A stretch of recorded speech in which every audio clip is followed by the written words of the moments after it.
On the continent of Samuel, there is the strongest race, called the Dragon Clan. They are proficient in ancient magic, and although they are scarce in numbers, they are incredibly powerful and are the greatest enemy on this continent. No one knows why there was a war between humans and dragons and what happened in the beginning. The cause of the war has long been buried in history. The war between humans and dragons has been going on for hundreds of years on this continent.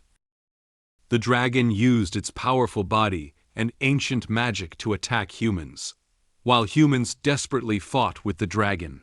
Even though they were insignificant in front of the dragon, the long years of fighting had left both humans and dragons dead and wounded, and each had paid a painful price. In this prolonged war, there have been no negotiations, no compromises, and no mercy. The sound of the dragon's attack and the shouts of the humans resounded throughout the battlefield. For centuries, the humans and the dragons have not been able to distinguish between them. To this day, even with heavy casualties, they are still fighting each other. In the year 1733 of the Genesis era, the mightiest dragon slayer, Leon Casmid, was ordered to lead an army to attack the Dragon Clan. They were determined to eliminate the Empire's greatest foe, Queen Roswitha of the Silver Dragons. However, the Empire's greatest dragon-slaying hero, Leon, was betrayed by his own comrades and became a prisoner of the Dragon Clan. The current location is the dungeon of the Silver Dragon Clan, which holds the Dragon Slayer as a captive. The dark dungeon is very quiet, with only 2 guards watching over the Dragon Slayer. Suddenly, a clear sound of high heels ring out in the dungeon. One of the guards notices the sound of the high heels, and the silver-haired woman, walking from the darkness. The 2 guards salute the woman, and address her as Your Majesty. The woman tells the 2 guards to leave first. She needs to talk to the Dragon Slayer alone. After the guards leave, only the Dragon Slayer and the woman remain in the dark and silent dungeon. This silver-haired woman with a beautiful figure is the Silver Dragon Queen, Roswitha. In a condescending tone, Roswitha asks the Dragon Slayer how he feels about being taken prisoner by the Dragon Clan. The man in front of her is Leon, the Dragon Slayer who has killed countless dragons. Leon is covered in blood and looked serious, telling Roswitha to hurry up and kill him. With a hint of a provocative tone, Roswitha asks Leon if he needs her to give him a quick death. However, Roswitha thinks about it and pinches Leon's face, telling him that wanting to die isn't going to be so easy. It is a pity about this handsome face. Roswitha scratches a scar on Leon's face and praises the scar on his face as a perfect match for him. Leon immediately dodges Roswitha's hand and tells her to hurry up if she wants to kill him, and not to humiliate him here. In a mocking tone, Roswitha licks the blood left on her hand and tells Leon that, even though he is powerful, he is still framed by his betraying partner. And now he is a prisoner of the Dragon Clan, and persuades him to join the Silver Dragon Clan. Leon sneers and looks up at Roswitha. Clearly, her words do not sway Leon. Leon gives an answer to what Roswitha has just said. Leon's words enrage Roswitha, who gives an angry look and uses her foot to kick Leon hard against the stone wall behind her. The chains binding Leon moves out of their original position as Leon moves. Leon coughs up blood from the heavy blow, adding new wounds to his already injured body. Roswitha stomps her foot hard on Leon's chest, saying that a captive had been so rude to her, and, in a condescending tone, proceeds to tell Leon to stop dreaming of being a hero. Roswitha says he is going to die here soon, and as a captive now, he will not be able to become a great dragon slayer hero for the rest of his life. Roswitha continues to add that his descendants may be able to enjoy all the riches and honor with him. But sadly, for someone like him, with no heirs, that day will never come. Leon looks at Roswitha with determination in his eyes, telling her not to underestimate humans. As soon as the words are out of his mouth, Leon is wrapped around his neck and lifted up by Roswitha's tail. Roswitha says he's such a stubborn fool. Leon can't breathe with her tail wrapped around his neck, and says, "Your Majesty," with great difficulty. Roswitha sees that he's having trouble defending himself, and subconsciously assumes that he's going to beg her for mercy. However, Leon breaks off and says that she makes two mistakes from the very beginning. Roswitha is puzzled, and for a moment does not understand what he is saying. Leon goes on to add that firstly she shouldn't have stayed with him, the most highly trained dragon slayer, and secondly, she shouldn't have tasted his blood. In an instant, Leon's eyes become abnormally red, and unleashes a spell called the Blood Curse. This spell reacts on Roswitha, and she immediately releases her tail from wrapping around Leon's neck. Roswitha gradually moves away from the man in front of her. She is flushed, feels her body grow hot, and her legs weaken to the point where she sits on her knees. For a moment, she isn't sure what is happening. Leon stands up and explains to Roswitha, who is sitting on her knees, that this spell will soon put her in a lifetime of pain brought on by her soul. Suddenly, Roswitha lunges at Leon with her own body. Without understanding what is happening, Leon is tackled to the ground by Roswitha. Seeing Roswitha's flushed face, Leon realizes that it is his spell that had a side effect on Roswitha, causing her to some kind of stimulation. Roswitha's consciousness goes out of control under the influence of the spell, and without saying a word, she directly kisses Leon. The sound of a large heartbeat echoes in Leon's chest. An hour later, the clothes of the two are scattered on the floor. The side effects of the spell disappear, and Roswitha slowly regains consciousness.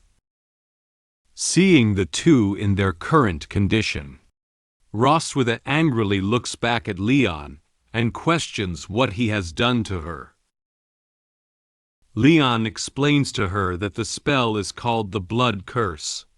It is a forbidden spell that can only be used once in a lifetime. By tasting his blood, she and he have formed a soul link. As long as he's dead, the curse will plunge her into endless agony. Roswitha angrily dislikes it back, saying that, if it's a spell that takes effect only after he died, then what was all that just happened? Leon, who also seems to have only just learnt about the side effects of the spell, explains to Roswitha that what just happened is just an accident. He also doesn't expect the side effect to be so powerful. Before the words could be finished, Roswitha hurriedly tells Leon to shut up, not wanting him to continue describing what just happened. Leon then suddenly thinks of the fact that dragons follow the monogamy principle. Then he laughs and tells Roswitha that after his death, she will neither be able to find a new mate, nor explain the current situation to the dragons. The effect of this curse has far exceeded his expectations. Roswitha is furious, but can't say anything in return for a moment. Leon looks at her with scorn and says that she is now going to have no successor either. Roswitha can't stand what Leon has said, and is ready to give Leon another blow. However, Leon weakly replies that he doesn't need her to do it anymore, and that he will die soon. These words make Roswitha stop attacking him. Before he died, Leon adds that it is his curse on Roswitha to live in pain for the rest of her life. With that said, Leon is no longer conscious. After Roswitha puts her clothes back on, she kicks Leon and says that a human uses such a despicable method of revenge against her, and wants to escape by dying. There's no such easy way out. After saying this, Roswitha uses her spell to inflict a strange coat of arms on Leon's chest. After 2 years of deep sleep, I woke up only to find out that I've suddenly become a father. As the strongest dragon slayer, I somehow managed to make the Silver Dragon Queen a mother. She even sent our daughter away, locked me inside the room, and pushed me down with one swift motion. With a surge of magical energy glowing in her hands, she was about to engrave her exclusive dragon mark on me. Gah! I'm the greatest dragon slayer. You can't do this to me. Leon Kazmid. He was once a legendary dragon-slaying hero. At the age of 5, he killed a vicious dog with his bare hands, catching the attention of a passing master dragon slayer, who took him as an apprentice. At the age of 10, he entered the Empire's Dragon Slayer Academy to further his studies. And 4 years later, he graduated with the highest honors and youngest age in history. At the age of 15, he stepped onto the battlefield, slayed countless evil dragons, reclaimed lands, and earned great merits for the Empire. Leon was hailed as the strongest dragon slayer, the Empire's only hope to lead them to victory and end this war. Until he became a prisoner of the Dragon Clan. 2 years had passed by now.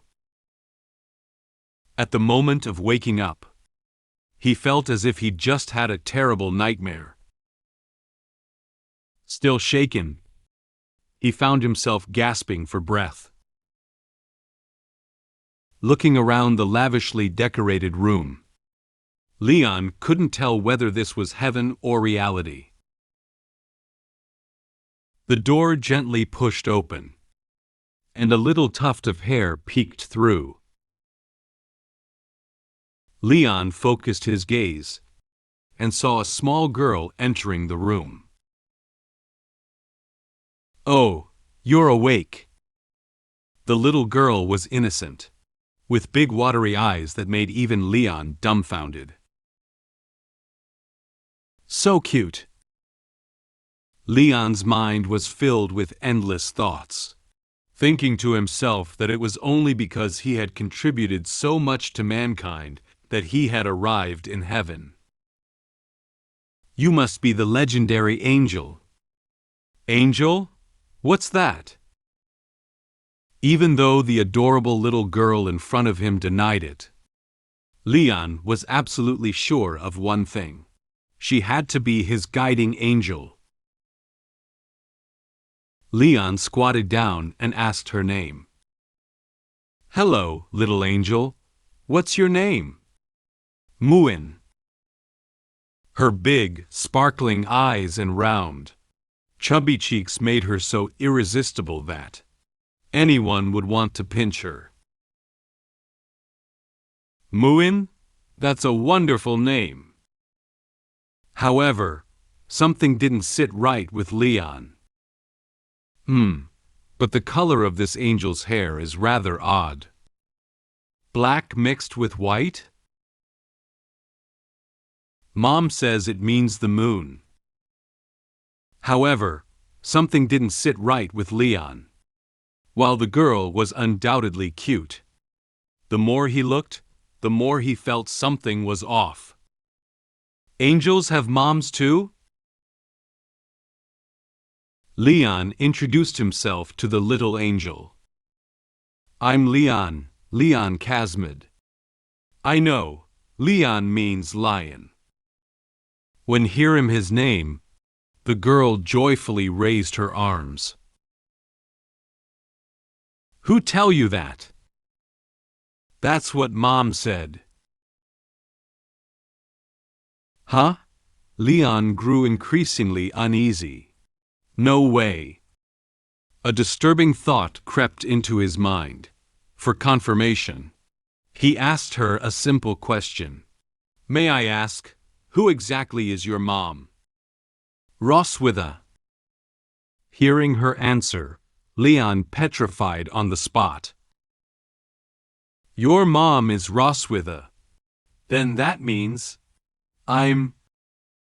The girl Muen seemed confused by his reaction. You're my daddy. Leon was completely shell-shocked. He had just woken up after a long slumber, only to find out that he was now a father. The strongest dragon slayer's faith in everything he knew began to crumble. The strongest dragon slayer couldn't accept such shocking news for a moment. Ah, Mommy! Just as Leon was on the verge of mental collapse, Muen turned her gaze toward the doorway. Leon also turned his head cautiously. Mommy, Daddy's awake. I know. Entering the room was none other than the Silver Dragon Queen Roswitha. Seeing her mother, Muen wagged her tail with excitement. Roswitha's face lit up with a sly smile as she looked at Leon. You've finally woken up, Leon. Muen clung to her mother's slender figure, and Roswitha, peering down through her proud chest, affectionately looked at her beloved daughter. Mommy must be happy too, right? Because you visit Daddy every day. Of course, honey. She spoke softly, but Leon knew this wasn't as simple as it seemed. As if I'd believe that. Seeing that sly smile on her face, Leon's heart was filled with an overwhelming sense of dread. Muen, why don't you go play outside for a bit? Mom has something to talk to your dad. Okay. After sending Muen out of the room, Roswitha stepped closer, her movements confident and commanding. As Leon caught sight of the trembling waves of her chest, the once invincible dragon slayer found himself taking a few steps back in fear. Muen, is she really my daughter? What do you think? Obviously, she's our child. As the Silver Dragon Queen inched closer, Leon, the dragon slayer hero, was driven back, step by step, into the room. In one swift motion, Roswitha's tail coiled around the door and locked it, sealing his escape. You should hate me to the core. Why did you give birth to the child? Why did you bring me back? Cornered and powerless, Leon continued retreating, his voice betraying a clear lack of confidence. You've been asleep for 2 years. 2 years ago, after what you did to me, did you think you could just get away with it? Roswitha, with a hint of seriousness on her face, said what Leon did to her 2 years ago. You think I wanted to do that? Humans and dragons are natural enemies, and destined to never coexist. If it had been up to me, I'd have rather died than laid a finger on you. In the previous chapter, Leon was still in control. But now he's the one panicking. Being revived by Roswitha means that at this moment, he's got no cards left to play. Oh? So touching me is torture for you too? Isn't that obvious? Despite having no means left, Leon still had to put up a brave front. He resisted stubbornly. However, the next moment, Roswitha's dragon tail coiled around his legs. Immediately after, Leon was ruthlessly thrown onto the bed. Leon's mind raced with panic. He had no idea that Roswitha was coiling around, like a venomous snake at this moment. Her claws tore through his clothing with cold precision. I'm going to carve my dragon mark onto your body. Stop, Roswitha. Faced with the overwhelming pressure of her ample chest bearing down on him, Leon was also feeling a little overwhelmed. The mysterious allure of her presence was like an abyss and drew him in. How could anyone resist? It will be your eternal shame, marking you as my prisoner forever, unable to escape me for the rest of your life. A glowing magical mark began to appear on Leon's chest. The legendary Dragon Slayer, once the pinnacle of strength, was now reduced to being Roswitha's plaything. When your fellow humans see this mark, what will they think? Will they still see you as the great dragon-slaying hero, or as a traitor who defected with the dragons? With a smug smile, Roswitha declared her victory, her confidence soaring as if she wielded an uncontrollable power. On her own chest, the same magical crest from Leon's body had appeared prominently. Why go to such extremes? Leon couldn't fathom the situation. What kind of punishment or reward was this for her? It seemed to offer her no clear benefit. Roswitha suddenly approached Leon. Don't you understand yet, Leon? The concept of revenge among Dragon Clan has always been a perplexing issue for human scholars who research Dragon Clan. Their revenge is a blend of obsession, extremism, and behavior that transcends human understanding, something truly inhuman. I want you to live in this shame for the rest of your life, to be humiliated by me, completely, forever. Roswitha loomed above him, looking down at the man who had humiliated her 2 years ago. Now, she was ready to return the favor 1,000-fold to him. This feeling, under the influence of the magical crest, Leon's consciousness began to fade, his vision growing dim. Roswitha gradually moved closer to the man in front of her. Now, let's get started. For the Silver Dragon Queen Roswitha, turning Leon, the greatest human dragon slayer, into her slave and closest companion. It was the ultimate revenge. To humans, this might seem unfathomable, but for her, this was the true vengeance of a dragon against a dragon slayer. Being squeezed like a peanut by the Silver Dragon Queen, I'm really going to turn into peanut crumbs. Nothing at all.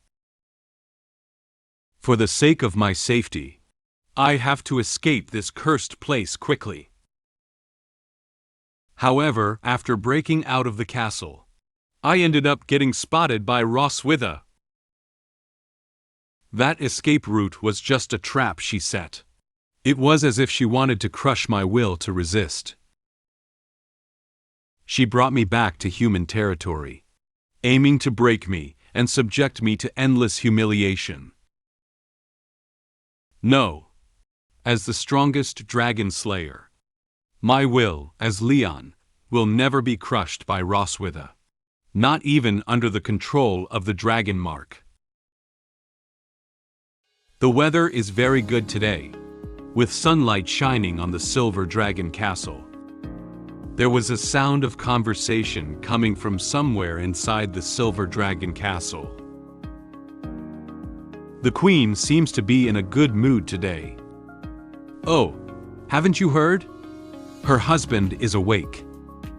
2 dragon maids were walking over not far away, discussing happily about Leon waking up. However, bah! That she-dragon actually advertised to the public that I am her husband. You have no idea how terrifying that she-dragon is.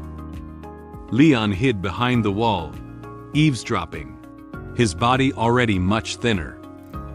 Because right now, he was like a peanut that had been squeezed multiple times. Ah, faster! Come on, Leon, faster! Just thinking about that terrifying scene, Leon's body started to tremble. She drained me for a whole day and night. My waist is about to break. For own future and physical health, Leon clenched his fists tightly. I, Leon, will never stay here quietly and become her plaything. Let's get to it. Seeing the nearby guards, Leon began to formulate a plan in his mind. There are 4 dragon guards at the side gate. Escaping from here is nearly impossible. However, at that moment, Leon felt confused. But why are there so few guards at the Silver Dragon Sanctuary today? It feels completely different from when I came in 2 years ago. It is eerily quiet. Just then, Leon noticed something. Why is there such an obvious hole here? That's right. Leon pushed through the grass and found a hole in the wall. Could this be a trap? Leon looked at the hole in front of him, just big enough for a person to squeeze through, and felt a wave of anxiety. He patted his head. It doesn't matter. I have to get out of here, no matter what. Even if it's a trap, I'll fight my way through. Even though he had been missing from human society for 2 whole years, Leon believed that as long as he could get back to that place, everything would be all right. Let's get to it. He bent down and crawled into the hole. With every step forward, he could feel the scent of freedom growing stronger. Goodbye, crazy she-dragon. As for the little dragon named Muen, she's all yours. Muen stood on tiptoe, watching Leon's every move and excitedly shared with Roswitha. Mom, look. Dad is crawling through a dog hole. He's amazing. Roswitha was lying on the chair beach and looked up to see what Leon was doing. I see. He is really impressive. Muen clasped his hands together and naively said to Roswitha, "So, when will you go fetch Daddy back, Mom?" Roswitha placed a finger to Muen's lips, whispering a warning. Muen, you can't use words like fetch when talking to Dad. It's really impolite." Her expression darkened, and she uttered something even more chilling. "You can say, 'Catch him back.'" It had been a while since Leon crawled out of the hole and escaped. He was sprinting across the lush green grass, the soft glow of the sunset igniting his fighting spirit. "Once I cross these mountains, I'll be at the borders of human territory." However, he still stopped and looked back. After running this far, that she-dragon shouldn't be able to catch up, right? Roar. Leon was startled. That was a familiar dragon roar. As the strongest dragon slayer, he could never be mistaken. Roswitha. He looked up and saw a giant dragon covered in shimmering silver scales, rapidly diving toward him. Roswitha opened her dragon mouth wide and shouted loudly at Leon. "Wow, you can really run, Leon!" Just as Leon was about to continue his escape. But Roswitha suddenly flew in front of him, blocking his path like a massive mountain. "Is playing with me like this making you happy?" Even though he knew this would happen, Leon couldn't help cursing aloud. Roswitha lowered her head and stared closely at Leon. I'm quite satisfied, actually. Don't you think this has all been too easy? Who helped you divert the guards and leave you that hole to escape?" Leon's eyes revealed serious expression, looking nervously at Roswitha. "Even if I know it's a trap, I have no choice. I just didn't expect you to catch up so quickly." Compared to the huge silver dragon in front of him, Leon felt like a tiny speck. What can do you now that you get back to human territory? You already bear my mark on your chest. Do you really think they'll still see you as a dragon slayer? Leon tried to refute Roswitha. "Then I'll start my life over as an ordinary person. It's better than being tormented by you." And those words undoubtedly struck a nerve with Roswitha. "Huh, you're really ungrateful." The silver dragon queen spread her massive wings, whipping up a powerful gust of wind around them. She grabbed Leon in her palm and took off into the sky again. Leon attempted to break free from Roswitha's dragon claws, but unfortunately failed. "Let go of me. Where are you taking me, she-dragon?" "Well, since you're so eager to go back, I'll make it happen for you." Roswitha soared from dusk to night. 3 hours later, they arrived near the border city of the Empire. Without a word, the Silver Dragon Queen dropped Leon from high above. If it weren't for the trees breaking his fall, Leon would have definitely turned into a puddle of mush upon hitting the ground. As expected, when Leon landed, he ended up in a position resembling a sprawled duck. Ouch! Rubbing his head, Leon felt something was off. He opened his eyes and was stunned to find the scenery in front of him incredibly familiar. The small town at the Empire's border was right in front of his eyes. Leon looked at the scenery in front of him with some surprise, unable to believe that he had really returned here. Is this a human town? Yes, that is the human empire over there. Roswitha had transformed into her human form and stood aside, looking at the town with great interest. Leon looked at the familiar town in front of him and couldn't help but shed tears. Seeing a long-awaited human town, Do you think you can just cross over and return to the human world? But Leon, you can't go back, even if it looks close at hand. Just then, the pattern on Roswitha's chest reappeared. Leon nervously looked at his chest. The mark on his body also manifested, and he suddenly felt that something was not right. Oh, I forget to mention. When two people bear the dragon mark, it reacts whenever one of them wants to connect with the other. Upon hearing this, Leon stumbled back in fear and accidentally bumped into the trunk of a large tree. Roswitha walked forward step by step and touched the dragon pattern on Leon's chest with her hand. You must be feeling a heat all over. An unbearable urge by now, right? Are you trying to do it here? Roswitha's lips curled into a smirk. Her expression showed that she was full of confidence in her plan. That's right. Do you know why I brought you here? I want you to understand what true humiliation is in front of your homeland, so close to it. Leon tightly grasped his clothes with his hands.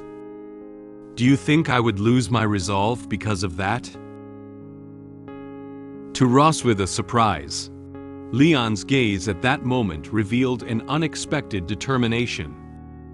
He grabbed Roswitha's hand and said to her, I'll wait patiently for the opportunity to come. When that time comes, I'll make you pay back all the humiliation you've inflicted on me. Double.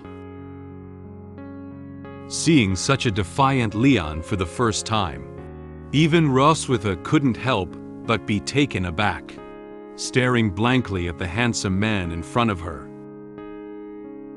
She lowered her head and chuckled lightly. Ha, okay. However, it seemed Roswitha anticipated Leon's reaction, and she slammed him back against the tree. I'll be waiting for you, no matter what. My name is Leon. I just got drained by the Silver Dragon Queen. And now, she's trying to sweet-talk me and saying that she'd bring me back to visit more.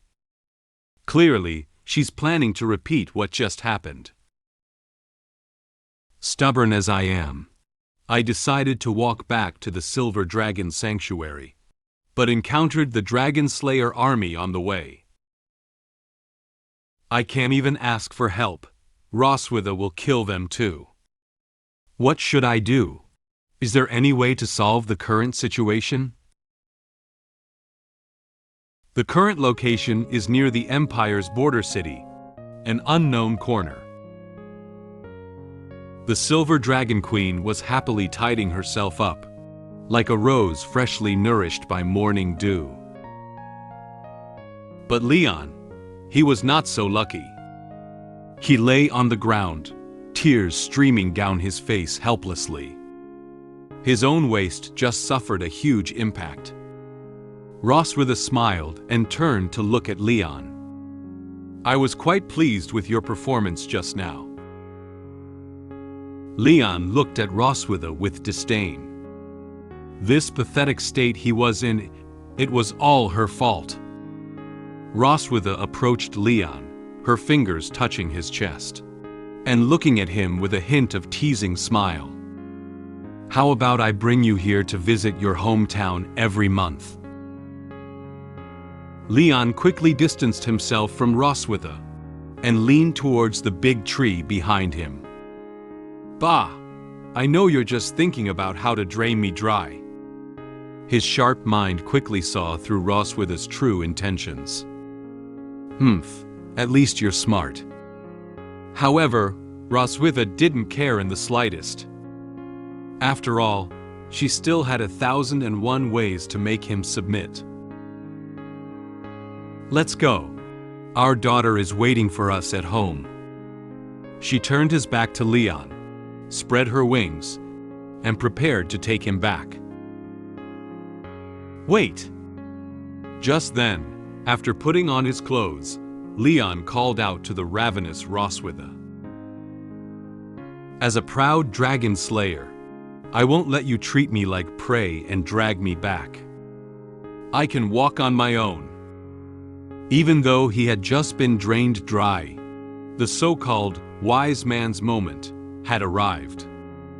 Perhaps this was nothing more than Leon's fleeting burst of bravado in the face of his emptiness. Roswitha stood behind Leon and kindly reminded him, "Ha! It would take me at least 3 hours to fly from here to the Silver Dragon Sanctuary. For a human, it would take at least 10 days to 2 weeks." Leon walked forward without looking back. Just 10 days and a half months. Don't underestimate our human endurance. Leon, determined as ever, decided to use his own feet to measure the distance between the Empire and the Dragonlands. "I'll see how long you can hold out." Since Leon had decided to do this, Roswitha had also decided to accompany him and saw how long he could hold on. However, after walking for a while, Roswitha was not tired yet. Leon was already out of breath. Roswitha looked at Leon panting with relish. "Can't you walk anymore? If you beg me." Leon quickly replied to what Roswitha said. "I'm not tired. Who says I'm tired?" Roswitha saw right through him. He was just putting up a front. There's no part of you that's tougher than your mouth." As much as Leon was annoyed with Roswitha, given that there was indeed a place in his body that was already soft, all he had left was his stubborn talk. In the distance, the sound of hooves echoed through the trees. The two of them looked in that direction, and there it was, the Dragon Slayer army patrolling the forest. "Great! These people might help me get rid of that she-dragon ... Just as Leon was about to rush out and get help, Roswitha suddenly glared at him. He felt a chill down his spine for a moment. He sensed that Roswitha was behind him, staring hard at him. "Wait. If I call for help to them, Roswitha will undoubtedly kill them without hesitation." For the sake of the Dragon Slayer army's safety, Leon absolutely couldn't ask them for help. After all, seeking their assistance now would be like sending them to reunite with their dearly departed. "Huh? Hold on a moment." Leon had no intention of seeking help any longer, but the squad leader of the Dragon Slayer army spotted them. "Did you get lost?" Leon turned his head to look at the captain of the Dragon Slayer army. He was caught in the middle and doesn't know what to do. He needed to find a way to protect this dragon-slaying army. "No, we're just wandering around." He forced a smile, knowing that compared to being drained, he certainly didn't want to see these men lose their lives for nothing. "I can't pull innocent people into this. Now that is true selflessness. This forest isn't a safe place to wander. There are plenty of dangers and wild beasts. How about I guide you?" The squad leader dismounted and walked toward them. He reached out his hand to shake hands with Leon. "By the way, my name is Walker, the captain of the Empire's Dragon Slayer Army's 47th Squad. If Walker got any closer, Roswitha would surely take action. Please don't come any closer." Leon thought silently and waved his hand quickly, trying to find a reason to deceive him. "Thank you for your kindness. But we have also learned some self-defense training and can protect ourselves." You look a bit familiar. Have I seen you somewhere before?" He couldn't let Walker keep thinking about it. Leon was panicking. If he was recognized, it would spell trouble. Roswitha clearly sensed that something was wrong. Her hands had already begun to gather magic power, intending to strike first. Oh no! Leon sensed her intent to attack and knew he had to act quickly. In a swift motion, he grabbed Roswitha's hand and pulled her into an embrace. Roswitha was taken aback. When did Leon, who hated himself, take such initiative? But in that moment, Leon whispered to her, "I'll go back with you, but cooperate with me for now to send them away." Roswitha looked at the man in surprise, but she quickly understood his intentions. "Sir, you must have mistaken me for someone else. I have a very common face. My wife often mistakes me too, right?" Feigning affection, they nestled together, looking like a loving couple. "Then I'll take my leave and not disturb your romantic moment." Seeing this, the team leader didn't want to disturb the seemingly loving couple, so he wisely chose to leave. As they watched the Dragon Slayer army leave, Roswitha impatiently said, "Have you not hugged enough yet?" Roswitha's words made Leon instinctively jump back and keep his distance from Roswitha. After Leon let go of Roswitha, she moved her stiff body. Roswitha looked at Leon with a serious expression, as if she was about to say something important. "Leon, you're very smart. You didn't ask for help from them, but one thing. You need to understand your position. We have a child, but it doesn't mean I'm your wife." Although he didn't understand what Roswitha was trying to prove, what she said echoed his own thoughts. "I never thought of being your husband. Let's go. We still have a long way to walk." After speaking, Roswitha turned around and prepared to leave. However, at that moment, Leon seemed to feel some discomfort. Leon gripped his hand tightly, letting out a low groan. A sharp pain surged from his palm, where a burning sensation had emerged. As his vision blurred, he could still make out the distinct wound seared into his hand. Roswitha heard the sudden sound of falling to the ground behind her, and looked back to realize that Leon was unconscious. "Did you faint?" Roswitha thought Leon was just pretending to faint. But when she spoke out to ask him, she didn't hear a response from him. Such a fragile human. Purple flames ignited around Roswitha, and in the next moment, she transformed into the appearance of a giant dragon. She picked up the unconscious Leon and threw him into midair, while Leon landed smoothly on Roswitha's back.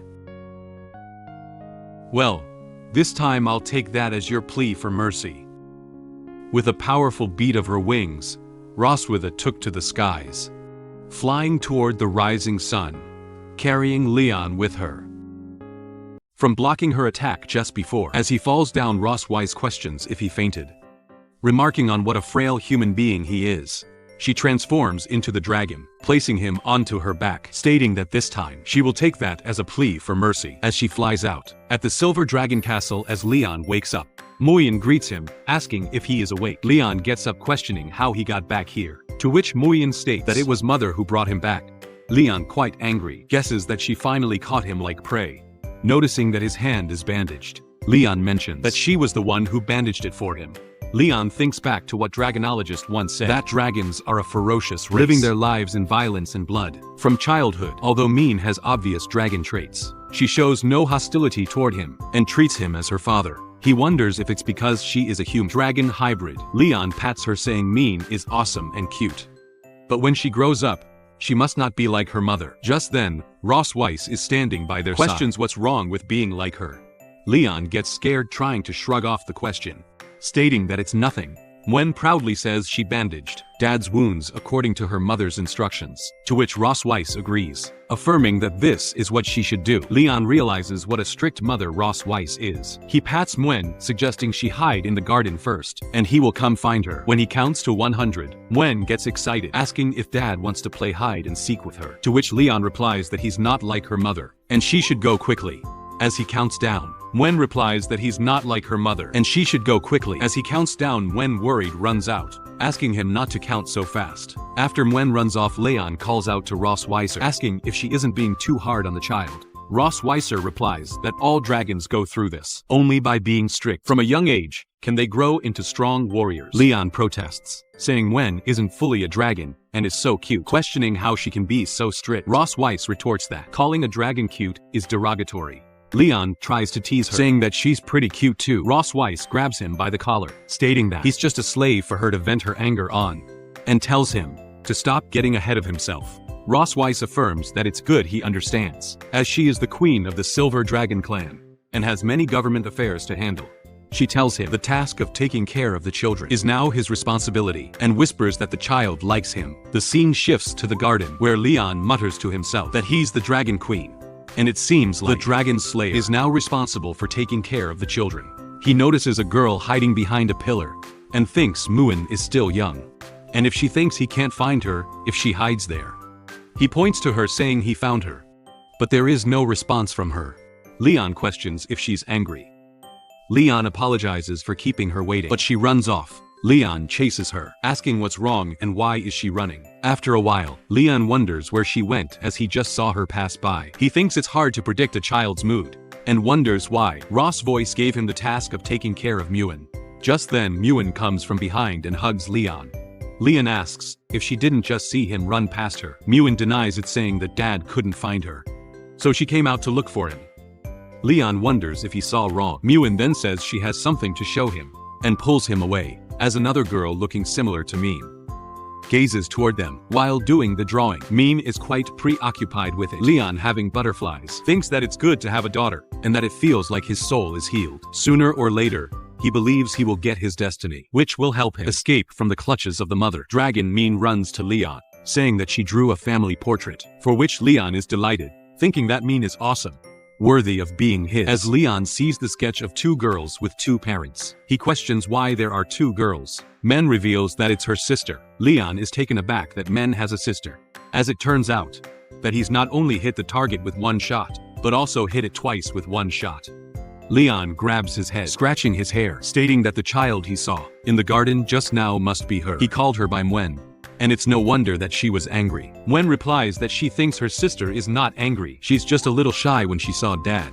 Leon ponders over it, thinking that they haven't met each other much, so it's normal that they aren't familiar with each other. He believes it's all the dragon's fault for hiding this child from him, and he has to ask for the truth. In the study room, Ross Weiss is dealing with the document as a dragon reports to her. When Leon barges in, Ross Weiss questions where Muen is, to which Leon screams that she went to play with her sister. He states that she is really good at hiding things, and questions when she was going to tell him that he has an older daughter. Ross White states that he already knows this by now, to which Leon gets angry, stating that he has to thank her.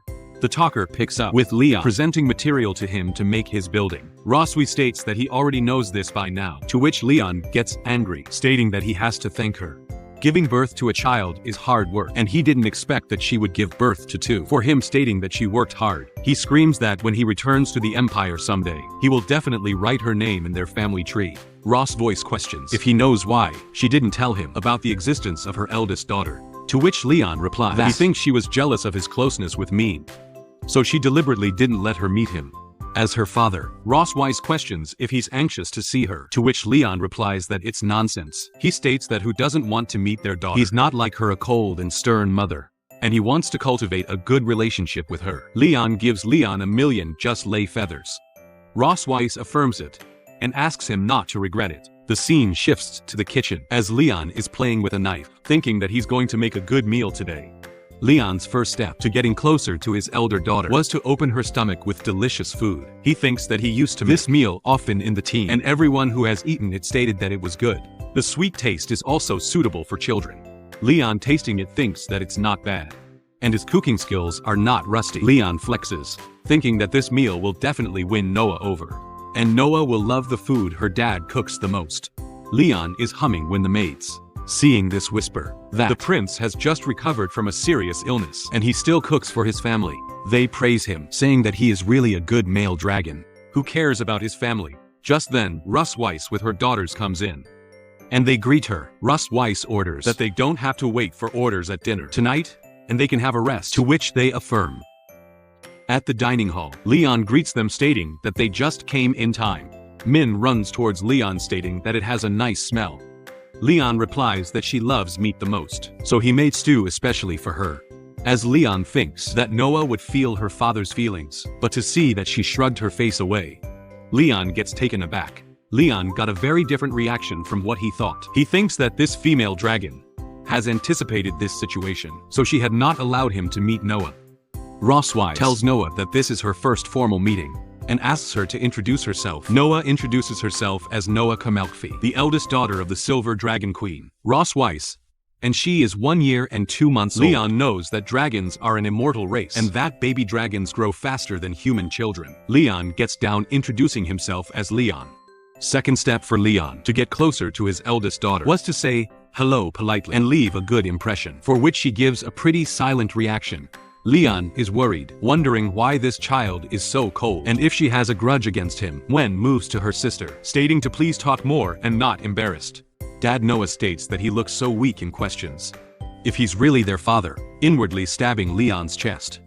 Leon comments on what a filial daughter she is, as Leon's career as a father faces its first crisis. Family dinners are supposed to be the best occasion for family members to talk and communicate, but now it has become Leon's most tormenting moment.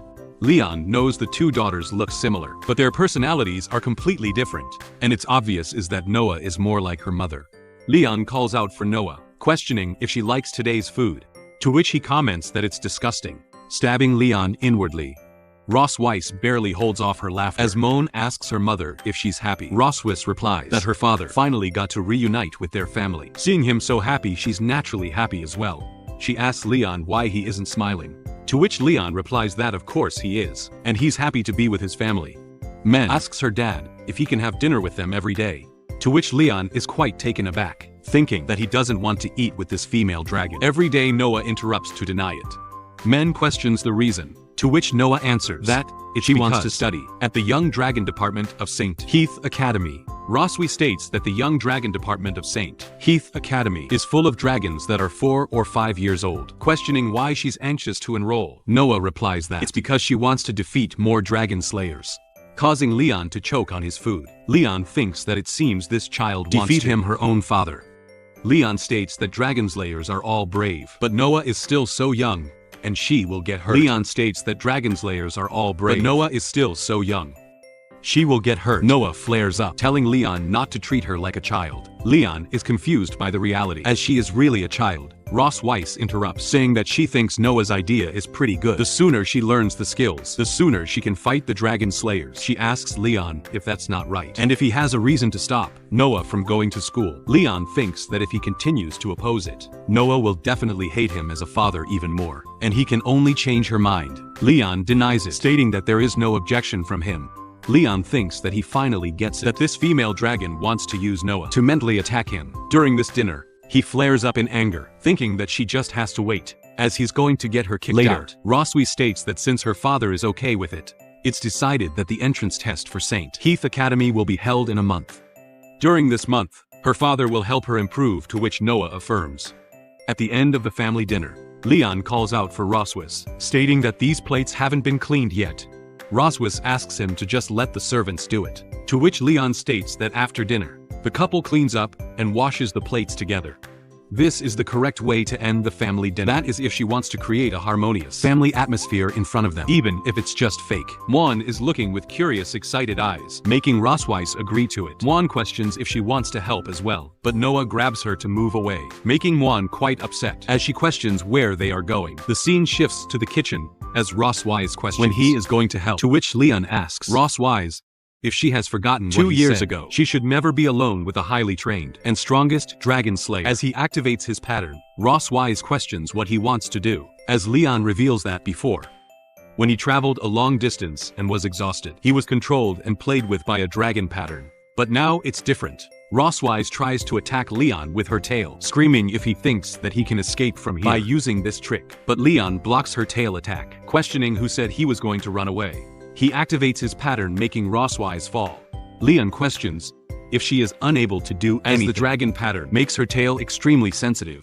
When her tail is pinched, she's like a kit being pinched by the back of the neck, weak and powerless. This is the new knowledge he discovered from her dragon book. He gets close to her, questioning if dragons are eager to conquer and control everything. But has she ever been conquered? Shocking Roswise, as Roswise huffs with the pressure surrounding her body. But has she ever been conquered? Shocking Roswitha. As Roswitha huffs with the pressure surrounding her body, she asks Leon to let her go to which Leon responds that from the day he woke up she trampled upon his dignity and treated him as a toy for her entertainment. He questions what she thinks about switching things up tonight, causing Roswitha to curse him and scream, calling him ABT. Outside, the maids laugh and wonder if Her Majesty, the Queen's family, loving time is over. They open the kitchen to find it spotless, clean without a speck of dust. They question if the prince did it in the adjacent room. Leon peeks at them. He asks Roswitha to be quiet, as she doesn't want to be discovered by the maids outside. He reflects on how the queen, who is usually so high and mighty, has become like this. He closes the door and states that they should get started, calling her dear wife. 3 days later, the scene shifts to the bedroom, where Leon is lying down. Muen comments that her dad hasn't woken up for 3 days, wondering if he's dead. Noah tells her to just wait and see. As she kicks Leon's face, Leon mutters that he hurts so much too, which Noah responds that he's not dead. Yet Leon questions if anyone else treats their dad like this. Leon finally wakes up, and Muen is delighted that her dad is awake again. Leon asks when he fell. Roswitha offers to help him. Leon remembers that after that night, the dragon pattern was invalidated, and he was hit hard by her. The female dragon was so cruel that, if he were an ordinary person, he would have died several times under her claws. Looking closely, she is quite pretty, and she's clearly a female dragon over 200 years old. Men asks why her dad isn't moving, and Noah states that he just looked at their mother and was stunned. Roswitha stumbles upon a hairpin, which falls to the ground. Leon picks it up and places it in her hair, commenting that it suits her quite well. Roswitha remarks that she didn't expect him to be so considerate, questioning if he has done this for other women as well. He replies that when he was a kid, he often combed the hair of his master's donkey and became very skilled at it, just like anybody. Muen asks what a donkey is, and Leon explains that donkeys are similar to dragons with 2 ears and a tail. They're very stubborn and like to hum when they're unhappy, just like their mother. Roswitha punches Leon, and he groans in pain, but Leon reassures her that he's fine. Roswitha tells the children that their task today is to learn how to write their names, and their father will teach them. Leon questions why she has assigned him another task without his permission. Muen is quite happy that their dad will teach them how to write, while Noah comments that she can write too. Muen takes Noah aside, saying they need to go to the room to find a pen with some nice colors. She discusses their favorite colors as they move out. Roswitha mentions that her sister is coming to visit today, and she doesn't want him to appear in front of her. Leon questions why she doesn't let him meet her family. As well, Roswitha calls out for Leon, saying he is now a male dragon who married into the Silver Dragon clan. He has been in a coma for 2 years due to some disease, and has only recently woken up. Leon questions why she doesn't let him meet her family. She's only recently woken up. If it comes to the point where they have to meet, he must play along with the identity she has created. Leon agrees to do so as she moves away. Leon thinks inwardly that if she believes he will listen to her obediently, she is mistaken. He plans to embarrass her in front of her sister, scheming something big at the Silver Dragon Castle. Children study. Leon teaches Noah and Muen to simply follow what he's taught and watch. He writes their names on the paper and asks them to imitate them, writing them a few times. Noah comments that it's not as good as what their mother wrote to, which Muen questions what their dad is going to do. Leon responds that he just forgot to something to their mother and will go give it to her. He bids them farewell, saying he will be back. Later, Noah comments that he's stupid, while Muen remarks that she seems somewhat happy. Noah denies it, saying she's not happy, and asks Muen to go write it down quickly, though she's quite happy inwardly. The scene shifts to the Silver Dragon Castle gate, where Isha Mel, the Red Dragon Queen, has arrived at the port. Roswitha greets Isha with a hug, saying she hasn't seen her for a long time. Isha replies that it's been a year and that Roswitha looks much. Roswitha Rusweiss denies it, saying she doesn't think so. Isha comments that she heard Rusweiss' husband has woken up and asks why she can't meet him. Rusweiss tries to explain that he's feeling a little unwell today and cannot meet with her for the time being. Isha questions if that's really the case, expressing that it's a pity, as she also wants to see what the Dragon King who kidnapped her sister looks like. She comments that Dragon King bonds are all about profit and clan with no love involved. But she and the man and her family got married and had a baby at lightning speed, so their relationship must be very good. As well, Roswitha becomes embarrassed, questioning if that means marriage and having children make a relationship good. She adds that she is not attracted to him, not now and not in the future. Isha thinks that Roswitha still likes to act tough. As before, Roswitha pushes Isha, is saying it's been a while since they last met and they should go to the garden and chat. While walking, Leon, watching all of this through binoculars, comments that this is Roswitha's sister. He says he'll try to see how far the dragon pattern can reach Isha, and Roswitha reach the garden, where Isha comments that the Dragon Clan has been a little unstable lately, especially the Red Flame Dragon King, who has been very active recently. Roswitha brought up. Roswitha asks if it's Constantine, questioning why he hasn't been seen for years. Isha answers that who knows, as he's a hot-tempered guy. Maybe he wants to take the opportunity to expand his territory. Suddenly, Roswitha pattern has been activated. Isha asks if something is wrong with Roswitha, but Roswitha denies it and asks her to continue. Roswitha grits her teeth, thinking it's the damn dragon slayer. Isha comments that they may need to strengthen the border defense, and that she will send Sinlong to contact Roswitha if there are any developments. Roswitha, feeling hot throughout her body, questions if the effect of the dragon pattern is getting stronger and stronger. She worries that if it continues like this, she will lose control. Isha comments that she doesn't look okay, as her face is red. Roswitha tries to hold herself together, stating that she suddenly remembers she has something urgent to deal with and will be back in 20 minutes. Isha offers to accompany her, but Roswitha declines and runs off. Isha comments that she realizes it's the dragon pattern, as young people are playing around with it. Scene shifts inside the castle, where Leon is having a good time. He thinks to himself that he wants to see how long Roswitha can endure. Suddenly, Roswitha bursts in. Leon calls out to her, asking how she's back so soon.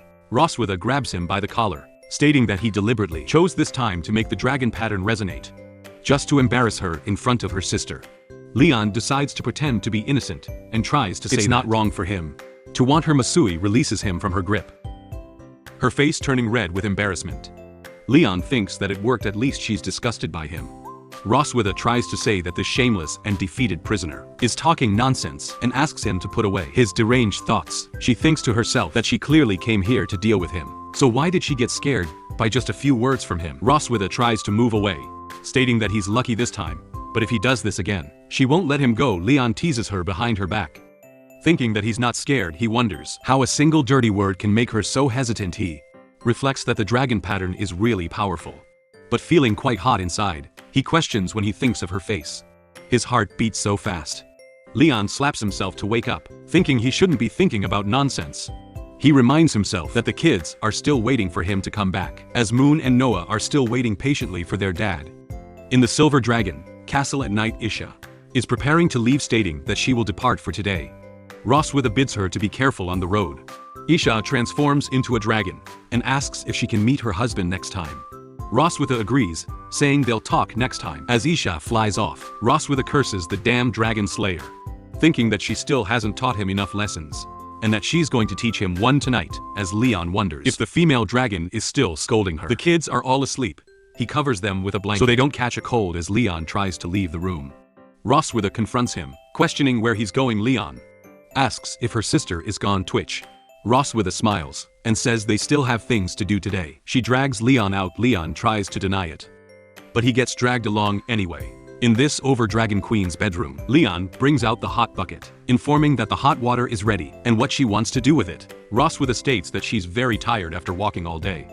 and asks him to wash her feet for her. Leon is quite confused. Roswitha orders him to stop staring and do as he's told, saying this is a punishment for what he did today. Leon thinks to himself that he's the dragon slayer, but now he has to become a foot-washing slave for a female dragon.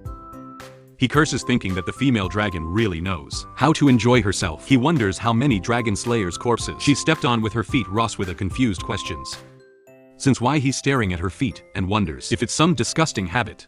Leon quickly washes her feet, rushing through it with hot water. Roswitha kicks him out, stating that it's too hot, and throws him away. She asks if he's trying to get revenge on her on purpose. Leon groans, begging her to stop, thinking that this humiliating yet oddly comfortable feeling is too much. Roswitha states that she wants to see how long he can endure. Leon thinks that he cannot succumb to the tyranny of a female dragon, and grabs her foot. He says he's eaten pig's trotters, cow trotters and goat trotters, but he's never eaten dragon trotters. Roswitha is taken aback, asking what he's doing. Leon bites her leg, stating that today's snack is raw dragon claws. Roswitha screams, telling Leon that she's going to kill him.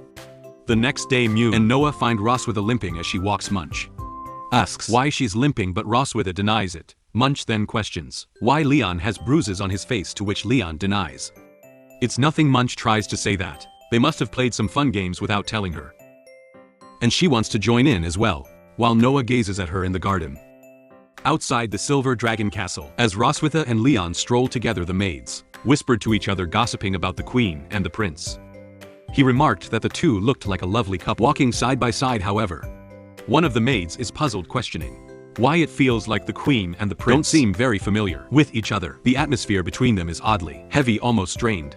Leon wonders to himself why things have become like this. Just earlier, he had been surprised when Roswitha suggested they take a walk together. He questioned why he should go for a walk with her, but Roswitha had responded that it was part of his job to maintain the illusion of family harmony in front of outsiders. Leon couldn't help but think there was something off about Roswitha.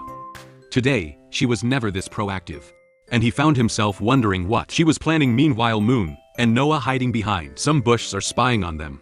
Min excited comments that their dad is so stupid for not even being able to hold hands with Roswitha. She exclaims that she's going to help them, but Noah tries to stop her, urging her to leave them alone.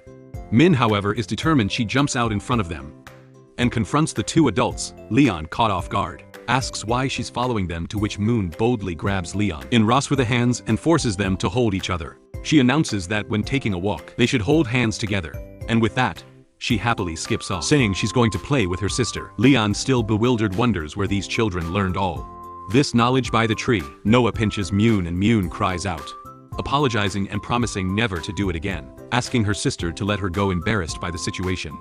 Leon comments that this is a bit unexpected and wonders what he should do next. Roswitha, however, reassures him that it's okay and that it's just fine to hold hands like this.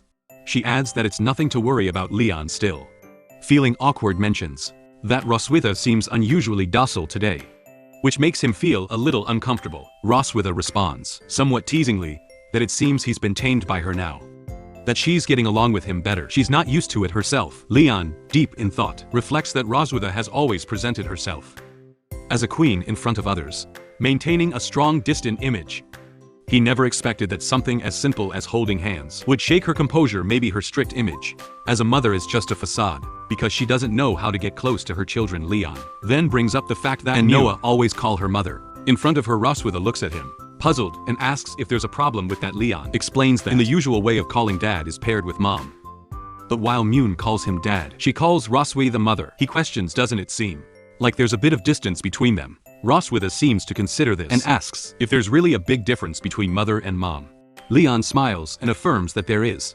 He suggests that she try getting them to call her mom instead, and bets that they'll feel much closer to her than they do now. Roswitha, surprised, runs off, stating that she understands and will try it next time. Leon, still a little confused, wonders why she's suddenly walking off so quickly. Roswitha turns back, asking if he's homesick. Leon, startled by the question, replies that he doesn't know why she's asking this all of a sudden, especially since she won't let him go back anyway. Roswitha, however, responds that she can't make him go home, but there's something that might help his homesickness just a little. The scene shifts to the castle warehouse near the castle gate. Leon, following Roswitha, asks where they are going. Roswitha replies that she didn't give it a specific name. It could be called a warehouse, a utility room, or whatever. It doesn't really matter. As they enter, Leon quickly recognizes it as a dragon's treasure trove. The room is filled with priceless antiques, some of which look centuries old. It's much more dense than Kim Johansson, and the ceiling to the floor is literally like half moon. Leon is stunned, and remarks that if these items were placed in the Empire, they could easily be sold for hundreds of thousands of gold coins. Roswitha, however, simply nods and mentions that the bracelet on display is one her grandmother gave her when she was a child. She adds that, in addition to the spoils, there are also things here that are meaningful to her personally. Len, curious, asks why she hasn't spoken much about her other family members other than her sister Roswitha. Her tone turning a little somber, explains that she's never met her father and mother. She and her sister were raised by their grandmother. Leon, sympathizing, shares that he grew up in an orphanage and never met his parents. Either he was adopted by his master and his wife, who raised him as their own. As they continue walking through the treasure trove, Leon asks what exactly she brought him here to show him. Roswitha stops in front of a large chest and says that she has something that might temporarily help him forget his troubles. Leon, intrigued, watches as Roswitha opens the chest, revealing the black gold armor inside. He gasps, recognizing it immediately. Roswitha asks if he's always wanted to get this armor back. Leon, still in disbelief, asks if he's dreaming, questioning whether she's really giving it back to him. Roswitha smiles sinisterly and affirms that she is indeed giving it to him. Leon, eager to touch it, reaches out, but as his hand gets close, he is repelled by a magical force. He realizes that the armor is enchanted with a dragon. Leon thinks to himself that his brother's black golden armor had fallen out. Roswitha, seeing his reaction, giggles, pleased that he's fallen into her trap. Leon, now frustrated, fritzes his teeth, knowing that he's been outsmarted. And now, upon activation of the dragon, Leon is stunned and questions what Roswitha has done to him. Roswitha, with a sly grin, explains that she has attached a dragon pattern to the surface of his armor, enhancing its properties. The moment he touches the armor, it activates as Leon moves. The pattern pulses, and he feels his body seize up. He curses the deceitful female dragon, realizing too late that he was too careless in trusting her. And Wisey, watching him struggle, casually mentions that the enhanced dragon pattern has doubled the armor's effect. The moment Leon tries to move, he feels his body locked in place, his muscles refusing to obey his commands. Roswitha steps closer. She asks if he can bear it, calling him Dear Dragon Slayer in a mocking tone. Leon, unable to move, barely manages to call out her name. His body still frozen under the influence of the dragon pattern. The sensation in his lower body, however, is stronger than ever, a rush of heat that he can't control, making the situation even more humiliating. He curses himself for being so easily manipulated. Roswitha, enjoying his discomfort, climbs on top of him, her eyes glinting with mischief. She asks if he thinks that she holds no grudge for being conquered by him, before she admits that she spent the past few days plotting her revenge, thinking about how to lower his guard and make him vulnerable. She smirks, revealing that she didn't expect him to fall for her trap so easily. Leon, seething with frustration, curses her under his breath. Roswitha, seemingly pleased with herself, asks if her acting skills are impressive. Leon screams at her, questioning if everything she's told him today was a lie. He demands to know if she ever truly met her parents, if her request from Muen to call her mother and to hold hands was just a ploy. Roswitha denies that it was not all false, but assures him that it doesn't change what she plans to do to him next. With a smirk, Roswitha begins to undress, teasing him with her words. She asks what he had told her earlier, whether she would like to conquer him. She affirms that she does enjoy the act of conquest and questions if he's ready for it, as she calls him her dear husband. Leon feels a wave of dread wash over him. The tension in the warehouse continued, and after a while, Leon finally cries out after drained out, thinking that it's finally over. But as he looks at Roswitha, he realizes she's still staring at him, her gaze unreadable. Leon asks her what she's doing. Roswitha responds almost absent-mindedly that compared to 2 years ago, the scars on his face have faded, but he now looks more haggard, more mysterious, and has the air of a man who's lived through more than he's willing to show. She comments that he now has the flavor of a mature man, something that wasn't there before. Leon, flustered, tries to shy away from her gaze, stating that he's trying to play tricks on him again, but he won't fall for it this time. Roswitha, however, just laughs and tells him that he's become smarter, though his health isn't what it used to be. She mocks him lightly, adding that he's not as fit as he once was. Leon realizes the truth in her. He's not in the same shape as before, not as strong or as healthy as he used to be. The realization stings, and he lets out a frustrated scream, feeling both physically and emotionally drained. The next day, Leon, looking quite tired, steps out of his room. Roswitha greets him with a teasing smile, commenting that it seems like he didn't sleep well last night. Leon, gritting his teeth, shrugs it off, muttering that it's all because of what she said, and did. Roswitha giggles, pretending not to remember what happened. But Noah, observing from a distance, knows that things are about to start again. Roswitha, in her usual authoritative tone, tells Leon that the entrance exam for the Heath Academy is very strict, and he should start tutoring Noah on dragon knowledge today. After all, for now, the only way he can prove his value is through his knowledge in other areas. Leon, fired up, despite his exhaustion, thinks to himself that yesterday was just a bad day, and today, he'll be in better shape to help Noah pass the test. At the same time, he plans to use this opportunity to get something of equal value from Roswitha Weiss. In exchange, Roswitha, sensing his intent, agrees to his request but warns him that it can't be too excessive. Leon, with a sly grin, reminds her that a promise is a promise, and he expects her to keep her word. Roswitha, moving away, cheerfully tells him to study hard and not to get too tired, making Leon angry once more. He screams at her, calling her out for all the teasing and manipulation, but she simply walks away. Unfazed, Noah, who has been listening to the exchange, asks why Leon and Roosevelt were quarreling. Leon, trying to play it cool, explains that it's just their usual daily communication. But then he asks Noah what she just called Roswitha. Noah looks at him innocently and replies that she called her mom. Leon, a little taken aback, asks if Roswitha had asked her to change the name to that, and if she preferred the old name or the current one. Noah, without hesitation, replies that she prefers the current one. Leon smiles, pleased that his suggestion worked. He tells Noah that he knew they would come to love it. Noah, impressed, runs off, excitedly asking when they can start studying. Leon, now feeling nervous about the upcoming tutoring session, calls out to her, asking her to wait for him. In order to develop my daughter's study plan, I stay up late flipping through various study books. Even to refresh myself, I ate spicy chili pepper, and was so hot that I breathed fire on the spot. The Silver Dragon Queen saw this scene, and used her cool hands to ease the pain caused by the pepper. Damn it, I can't believe I want to receive such a reward again. Considering the impact of pepper on the human body, the Queen gave me throat lozenges through our daughter. As I ate, and thought to myself that, although the Queen is usually cold and aloof, she still has such a cute side. At this moment, Leon is located in the children's study room of the Silver Dragon Castle. It is already night, and the children are already sleeping in the room. Leon sat at his desk, furrowed his brow, flipping through the books of Dragon Clan in front of him, as if pondering something. At this time, Roswitha entered the study room and saw Leon still at his desk. "Oh, you're still awake at this late hour?"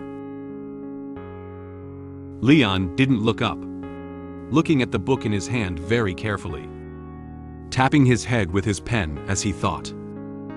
Noah has a strong ability to grasp concepts, so simple teaching methods aren't suitable for her. I plan to organize some key knowledge points along with test questions to teach her.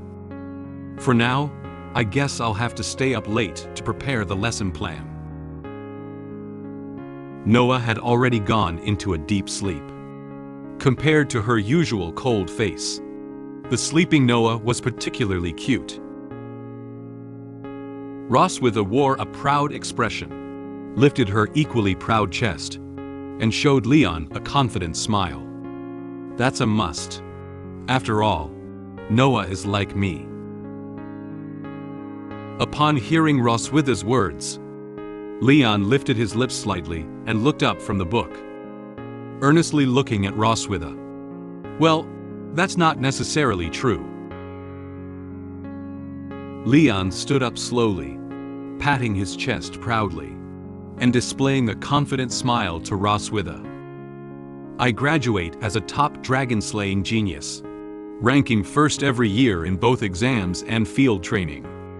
I even win every top-level scholarship the school has to offer. After showing off his outstanding achievements in school, Leon leaned on the table and suddenly looked seriously at Roswitha, asking her word by word. "So, Your Majesty, what about you? What kind of champion are you?" Roswitha was left speechless by his sudden question. As an unbeatable silver dragon queen, she naturally won't lose to the man in front of her in terms of military strength. But when asked about learning, she still couldn't come up with anything that could be compared to the man in front of her. Roswitha felt careless. She furrowed her brow and looked at Leon with a somewhat displeased expression. "I always think he is a reckless man who can only fight and kill, but I don't realize he is also a top student." Roswitha recalled that the clever and courageous Leon was now a captive, forcibly held here, utterly at her mercy in both body and mind. She looked at Leon with a disdainful smile. "Ha! So powerful. Then how come you're still my captive?" Upon hearing Roswitha's words, he angrily retorted, "Damn, I only lost that one time." Leon, a renowned dragon slayer, who has vanquished countless dragons, has surprisingly been defeated by the Silver Dragon Queen this time. Leon was really a bit upset. Not only that, he's also been thoroughly bullied by her, and his body is nearly at its limit from her relentless torment. As he crouched down, he muttered quietly to himself, "One misstep can lead to eternal regret, and a tiger on the plains can be bullied by a dragon." Roswitha smiled from behind as she watched Leon's disappointed expression, while jokingly responding to his words. "You're afraid of being ridden by a dragon, right?" At this moment, Roswitha noticed a plate of yellow peppers on the desk. Pepper? She looked at the plate of peppers and asked Leon, "What are you doing with this?" Leon also looked at the conspicuous plate of peppers in the messy book at this moment. "Oh, this pepper?" He picked up a pepper. The appearance of this chili pepper seems no different from ordinary chili peppers. "I bring this from the kitchen to help wake me up." With some concern in her eyes, Roswitha raised her hand to try and stop Leon from eating the pepper. "Wait a moment, this is a Dragon Clan's yellow pepper. I doubt a human being like you cannot bear it." But it was too late. Leon took a bite of the pepper straight from his hand. Leon never expected that this seemingly ordinary pepper would have such great power. In no time at all, the pepper had made Leon's face red. So spicy!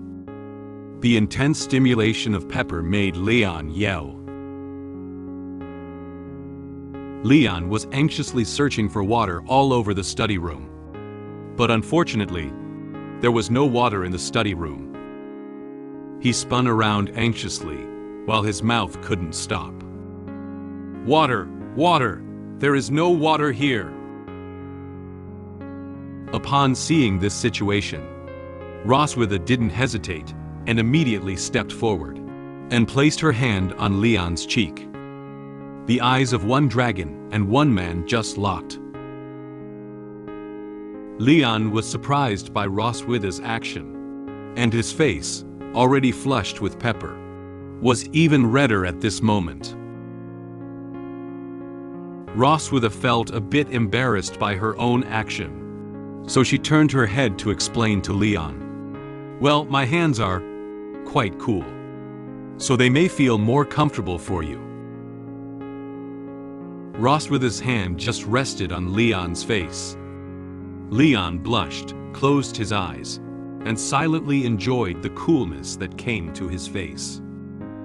Roswitha's fingertips are so cool, and the areas she touched are very comfortable. It's not as cold and stimulating as ice cubes, It's a very gentle coolness.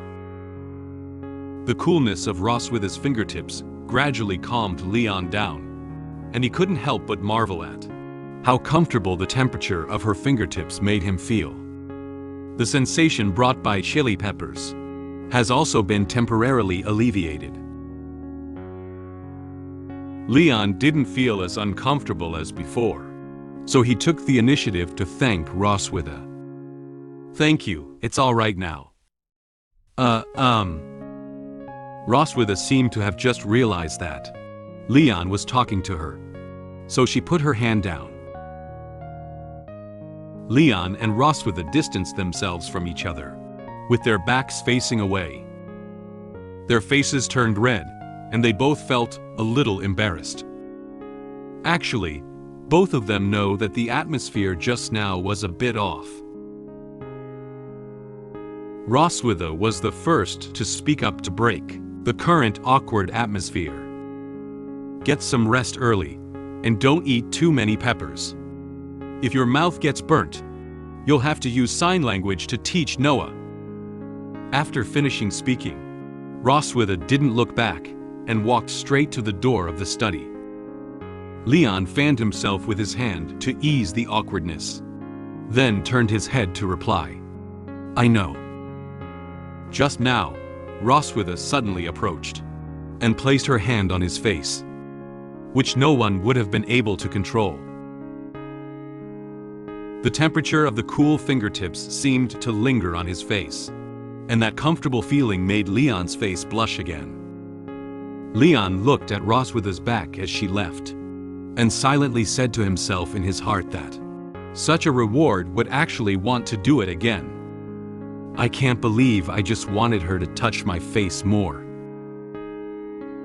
However, when he thought about the ruthless exploitation of his body by Roswitha in the past, which had tormented his waist, Leon felt scared without hesitation. He trembled while holding his arms in both hands. "You wake up a little bit. She is the evil she-dragon who tricks you into a small corner, madly squeezes you, and finally says that your physical strength is not good. Just think about it, is a little perverted." Looking at the messy books on the table, Leon made up his mind to find a suitable way to quickly restore his weakened body. If he continues to be bullied by the Silver Dragon Queen like this, his body will not be able to bear it. I need to find a method to help my body recover quickly. Without delay, Leon quickly picked up the book at hand and started flipping through it. Red dragon fruit has the effect of regulating qi and blood. Well, that's not it. You lotus grass, taken orally, can regulate digestive function. But that's not it either. Suddenly, Leon seemed to see something, and the book in his hand stopped on this page. He carefully read the name of the medicine and their detailed information on this page. Black Dragon Pill.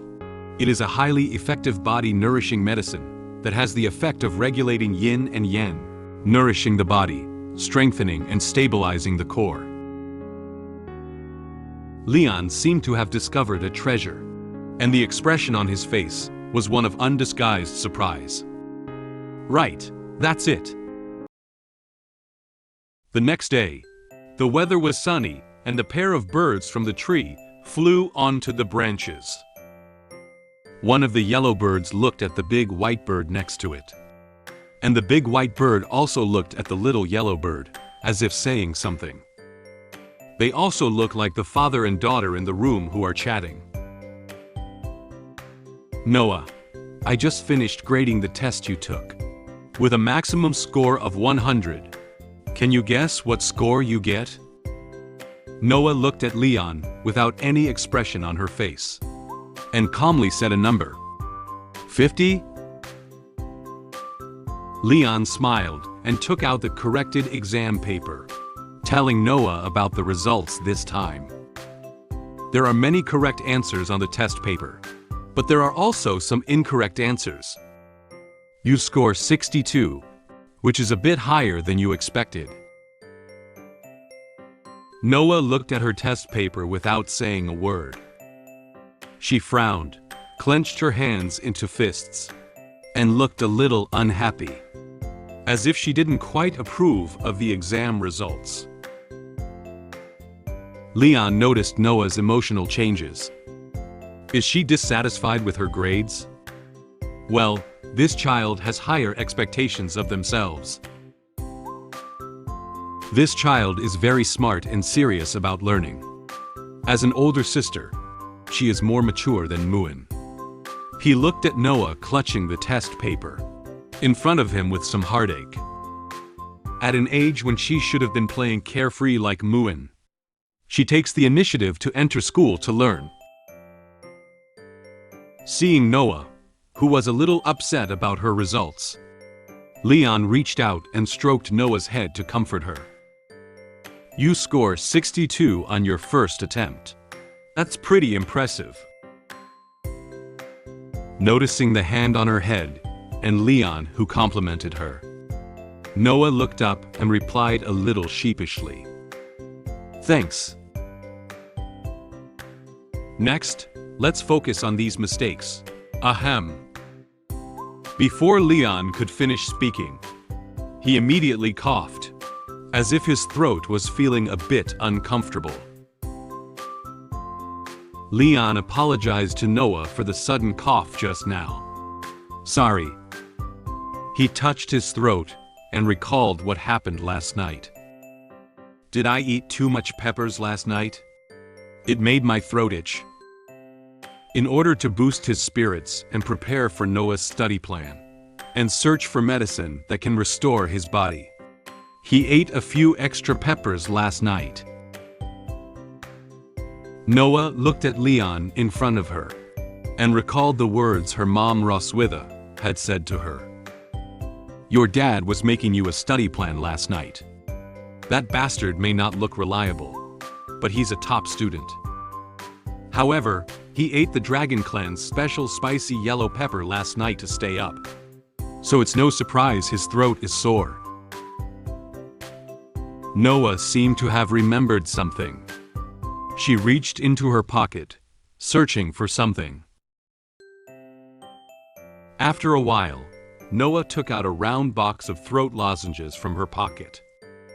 The name Dragon Throat Lozenge is written on the box. She handed the box to Leon sitting across from her. This is for you. Leon was surprised and took the throat lozenge handed by Noah.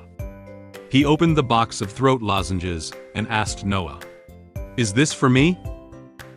Noah answered his question with a somewhat cold tone. Well, Mom gives it to you, not me. Leon picked up a throat lozenge and put it in his mouth, smiling at Noah. Please help me say thank you to your mother later. Leon thought that this child was just like Roswitha, appearing cold on the surface. But in reality, she was not good at expressing her kindness. Leon didn't expect that the Silver Dragon Queen and Noah still had such a cute side.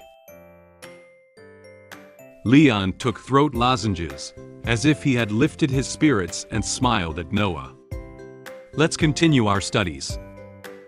Noah also seemed inspired by Leon. Her eyes became serious, and she answered what he had just said. Okay. The father-daughter relationship seemed to have quietly become closer. In order to restore the weak body that was bullied by the Silver Dragon Queen, I secretly developed a mysterious bolus. As a result, daughter discovered this matter and informed the Silver Dragon Queen along the way. The Silver Dragon Queen not only did not mock me, but also advised me not to easily try this bolus now. I didn't listen and just swallowed the bolus in one gulp. After taking the bolus, I seemed to feel a strong yang energy entering my body now. The moment for extraordinary strength had finally arrived. At this moment, Leon was in the kitchen of the Silver Dragon Castle, with various containers and medicinal herbs placed on the kitchen table. He was preparing for the refining of Black Dragon bolus.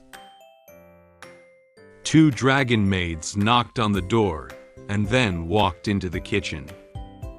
They were holding a pile of medicinal herbs in their hands, some in bags, some in bowls, some brown, and some green.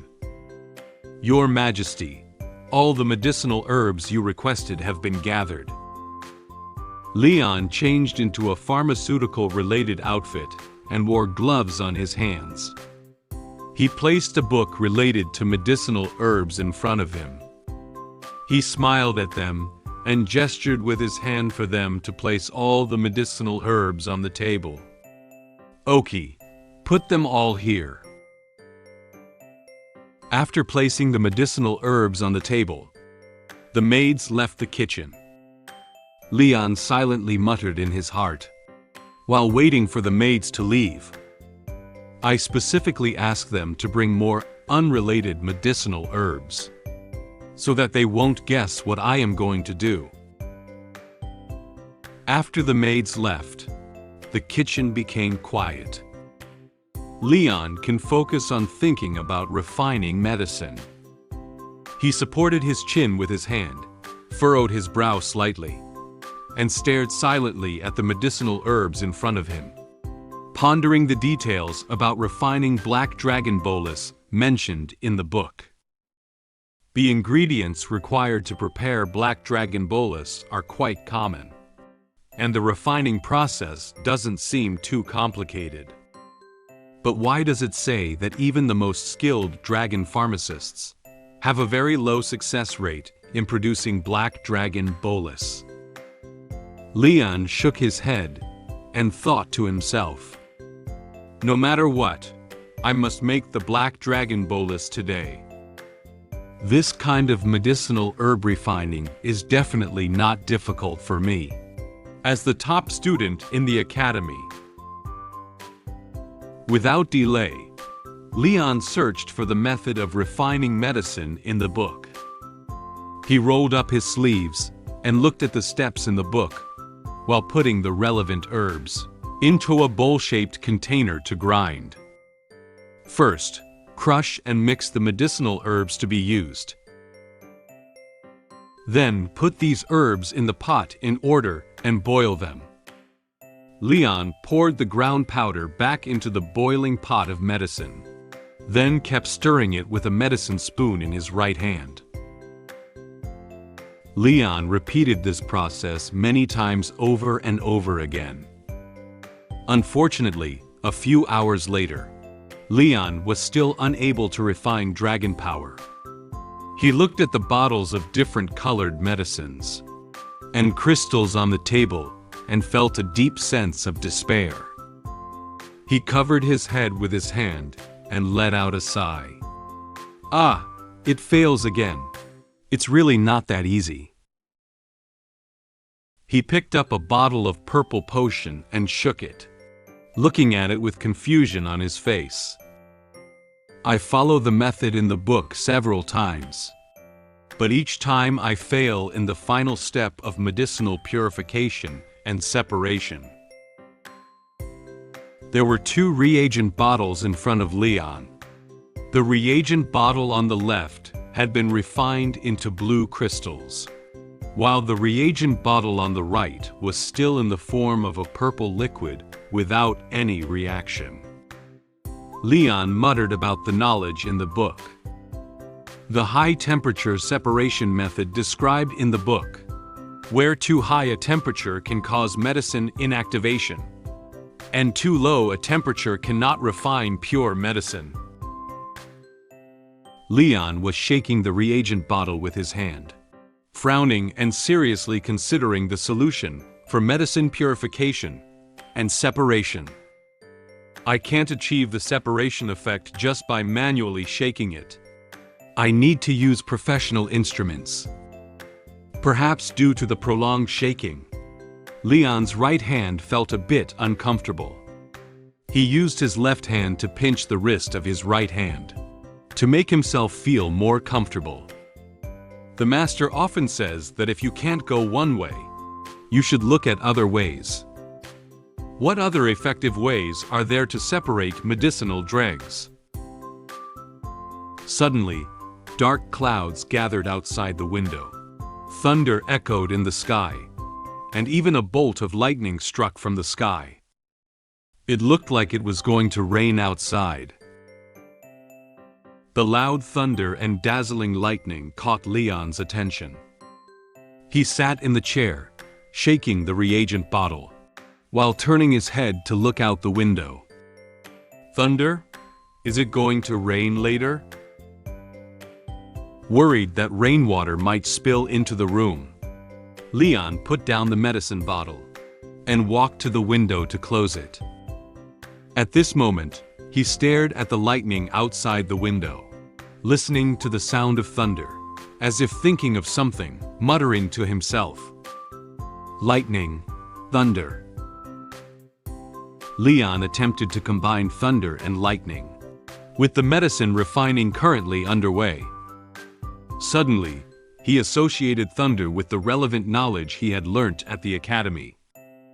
Thunder. I remember in alchemy class. The teacher once said that electrolytic impurities sometimes have a higher success rate than fire roasting. He walked quickly to the table and looked at the unresponsive purple medicine just now, trying to use the magic he had learned to purify and separate the medicine. Perhaps I can try using the thunder element that was not mentioned in this book to extract it. I am best at thunder elemental magic, and now my magic has only regained some. However, it is more than adequate for this kind of subtle maneuvering. Leon placed his hand under the medicine bottle and cast thunder elemental magic on it. The liquid in the bottle seemed to react to this magic, boiling and creating bubbles. With Leon's efforts, half an hour later, the medicine in the bottle finally formed into the medicine bolus in Leon's hand. He carefully examined the medicine bolus and exclaimed in surprise, "Success!" Leon put the medicine bolus into a small box he carried with him. Looking at the black dragon bolus he had painstakingly crafted, Leon couldn't help but secretly smile. The medicine of the Dragon Clan is quite easy to make. He was completely immersed in the joy of being able to refine the Dragon Clan's medicine, completely unaware that Muen had already opened the door and entered the kitchen. What a great thing! Leon thought to himself, humming a happy tune. Suddenly, Muen's voice sounded beside the table. "Dad, what are you doing?"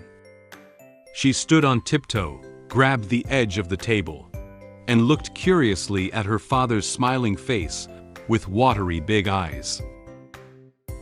Leon only felt something was wrong at this moment.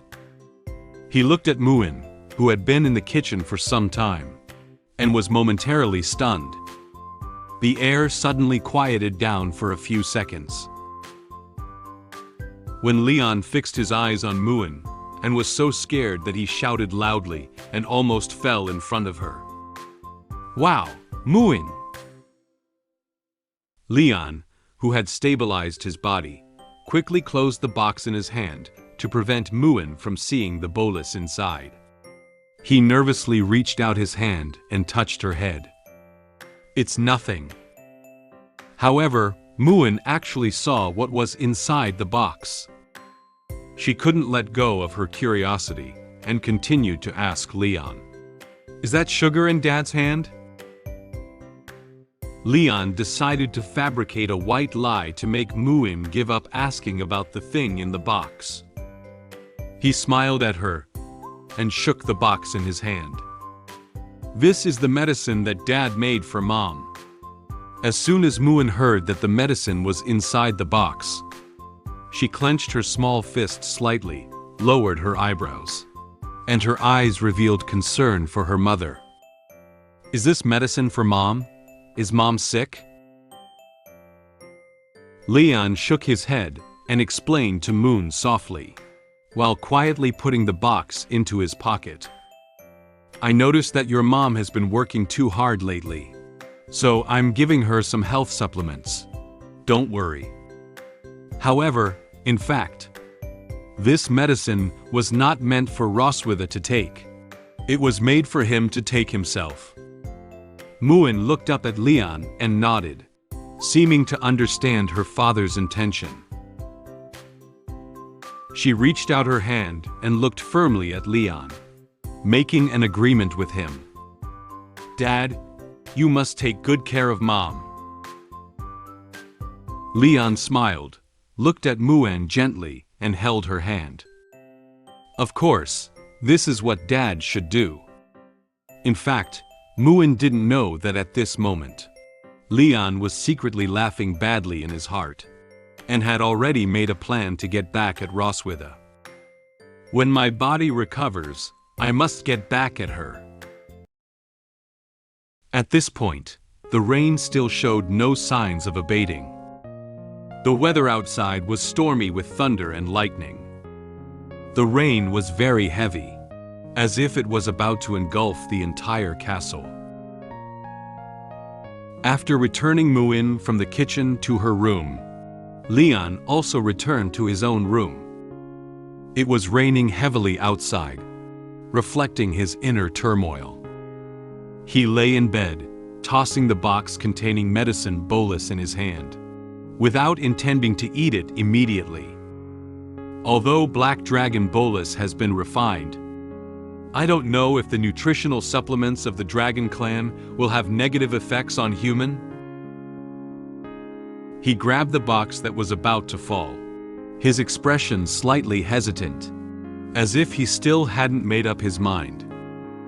Maybe I should just set it aside for now. Just as Leon was pondering whether to take the bolus or not, there was a knock on the door. Leon noticed the sound and looked up towards the door, with some doubts in his heart. Could anyone else be coming over at this hour? After the knocking, someone immediately opened the door and came in. And this person was none other than Roswitha. Leon sat up in shock when he saw that. It was Roswitha walking in, and awkwardly smiled at her. Your Majesty, why are you here? Roswitha had a kind smile on her face, indicating that she was not here to cause trouble for Leon this time. She wagged her tail, slowed down her tone, and spoke to Leon about the purpose of coming to his room this time. I hear from Muen that you make me a medicine that looks like chocolate candy to regulate my body. Leon heard that it was Muen who had told Roswitha about his medicine making. He was momentarily speechless and didn't know what to say to reply to Roswitha. He turned his head away, looking a little nervous. He didn't dare to face Roswitha. Leon quietly stated in his mind that he was still losing out to his daughter's naivety. My cute daughter leaks the news so quickly? Leon nervously didn't dare to move, watching as Roswitha approached his bed step by step. However, she said she had no other purpose. Don't be nervous. I'm not here to question you or anything. I'm just surprised that you can refine medicine in such a rudimentary environment. Roswitha's face showed an expression of interest in the refined medicine. She approached Leon and reached out to him, seemingly wanting to see what his medicine bolus looked like. What have you refined? Can you show me? Leon still looked at her nervously, but faced with her questioning, he couldn't do anything about her for the time being. He sighed, thinking that he couldn't hide it anymore. Leon obediently handed the box in his hand to Roswitha. Even if I say it's not possible, you will still use violent means to snatch it away. Roswitha opened the box in her hand and carefully examined the black dragon bolus inside. The medicine bolus is flawless and glossy. Even a hint of surprise could be seen on Roswitha's face. She was quite satisfied with Leon's ability to refine medicine bolus of such quality. Not bad. To be able to make a black dragon bolus with such a perfect color under these conditions. You're really impressive, Leon. After commenting on Leon's medicine bolus, Roswitha complimented him in a rare manner. How does that saying go? Something about being skilled in both the pen and the sword? The Silver Dragon Queen, who usually didn't praise him much, rarely expressed her approval of the medicine bolus he had refined today. Leon was a little surprised by Roswitha's comment. He froze a little as he looked at her. Did she actually not mock me? Suddenly, Roswitha's expression became serious, as if she was going to say something very important. She closed the box and threw it back to Leon. You can keep it, but you can't take this medicine now. Leon steadily caught the box. He raised an eyebrow and looked at Roswitha with confusion, obviously not understanding what Roswitha was saying all at once. Huh? Why? Roswitha's expression changed to the serious expression she usually had when she was with Leon, and her tone was not very friendly. She looked condescendingly at Leon on the bed, propping her hands under his plump twin peaks. As a complement medicine for Dragon Clan, its efficacy is too strong for the human body. Leon still couldn't understand the seriousness of Roswitha's words. He frowned and looked up at her, thinking she looked down on him. I won't be able to bear it? Roswitha raised one eyebrow and looked disdainfully at Leon in her eyes. She gave Leon a provocative smile. I kindly remind you, as a human, you can't withstand its power. Her words made Leon feel very dissatisfied. His expression became serious, expressing disbelief at her words. What about the power of dragons? I have already defeated countless giant dragons. How could I not bear a small bolus? Leon insisted on proving to Roswitha that he could withstand the power of Dragon Clan. He picked up the black dragon bolus and gathered the courage to swallow it in one gulp. Roswitha, you don't underestimate me. Courage, it is a hymn of humanity. Leon looked at Roswitha with an expression of no more fear, showing a warrior's determination to go to the battlefield. Roswitha reached out her hand to stop him, but unfortunately, it was already too late. The medicine bolus had already been swallowed by Leon. She looked at Leon angrily, but couldn't say anything.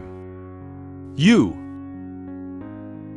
Suddenly, Leon widened his eyes and his body felt like it was being burned up. A powerful force was gathering inside his body. It was obvious that Black Dragon Bolus had started to take effect. His skin is slowly turning red. He knelt on the bed in great discomfort, one hand supporting the bed, and the other hand gripping his chest clothes, looking very painful. Roswitha's expression was somewhat worried, and she was at a loss for what to do with his current situation. Bastard! I haven't used much healing magic before. She cursed Leon for being so impulsive, while using her hands to cast healing magic on his stomach. How do you feel now? I'll try to break down the effect of the bolus for you first. Leon did not answer Roswitha's question. He gritted his teeth, and she couldn't see the expression on his face for a moment. When Roswitha wanted to continue casting healing magic on Leon, he suddenly reached out and grabbed her hand, interrupting her healing magic. Roswitha was startled by his action. She looked at Leon with a serious expression. "Ah, don't move." Leon slowly lifted his head, his face sweating profusely. He looked at Roswitha with a resolute expression. "Just take a look, Silver Dragon Queen. This is the courage and determination of humanity." There were many lightning bolts around him. It seemed that under the influence of this power, a miracle was truly about to happen to Leon's body. After taking the mysterious bolus, I fainted directly. Just as the queen was about to call a doctor over, my temperament changed drastically, and I began to act coquettishly with her. The queen had no choice but to comply with my current situation when I suddenly changed. Suddenly, the dragon pattern on my body activated. The power of dragon pattern guided me to knock down the queen and prepare to have intimate contact with her. Not only did the queen not refuse, she also agreed to have a night of fun with me. An ambiguous atmosphere had formed between the two of them. At this moment, it was night, and the outside was still raging with wind and rain. Leon had just finished eating black dragon bolus, and his entire body was surrounded by many blue lightning bolts, illuminating his entire room. Suddenly, Leon cast a thunder elemental magic on his chest with his hand. He let out a scream and emitted a dazzling flash all over his body. Leon not only cast his magic, but also let go of Roswitha's hand to prevent the magic from affecting Roswitha. Roswitha slightly widened her eyes and looked at Leon in shock. She couldn't understand why he suddenly had to be so harsh on him. Why did he use thunder magic on his own body? What the hell is he doing? The duration of thunder elemental magic is not long. In no time, the thunder and lightning around Leon disappeared. He suddenly fainted. He closed his eyes and felt weak in his body. He quickly leaned forward, about to fall off the bed and make intimate contact with the floor. At this moment, Roswitha discovered that Leon's body couldn't maintain balance. She quickly walked forward and hugged Leon's body to prevent him from falling to the ground. She looked at Leon nervously, afraid that something might happen to him again. Leon closed his eyes tightly, and his expression looked very uncomfortable. Roswitha placed her hand under Leon's head and body, and gently placed him on the bed. Roswitha's series of movements are as gentle as water, as if she is taking care of her injured husband's wife. After installing Leon, Roswitha whispered a sentence. "He's really crazy." No one knows if this sentence is cursing him or praising him. Roswitha stood beside and observed for a while, but found that Leon still hadn't made any movement to wake up. She sighed and turned around to leave Leon's room to find a doctor for him. "You wait here. I'll go find the palace physician to come over." As Roswitha walked towards the door of Leon's room, Leon slowly opened his eyes and woke up. He had a blush on his face, like someone who had just been drunk. He seemed to know that Roswitha was leaving, so he suddenly reached out and grabbed her, trying to stop her from leaving. Roswitha felt that someone behind her had grabbed something from her, and sensitively turned to look at Leon on the bed with a hint of surprise on her face. She saw Leon awake with a blush on his face, and his gaze wandering. The thing he was holding in his hand was her own tail, Leon wagged Roswitha's tail and looked at her with a silly smile. Although Roswitha didn't understand what was wrong with Leon now, she was a little angry about his current behavior. He looked at Leon with a serious expression and a tone full of displeasure. "How did you?" Leon didn't seem to notice the expression on Roswitha's face now. He held onto the tail of Roswitha and kept rubbing it, with a happy expression on his face. At this moment, Leon was as happy as a child who had received a new toy. The handsome expression, after taking the bolus just now, has disappeared without a trace. He rubbed against Roswitha's tail while speaking softly to her. "Heh. Wife, where are you going?" Upon hearing the question he was asking now, Roswitha's expression quickly changed from anger to surprise, clearly frightened. Roswitha's face immediately took on a large blush. She looked at Leon nervously and answered him hesitantly. Who is your wife?" Roswitha expressed dissatisfaction with Leon's strange behavior. She couldn't bear him holding her tail like this. She pushed Leon's face, trying to make him let go in order to pull her tail back. "Hurry up and let go of me." The expression on Leon's face showed that he enjoyed the feeling of holding the tail of Roswitha now, and he didn't seem to want her to leave now. He giggled dizzily as he clung to her tail. "I don't want to let go. I won't let my wife leave." Roswitha and Leon pulled and tugged at each other several times for their tails. As a result, Leon still tightly held onto her tail and refused to let go. Roswitha was unable to pull her tail back in the end. He was still giggling and hugging his tail like a spoiled child, constantly muttering in his mouth, "Wife, my wife." Finding out that the method she used just now didn't work, Roswitha gave up on getting serious with Leon.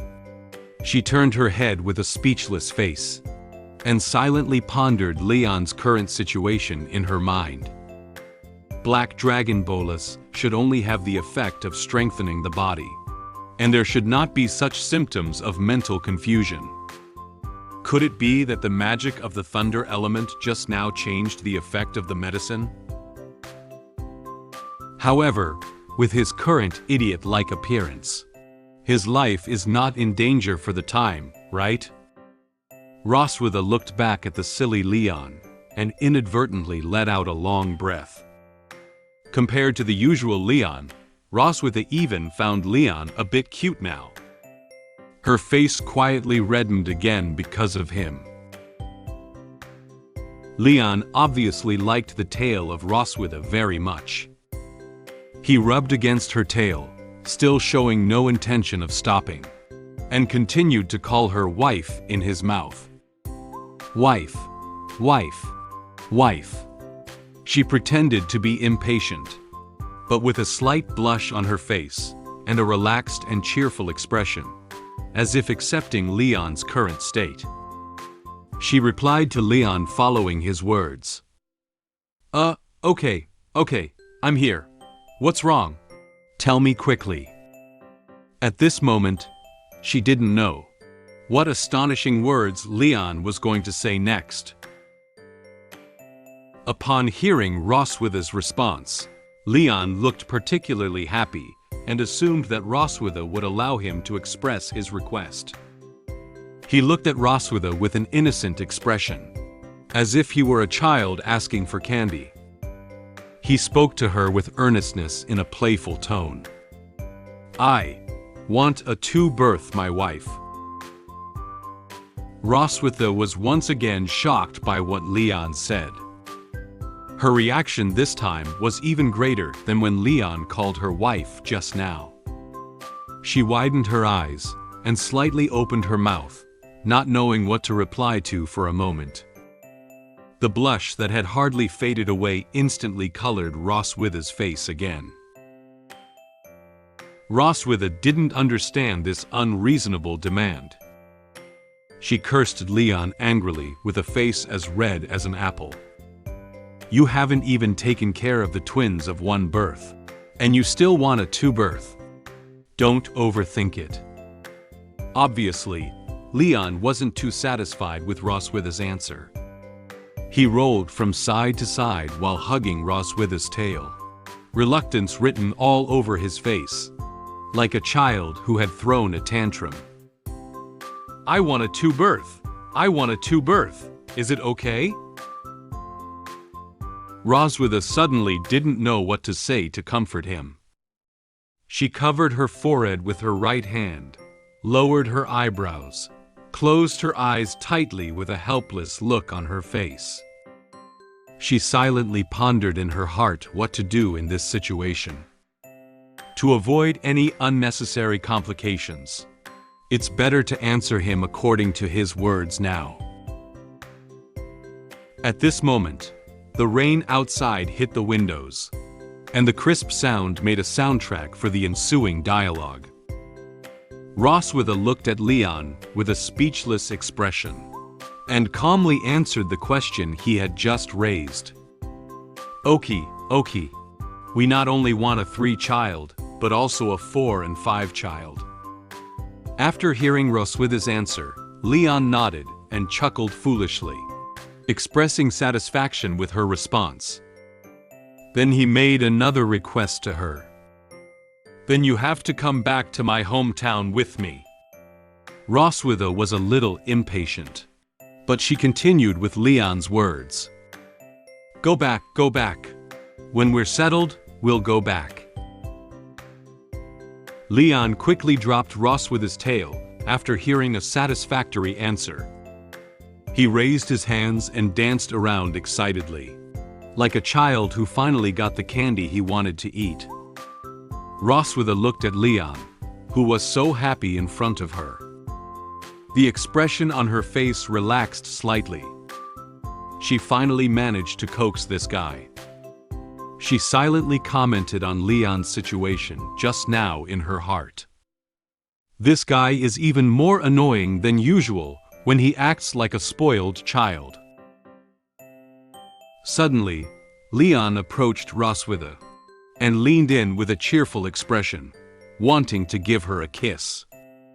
Wife, you're so good! Roswitha noticed a movement from the person next to her, and slightly turned her head to notice that Leon's pouted mouth was about to approach. She was stunned for a moment, then immediately stopped Leon. She didn't want this kind of reward. Roswitha quickly reached out her hands to cover Leon's face and pushed him away, trying to stop Leon's face from approaching her again. Don't take the opportunity to be good to me, idiot! Leon may have been hurt by her action, he exclaimed in surprise. He was now stopped by Roswitha's hand and couldn't move at once, but he still worked his face forward. Roswitha couldn't help silently cursing in her heart. Why hasn't this bastard in front of me woken up at this time? For Leon, who has not woken up yet, Roswitha can no longer bear it. Her rationality suddenly went out of control, and she punched Leon in the face. Her voice revealed impatience. When will this medicine effect wear off? Before Leon could react to what had happened, he was hit in the face by her fist and let out another muffled groan. When Roswitha reacted, her fist had already hit Leon's face. And now Leon is bowing his head and covering his injured face, kneeling on the bed in grievance, unable to say anything. Roswitha quickly withdrew her hand. She looked at Leon, feeling a bit at a loss and feeling uneasy inside. I couldn't stop myself from hitting him. There was a hint of apology in Roswitha's expression. She comforted Leon by caressing his back with her hand, while asking him about her physical condition. "Are you okay?" However, Leon still didn't lift his head. At this moment, Leon suddenly realized that his body seemed a bit strange. His hand tightly grasped the clothes on his chest, and the blush on his face suddenly deepened, constantly panting. His body trembled uncontrollably, looking very uncomfortable. "Wife, I feel a little uncomfortable." Roswitha also noticed that something was wrong with her body. She nervously lowered her head and noticed that the dragon pattern on her chest suddenly lit up. The dragon pattern emitted a dazzling purple light, indicating something to her. "My God!" She looked at dragon pattern in surprise, as if she knew why Leon was feeling so uncomfortable now. At this moment, Leon, who was lying on the bed, was still dizzy and didn't know what had happened to his body. Roswitha quickly climbed onto the bed and immediately peeled off Leon's clothes. As expected, the dragon pattern on Leon's chest also lit up.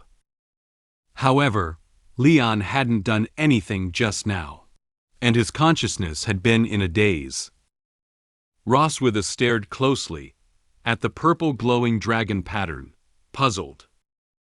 Why did the dragon pattern activate at this moment?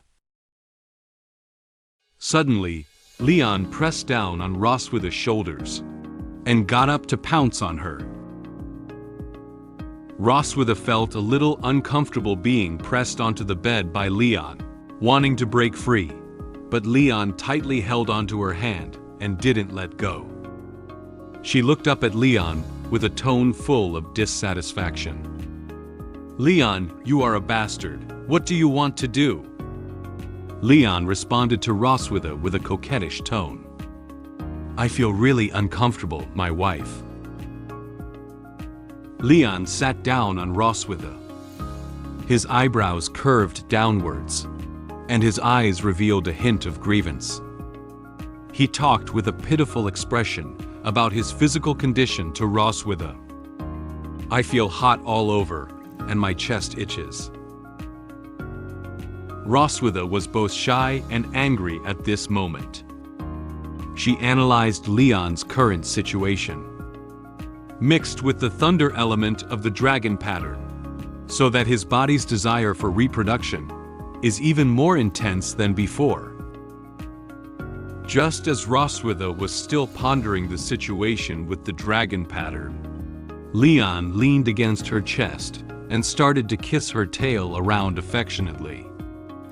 "My wife's tail is fragrant. I love her tail the most."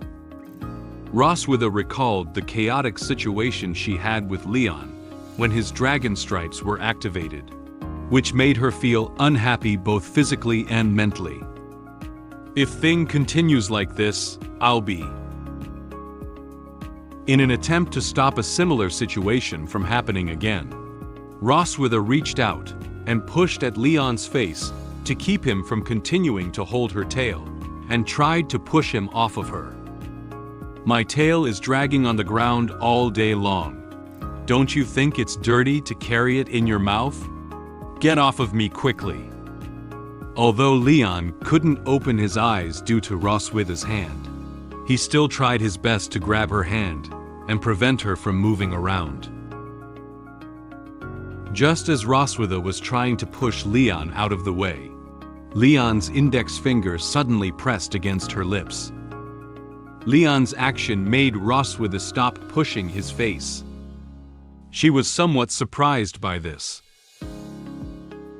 Leon's eyes didn't have the goofy look they had just had. He suddenly looked seriously at Roswitha beneath him and praised her in a low voice. "Milkweed, you look so beautiful tonight." Roswitha was a little surprised and shy by his compliment. She turned her head and replied softly, "Even if you say so." For the sudden change in Leon's attitude, Roswitha didn't know what to say for a moment. However, at this moment, Leon seemed more tempting and handsome than ever before, and his aura made her unable to control it. What's going on? This man's attitude is completely different from just now. This irresistible madness and ferocity. She turned her head to look at the man in front of her in fascination. Do I actually have any expectations for him? Leon's face was flushed, and he looked at Roswitha with gentle eyes, softly saying words that she couldn't refuse. My dear, you can help me, right? Faced with such a temptation, Roswitha couldn't help but agree to such a somewhat unreasonable request from him. Okay, then. Only tonight. The bodies of Leon and Roswitha overlapped in this way, and the air was filled with an ambiguous atmosphere. The howling wind and rain outside the window muffled the sound of them entwining with each other. After eating Black Dragon bolus, I had an intimate conversation with the Silver Dragon Queen for an evening. I woke up to find myself in bed with the Silver Dragon Queen. Recalling last night's accident, the Silver Dragon Queen was very satisfied with my service and asked me to continue working hard next time. Then, Muen naively mentioned to me the funny stories that Silver Dragon Queen told her, which made me laugh and cry. In order to make Muen happy, I made a Rubik's Cube for her, which aroused her surprise and curiosity. At the same time, I secretly prepared another Rubik's Cube for Noah. Although Noah spoke of disdain towards it, her heart revealed gratitude towards me. At this moment, it is already the morning of the second day.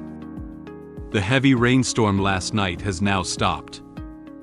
The dark clouds have dissipated, and the weather is very clear, with sunlight shining on the Silver Dragon Castle. Leon woke up. He lay on his side and opened his eyes in a daze, still seeming to have some trouble seeing what was in front of him. He blinked his eyes, and finally his vision became clear. However, when he saw the person in front of him and felt her body tightly against him, he suddenly opened his eyes. Are you awake? Roswitha stared at Leon's face with interest, and gently said the first sentence to him. Leon widened his eyes, opened his mouth wide, and quickly sat up from the bed in shock. Seeing his panicked appearance, Roswitha calmly pulled the blanket over her body and sat up. Leon looked at himself and then at Roswitha, only to realize that neither of them were wearing clothes. Leon asked Roswitha with a shocked expression. Wow, why are you here? Suddenly, Leon felt a soreness. He felt a little tired and uncomfortable in his body. He touched his body and muttered to himself. My whole body hurts so much. The still dazed brain took in so much information at once that Leon couldn't process it all at once. He hadn't been able to react to what was going on. He asked Roswitha next to him in confusion. My memory is a bit fragmented. What happened last night? Roswitha slowly got down from the bed, covering herself with a blanket while answering Leon's questions. Don't you remember everything? She turned around, with a hint of teasing smile on her face, and showed Leon her entire back. You shouldn't forget, Dragon Slayer. Surprisingly, Roswitha's back was covered in various sizes of kiss marks. Not only did she have kiss marks on her back, but she also had them on her chest and waist. Leon looked at Roswitha with surprise. He stared at these kiss marks and couldn't help but sigh inwardly. She has many kiss marks on her body. Did I do this? Suddenly, Leon seemed to have noticed some information. He stroked his forehead with his right hand, lowered his head, and constantly recalled various scenes from last night, and his various postures in bed in his mind. Leon seemed to realize that he had done something very humiliating. He broke down and clasped his head in his hands, and he cried out on his back. "Oh, no!" Apparently, Leon couldn't accept that he was the one who had done so many humiliating acts.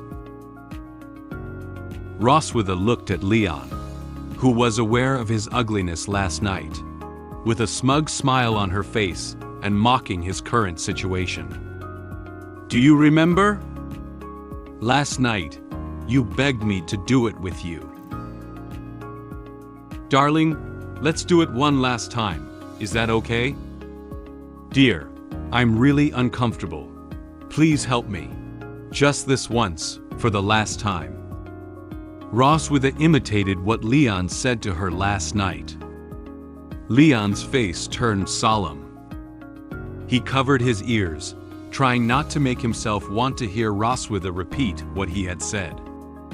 However, obviously, this action was not effective. "My wife. You." Roswitha spoke louder and louder, even adding hand movements as if to show Leon's posture at that time. Leon couldn't help it anymore. He interrupted Roswitha with a helpless expression and reached out to grab her hand, preventing her from continuing her performance. "Stop. Don't say it again. I remember everything." The small incident between him and Roswitha in the morning cleared Leon's mind a lot.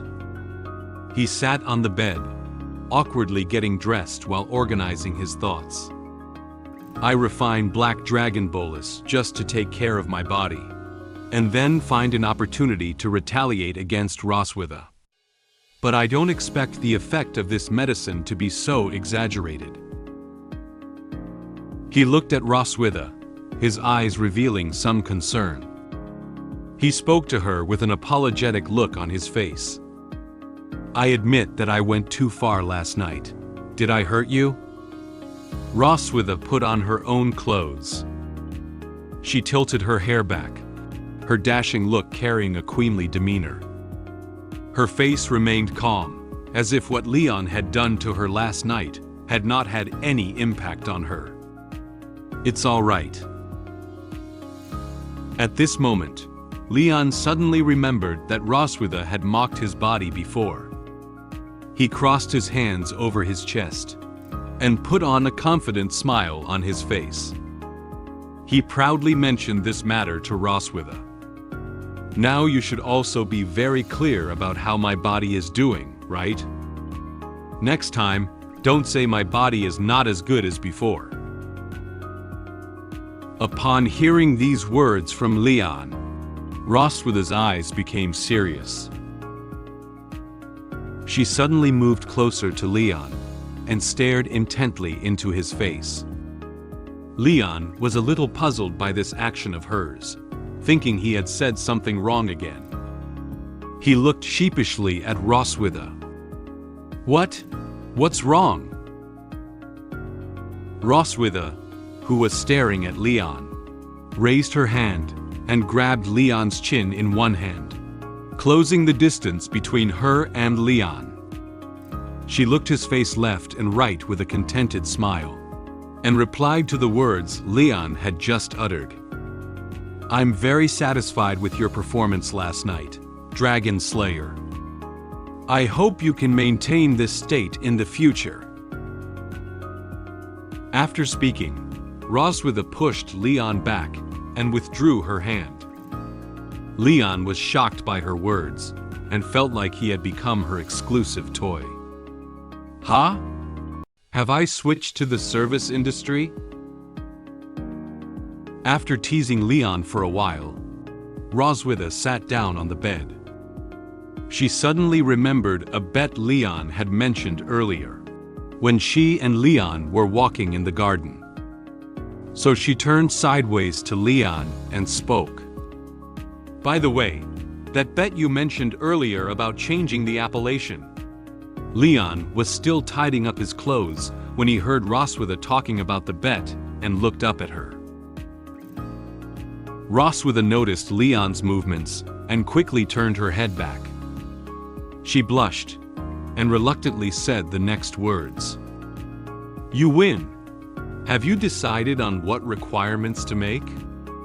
It seems that Roswitha still has some reluctance to admit that he won. This also proves that changing the way she is addressed has brought her closer to her daughters. Leon scratched his head with embarrassment when he heard her mention the bet. "Oh, I've already thought of that requirement." Then, with a sincere expression on his face, he looked at Roswitha and said the demands he wanted to make. "Can you send someone to visit my master and master's wife in the Empire?" Leon hasn't seen his master and master's wife for a long time. They may not even know that Leon has gone missing. Leon still misses them a lot. Roswitha was slightly moved by his demands. She lowered her head and pressed her hand against her chin, thinking about ways to enter human territory. Silver Dragon Clan is not very good at infiltrating, but it's not a problem just visiting people. Leon showed a happy expression when he heard that Roswitha could agree to fulfill this request. He expressed his gratitude to Roswitha with excitement. "Really? Thank." Leon seemed to realize that expressing gratitude directly to the dignified Silver Dragon Queen would not be accepted. He pretended to cough twice, showing a serious expression and saying a more formal thank you. Ahem, ahem. I'd be grateful for your help." The current location is in the garden of the Silver Dragon Castle. The sunshine shines on the colorful flowers and tender green lawn, showing that the entire garden is full of vitality. In a certain part of the garden, Leon changed into a new outfit and sat with Muen at a stone table. After a night of intense exercise, Leon felt a bit tired. He leaned back in the chair, closed his eyes, wanting to take a nap. Muen, who was playing with toys next to him, noticed that Leon didn't look very comfortable. She asked Leon with some concern, "Dad, are you sick?" Upon hearing Muen's question, Leon immediately sat up. He didn't want Muen to know that he was tired now. He straightened his back and pretended to look very energetic. I'm not sick. Why do you ask that?" Muen put down the toy in his hand. She stood up, crossed her waist with one hand, and shook her index finger with the other, with an expression of, "I know everything." She confidently said to Leon, Hey, Mom has already told me all about it. Dad took that medicine himself yesterday. Dad is a man. Man can't say he is sick." Leon was momentarily speechless. He hadn't expected at all that Roswitha would tell Muen about the bolus. He gritted his teeth and inwardly expressed his dissatisfaction with Roswitha's behavior with indignation. That she-dragon, how can she tell a child such a thing? Is she trying to embarrass me? Muen looked at her father, who had already taken medicine and was still leaning back in the chair, thinking that his illness had not yet recovered. Dad hasn't recovered. Is the medicine not effective enough? Or is Dad taking too little medicine? The daughter's questioning, coupled with what happened between him and Roswitha last night, seemed to turn into an invisible arrow poking into Leon's chest. Leon felt a fatal blow to himself. He gave a forced smile in response to Muen. Muen, it's really impolite to ask any further. Muen seemed to see the bloodstains flowing out of the corner of Leon's mouth. Ah, Dad's mouth is bleeding. Muen thought Leon was about to die. So, she quickly ran over and hugged his waist, her eyes revealing some sadness. Dad, Muen can't live without a father. Dad, please don't die. Leon looked as the innocent Muen misunderstood his current situation, and he seemed a bit at a loss. He gently reached out and touched Muen's head to soothe her. Dad is really fine. Don't worry. He comforted Muen while associating her with Roswitha. It's true that she is born to Roswitha. I always feel like there are some things that are very similar to her. She speaks without mercy, which is very similar to her. In order to make Muen happy, Leon squatted down and told her the idea he had just come up with. How about Dad make you a new toy today? As soon as he heard about the new toy, Muen's eyes suddenly lit up and her face returned to its usual happy expression. She clenched her fists and excitedly answered Leon. Toy, yeah, Muen loves toy the most. Leon found a lot of wood and gear parts. He cut the wood into small squares and used parts to assemble the blocks into a larger cube. He used paint to brush each side of this cube a different color. After the paint dried, Leon handed the cube to Muen. This little toy is called a Rubik's Cube and can be twisted freely. You can try. Muen ran towards Leon, excitedly waving her hands and taking over the Rubik's Cube. Muen focused on the Rubik's Cube in her hand and had a great time playing. Leon watched as Muen happily twisted the Rubik's Cube and quietly smiled along with him. He silently praised himself in his heart.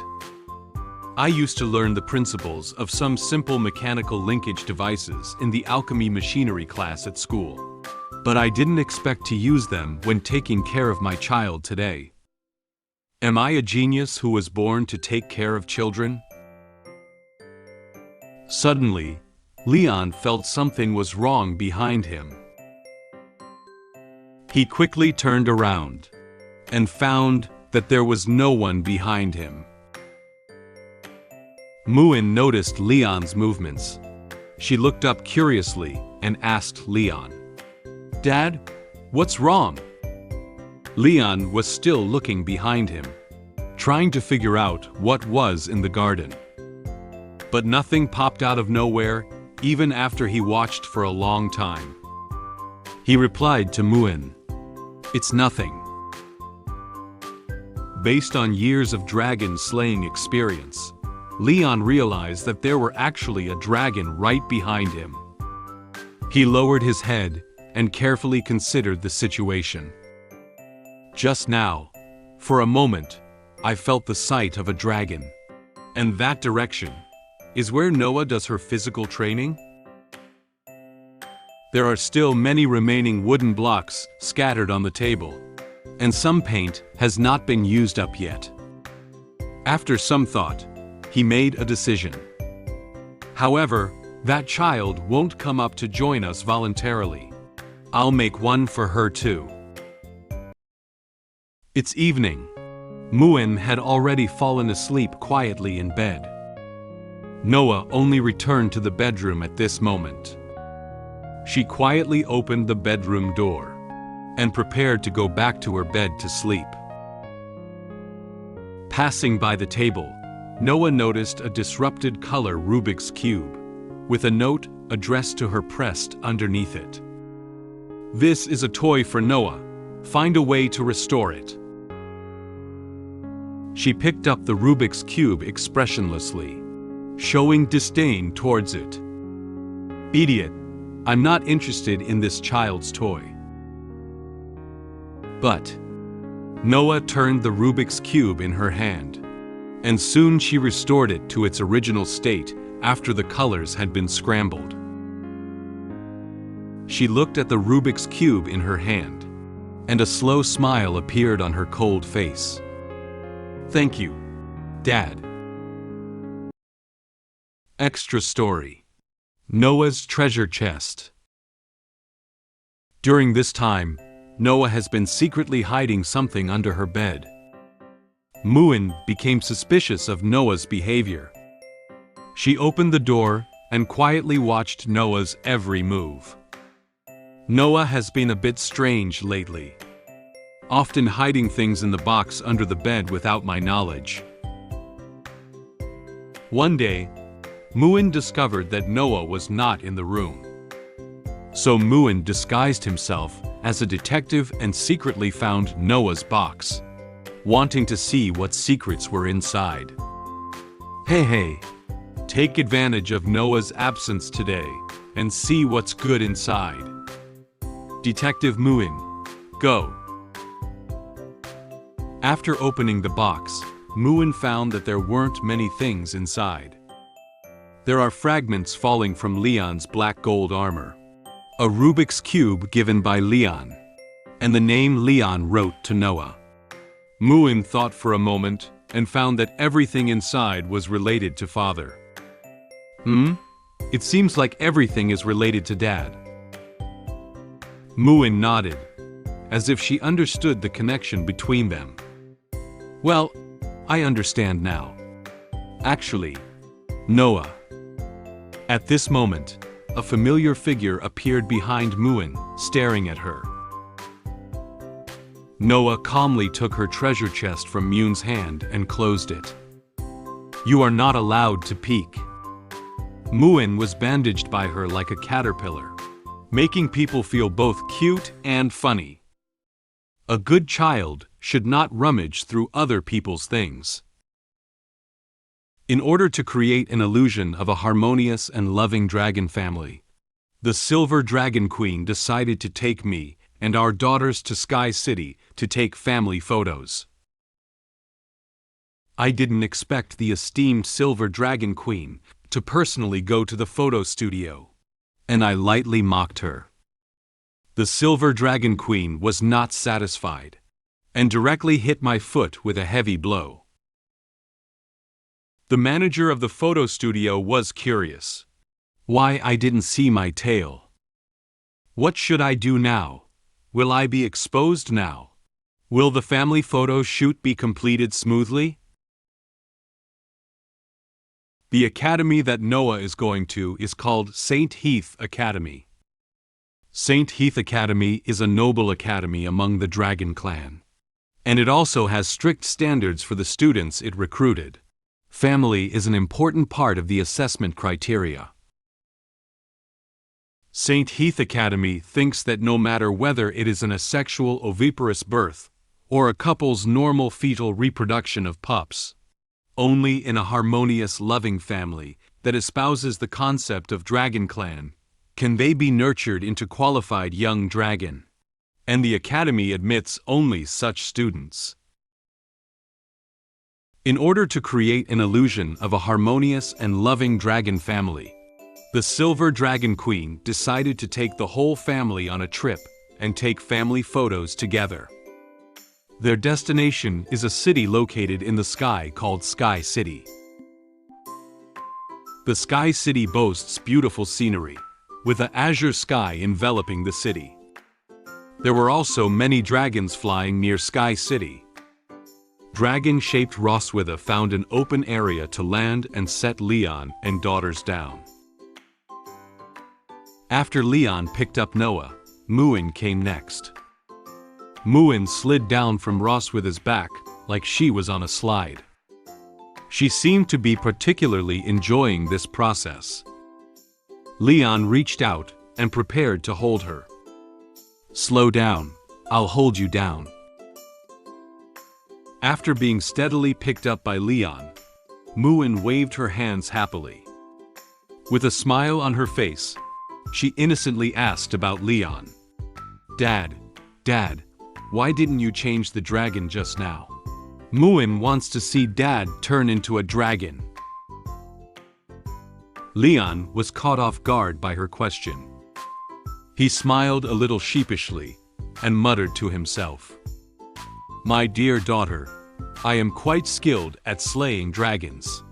But as for transforming into dragons, is it better not to? Noah appeared to see that Leon was avoiding the question. She crossed her hands in front of her chest and stood behind him, speaking softly. Are you unable to transform into a dragon? Leon broke out into a cold sweat at Noah's words. Noah's serious gaze and Muen's innocent gaze converged on him. Leon looked at daughter's curious expressions and was somewhat at a loss. There was no other choice, so he had to look at Roswitha with a pleading expression. At this moment, Roswitha had already transformed into human form and walked towards them. She looked at them with a smile and calmly explained to her daughters. Your father's body has not fully recovered yet, and he cannot transform into a dragon form at the moment. When he recovers, he will show you. It's like a close call. Leon almost thought he was going to expose his identity. He was quietly relieved by the help of Roswitha. Muen gently clenched her hands and looked at Leon with anticipation. Dad, you must recover quickly. With a helpless look on his face, Leon responded softly to Muen's words. I will try my best. Subsequently, Leon silently denied this situation in his heart. Although it is impossible. The azure sky set off the huge gate of Sky City in front of them. The area around the gate was filled with dragon people who came here to play or local dragon people. Roswitha urged them on softly. All right, hurry into the city. There's still something to do today. Roswitha held Noah's hand, while Leon held Muen's hand. 4 people entered Sky City together like this. Entering the streets of Sky City, Muen couldn't wait to take a look around. She ran excitedly ahead, her eyes filled with an indescribable joy. Wow, Noah, look, there are so many dragons. Noah didn't seem interested in the people and things on the street. She calmly followed behind Muen, persuading her not to run so fast. Slow down, don't walk too fast. The people on the street were curious about the pair of cute little dragons that had suddenly appeared, and all of them turned around to look at them with curious eyes. Only Leon and Roswitha were out of place with the people on the street. The 2 of them followed them coldly, not saying a word to each other. At this moment, Leon's walking speed slowed down. He lowered his head, his body trembling uncontrollably. Roswitha noticed that Leon wasn't following. She turned her head and noticed something was wrong with Leon. Is this guy trembling?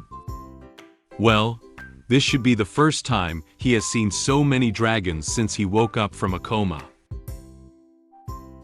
Roswitha walked up to Leon and leaned in to mock him. What's up? Are you scared? Upon hearing Roswitha's question, Leon quickly lifted his head with an excited expression on his face. Huh? Scared? I am excited.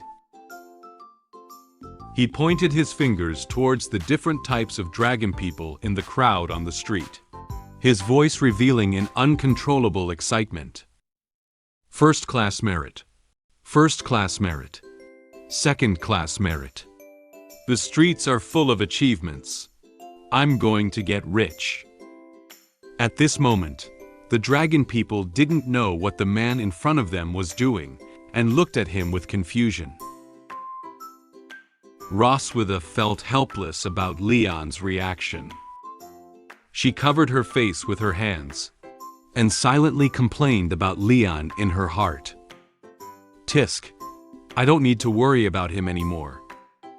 Leon walked ahead of Roswitha with happy steps and confidently laughed out loud. Bring them all back, and I can exchange them for a lot of money.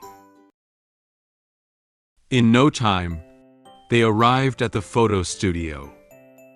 The crisp bell reminded manager that customers had entered the photo studio. A middle-aged female dragon wearing glasses and a hat, and a female dragon assistant stood at the front desk. They bowed slightly to welcome them. Welcome, Your Majesty. The environment of the photo studio is very beautiful, revealing some elegant atmosphere. The wall is filled with photos of various types of dragon people. The female dragon assistant guided them inward from the front. Muen led Noah running ahead, curiously looking at the photos on the studio wall. Noah, look, there are many photos of dragons here. After arriving at the photo studio, Leon felt something strange. He approached Roswitha and whispered to her. By the way, aren't you the Silver Dragon Queen? Why do you still have to come to the photo studio in person to take photos? Roswitha turned to him and explained the purpose of her personal visit this time. The Dragon King or Queen of the tribe can only command the people of their own tribe. But the dragons of Sky City do not belong to any tribe. Leon thought that the Silver Dragon Queen's abilities could only reach this level, and couldn't help but laugh at her. So your status as a queen is a bit low. As the Queen of Silver Dragon, Roswitha didn't want to hear such words. She stomped hard on Leon with her high heels, expressing her dissatisfaction with what he had just said. She walked in front of Leon somewhat angrily. Anyway, my status is higher than yours. Leon stood behind and covered his foot with his hand, sucking in a breath of pain. Roswitha walked up to Selena, the manager of photo studio, and struck up a pleasant conversation with her. Everyone says that Selena's photography skills are top-notch among the Dragon Clan. Being able to successfully book an appointment with you is also our family's luck. Selena held up her glasses and replied to Roswitha. It's an honor for our studio to take family photos for the Silver Dragon Queen. While chatting with Roswitha, Selena turned her head and noticed that there was no tail behind Leon. A little puzzled, she asked Roswitha about it. Your Majesty, your husband's tail. At this moment, Leon was focused on looking at the photos on the wall and didn't listen their conversation. Roswitha looked in the direction where Leon was and made up an excuse to explain to Selena. He doesn't like to show his tail. Please choose a tailless suit for him. In fact, in order to keep the other dragon people from getting suspicious, Roswitha had previously advised Leon to wear a fake dragon tail to pretend he was a dragon. However, Leon was unwilling to compromise and was adamant about not wearing a fake dragon tail. He backed away from it while waving his hands in a motion to show his refusal. No, even if you kill me, I won't wear this. This concerns my dignity. Roswitha had no choice but to follow his idea. After listening to Roswitha's explanation, Selena did not continue to pursue further. She raised her hand and gestured them towards the fitting room in the photo studio. I see, Your Majesty. Please move over here and try on the clothes first. Noah, Muen and Leon followed behind Roswitha and went in together. Muen waved her hands happily as she walked. Muen wants to wear a nice dress. After a while, with the help of the female assistant in the store, Selena first helped Noah and Muen change their clothes. Muen was wearing a white dress with a blue bow as decoration. Noah was wearing a black dress with a purple bow. Muen looked at her clothes with a face full of joy. Noah's face didn't have much expression, but probably in her heart, she also expressed her love for her new clothes. The curtain of the fitting room was pulled open, and Leon walked out from inside. He was wearing a white suit, and his hairstyle had been slightly styled by assistant. He looked very handsome and spirited. Seeing such a handsome father, Muen's eyes sparkled, and she couldn't help but praise him loudly. "Wow, Dad is so handsome." Selena was also amazed by Leon's current outfit. Her face turned slightly red, and she expressed her thoughts to Leon. "King is very suitable for this suit. You must have been very popular before, right?" However, Leon looked at himself with confusion, as if he didn't realize he was as good as everyone said he was. "Is that so? The last time I wore a suit was during my graduation ceremony at Academy." Leon realized that Noah had not yet expressed her opinion.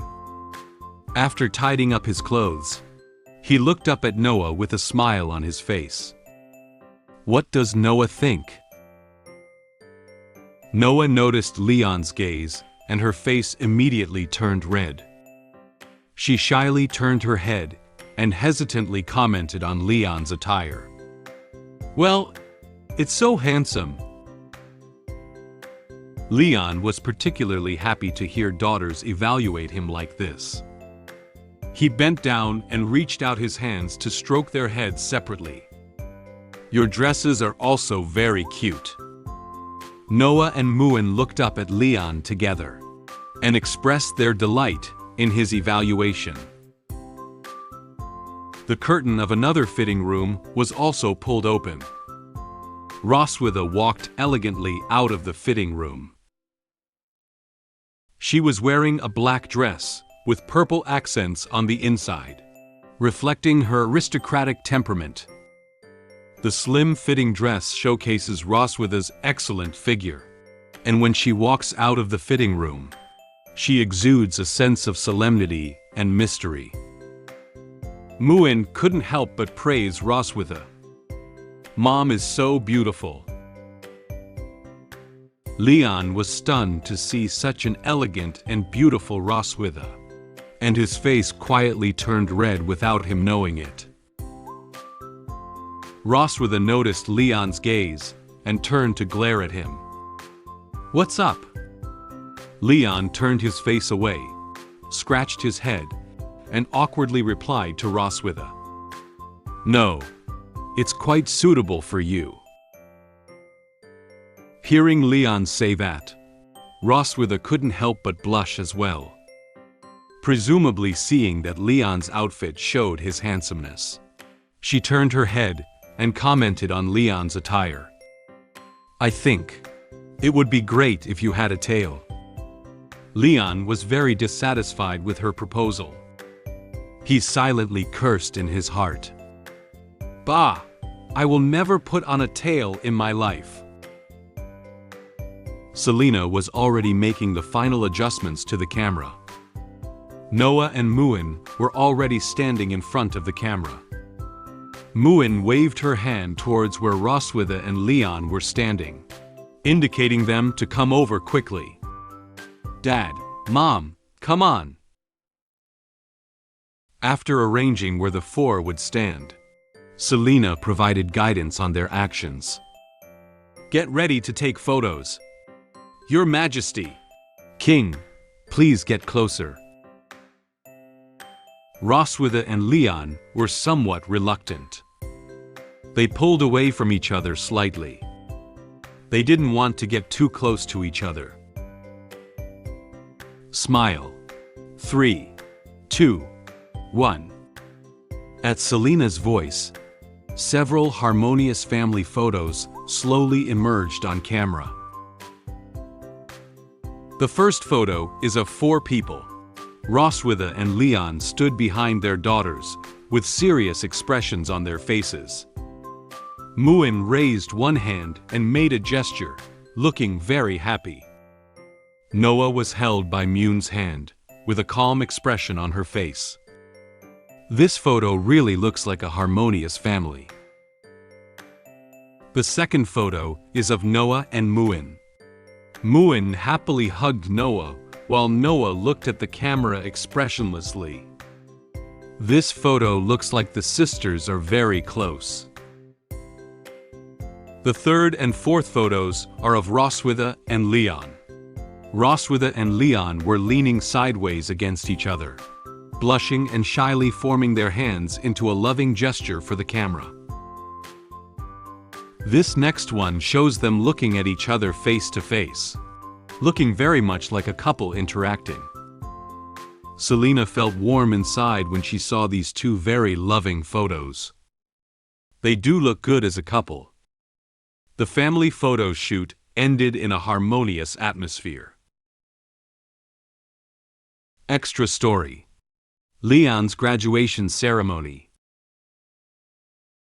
Time passed quickly, and in the blink of an eye, Leon graduated from the academy. However, by this time, Leon was surrounded by girls who looked up to him. "Leon, can we take a photo together? Can you have dinner with me?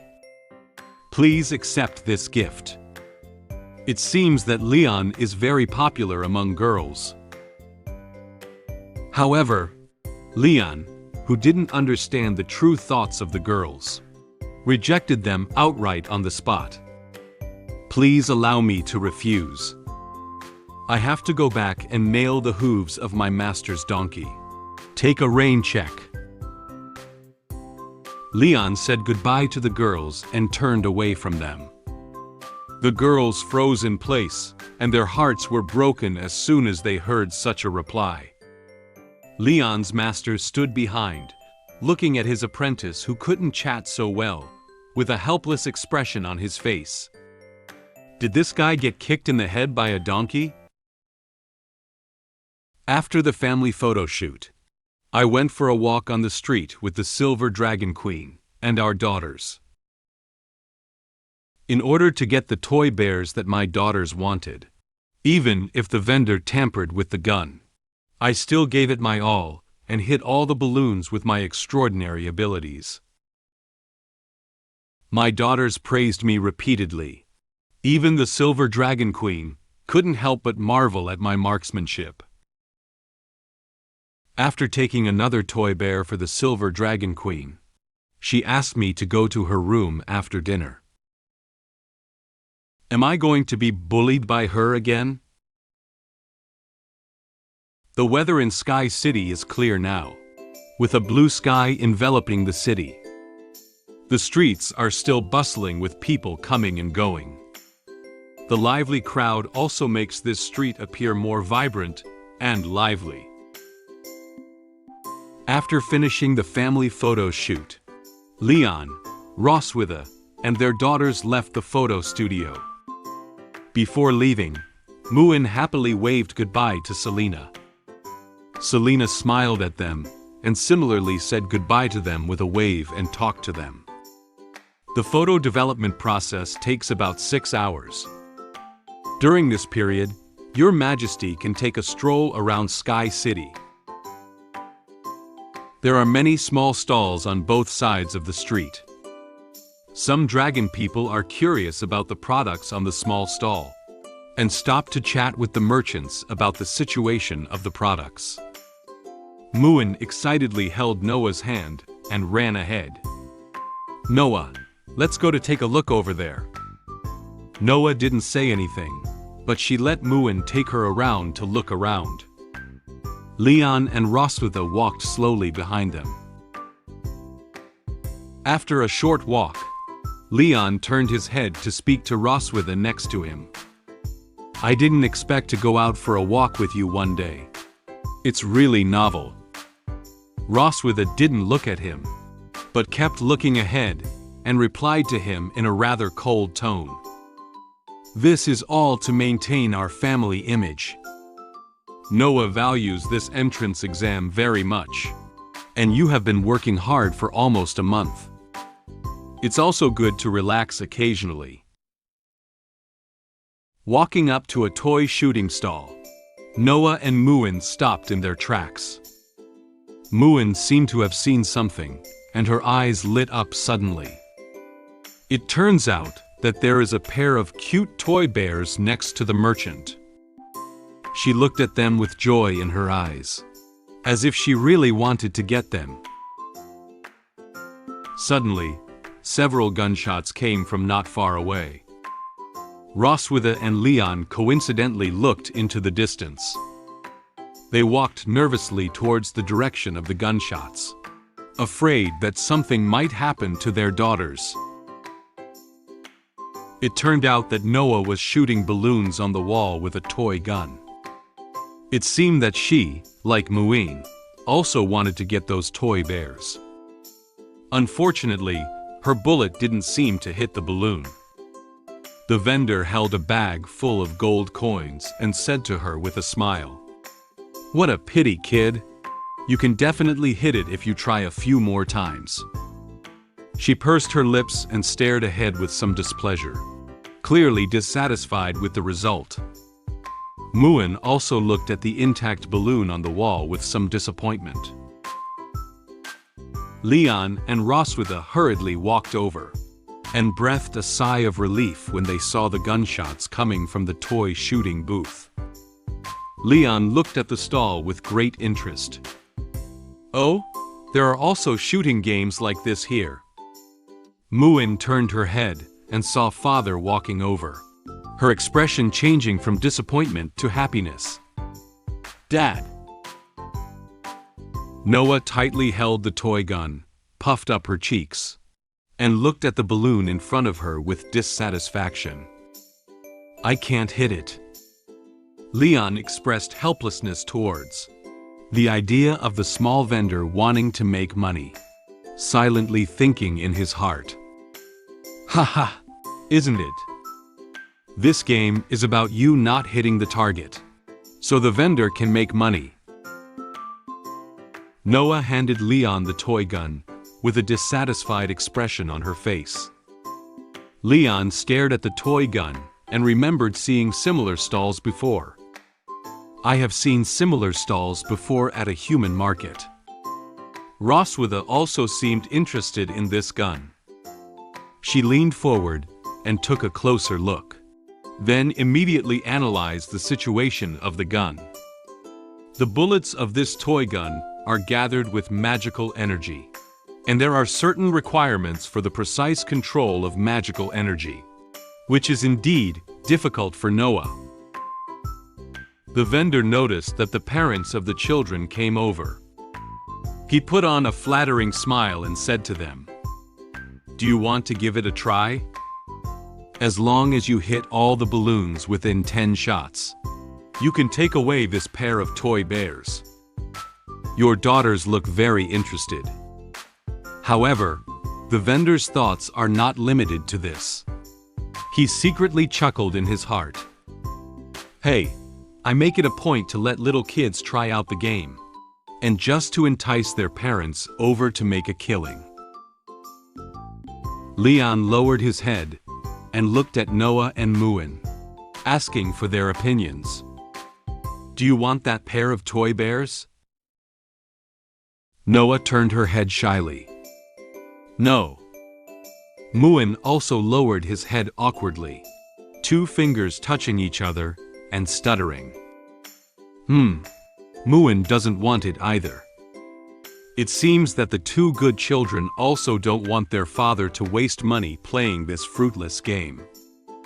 Although the daughters said they didn't want toy bears, Leon immediately sensed their true intentions. "I get it. They mean what they want." Leon confidently walked up to the vendor and pointed with his finger at Roswitha standing behind him. "Please give me 10 bullets. She give you the money." "Haha, okay. The vendor repeatedly agreed and looked at Roswitha. At this moment, Roswitha suddenly realized that Leon wanted her to give the money herself. She frowned slightly and silently gave the money to the vendor. He smiled and said, "Thank you." Leon found a suitable posture, looked ahead with a firm gaze, and raised his gun towards the balloon in front of him. "It's been a while since I've held a gun. The last time was at the Dragon Slaying Academy." After adjusting everything, Leon first fired a bullet at the balloon. Unfortunately, the balloon on the wall was still intact, and even the bullet landed not far from the balloon. Leon looked back and forth at the gun in his hand, lost in thought. The vendor stood behind Leon and watched as Leon looked a little confused at the gun. He turned around and sneaked a wicked grin. "I've tampered with the gun so that whoever is coming won't be able to hit the target easily." But the next second, there were 5 gunshots and 5 explosions from the side. Leon raised his gun and fired 5 rounds at the balloon wall like he did earlier. As a result, this time, 5 balloons were hit by the bullets. The vendor widened his own eyes, his expression changing from ecstatic to shocked. "What?" Leon was quick-witted and fired bullets at the remaining balloons. But without exception, they all hit. He confidently turned the toy gun in his hand and explained the situation to the vendor. "The first shot was a test of accuracy, but I didn't expect to hit them all in the end. It's so lucky." The vendor couldn't believe his eyes at all. "This is impossible." Seeing her father hit all the balloons, Muen excitedly praised Leon. "Dad is great." Noah also looked at Leon with some admiration, her eyes full of envy. "That's great." Standing beside and watching the whole process, Roswitha couldn't help but smile and make an evaluation of Leon. "Not bad." Watching Leon hit all the balloons, the vendor had no choice but to hand over the pair of toy bears to Leon. "Wow, this is your prize." He silently cursed Leon in his heart while handing him the prize. "Take it and leave quickly." Although he didn't know why Leon was able to hit all the balloons, he clearly didn't want Leon to stay here and affect his future business. Leon happily took toy bears and thanked the vendor. "Thank you." He squatted down and handed the 2 toy bears to Noah and Muen respectively. "This is for you." Muen looked at the toy bear in her hand and thanked Leon very happily. "Thank you, Dad." Although Noah didn't react much, she still thanked him. "Thanks." Leon watched as the daughters got the toys they wanted and slowly smiled back. Standing aside, Roswitha was somewhat stunned by Leon's serious attitude towards things. This guy is usually a little less reliable, but every time he gets serious, he always has a special charm. At this moment, Leon suddenly looked up at Roswitha. She crossed her arms around her chest and stood empty-handed in the distance, looking in his direction.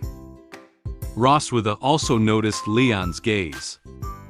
She looked at him with some confusion. Why is he watching me? Leon suddenly realized what he had to do next. After leaving the toy shooting stall, the 4 of them continued to take a walk on the street.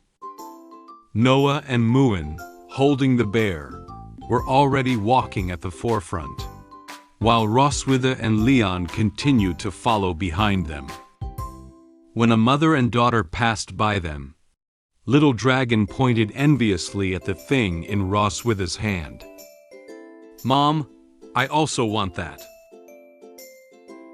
Roswitha held a particularly large teddy bear in her hand and walked down the street, attracting the attention of passers-by. Her eyes stared blankly ahead, seeming somewhat surprised by the sudden appearance of the toy bear. Leon laughed triumphantly and walked ahead of Roswitha. "Ha ha ha! Did you see the uncomfortable expression on that unscrupulous merchant's face at the end? This is his retribution."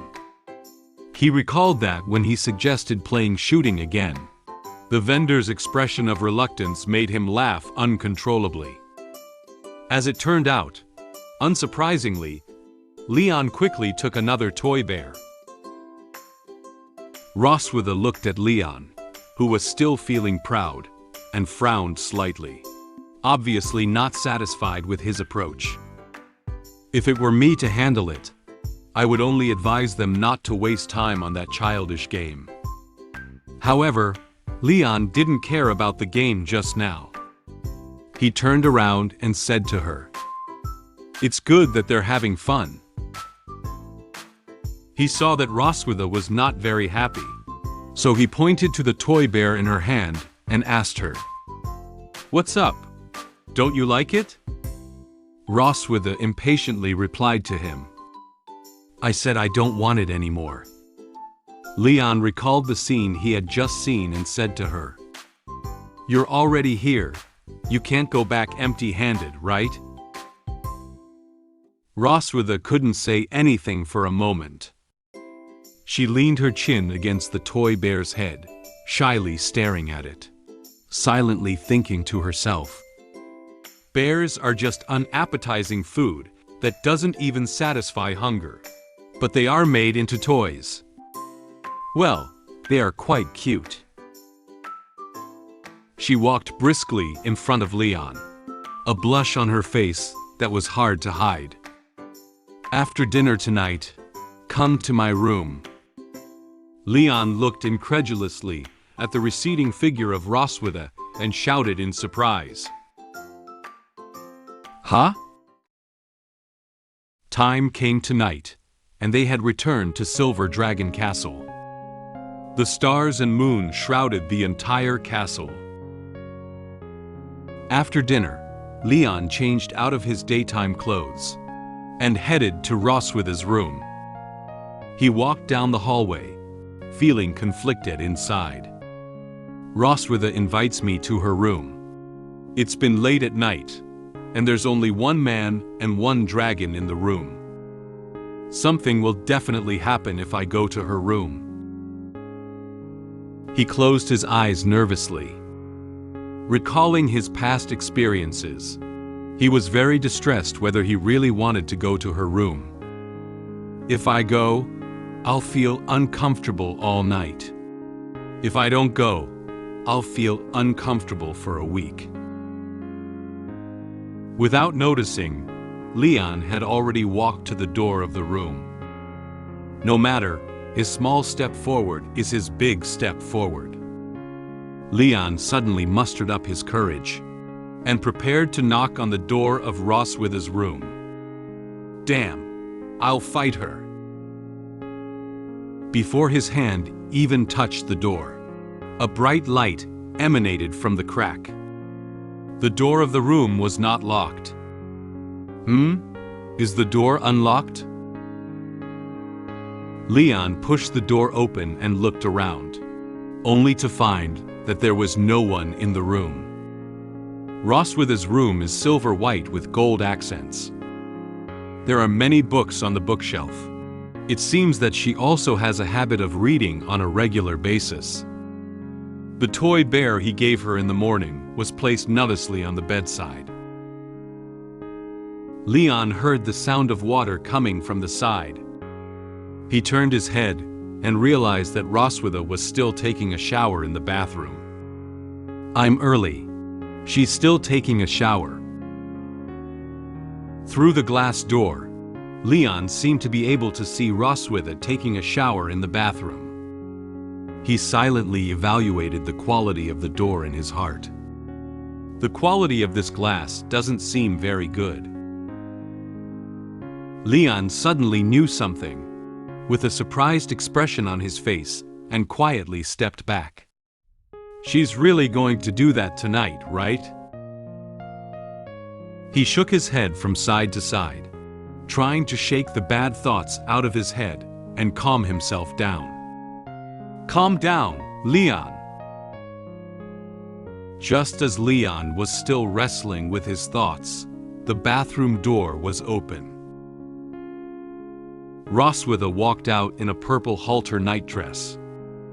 There were droplets of water that she hadn't wiped off, and a faint steam was still emanating from her entire body.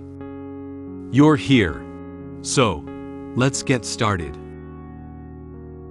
Leon had a bitter expression on his face, feeling that his body was going to be in danger again. Am I going to be exhausted again? Extra story. The family photos had been developed and completed. There were some envelopes containing photos placed on the table. Noah and Muen opened the envelope and carefully examined the photo. Mom and Dad are a perfect match. Muen excitedly held up a photo of Leon and Roswitha and evaluated them both. Noah quietly looked at the photo in her hand without saying a word. While flipping through other photos, Leon noticed a card attached to the back of one of them. He looked at the card with some confusion. There is a card attached to this photo. Roswitha also noticed the card. What? Give me a look. They came close together and read the sentence on the card. I hope silver radiance will forever shine in the eyes of those I love. After finishing the sentence, the air suddenly fell silent for a few seconds. Suddenly, Roswitha and Leon blushed and took the initiative to distance themselves from each other. Who is in love with him? Roswitha turned her back to Leon and took the photo away with a displeased expression. There must be something wrong. Let me handle this one. Leon looked in the other direction nonchalantly and put his hands behind his head, without looking directly at Roswitha. Exactly. This card must have been written incorrectly. The Silver Dragon Queen called me to her room, just to write a test paper with her. Well, I calmly accepted the challenge. In the end, my score turned out to be higher than hers. Unwilling to admit defeat, the Silver Dragon Queen asked me to write the test paper with her. After a week of test practice, the average score between the Silver Dragon Queen and me was not far apart. To express her gratitude, she unexpectedly invited me to take a shower in her bathroom. Just as I was enjoying a relaxing soak, the Silver Dragon Queen walked in. Roswitha walked over to Leon in a purple halter nightgown with a graceful stride. She didn't say what she was going to do, just calmly asked him the location. Where do you want to do it? The living room or the balcony? Leon froze for a moment when he heard Roswitha ask him that. His eyes nervously looked towards the balcony behind him. As it was nighttime, there was silence outside and no sound.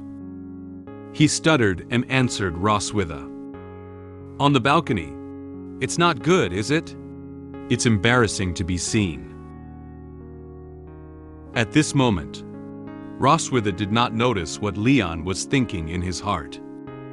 She turned around and walked towards the dressing table, taking something from it and placing it in her hand. Then she set up a location for Leon. Well, let's do it in the living room. It's the same wherever we do it anyway. Leon knew he couldn't escape tonight. He let out a long sigh, closed his eyes, and then fell heavily onto the sofa. Come on. He seemed mentally prepared and suddenly said it out loud to Roswitha. Roswitha had already walked to the sofa with a roll of pink stuff. She saw Leon lying on the sofa with his eyes closed in a strange pose. She hadn't even said what she was going to do next. She was puzzled by his behavior. What are you doing? Upon hearing her questioning him in such a way, Leon suddenly opened his eyes and realized that Roswitha was not going to do anything strange with him now. He was a little surprised, and his face instantly flushed with embarrassment. What? Don't you want that? Roswitha realized that Leon thought he was coming to her room to do another thing with her. She sat on the sofa next to Leon, holding something in one hand and her eyes fixed on him with a playful smile. Mr. Casmid, you are very horny. But tonight is not suitable. Let's reschedule. It seems that Leon really misunderstood what Roswitha said just now. Then, Roswitha spread out a stack of paper that had been rolled up in her hand on the table. Leon pretended to cough to conceal his embarrassment, and sat up from the sofa, looking at the stack of paper on the table and asking Roswitha, "What is this?" Roswitha replied him, "These are the test questions from the previous assessment of viviparous families by the St. Heath Academy. The questions in the exam paper are related to lifestyle habits, personalities, and experiences between partners." Leon picked up an exam paper and carefully looked at the questions on it while listening to Roswitha's explanation. This thick stack of things was not something else, but a set of exam papers. She looked at Leon seriously, shook the test paper in her hand, and continued to explain. "We need to prepare the answers in advance to avoid not being able to answer later and affecting Noah's admission evaluation." Leon quickly finished reading all the questions with his exam paper in hand and spoke with a look of disgust. "Isn't this just some boring question in the tacit understanding game between couples? The test questions first provide these questions. First, what is your partner's favorite color? Second, what is a phrase that your partner often says? Third, where was the first date? Fourth, which SF light novel does your partner like to read? Wait, is there something else that's not part of the exam that got in?" Leon lifted his head and looked at Roswitha, asking the first question. "What color do you like?" Roswitha also picked up a test paper from the table and looked at the questions on it. "Black. How about you?" She seemed to say the answer without hesitation. "Silvery." Leon also quickly gave his answer. After hearing each other's answers, Leon and Roswitha looked up expressionlessly at each other's hair color. They suddenly found that the color they said was exactly the same as each other's hair color. For a moment, they fell silent.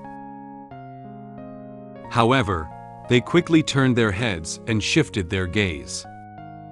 Both of them had a suspicious blush on their faces, looking a bit embarrassed. They don't seem to want to admit that this is a fact. Roswitha spoke first. "Tisk, it's just a coincidence." Leon immediately replied to her. "That's right, it's just a coincidence." After the little interlude, both Roswitha and Leon picked up their pens and wrote their test papers carefully.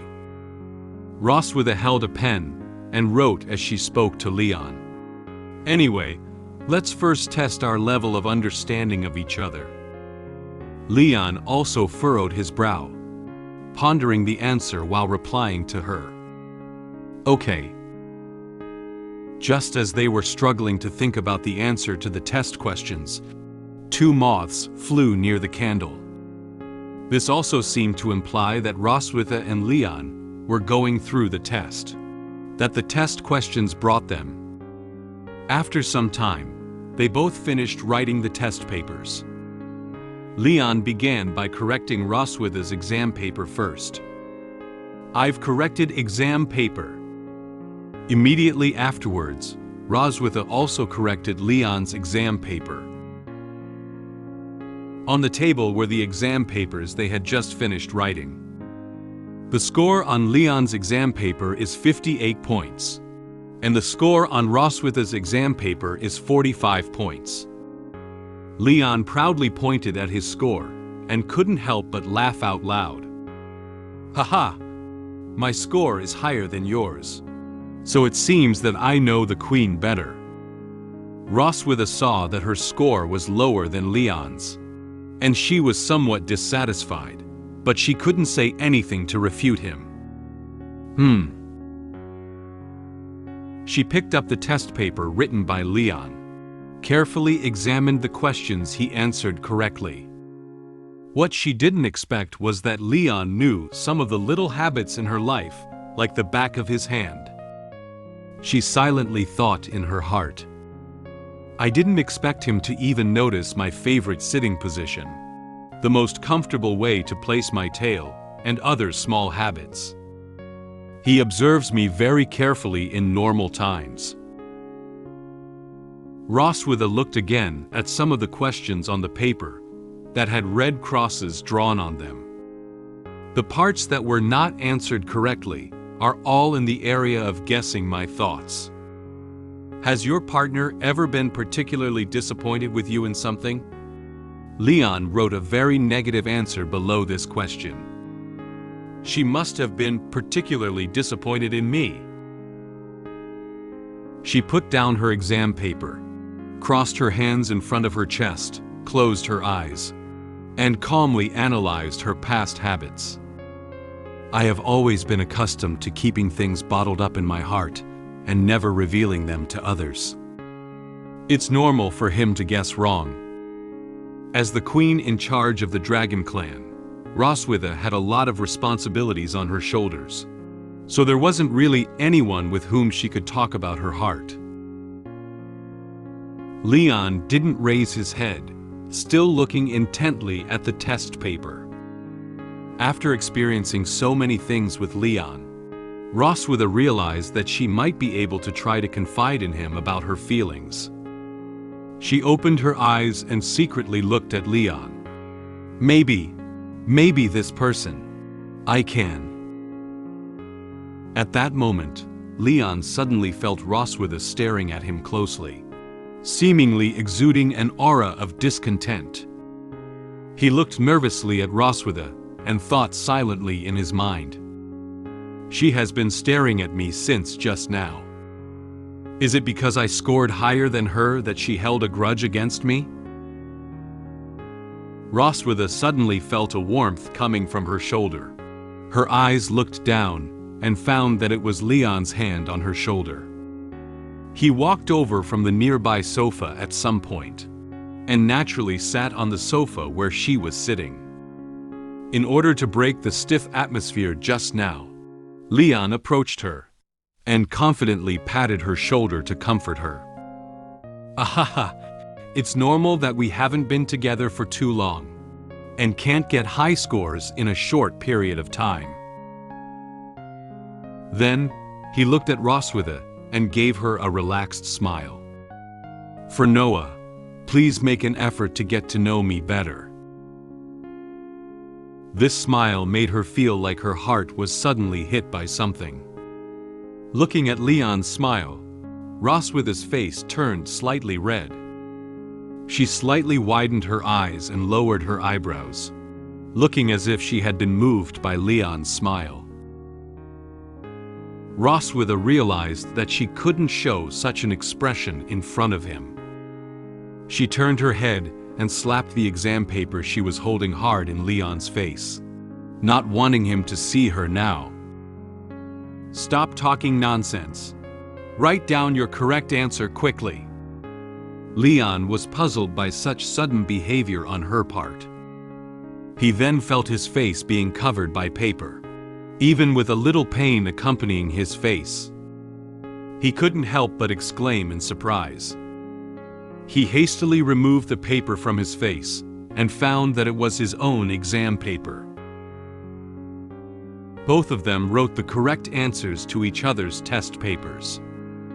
Leon found one of the questions on his test paper, and Roswitha drew a red cross next to it.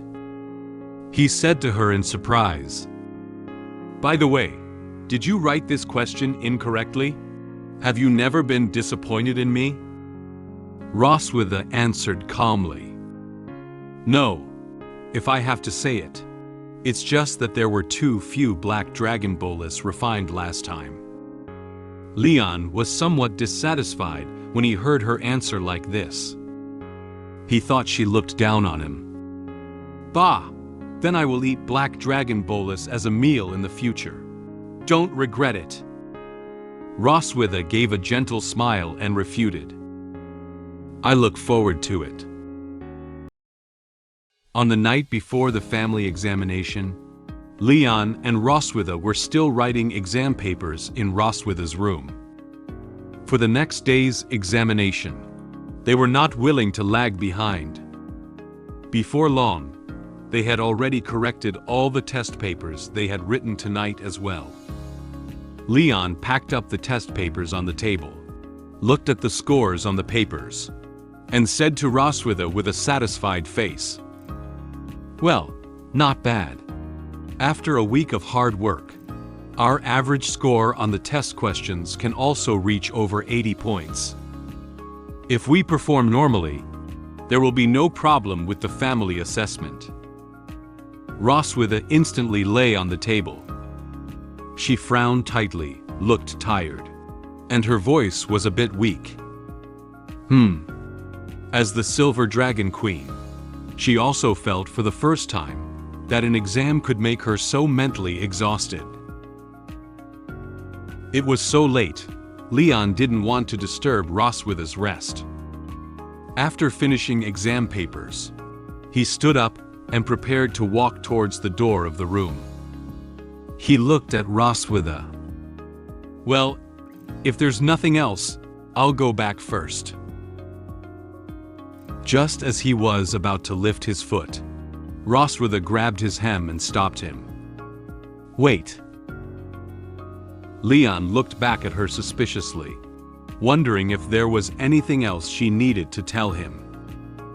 She raised her head and pointed to the bathroom in her room, saying seriously, "My bathroom has a bathtub.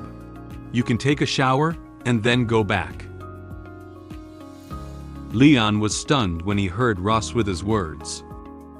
He slightly widened his eyes and mouth, stuttering, "Take a shower?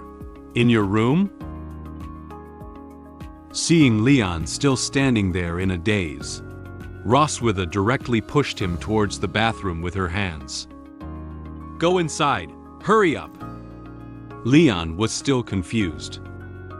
He looked back at her while being pushed by her, wanting to ask her what was going on. But soon, the bathroom door was closed by her. Leon had no choice but to obediently take a shower in the bathroom.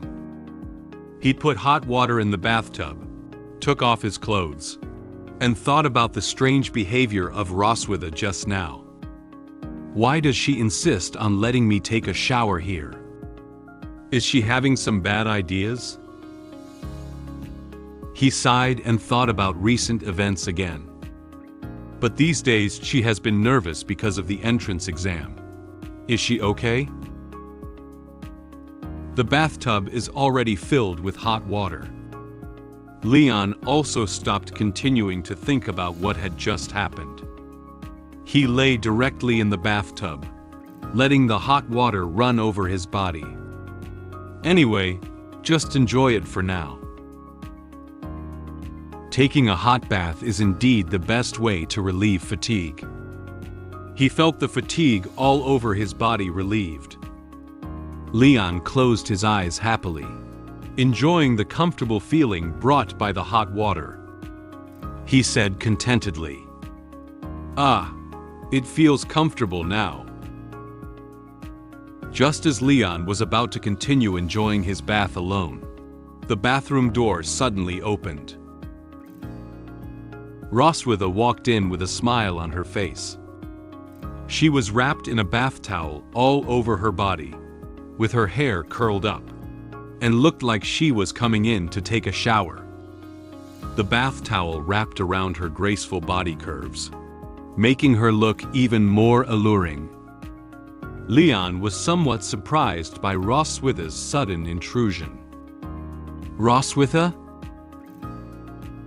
At this moment, the dragon mark on Roswitha's chest was emitting a purple glow. Its radiance seemed to indicate that the body could no longer suppress its excitement. She spoke while lifting a strand of hair behind her ear.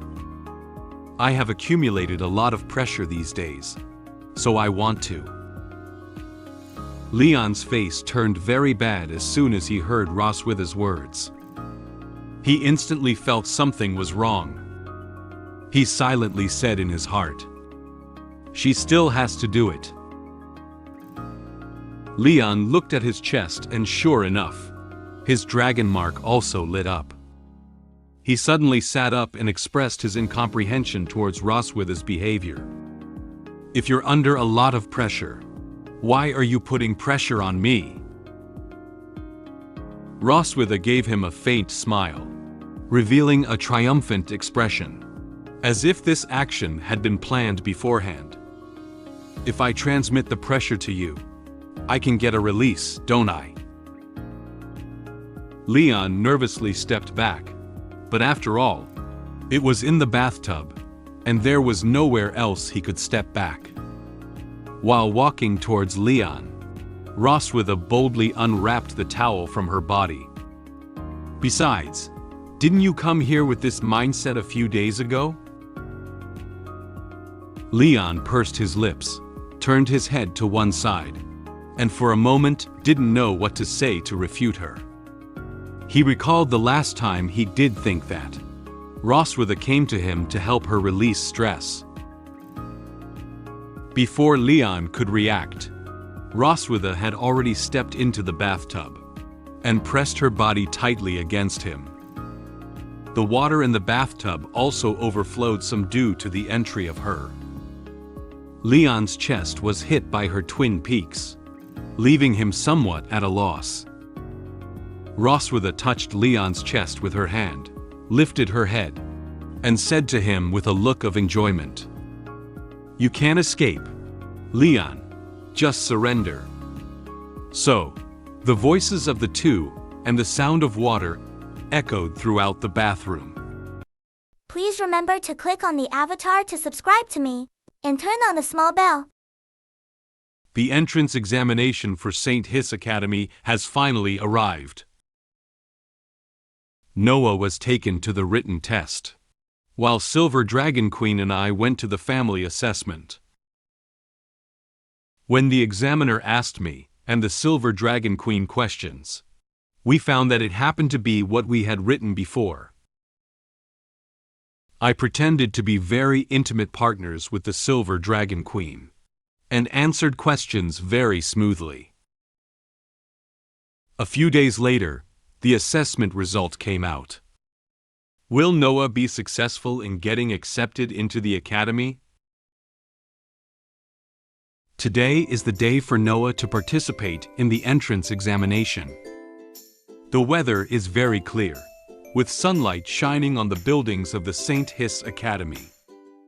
The academy has a beautiful environment, with green plants adorning the teaching buildings, making the academy look like it has been integrated with nature. The academy is composed of these large and small teaching buildings, which look like a castle from a distance. It is very magnificent and spectacular. Leon, Roswitha, and Noah had arrived at the St. Hiss Academy. Leon was wearing a very formal brown suit today, looking very energetic.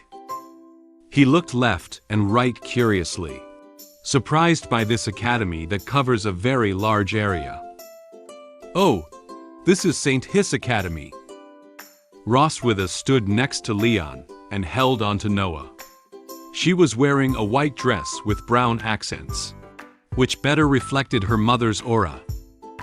Noah looked up at the magnificent academy in front of her, and couldn't help but open her mouth in surprise. However, Roswitha's complexion did not seem to be good. She frowned slightly, her expression looking unhappy. She stared blankly at the teaching building in front of her, feeling a bit nervous. Leon turned his head and noticed that Roswitha beside him had a tense expression on her face.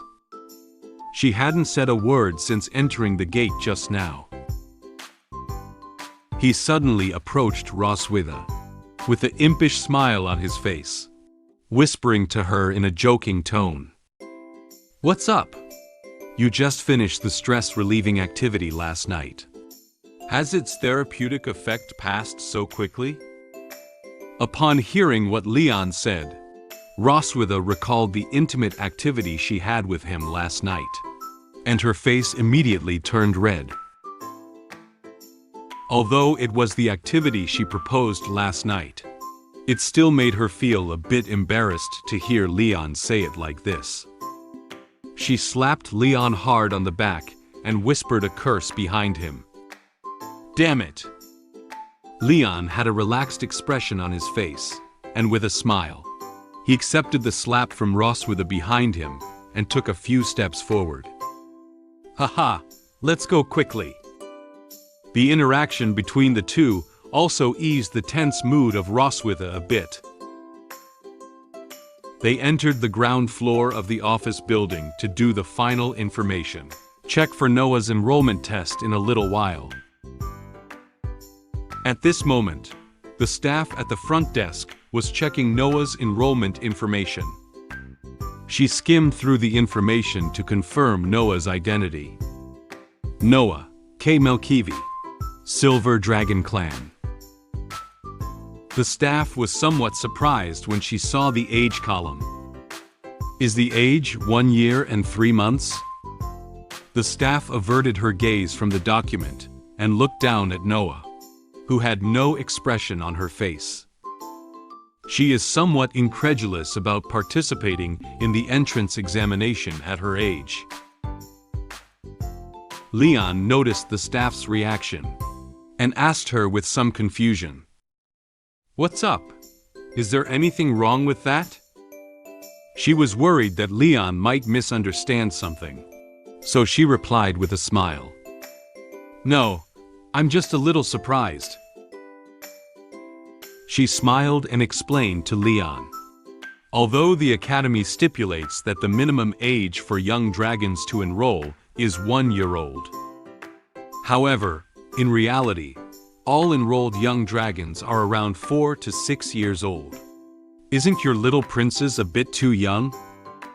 She may be worried that it may not be appropriate for Noah to go to school at her current age.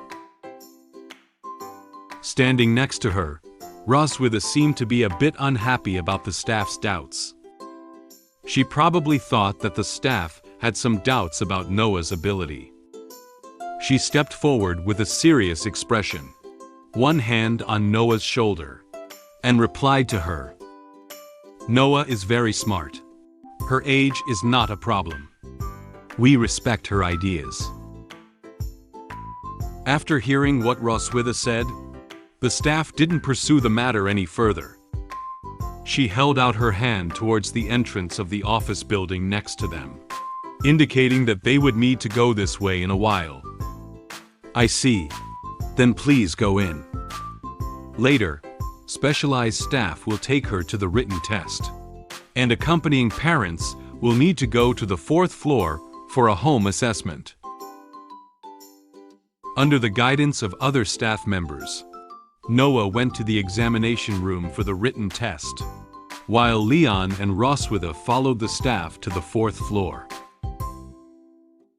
After arriving at the meeting room, the office assistant guided them to sit on the sofa and placed 2 cups of tea in front of them. Sitting across from them are the 3 examiners responsible for family assessment today. While looking at the 3 examiners with a smile on her face, Roswitha approached Leon a little nervously. Leon sneaked a few glances her way, and knowing the situation that Roswitha was in, so he didn't say anything. She took Leon's arm and lowered her voice to him.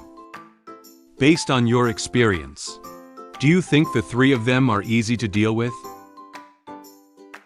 The assistant distributed materials while quietly supplementing some information for the 3 examiners. The 3 examiners took the materials from the assistant's hands. 2 of the examiners took a serious look at the content above, and then looked up at Leon and Roswitha. There was another examiner who was perusing the information in the materials. Leon carefully observed them and whispered to her, It looks easy to kill. Before being captured by you, I would have easily taken his head in 50 rounds. Leon secretly made a murderous expression, clenched his left hand tightly into a fist, and whispered his inner thoughts. If they dare not agree to let Noah go to school, I will bring a knife to see them. Roswitha looked at him with some surprise. She didn't expect him to be so serious. The 3 examiners seemed to sense the strong aura emanating from Leon, and silently thought to themselves, "This parent is very imposing." The elderly person sitting in the center with white hair and white beard and wearing a monocle spoke first. "I am Walter Wilson, the Vice President of St. Hiss Academy, responsible for your assessment today. Don't be nervous. Please relax and answer our questions." The vice principal exudes a sense of elder authority in terms of appearance, attire, and tone of speech. Okay. Leon and Roswitha tried to put on a smile in response to the vice principal's words. Despite the smiles on their faces, they actually still felt a little nervous because the elders in front of them were too dignified. Leon thought silently in his mind as he faced such an authoritative-looking vice principal. This old man doesn't look simple. Would he ask any strange questions? Vice Principal Wilson took the information sheet in his hand and looked at it before launching into them with a question with a serious expression.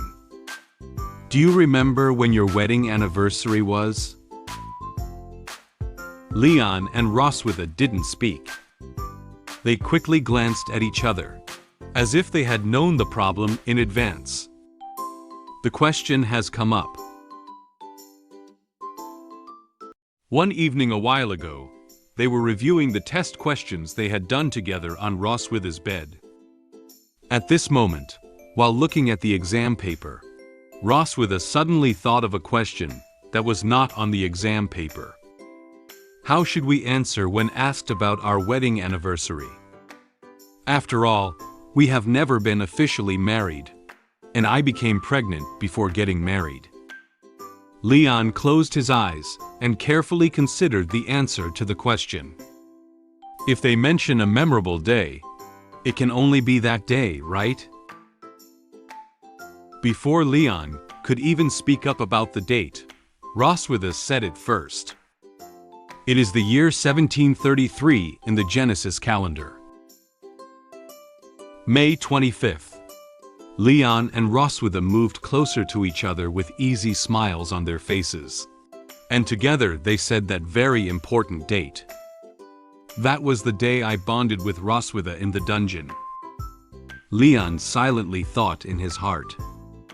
On that day, Leon was forced to bond with Roswitha, who had suffered from the side effects of his spell, and had 2 lovely daughters.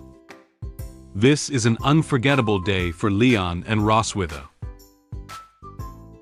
Vice Principal Wilson looked down at the information sheet again, and thoughtfully touched his beard, surprised by their marriage. Married for less than 2 years, the child is already over a year old. This progress seems to be faster than that of an average family. Leon smiled apologetically. In order to dispel the vice principal's concerns, he immediately explained this experience. Haha, we fall in love at first sight, have a good relationship, and get pregnant soon after getting married. The vice principal nodded, as if he had no further questions about the answer. He looked up and continued to ask them questions. Have you noticed any flaws or bad habits in your partner during the past 2 years of marriage? Leon and Roswitha answered his question without hesitation. Roswitha's answer was no, while Leon's answer was yes.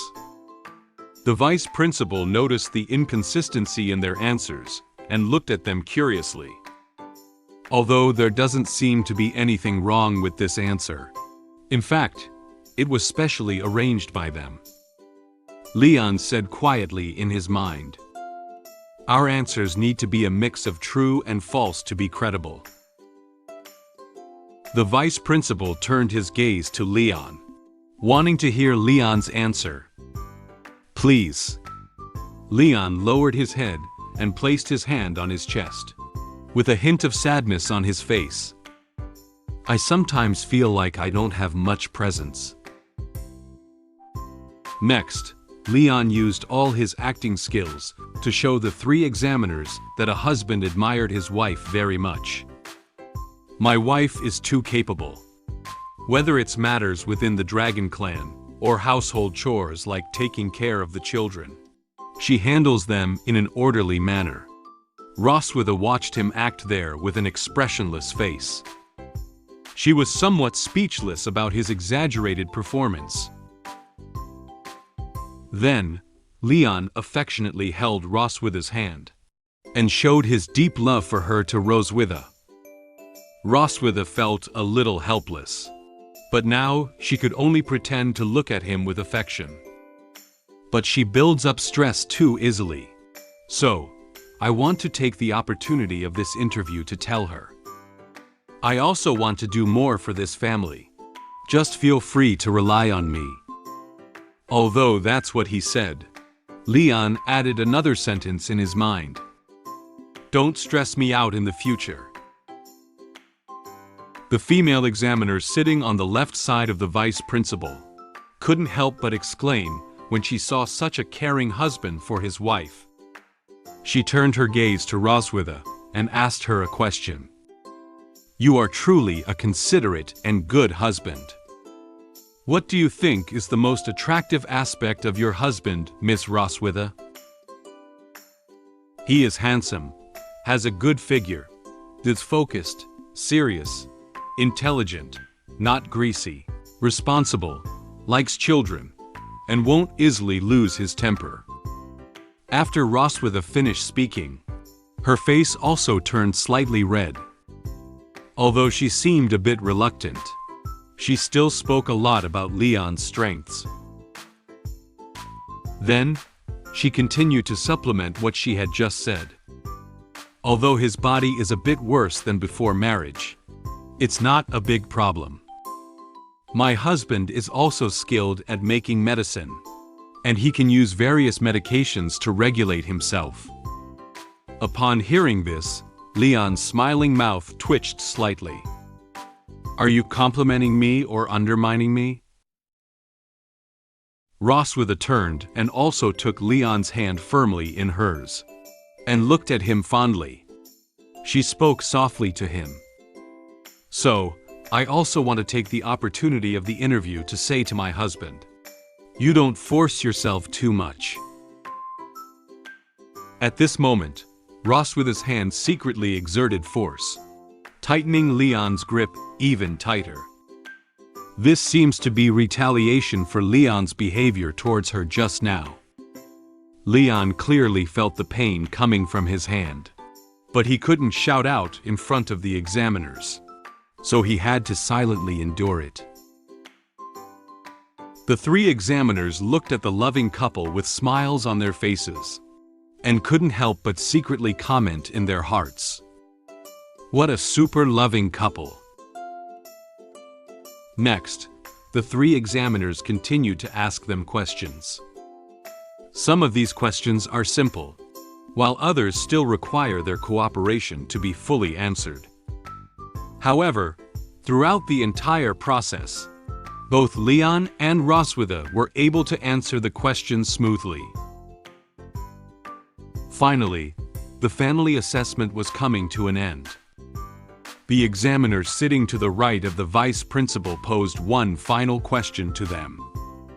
So, at the end of the interview, do you have any questions you would like to ask each other? This is an additional question, and the interviewee needs to speak the truth. Roswitha shook her head gently and answered the question with a smile on her face. I don't have any questions to ask my husband. I know everything about him. However, it seemed that Leon still had some questions to raise. He leaned against the sofa, touching his chin with one hand, as if he was seriously thinking something. Roswitha peeked over at him, noting that Leon still had the appearance of wanting to ask a question, and thought a little nervously. Say more, be more wrong. Hurry up and finish the assessment.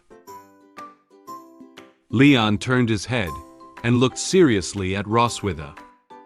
You like the toy bear I gave you, right? Roswitha was somewhat surprised by Leon's question. She really couldn't figure out why a dragon slayer would specifically ask a dragon such a question. Why is he asking such a question at this moment that has nothing to do with identity, position, and grudges? His ideas always come as a bit unexpected. She looked shyly aside, raised her hand to tidy her hair around her ear, and nodded. Yes, I really like the toy bear you gave me. After hearing her answer, Leon patted his hand contentedly and smiled happily. Okay, I'm fine now. The family assessment officially ended. The three examiners stood up, and Leon and Roswitha also stood up with them. The vice principal shook hands with Leon. So, the interview ends here. The assessment results will be sent to the Silver Dragon Temple through the messenger dragon in a few days. Thank you again for your cooperation.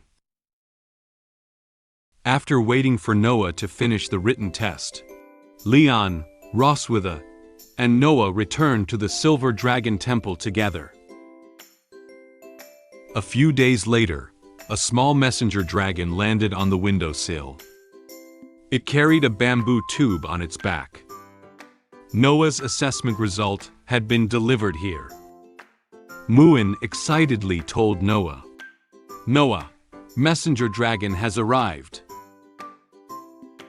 Leon took off the bamboo tube and placed it on the table to open it. Open it up quickly and take a look. Roswitha looked nervously at the bamboo tube. Noah and Muen looked at the bamboo tube with very expectant eyes. Leon took out an admission letter from the bamboo tube with the emblem of St. Hiss Academy. The letter had these lines written on it. Dear Noah, K. Melkivi, congratulations on passing our assessment. Please report to Academy and attend the admission ceremony in 3 days. The four faces of the family crowded together and repeatedly looked at the few lines on the notification letter, all feeling very surprised.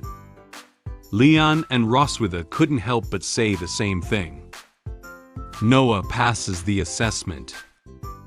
It was Noah who was most surprised. I passed the assessment. Noah really passed the entrance examination. Seeing this news, all 4 people were particularly happy. Muen happily hugged Noah. Noah is great. Mom and Dad are great.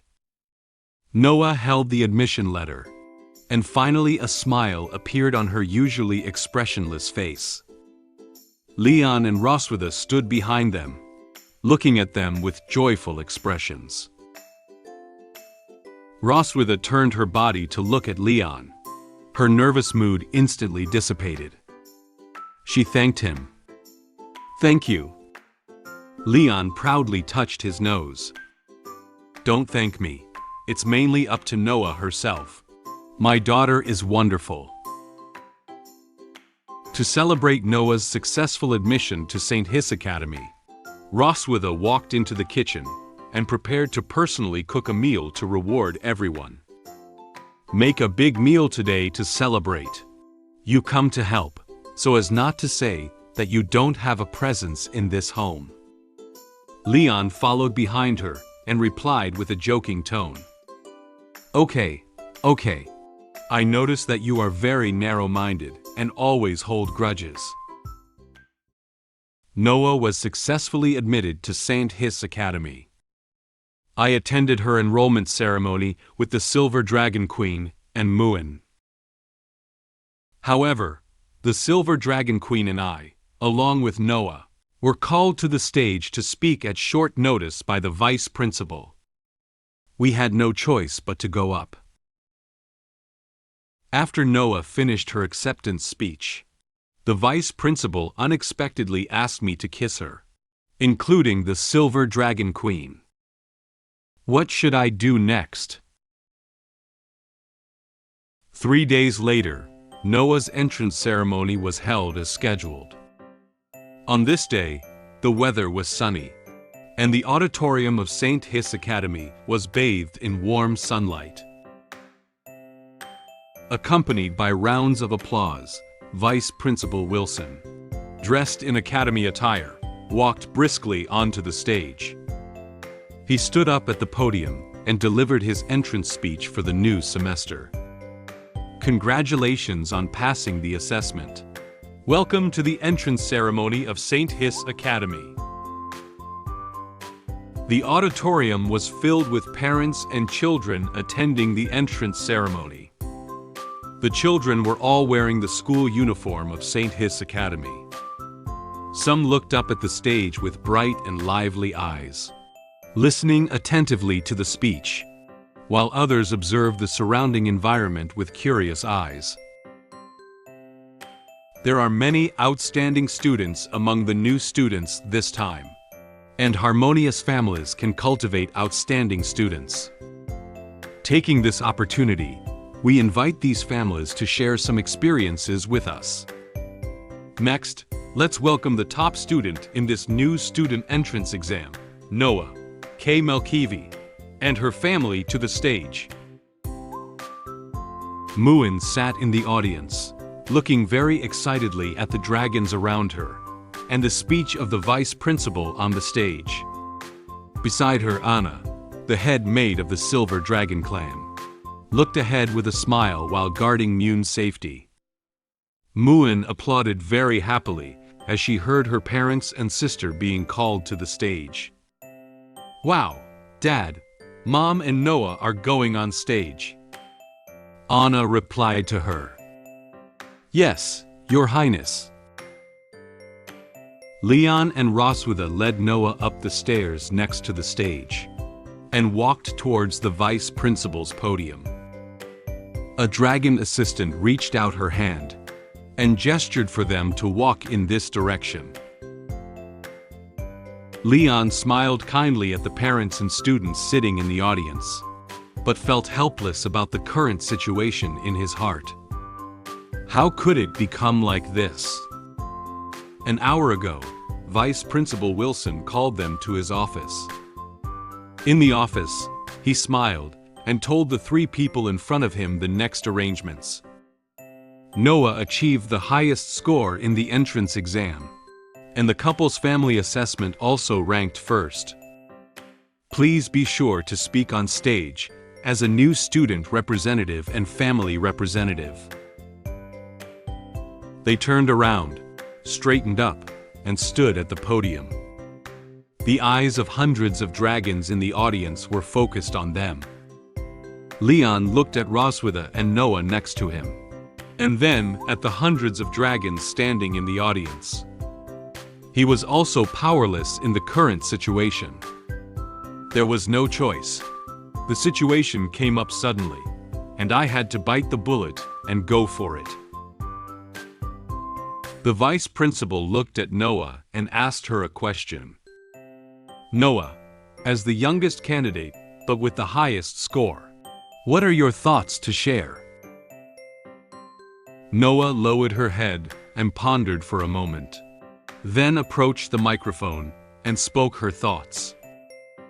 My mom is a very powerful dragon, and I also want to become as strong as her when I grow up. When I proposed to come to school, Mom gave me affirmation and support.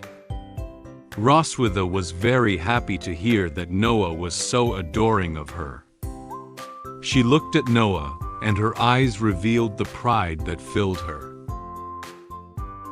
In addition, my sister Muen has always there for me. I am very grateful to them. Muen, who was in the audience, heard sister mention her, and looked at her with sparkling eyes, her hands happily clasped in front of her chest. Realizing that Noah hadn't mentioned herself yet, Leon peeked at Noah with an expectant look. What about Dad? Will she mention me? Noah seemed to notice her father's gaze, and understood what he was trying to say. She sighed and looked ahead firmly, continuing her speech. Lastly, and most of all, I'd like to thank my father.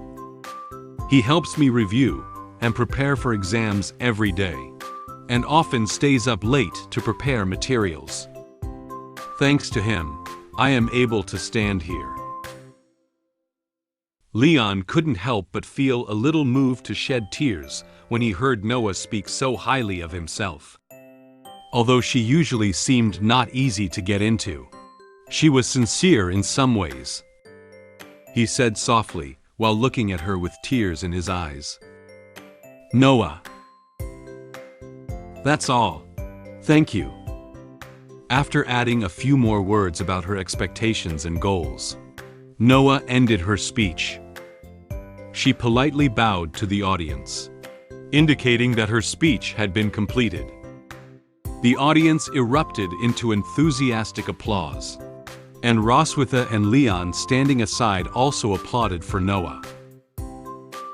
The vice principal also acknowledged Noah's wonderful speech.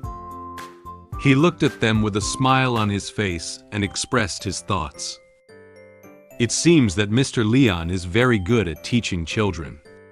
Since that's the case, your daughter is so grateful to you.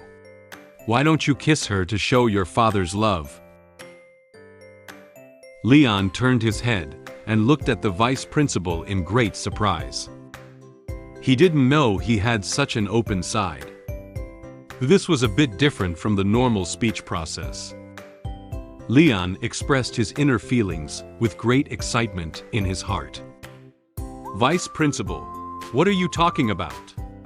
Do you want to turn the entrance ceremony into a patricide scene? He turned back quickly and looked nervously at Noah. At that moment, Noah was still expressionlessly looking ahead, as if she didn't show any sign of surprise at the vice principal's proposal. A month ago, Noah wouldn't even let me touch her. How could I kiss her in public? Noah had turned around and looked at him, worried that Noah would be torn by such an offer. Leon smiled and bent down to approach Noah, opened his hands to her. He whispered to her, Noah, There's no need to be so difficult. Let's just hug each other, okay? Noah frowned, her eyes looking to the side, and replied to Leon with a blush. Hurry up, and finish the kiss. And get this awkward ceremony over. Although Noah looked reluctant, in her heart, she was actually looking forward to her father kissing her. Leon looked at Noah with some surprise. He didn't expect Noah to accept the vice principal's request. Noah. Perhaps Leon doesn't know. Noah actually likes him as much as Muen does. Leon also gathered his courage. He gently hugged Noah, closed his eyes, and kissed her forehead forward. Noah slightly widened her eyes, feeling somewhat surprised by this. Many dragon figures in the audience watched this scene very quietly. The warm atmosphere emanating from this father and daughter touched some parents present. Seeing such a warm scene, Muen couldn't sit still. She widened her eyes and excitedly reached out her hand, making a gesture of wanting to rush out, while enviously saying, "I also want to kiss Noah." Seeing that Muen was about to leave her position, Anna immediately stood up to stop Muen, so as not to disturb the order of the venue at this moment. "Your Highness, you cannot go up now." Leon stood up and smiled as he parted ways with Noah.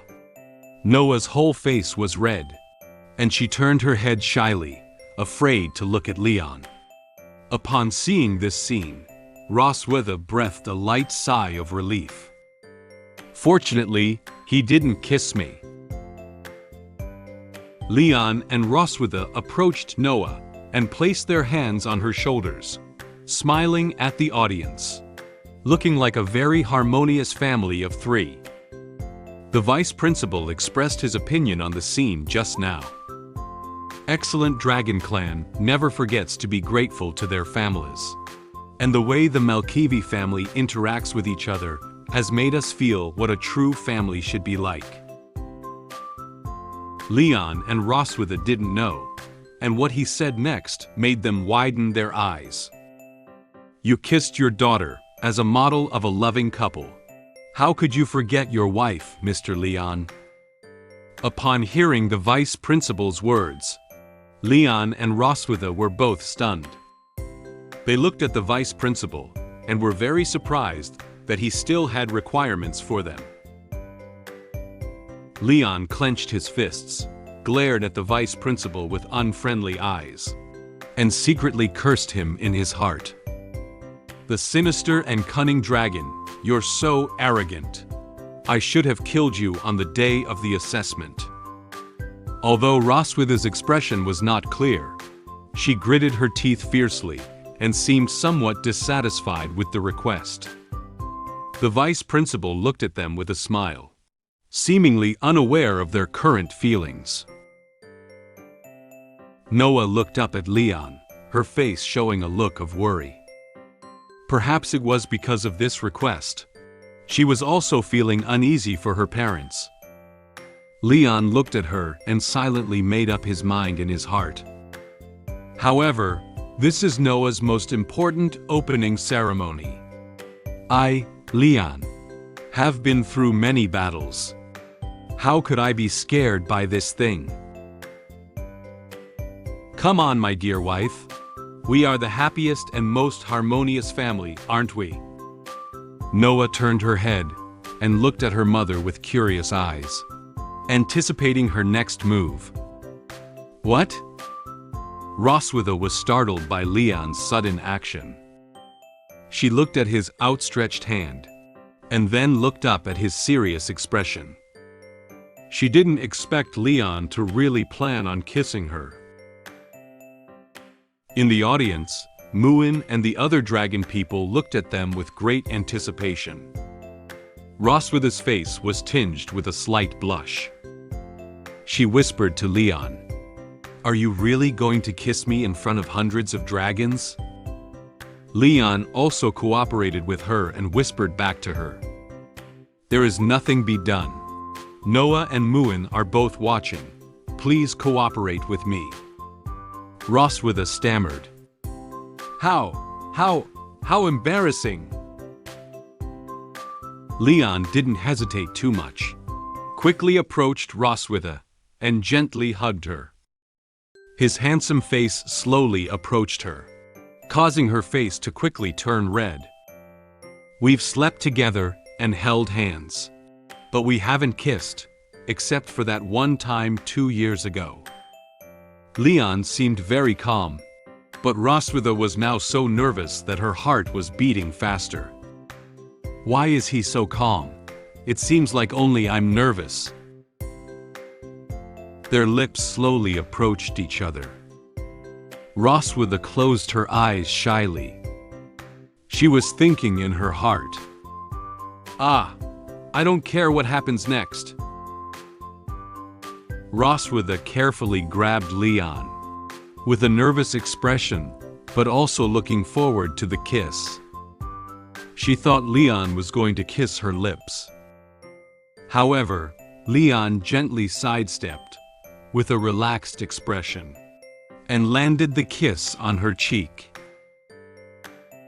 After the kiss was over, Leon distanced himself from Roswitha and looked at her with a smile.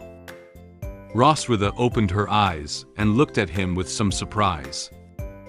It turned out that the kiss hadn't landed on her lips. With a hint of shyness and a frustrated expression, she touched the place where Leon had kissed her. The place he kissed seemed to still retain his warmth, and it felt hot to the touch. She seemed to still have some lingering feelings about the kiss she had just received. Leon bowed slightly towards the audience, indicating that their family's small theater had come to an end. Only to this extent. However, some parents in the audience seemed to have not seen enough yet. They said to Leon in a joking tone, "Why don't you kiss her mouth? Kiss again. Kiss again." At this moment, Leon secretly turned around to look at Roswitha and showed her a victorious smile. He whispered his true thoughts to her. Well, it's comfortable. It's relieved. At this moment, Roswitha realized that Leon's behavior was purposeful. His previous action was not only to fulfill the vice principal's request, but also to retaliate against her behavior towards him in the bathroom last time. She felt like she had been teased by Leon. She gritted her teeth and clenched her fists in anger, looking at him with dissatisfaction. How dare this guy use me to relieve stress? If it wasn't in front of so many people, I would have pressed him to the ground. After Noah's speech and a small interaction with the couple, the vice principal invited them off the stage. With a burst of applause, Leon, Roswitha, and Noah followed female dragon assistant off the stage and back to their seats. Thank you very much for the laughter and joy brought to us by the exemplary families of this year. Please take a break. Next, the vice principal returned to the podium and continued to introduce the next process of the admission ceremony. The enrollment ceremony ended quickly. Noah escorted her parents, sister, and head maid to the school gate to bid them farewell. Roswitha softly instructed her. Then we're ready to go. We'll come pick you up next weekend. Take care of yourself, Noah. Noah wasn't sad about parting with her parents like other children were. She is still that strong child. She said to her mother as usual, "I will, Mom." Muen trotted over and tightly hugged Noah. Her expression was a bit sad, reluctant to part with Noah. "Noah, remember to think of me. Noah held Muen and gently patted her back to comfort her. I'll miss you. Leon crouched down, level with Noah's gaze. He was like an old father who was worried about his daughter, telling Noah a bunch of things to pay attention to. Remember to eat on time and not be picky about food. Study hard. If you don't understand the knowledge in your studies, you can come and ask me when you come home during the holidays. Oh, and most importantly, if you get sick, you must go to the school doctor of the academy and never try to be brave. Noah was a little helpless at what he said. She replied to him with a blank face. I know. I'm not a child anymore. Leon pointed to Roswitha standing behind him and quietly explained to Noah who was saying these words. These words were spoken by your mother after she got drunk. She's too embarrassed to tell you in person, so I'll say it for her. He didn't expect her to be so worried about her daughter's situation at school. Roswitha, who had been exposed to the truth by Leon, glanced at him, then turned her head and cursed him softly. Verbose. Then, Leon rolled up his sleeves and posed as if he was going to fight, saying to Noah, stay away from classmates with bad personalities. But if they bully you, just fight them back. Dad's got your back. Upon hearing these words, Noah couldn't help but laugh. She looked up at Leon and asked him a question. Have you ever done this kind of thing when you were in school? Leon showed her a bright smile and answered Noah's question. Yeah, it's just that every time I have a fight at school, my master, your grandfather, will take me back and beat me up. He stood up, patted Noah's shoulder, and assured her. But don't worry, Dad won't beat you up for such a small matter. Noah clenched her fists as if inspired by Leon. She gathered her courage and said firmly to him, I remember. With the wishes of her parents and sister, Noah's school life began. When the Silver Dragon Queen was searching for information about the blood curse, she was informed by a trusted maid that my master and master's wife were missing. The Silver Dragon Queen asked her to continue observing the situation based on the maid's message. At the training ground, I was teaching Muen how to wield a sword, but Muen was not yet very proficient. After the Silver Dragon Queen returned from her inspection tour, she had a lot of conversations with me about daughters. I also appreciate her willingness to tell me. As we were about to leave, the Silver Dragon Queen suddenly asked me to help her put on her shoes. The current time is evening. The rest of the Silver Dragon Temple was quiet, but the lights were still on in the Queen's study. A bright desk lamp illuminated the entire desk, which was piled with many materials and books. Roswitha hadn't slept yet. She sat at the desk, holding a book about blood magic, carefully searching for something. Suddenly, she noticed the information on one page of the book. The blood curse is a forbidden magic that can only be used once in a lifetime, using blood as a medium and the practitioner's life as a cost.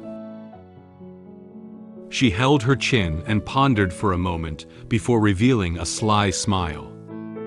Improve it. Maybe it can become a good way of playing.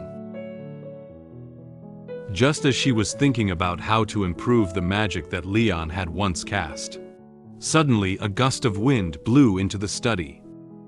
She noticed someone jumping in from the balcony. Roswitha seemed to have gotten used to this sudden visit. She lifted her head and asked the person at the balcony entrance, "You're back?" A purple-haired female dragon person gently jumped into the balcony. and then knelt down on one knee in front of the desk. She was dressed in maid attire, resembling the style of an assassin. She is the trusted maid of the Silver Dragon clan. Sherry. She nodded slightly and greeted Roswitha. Your Majesty. Roswitha continued to ask her. How is the investigation going?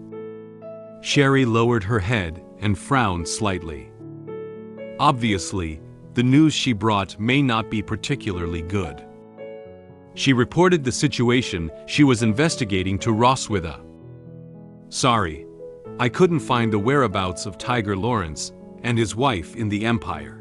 They have gone missing. Missing? Originally, Roswitha had been helping Leon visit his master and master's wife. However, after hearing Sherry's investigation results, Roswitha was somewhat surprised. She closed the book, stood up, and continued listening to Sherry's investigation results. The information is erased very cleanly. I do not trace their whereabouts.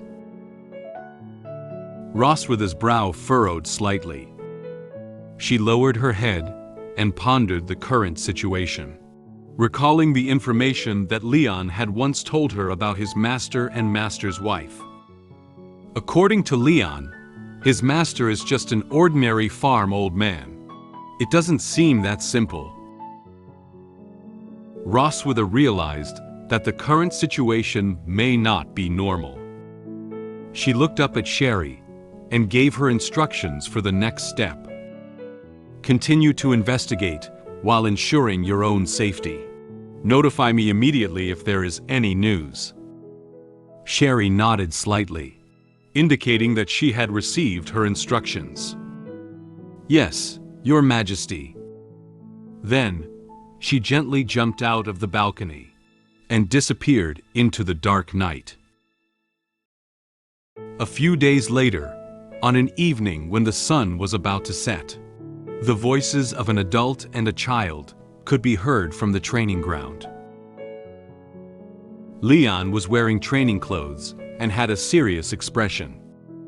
He held a wooden stick and activated his magic, swinging it forcefully towards the air. With Leon's swing, the wooden stick emitted many blue lightning bolts. Leon was teaching Muen how to wield a sword. After demonstrating several swings of the stick, he turned his head and said to Muen, "Come on, just like me. Swing the stick down hard." Muen was very excited to see his father make such a handsome move. She clenched her small fist tightly, as if cheering herself on, and firmly said to Leon, "Okay." Muen followed his father's movements, and also waved the wooden stick in his hand. However, it seems that Muen didn't understand how Leon swung the stick. She closed her eyes and happily took a swing at the air with her stick.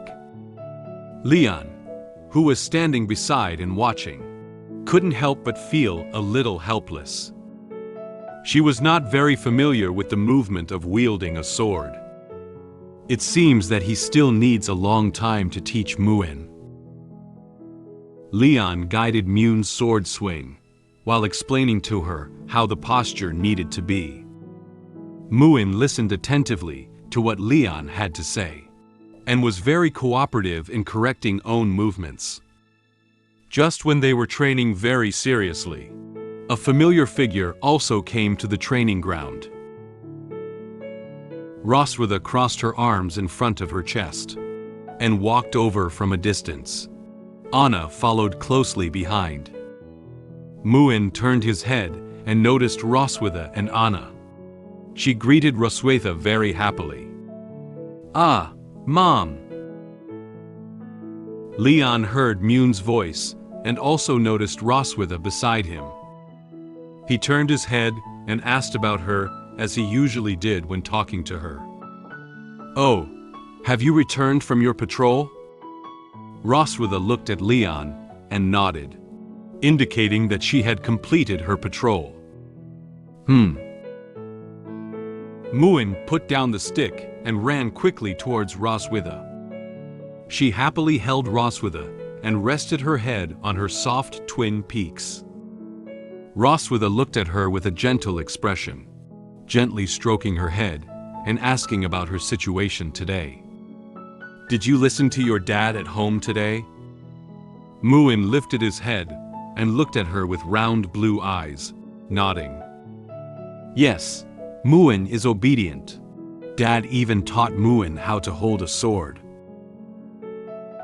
Roswitha smiled and touched Muen's head again, expressing great satisfaction with her performance today. "Well, that's good. We're going to have dinner later. I've ordered the chef to make beef steaks. Change your clothes first." Upon hearing that there was something delicious today, Muen's eyes lit up instantly. She clenched her hand very happily. "Beefsteak. Muen likes it." Anna walked over and bowed slightly to Roswitha, indicating that they would leave first. Then she took Muen's hand and walked back to the Silver Dragon Castle. "Your Highness, let's go." After bidding farewell to Roswitha and Leon, Muen left the training ground with Anna. She held Anna's hand while humming a tune. "Steak, steak, beef steak." After watching Anna and Muen leave, Roswitha was about to turn around and talk to Leon. "So, you..." A branch was then pointed at Roswitha's throat. It was mere millimeters away from her. Her eyes widened slightly, a little surprised at the sudden appearance of the branch and Leon's current behavior. Leon held up a wooden stick and pointed the sharp part at her, without intending to lower it. Roswitha glanced at the wooden stick in front of her, then at Leon, with no hint of fear in her eyes. She smiled confidently and said to Leon very calmly, "What? Have you finally decided to take action against me? At the Silver Dragon Temple, pointing a weapon at me is a crime of disobedience and will result in the death penalty." Leon gave her a provocative smile. He shook the branch in his hand and said the next words lightly. "This is just a branch. Queen, do you call the branch weapons?" Roswitha looked up disapprovingly. "Weren't you once the strongest dragon slayer? Seriously, this branch can also be used as a weapon for killing in your hands, right?" Leon closed his eyes and sighed, his expression easing. He put down the tree branch, knowing that he couldn't fool Roswitha anymore, and also realizing that there was something hidden in her words. He slowly approached Roswitha, with a look on his face like he had read her inner thoughts. He spoke to her in a joking tone. "She-dragon, if you want to praise someone, praise them well. What's the point of being sarcastic?" Roswitha reluctantly turned her head and stepped back slightly, not wanting Leon to get close to her. She seemed unwilling to admit that what Leon said was true. "Bah! Who praised you?" Leon walked towards the bench next to him with a branch in his hand, feeling somewhat dissatisfied. "Tisk, I just want to scare you. But if you're not afraid, it's boring." After hearing what Leon had to say, Roswitha spread her hands, indicating that his little ploy had little intimidating effect on her. She followed Leon and headed for the bench as well. "I don't think your current body can hurt me with a twig." The sun set slowly, its orange-red glow showering over them and casting their shadows on the ground. At this moment, the sunset was like flames, slowly dyeing the entire blue sky into a beautiful orange-red. Then, the sunset cast its light onto the training ground. The weapons on the training ground were shining brightly under the sunset. Leon and Roswitha sat on a bench, basking in the sunlight of the setting sun. At this point, Roswitha told Leon about the letter Noah had written to her. Yesterday, Noah wrote to me. She said she was doing fine for a few days and told us not to worry. Leon waited for a while and found that Roswitha hadn't continued speaking. He turned his head and asked her with some surprise, "Is there anything else? Is it that short?" Roswitha's gaze softened, and she gazed into the woods not far away. She wagged her tail and replied to Leon in a gentle tone. No, it's already rare for her to proactively write a letter back to report her safety. Leon nodded and turned his head back a little helplessly. He also knew that Noah had always been this character. That's right. She looks a lot like you in this regard. He crossed his hands and placed them at the back of his head, leaning casually against the back of the bench. He looked up at the beautiful sunset and talked to Roswitha about Noah. She always has a tight little face, making it hard to guess what's really going on in her heart. However, as long as you find the right way, we can still get along very happily. Roswitha also looked up at the sky with Leon and mentioned to him Noah's evaluation of him. Noah actually admires you quite a bit. She has a typical dragon mentality, longing for the strong. As soon as she thought of Noah talking about the image of Leon in her own heart, Roswitha couldn't help but chuckle softly. She covered her mouth while looking at Leon. You are now seen as a top student in her heart. So she said she wants to achieve many first places in the academy. She never wants to lose to you. Leon was a little surprised to hear Roswitha say that he was a role model for Noah to learn from. After all, he had never heard Noah say that before. He recalled that Noah had frowned and said some negative comments to him, such as saying he was an idiot, he was weak, and so on. He scratched his cheek and said awkwardly, I thought in her mind, I was just a weak nerd. Roswitha snorted a little. She took off her shoes and talked to Leon about Noah's past. When you first woke up, Noah kept avoiding you, right? But in fact, during your coma, she often went to see you. Occasionally, when I found her, she would excuse herself by saying she was looking for Muen. Leon also chuckled softly when he heard what Roswitha said. Haha, this is also very similar to you. Roswitha tucked her slender legs away and wrapped both arms around her knees, shrinking herself down on the bench. She watched the sunset in front of her and continued to say to the previous things. When they were babies, they cried and no one could coax them well. But as long as someone puts them by your side, they will immediately calm down. Perhaps before they have their own consciousness. Blood ties have already tightly linked you together.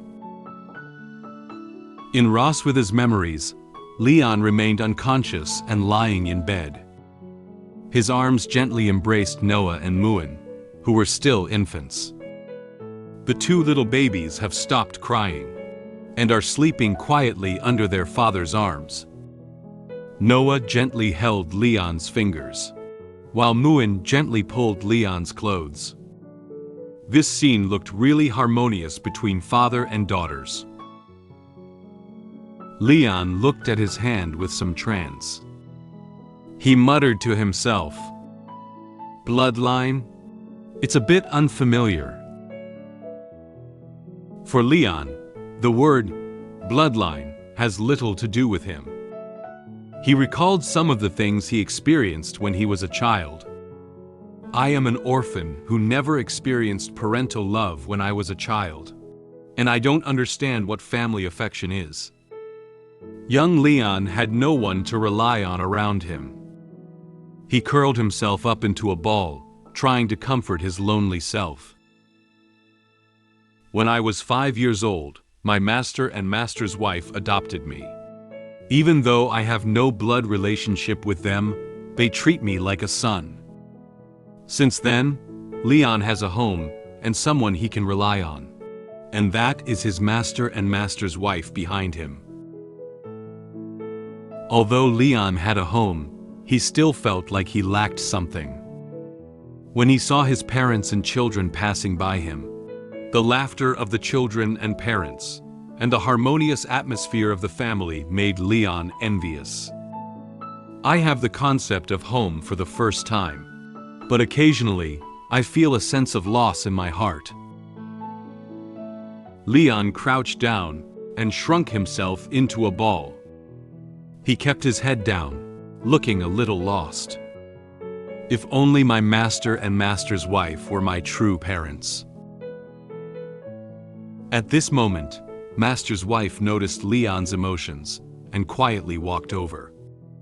She also squatted down and touched Leon's head to comfort him. "Leon, you will become father in the future." He repeated what she had said with confusion. Father? For Leon, who has no parents, he can't imagine what he would be like after becoming a father. Master's wife smiled and explained to him. "Yeah, they'll be the family you'll want to love, protect, and give everything to." Leon stood still, looking at Roswitha standing not far away, as well as Noah and Muen waving at him. Now that Leon has grown up, he understands what his master's wife said to him at that time. Leon walked out of his memories. He quietly clenched his fists, as if he could still feel the warm touch of Noah and Muen's fingers when they were still infants. That's right, they are the family members I cherish the most now. Roswitha watched Leon stare at his hand motionlessly for a long time, and kindly reminded him, "What's wrong with you? We should go back." It was only when Leon heard her voice that he realized he had been lost in thought for such a long time. He stood up awkwardly and replied to Roswitha's words. "Ah, well, nothing. Thank you for telling me that. So, let's go back. Ha ha ha." However, Roswitha did not stand up with Leon. She moved her shoes to Leon with her feet and pointed to them. Leon didn't quite understand Roswitha's action. He frowned and asked her in confusion, "What?" A sly smile appeared on Roswitha's face. "If you want to thank me, help me put on my shoes." Leon looked at her with a bewildered expression, and was somewhat speechless about her demand. "Huh?" The Silver Dragon Queen insisted that I help her put on her shoes. I had no choice but to follow her request. Noah had returned from school, but she felt a bit frustrated because she didn't get a perfect score in one of her subjects. I helped her analyze the reasons, and comforted her that she still has a chance to win first place. Muen was curious about who would win the fight between me and the Silver Dragon Queen. We both thought we could win. Since we were both dissatisfied with each other, we decided to go to the training ground and have a fight to determine the winner. Roswitha and Leon are still on the training ground. Roswitha sat on the bench with her hands crossed in front of her chest. She pointed to her shoes with her foot and said to Leon with a triumphant expression, "If you want to thank me, help me put on my shoes." Leon stood in front of her, his hands tightly clenched into fists. He glared at her angrily and said, "Huh? Do you want me to help you put on your shoes? How is that possible?" Leon remembered the incident where Roswitha had asked him to help her wash her feet before. He approached her, bent down, with an angry expression on his face, and pointed at her with great dissatisfaction. "Helping you wash your feet last time was already humiliating enough. You still want me to put your shoes on now? Do you want to embarrass me?"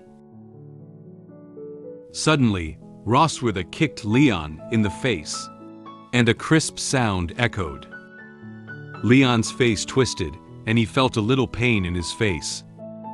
He looked at her with angry eyes, not expecting her to come up with this move. She said to him with a slightly angry tone, "I haven't avenged the kiss you gave me at the entrance ceremony yet. Can't you even help me put on a shoe now?" She was still dissatisfied with Leon kissing her during Noah's opening ceremony. She looked at Leon with an impatient expression and extended her foot in front of him. She urged him to help her put on her shoes quickly and then go back to eat. "Don't say anything else. Hurry up. Help me put it on and go back." Leon saw that there was nothing he could do about the current situation. He frowned and reluctantly squatted down, lifting Roswitha's white and delicate feet with one hand, and helping her on with her high heels in the other. Okay, I'll help you." Roswitha lowered her head and watched Leon's movements, slowly revealing a smile on her face. "You say you're unwilling to help me put it on, but your movements are pretty quick." Leon replied to her words with a mocking tone. "Well, putting shoes on you is much simpler than nailing iron solace to a donkey's feet."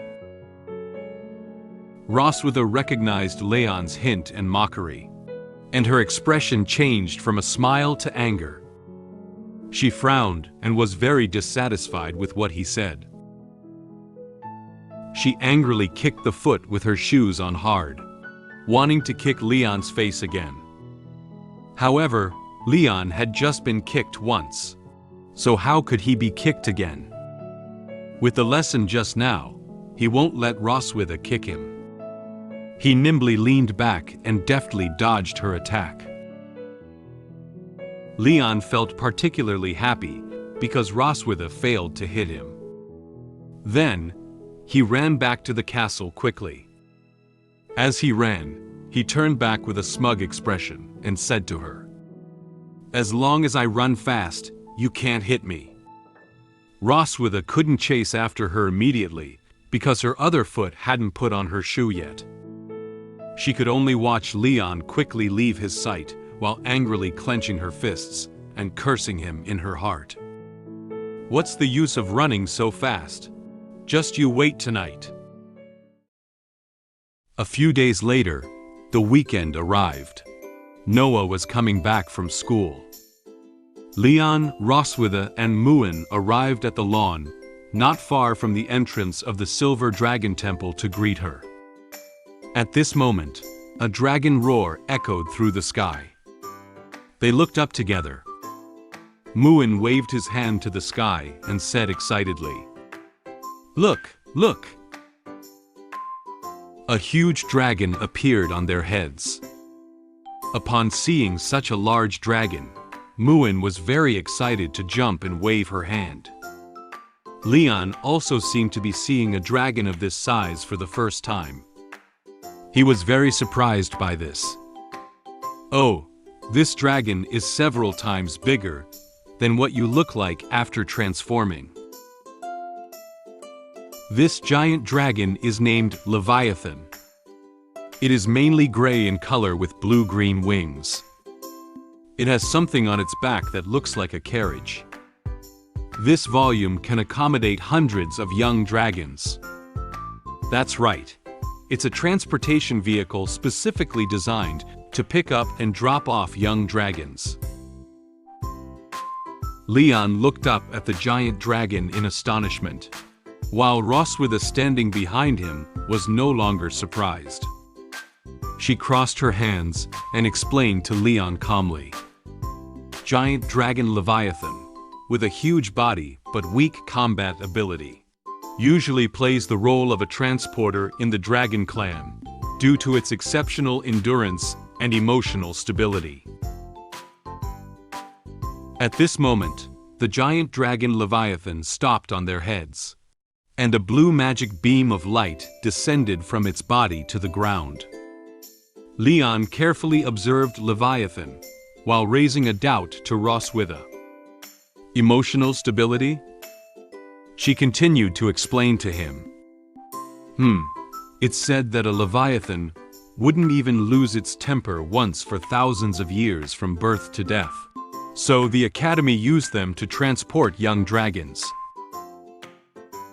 Noah's figure appeared in the beam of light, her school uniform swaying slightly in the wind, and then standing steadily on the ground. She opened her eyes, still expressionless as usual. She greeted Roswitha with a calm voice. "I'm back, Mom." Roswitha walked towards Noah with a smile on her face. Leon also followed closely and approached Noah. "Welcome back, Noah." Muen rushed up and hugged Noah very happily. "Noah, I miss you so much." Noah's face was slightly flushed. She gently hugged Muen, although the joyful expression on her face was not very obvious. Perhaps in her heart, she was very happy to be able to go home and see her parents and sister. Then, Noah walked towards Leon. She shyly lowered her head, clenched her fists lightly, and stuttered to him. Leon watched her shy and unfamiliar expression, silently speaking in his heart. "This child is not used to calling me Dad yet." However, Leon did not take this matter to heart. He knew that one day Noah would smoothly say Dad to him. After the dragon flew away, the family walked towards the city. Leon was holding Muen with his left hand, and Roswitha was holding Noah with her right hand. Leon walked with a smile on his face and said to Noah in a relaxed tone, "Glad you're back. Mom and I made some of your favorite dishes." So, while chatting about the recent situation, the family walked towards home. After the family ate together, the whole family sat on the sofa to rest. Noah took out several full score papers and placed them on the table. Each test paper is marked with 100 in red pen. Noah introduced the names of the subjects, her scores, and rankings one by one. Fundamentals of Alchemy Machinery, full score, first place. Magic Overview, Young Dragon Edition, full score, first place. Dragon Clan History, Young Dragon Volume 1, full score, first place. She almost perfectly achieved first place in all subjects. Roswitha smiled and held her test paper, nodding happily, expressing satisfaction with Noah's grades. Muen's eyes shone brightly as he looked at these test papers, revealing a very envious expression. However, as Noah held the last transcript, she slightly lowered her head. She doesn't seem to have the courage to show them. She looked away and awkwardly said to them, "There is one last subject. All-around physical fitness test only scored 95 points and did not get first place. Sorry." Upon seeing the unhappy Noah, Roswitha felt somewhat at a loss. She gently waved her hand and encouraged her with a rusty tone. "Ah, there's no need to apologize. You're already quite impressive." Muen walked towards Noah and held her hand. She was like a little sun, warming Noah's lost heart with a positive tone. Mom is right. In Muen's heart, Noah is the best. However, Noah's expression still showed a hint of unhappiness. Leon looked over her report card carefully. He turned his head and silently shook his head as he saw the way Roswitha and Muen comforted her. These two people, one is not very good at expressing emotions, and the other is too full of emotions. It's still the old father who has to do it. He took Noah's all-around physical fitness test transcript and analyzed the data with her. Oh, running, bench pressing, pull-up. These are basic physical training, and your peers are all 4 or 5-year-old young dragons. It's normal to have weaker physical fitness than them. Leon flipped over to the back of her transcript and pointed to the data in the top red box with his finger. This column reads, Practical Training. Noah won a total of 9 games, lost 1 game, and drew 0 games. Her winning rate is 90%, ranking first in single item ranking. He said to her seriously, "But you see, in your practical training, you have won 9 out of 10 games, which is the highest winning rate in the whole class. This means that although you may not be as strong as those brats, you are far ahead in terms of strategy and combat skills. So you don't have to dwell too much on this score. You will have plenty of opportunities to surpass them in the future."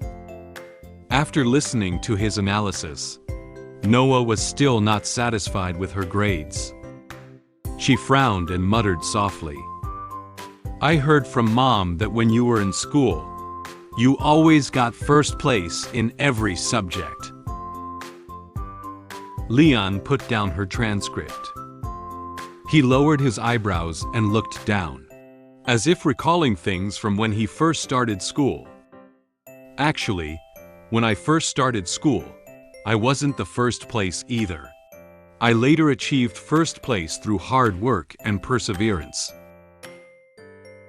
He looked at her with a smile and encouraged her again not to give up. "You still have a lot of time. Don't let one mistake dampen your morale. I believe you can do better." After listening to Leon's encouragement, Noah seemed to have the courage again. She nodded and replied to Leon with a serious expression. I got it." At this moment, Muen walked forward with a curious expression and asked Leon and Roswitha a question. They both noticed Muen and turned to look at her. "Dad is so powerful. If Dad and Mom fight, who will win?" Upon hearing this question, both Leon and Roswitha patted their chests with their hands and confidently told her, "It's me." Realizing that the other party was all thinking they would win, the expressions on Leon and Roswitha's faces became unhappy. They all looked at each other with great dissatisfaction. "Huh?" Leon smiled confidently. He straightened his chest and proudly pointed his finger at himself, talking about his past honors at school.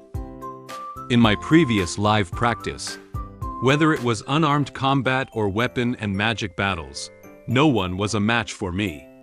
Undoubtedly, I am the most powerful." Roswitha snorted softly, indicating that she didn't care about the honor Leon mentioned. She crossed her hands in front of her chest and said irritably to him, "Although I didn't receive as many honors as you in academy, I only won the crucial game." Leon and Roswitha neither agree with each other. They approached and glared fiercely at each other. Their eyes locked with such intensity, it felt as if sparks were about to fly. Roswitha sneered and mocked him. Didn't you marry me back then because you never win me? Leon was also unwilling to be outdone. He gritted his teeth and said, "It's obvious that you didn't win against me. And that's why you have two lovely daughters, Muen and Noah." Seeing that they couldn't come to a conclusion from their argument, Leon and Roswitha headed toward the door together. They decided to go out together and have a fight to determine the winner. Roswitha said impatiently to him, "Well, why don't we go out and have a fight?" Leon rolled his sleeves up as he walked away, full of energy and wanting to fight her. "Let's go. I've been wanting to have a fight with you for a long time." Noah watched her parents walk out the door in a rage and couldn't help but feel a little speechless by their behavior. She didn't expect her parents to argue over who could win who. Muen watched as his parents' backs gradually drifted away. Her eyes suddenly lit up. She said to Noah with an expectant expression, "Are Dad and Mom going to fight?" Noah also became interested in the duel between her parents. She took Muen's hand and walked towards the door with her. "Let's follow up and take a look." Leon and Roswitha walked to the training ground. The weather is very nice today, perfect for outdoor fight. They were all stretching their bodies and doing some warm-up exercises to prepare for the upcoming duel. Noah and Muen brought their favorite snacks and sat on the bench next to the training ground to watch. While eating popcorn, Muen turned her head and asked about Noah. Noah is also curious. Who is more powerful, Mom or Dad? Noah looked intently at Leon and Roswitha and replied to Muen in a calm tone. "Teacher said that watching more masters sparring would also help us improve our fighting skills." Roswitha rubbed her wrist and spoke softly to Leon. "Speaking of which, your body probably hasn't recovered enough to fight against the Dragon Queen yet, right?" Leon was doing lunge presses, warming up before a fight. He stared at her, and the tone was full of willingness to fight. "So what? There aren't many opportunities to fight with the Silver Dragon Queen. I'm going to make the most of it." However, there didn't seem to be much point in simply fighting. She lowered her head and thought for a moment, then suddenly came up with an idea. She made a suggestion to Leon with a relaxed expression. "Why don't we bet on something?"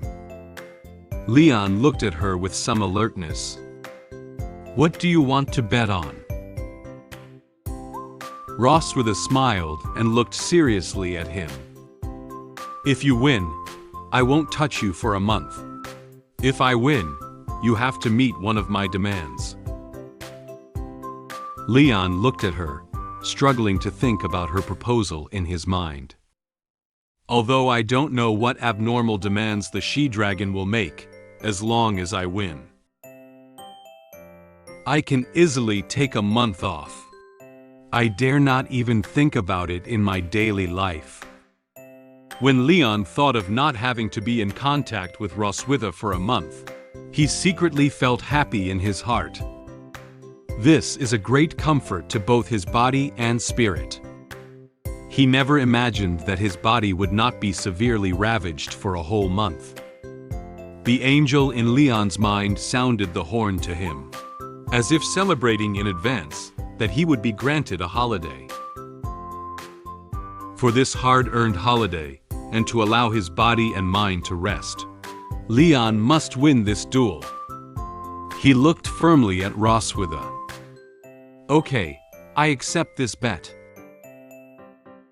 Knowing that Leon had accepted the bet, Roswitha no longer procrastinated. "So, let's get started." They looked at each other. The duel is about to begin. In order to choose who could beat who, The Silver Dragon Queen and I decided to fight in the training ground to determine the winner. Soon, the duel began. We launched simultaneous attacks. She and I both used our strengths and fought evenly with each other. At the most exciting stage of the duel, I discovered a flaw in the Silver Dragon Queen. I seized this opportunity and used my last move against her. Can I beat her in this fight? After the warm-up activity, Leon and Roswitha looked at each other with firm eyes. They carefully observed each other, afraid of missing every move they made. They are waiting for a signal to start a duel.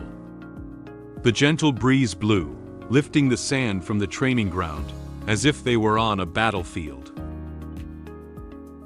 Noah and Muen sat on a bench next to the training ground, eating popcorn and watching their parents' upcoming duel with great interest.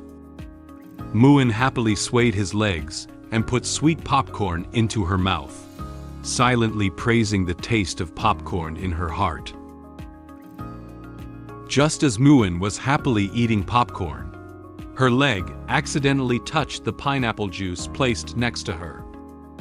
She exclaimed in surprise, wanting to reach out and catch it, but it was already too late. Pineapple juice immediately fell off the bench. Leon and Roswitha both looked warily at the bottle of pineapple juice that had fallen, thinking it was a signal of the start of a fight. As soon as the paper cup of pineapple juice hit the ground, Leon and Roswitha rushed towards each other like lightning. Muen looked at the spilled drinks with great regret. "Ah, my pineapple juice." Noah stared closely at parents and said calmly, "The fight has begun." Firstly, Leon launched an attack. His expression was serious, taking this duel particularly seriously. He first flew into the air with a stomp of his feet, then clenched his fist with his right hand and gathered energy, swinging towards Roswitha. Roswitha had noticed Leon's move. She crossed her hands and placed them in front of her to protect herself, with her feet spread apart to stabilize her center of gravity. Leon struck her crossed arms with a powerful punch, his fist charged with concentrated energy. Roswitha blocked Leon's blow, but the ground beneath her feet had already developed serious cracks. It seems that Leon's attack power is very strong. Roswitha took advantage of Leon's lack of opportunity to fight back, and extended her tail from below, sweeping towards his chin. Leon felt danger coming from below. Leon gritted his teeth and leaned back with all his strength, dodging her attack. She saw that the attack did not hit Leon, so she swung her tail and launched another attack on him. Leon leaned back and supported himself on the ground with both hands, performing a backflip and once again dodging her attack. After Roswitha's attack ended, before she could react, Leon changed from supporting himself with both hands to supporting himself with one hand on the ground, and changed his direction. He propped up one hand on the ground while extending his left foot, condensing the magic on his foot and kicking Roswitha with all his might. Roswitha reacted quickly and immediately put her hands in front of her, blocking Leon's attack once again. However, Leon's attack this time was much heavier than when he first attacked him. Although Roswitha blocked his attack, she was kicked a long distance by him. She left deep marks on the sand beneath her feet. She extended one leg backwards and gently supported the ground with her hand, barely stabilizing her balance. Roswitha furrowed her brow and cautiously looked ahead. She quickly thought about Leon's attack strength and posture just now, and realized that she was currently at a disadvantage in terms of physical skills. I don't have an advantage over him in terms of physical skills. I'd better pull away from him first. She decided to change her current way of attacking, and use Dragon Flame to distance herself from him first. After Roswitha stood firm, she brought her left hand closer to her right hand, and gathered a powerful purple magic. Magic raised a part of sand, as if its power was very strong. Leon chuckled softly as he watched her plan to use magic to attack him. It seems that the queen doesn't want to play close combat with me. Roswitha didn't care at all about what Leon said to her. As long as I can beat you, that's fine. Roswitha dispersed the gathered dragon flame into several parts. She waved her hands outwards, and all the dragon flames flew towards Leon. Leon noticed these dragon flames, and quickly ran to his right, trying his best to avoid them. After Roswitha's dragon flame fell to the ground, it made a loud noise and smashed several deep pits on the ground. The sand beneath his feet was also lifted up by the dragon's flames. Roswitha kept a close eye on the direction Leon was avoiding, while quickly waving several dragon flames towards him. Noah and Muen sat beside and stared intently. Noticing that the current situation is unfavorable for father, Muen stopped eating popcorn. She looked at Leon with a worried expression on her face. Is Dad going to lose? He has been running away all along. Noah picked up a popcorn. She used the knowledge she learned in school to calmly analyze the combat methods used by parents to Muen. Not always. He used simple physical techniques to attack and dodge Mom's attacks, while Mom kept using dragon flames to maneuver and seek opportunities for sudden attacks. She put popcorn in her mouth and said the analysis results while eating. This indicates that in close combat, Mom lacks confidence in defeating him. After listening to Noah's analysis, Muen felt particularly happy that she knew so much. She approached Noah with a smile on her face and looked at her with admiration. Noah knows a lot. Noah's cheeks turned slightly red. She feels a bit shy about the praise from her sister. These are what the teacher taught in class. On this side of the training ground, Roswitha closely followed Leon while extending her right hand and flying the several dragon flames formed towards Leon. She seemed to already know that Leon couldn't exert all his strength to confront her under her magical attack. She gave a gentle smile. Leon, aren't you very fast? Come on. Roswitha kept sending out the dragon flames. Dragon flames flew over at a very fast speed and kept exploding behind Leon. Several dragon flames even almost hit him. Some of the sand and soil that were thrown up by the dragon's flames all hit his back. Leon avoided these dragon flames while looking backwards. Not only am I fast, but I'm also very tough. Roswitha gave a disdainful smile, knowing that he was just mouthing empty threats. She quickly came up with another method to strike at him immediately. So, how about this? She gathered the dragon flames in her hands and closed them together, as if trying to gather the dragon flames. The dragon flames flying behind Leon suddenly merged together, becoming two relatively large dragon flames. They quickly wrapped around Leon, preventing him from hiding from both sides. Leon noticed the huge dragon flames forming on both sides of him, but he couldn't find a way to escape. Two dragon flames quickly surrounded Leon, forming a huge magic circle. Soon, there was a huge explosion from the place where Leon was just now, emitting a particularly bright purple light. The immense power of dragon flame also blew up a huge deep pit on the ground. The flying dust combined with sand to form thick smoke.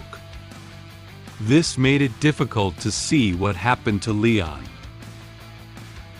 Suddenly, a blue lightning bolt appeared in the thick smoke. Immediately afterwards, Leon rushed out from the thick smoke. He leaped high and left the smoke behind. He was wrapped in many blue lightning bolts. He gave a confident smile to Roswitha.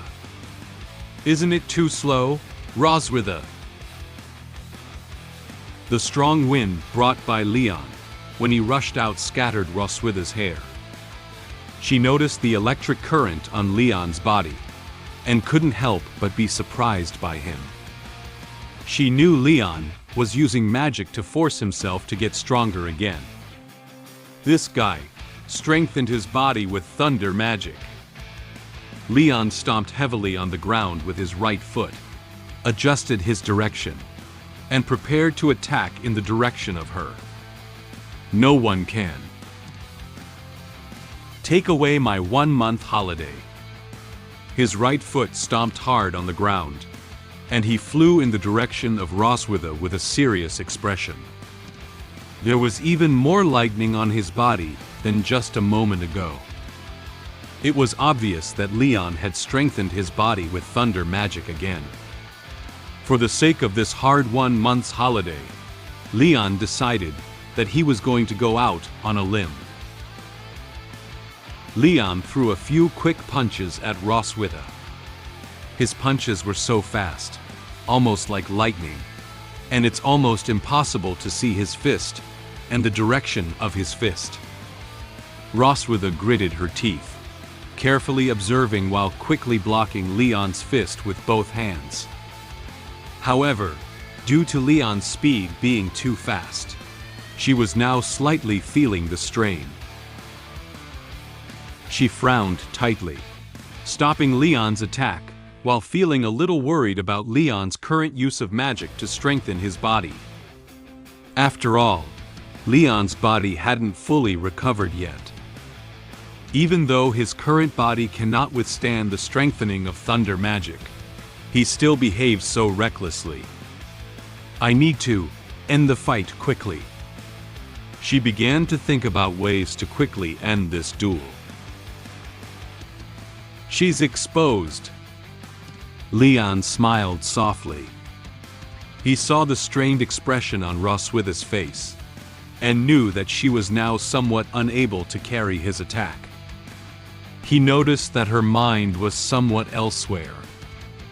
He had a chance to give her the final blow. He stopped his attack and extended his left foot, sweeping towards Roswitha's feet. At this moment, Roswitha realized that Leon had attacked her in a different way. She didn't expect him to attack from under her feet. She wanted to dodge, but it was already too late. She tripped over Leon's foot and lost her balance a bit. Roswitha struggled to lean back, trying to dodge Leon's next attack. She wanted to find an opportunity to attack, but the current situation made it impossible for her to fight back. Leon gathered all the thunder magic onto his right fist and extended it towards Roswitha. He looked at her firmly, with a confident smile on his face, as if expressing to her that the victory was determined. I won! Roswitha was originally going to lean back, and then find a chance to stand firm, blocking Leon's punch towards her. However, due to Leon's sudden attack on her, she was unable to maintain balance. Her hand reached into the air, and she was about to fall to the ground. Leon, who was about to give her the final blow, noticed that she was unable to fight back, and there was a risk of injury. So he immediately stopped attacking. Leon restrained his thunder magic and reached out to grab her. He pulled hard and pulled her back in his direction, as she was about to fall. After pulling Roswitha up, they changed their standing direction. Leon placed his hand on her waist and supported her to prevent her from losing balance again. He held her firmly in his arms. Roswitha's twin peaks touched Leon's chest.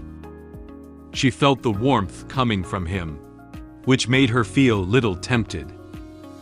This scene seems like a plot from a romance novel. Leon and Roswitha's faces were both flushed. They all looked at each other affectionately. Leon slowly approached Roswitha. Roswitha said softly, "Leon." Just as Leon was immersed in what seemed like a romantic atmosphere, Roswitha quietly extended the dragon flame gathered in her hand to Leon's chest.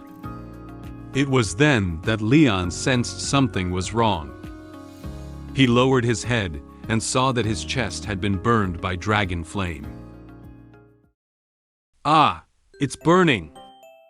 Leon looked nervously at the burning dragon flame in his chest and shouted loudly. He immediately let go of Roswitha and tried to extinguish it with his hands, but the dragon flame seemed to be getting stronger and stronger. Leon was somewhat at a loss about this. Suddenly, Leon discovered a problem. Although it was burned, he didn't seem to feel his chest hot. "Huh? This fire doesn't feel that hot?" He lowered his head and saw that Roswitha's dragon flame had slowly begun to disappear. The fabric on the chest was only partially burned, leaving some burnt marks. Roswitha had adjusted her mood. She stood behind him, arms crossed, and looked at him seriously. She was dissatisfied with his attitude just now. "The fight is not over yet. How can you distract yourself?" Hearing the loud explosion of dragon flame landing on the ground, Noah and Muen put down their snacks and walked over. Due to the smoke just now surrounding Leon and Roswitha, they couldn't see who won. Muen raised his head and curiously asked Leon and Roswitha, "Dad, Mom, who won in the end?" Although Leon doesn't want to admit it, the fact is right in front of him. He had no reason to defend himself, so he had to admit defeat. He pouted and said, "Finally, I am careless. I lost this time." Roswitha closed her eyes and softly praised him. "I have to admit that you are indeed very strong. You don't have enchanted armor or handy weapons. You can fight me like this just by relying on your physical skills. Before you, no one had ever been able to do it." Leon clenched his fists and said to her with some reluctance, "Humph, isn't that right? If I fight with all my might, I can definitely beat you." Since Roswitha has won against Leon, Leon must meet her demands. Roswitha gave him a sly smile. "Now that you've admitted defeat, don't forget our bet." Roswitha's words were like a sharp arrow, piercing straight into Leon's body. He seemed to have been attacked by tens of thousands of points. Just now, all he was thinking about was pulling up the soon-to-fall Roswitha, completely ignoring the bet. "I forgot about the bet." As soon as Leon thought of being manipulated by Roswitha, he felt that his body was about to be at risk again. He lay on the ground, feeling like his soul was about to leave him. Noah and Muen crouched beside them, curiously looking at their father on the ground. Muen raised a question to Roswitha. "Mom, did Dad die?" Roswitha stood beside them, smiling at them, and replied, "Don't worry. He just used his strength too much and fainted due to exhaustion. He will recover soon." Since I lost to the Silver Dragon Queen in the duel, I had to agree to meet her demands. After bidding farewell to daughters, I followed the Silver Dragon Queen back to her room. I have fulfilled all the requests made by the Silver Dragon Queen to me. However, she applied the improved blood curse to me. This caused our dragon marks to be activated. Am I going to be manipulated by her again? At this moment, it was already evening. The Silver Dragon Castle was also surrounded by night.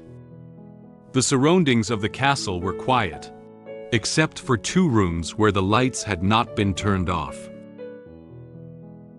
Noah and Muen were wearing nightgowns and kneeling on the bed. They blinked their big eyes and looked at the person sitting in front of them.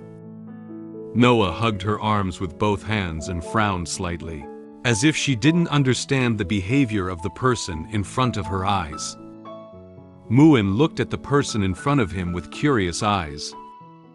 At this moment, the person in front of them spoke. "Noah, after I leave, you need to take good care of Muen. She's still young and immature, so as a sister, you should take care of her more. Muen, you need to listen to your sister and not make her angry. You should be obedient at home." The person sitting in front of them is none other than Leon. He pretended to wipe away tears while expressing his emotions affectionately at this moment.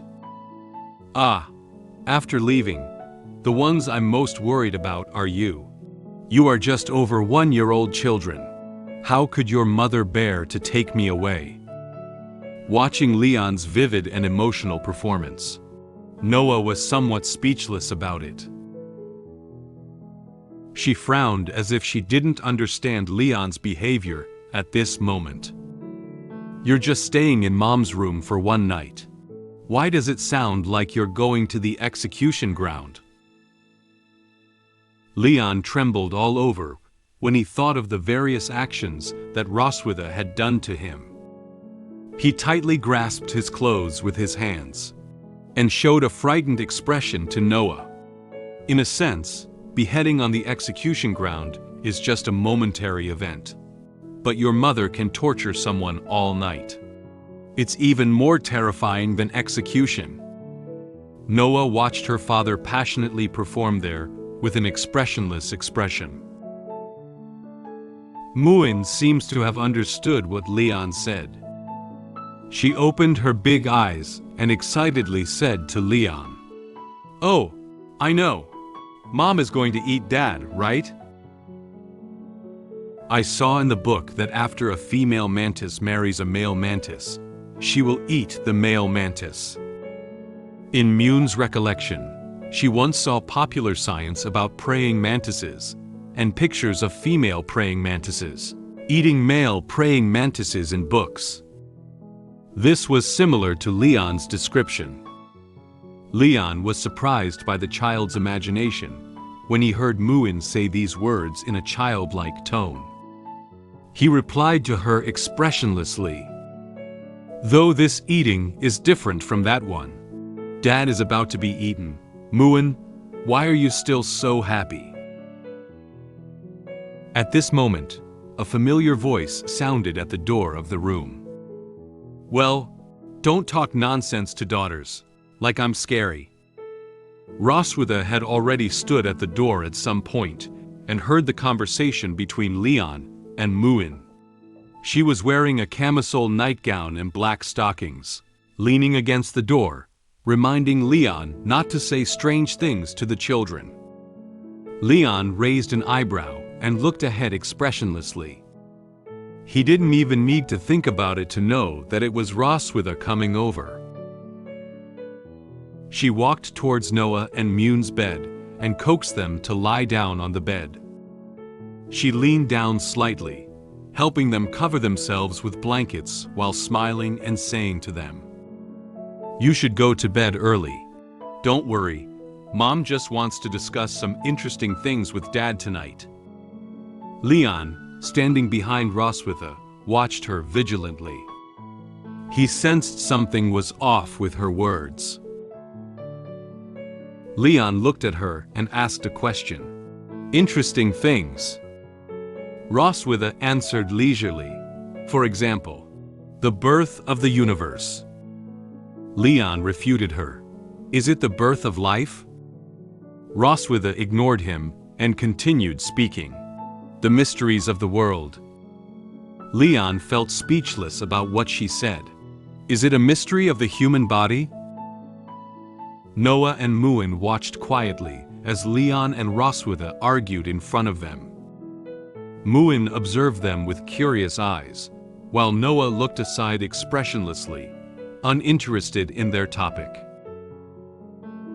Roswitha watched as Leon had been staying here for quite some time, and immediately pulled Leon by the collar, wanting to drag him out of his daughter's room. "Anyway, you've said enough goodbyes. Come with me now." Leon reached out his hand to the front with a helpless expression, as if he had something else to say to his daughters. "Wait, I have some last words to say."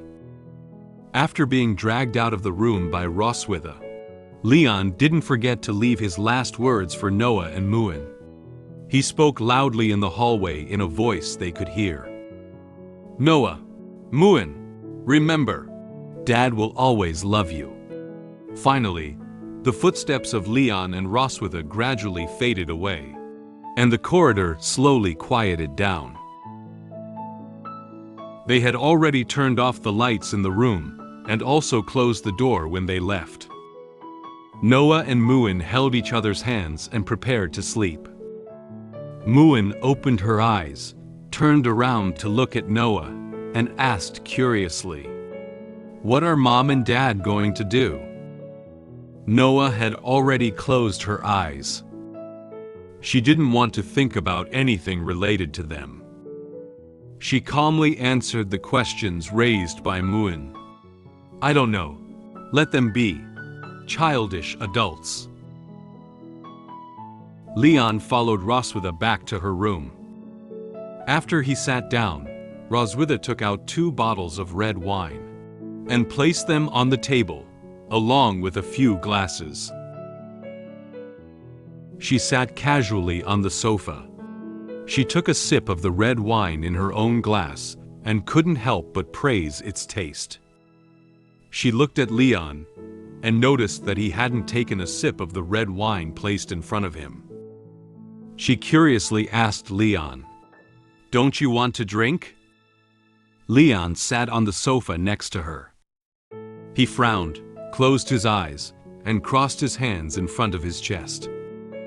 Obviously, he doesn't want to drink, nor does he want to face the current Roswitha. He quickly rejected her. "No." Upon hearing Leon's answer, Roswitha's mood suddenly became unhappy. She won today's battle, but now he hasn't met her demands. She shook her glass and stared straight at him. She said to Leon in an unpleasant tone, "What's up? I remember you promised me that you would meet my demands after losing to me, but now you're not even willing to drink?" She held up her glass while feeling dissatisfied with him for not immediately fulfilling her request. Leon immediately sensed the mood of Roswitha at this moment. He sensed an aura of danger from her.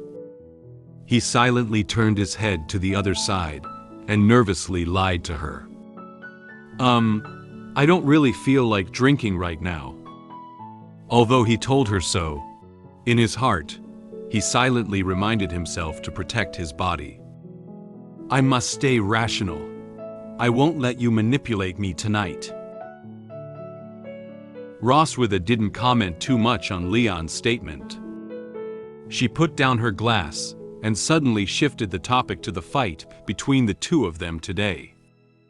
Actually, I really hope you can win. Leon raised his eyebrows lightly, somewhat skeptical of her words. He looked up at her and asked her, "Why?"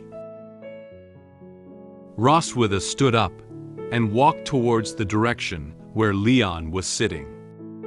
She said to him in a relaxed tone, "If you win, I will have to give you a month's leave. You can take the opportunity to take good care of your body. Perhaps you will become more fun." Upon hearing her words, Leon's expression turned displeased. She said it as if she deliberately didn't let him win.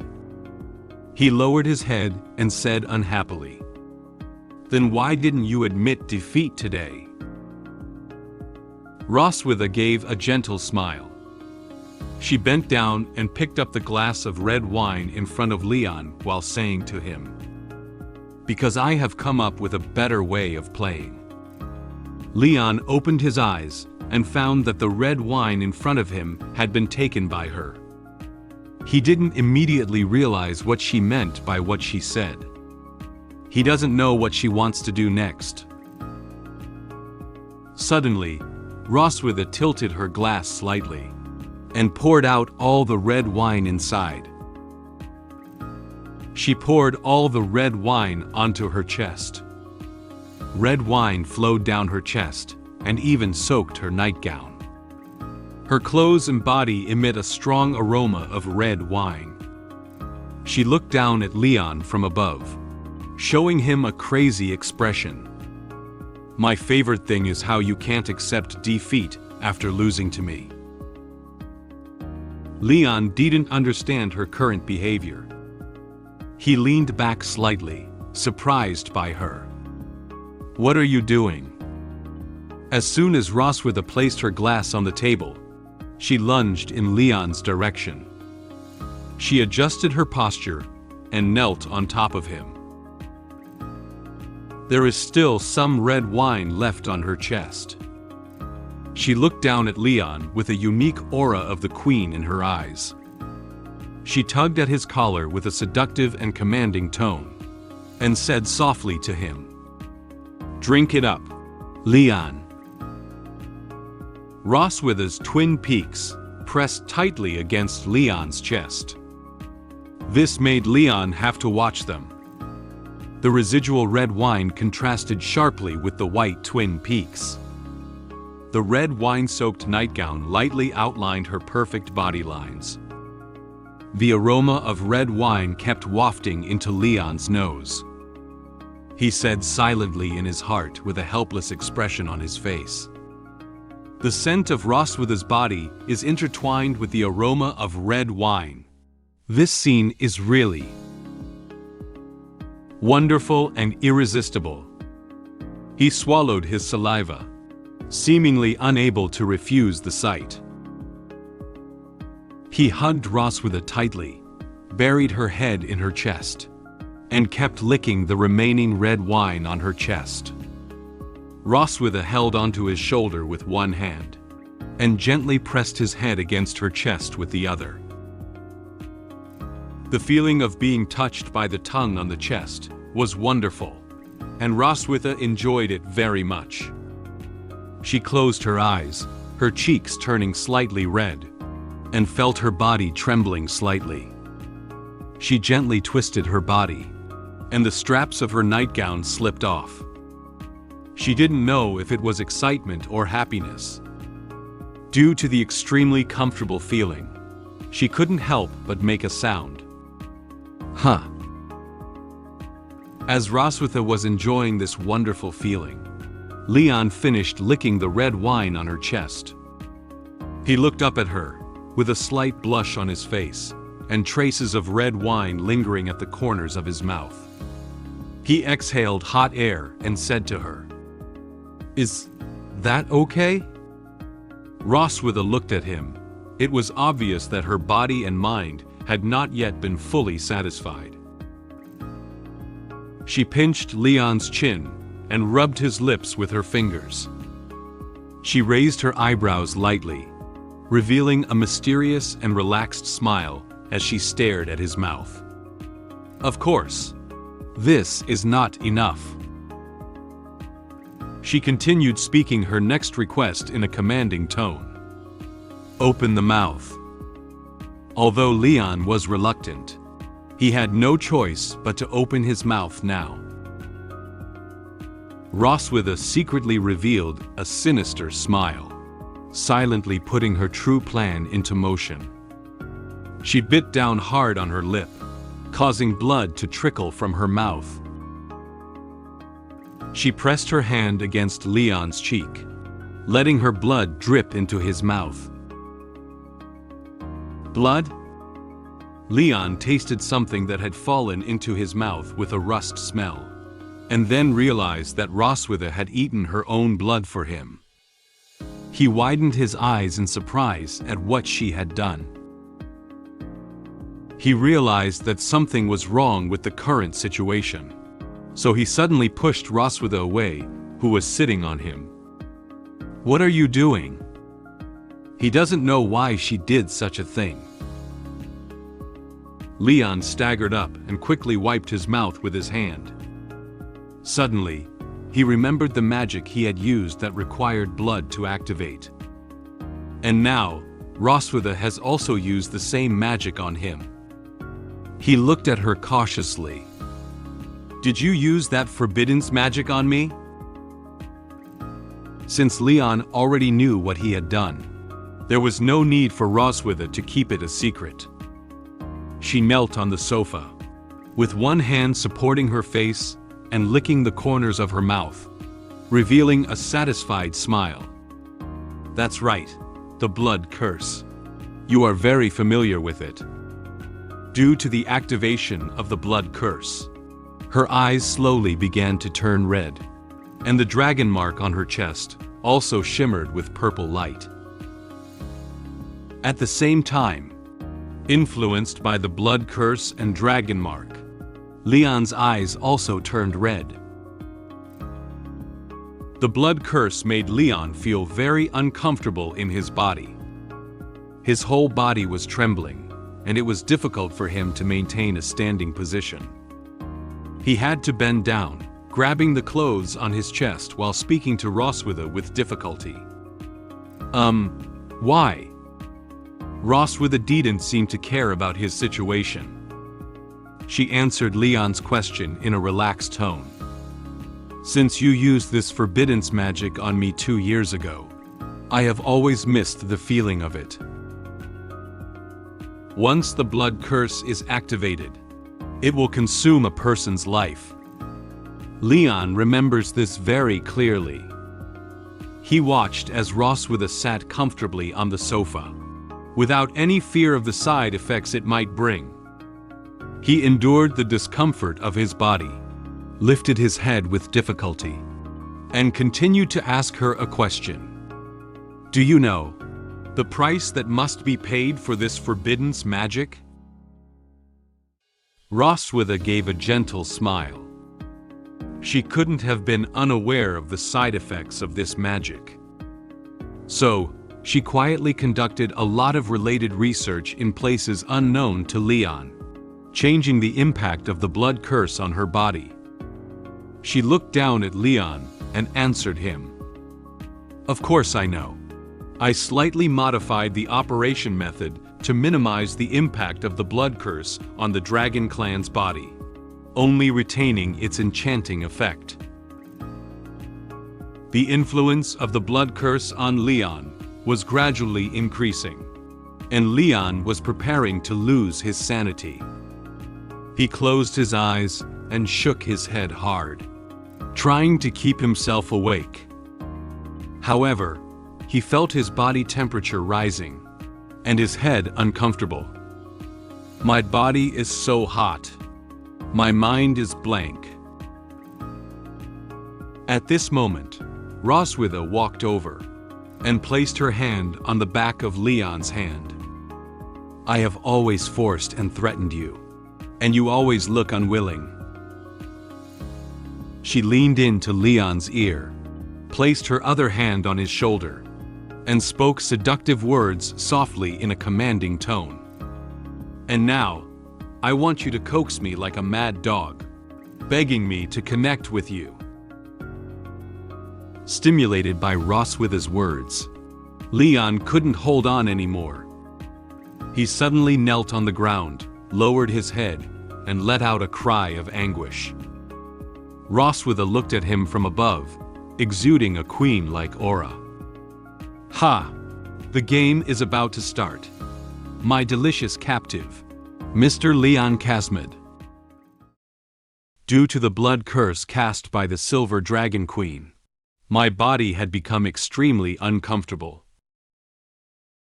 Then, I was manipulated by her to say what she wanted to hear. I couldn't control myself, so I had to have another night of carnival with her.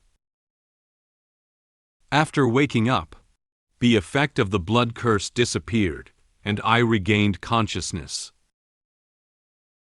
However, the Silver Dragon Queen did not wake up as usual. I planned to seize this opportunity to escape while she was still sleeping. Due to the influence of the blood curse, Leon was no longer able to stand normally. His legs softened, and he knelt in front of Roswitha. His hand tightly grasped his clothes, constantly exhaling hot air. He tried to maintain consciousness and looked up at Roswitha. Roswitha stood in front of him, but did nothing. She leaned slightly over, hands on hips, and approached Leon with a victorious smile. She knew that Leon kneeling in front of her was about to lose control of himself. She spoke to him in a mocking tone. Brave, fearless, and upright dragon slayer, you're about to lose control of yourself, right? Do you know what you look like now?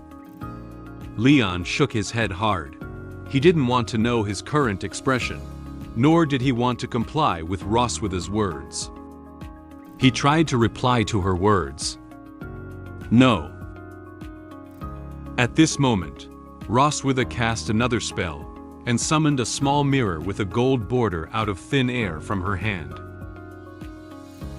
She slowly enlarged the mirror to the size of a regular floor mirror and placed it next to Leon. She was placing the mirror while explaining its purpose to him. This is a magical prop I bought in Sky City, which can briefly record images.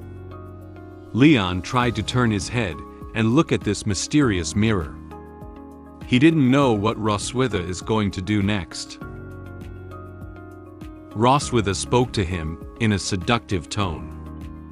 Leon, tell me in front of it. What do you want to do now?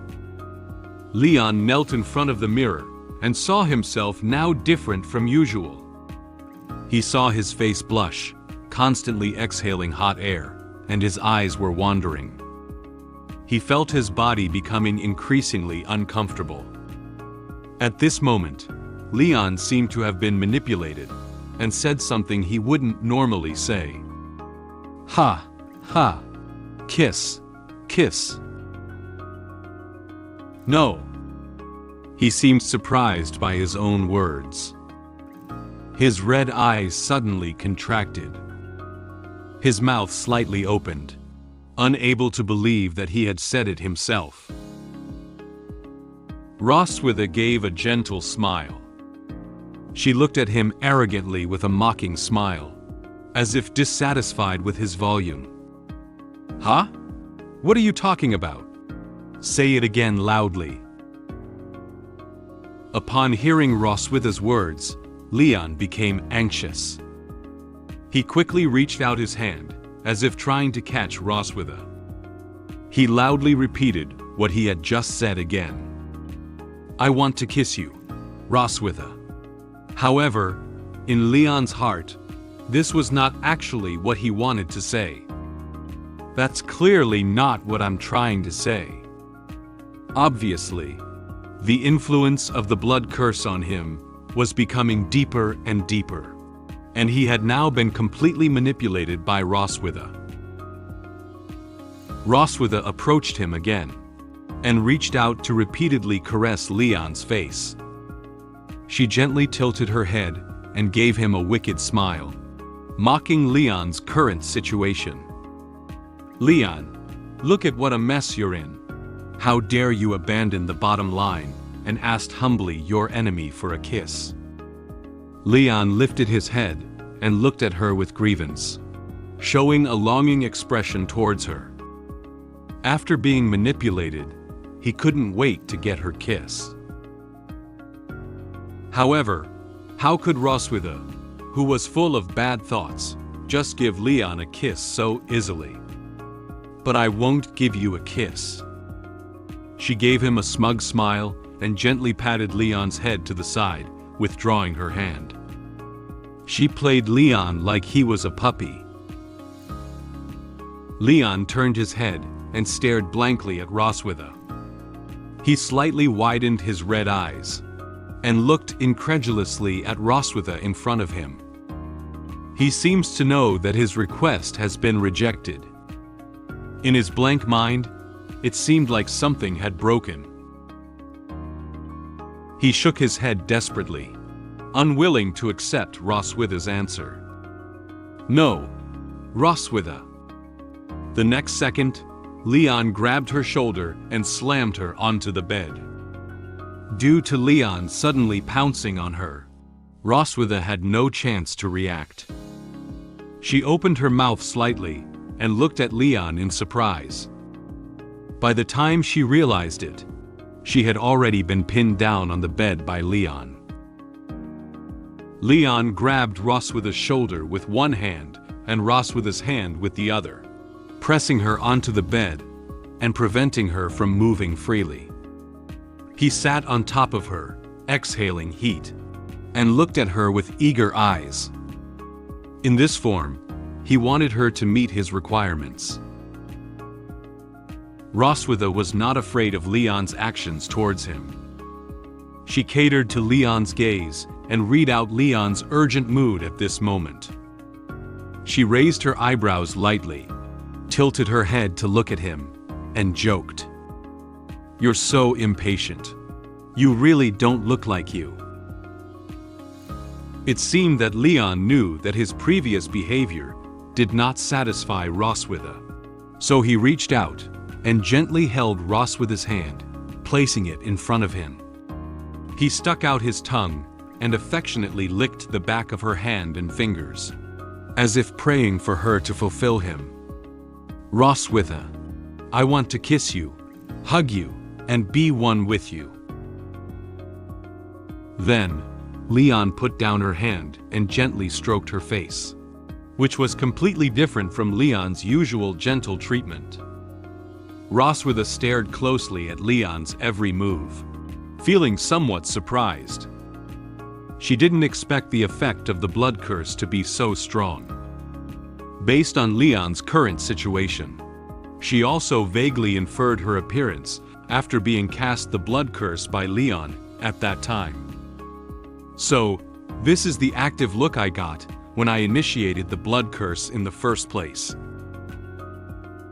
Since he had been begging her like this, Roswitha could only reluctantly agree to his request. Well, this is what you begged me for. She reached out and wrapped her hand around Leon's neck, tightly pressing her body against him, pulling him onto the bed. She stared into his eyes, showing him all her desires. Leon heard that Roswitha had agreed to his request, and also showed a satisfied smile.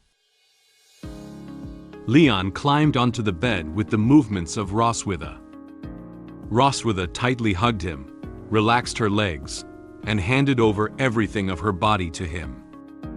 She allowed him to spend an unforgettable night with her. Puppy Leon, let me see your true appearance after falling into depravity. Soon, dawn broke. The scenery outside the castle changed from a starry night sky to a clear sky. The sunlight shone on the silver dragon castle, making it shine brightly. Inside the castle, soldiers also began a day of patrol activities. In Roswitha's room, the sunlight quietly shone in from outside the window. The sunlight shone on her bed, and her hair was also bathed in the sunlight. Leon and Roswitha were lying in bed without clothes on. After a while, Leon woke up, while Roswitha was still sleeping soundly. He recalled what happened last night, and felt like it was a dream. He didn't expect to be played with again by Roswitha. He rubbed his uncomfortable head, and cried out regretfully, "Ah!" As he rubbed his head, he opened his eyes and looked at Roswitha, who was sleeping beside him. "I fell into depravity again last night." He placed his other hand on the bed and supported himself to sit up. Because yesterday's activity with Roswitha was too intense, his head was still a bit dizzy. It's all the trouble caused by that blood curse. It made me let go of my pride and dignity as a dragon slayer, and beg her to have a good time with me for one night. As an excellent dragon slayer who had killed countless dragons, he was ashamed of his fall. He once again broke the bottom line he had set for himself. He gritted his teeth and turned his head to look at Roswitha. This is another shame of breaking the bottom line. At this moment, Roswitha had not yet woken up. She closed her eyes, as if she had fallen into a deep sleep due to exhaustion. Seeing that Roswitha had a great time last night and is still comfortably sleeping, Leon feels a little jealous. As the culprit, you had a great time playing and slept soundly. You look defenseless. Leon reached out his hand and caressed her face. Suddenly, he found himself subconsciously caressing her face. When he reacted, his face was slightly flushed. Leon immediately withdrew his hand. He was surprised by what he had just done. He stared blankly at Roswitha in front of him, unable to believe that he had taken the initiative to touch her face. "Hey, what am I doing? How could I subconsciously touch her face?" He placed his hand in front of his mouth, pretending to be calm and analyzing the intention behind his previous actions. He muttered to himself with a flushed face, "How could I want to touch her? I just wanted to wake her up. There was absolutely no other intention." After consoling himself, Leon turned his gaze back to Roswitha. Roswitha, who was supposed to wake up early, unusually didn't wake up on time today. In the past, even if she was tired at night, she would still wake up on time the next morning. Leon thought in confusion. Why didn't she react? Did she pretend to be asleep? Leon thought that Roswitha had already woken up, just pretending to be asleep and watching his reaction just now, and then suddenly sat up and laughed at him. He leaned down gently and poked her forehead with his fingers, trying to expose her act of pretending to be asleep. "Hey, don't pretend to be asleep." Noticing that poking her in the forehead hadn't woken her up, Leon gently patted her face with his hand again. "Get up quickly. Aren't you usually quite self-disciplined?" However, Roswitha was like falling into a deep sleep, unable to wake up no matter how Leon calls. Leon found it strange that he couldn't wake up Roswitha, and there was no sign of her waking up. He furrowed his brow, crossed his hands in front of his chest, and looked at her lost in thought.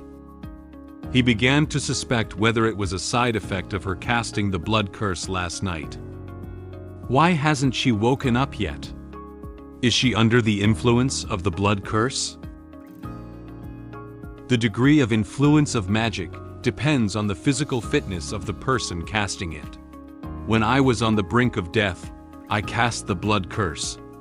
Although I didn't know how to survive, it still left me unconscious for 2 years.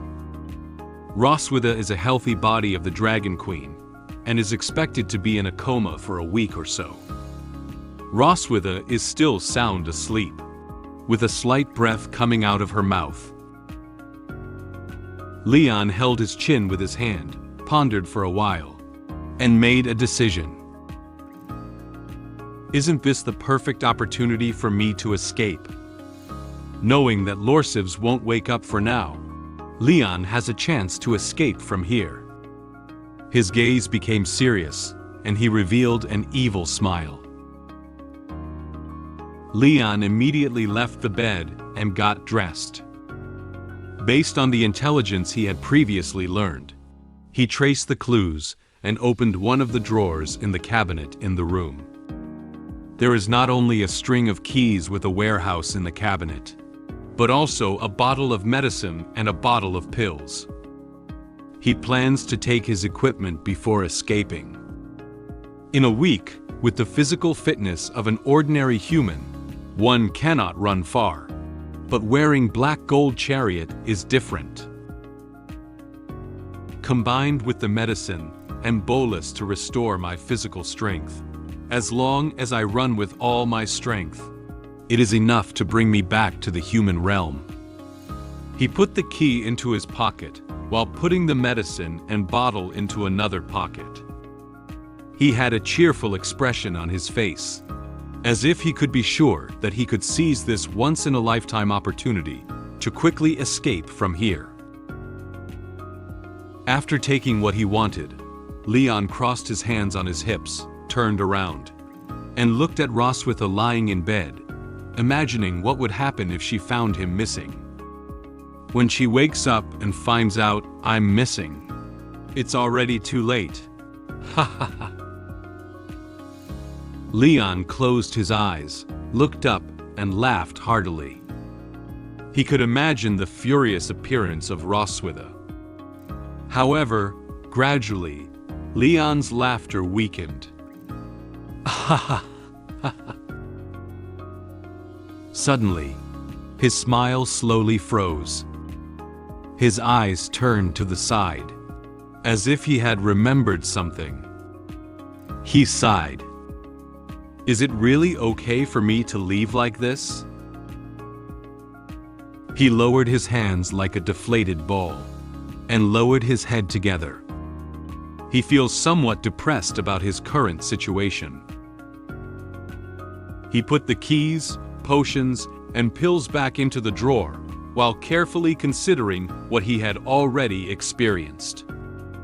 Come to think of it, it has been 2 years since I left the Empire, and I am unsure of the current situation there. There are still a lot of doubts about the fact that I was captured back then, and it's also risky to go back hastily, so it's better to be cautious. In Leon's memories, it seems that he also experienced something, and this event may have been the key to his current status as a captive of the Dragon Clan. If he goes back like this, unexpected dangerous things may happen. Leon decided to give up this opportunity to escape. He walked slowly to the window while thinking seriously. He remembered entrusting Roswitha to help him check on his master's affairs before. Besides, I have already asked Roswitha to investigate the master's recent situation before. Maybe I should wait for their news again. The most important thing is... Leon lifted his head and looked out the window at a lawn with gentle eyes. In the garden of the Silver Dragon Castle, Noah and Muen were playing together. At this moment, Muen saw a beautiful purple butterfly. She ran towards the butterfly and reached out her hand, trying to catch it. She excitedly said to Noah standing behind her, "Noah, catch it quickly." Noah calmly followed behind Muen and spoke slowly to Muen running ahead of her. "Slow down, don't fall." Watching these lovely daughters playing and frolicking on the lawn with a happy smile, Leon knew he couldn't leave them behind anymore. "I can't leave them now." Leon closed his eyes and smiled lightly, then shook his head and sighed. "Ah, sure enough. I still have to stay in the Silver Dragon Castle now." He turned around and walked towards the bedside. Roswitha still sleeps soundly. He looked at her and whispered, "After all, I haven't had my revenge yet. Wouldn't you say, Roswitha?" Leon smiled and looked at her, while Roswitha lay in bed, breathing evenly. It's been a whole day, and the Silver Dragon Queen still shows no signs of waking up. Noah suspected that I had done something to her. I just smiled, but it was inconvenient to say anything to her. After sending my daughters out of the door, I looked at the Silver Dragon Queen and pondered for a while. To get back at her for what she did to me before, while she wasn't awake, I dressed her up according to my idea. However, at that moment, the dragon mark on my chest suddenly lit up. By now, it was evening. Roswitha was lying on the bed, still showing no signs of waking up. Her eyes were tightly closed, and her expression looked relaxed, as if she was sleeping as usual. After learning that Roswitha hadn't woken up, Noah and Muen both went to her room to visit her. Even the usually cheerful Muen showed a rare expression of sadness at this moment. She grabbed the edge of the bed with both hands, lowered her eyebrows, and looked at Roswitha on the bed with a worried expression. Noah stood next to Muen, her brow slightly furrowed. "Is Mom okay? She has been sleeping for a whole day now." Noah turned her head, crossed her hands in front of her chest, and looked at Leon standing next to her with a serious expression. She suspected that he did something bad to Mother last night. "What did you do last night?" Leon turned his head and didn't look directly into Noah's eyes. He scratched his head, but couldn't tell her about the activity between him and Roswitha last night. He lied to her nervously. "Ah, haha. Well, we were chatting on the balcony last night. Maybe she caught a cold in the cold wind at that time." After listening to the explanation, Noah looked at him with a skeptical expression on her face, as if she didn't quite believe what he was saying. Leon seemed to feel Noah looking at him with skeptical eyes. He realized that such an explanation could not dispel Noah's doubts, so he turned to Anna for help. "There's no big problem. Do you think so, Anna?"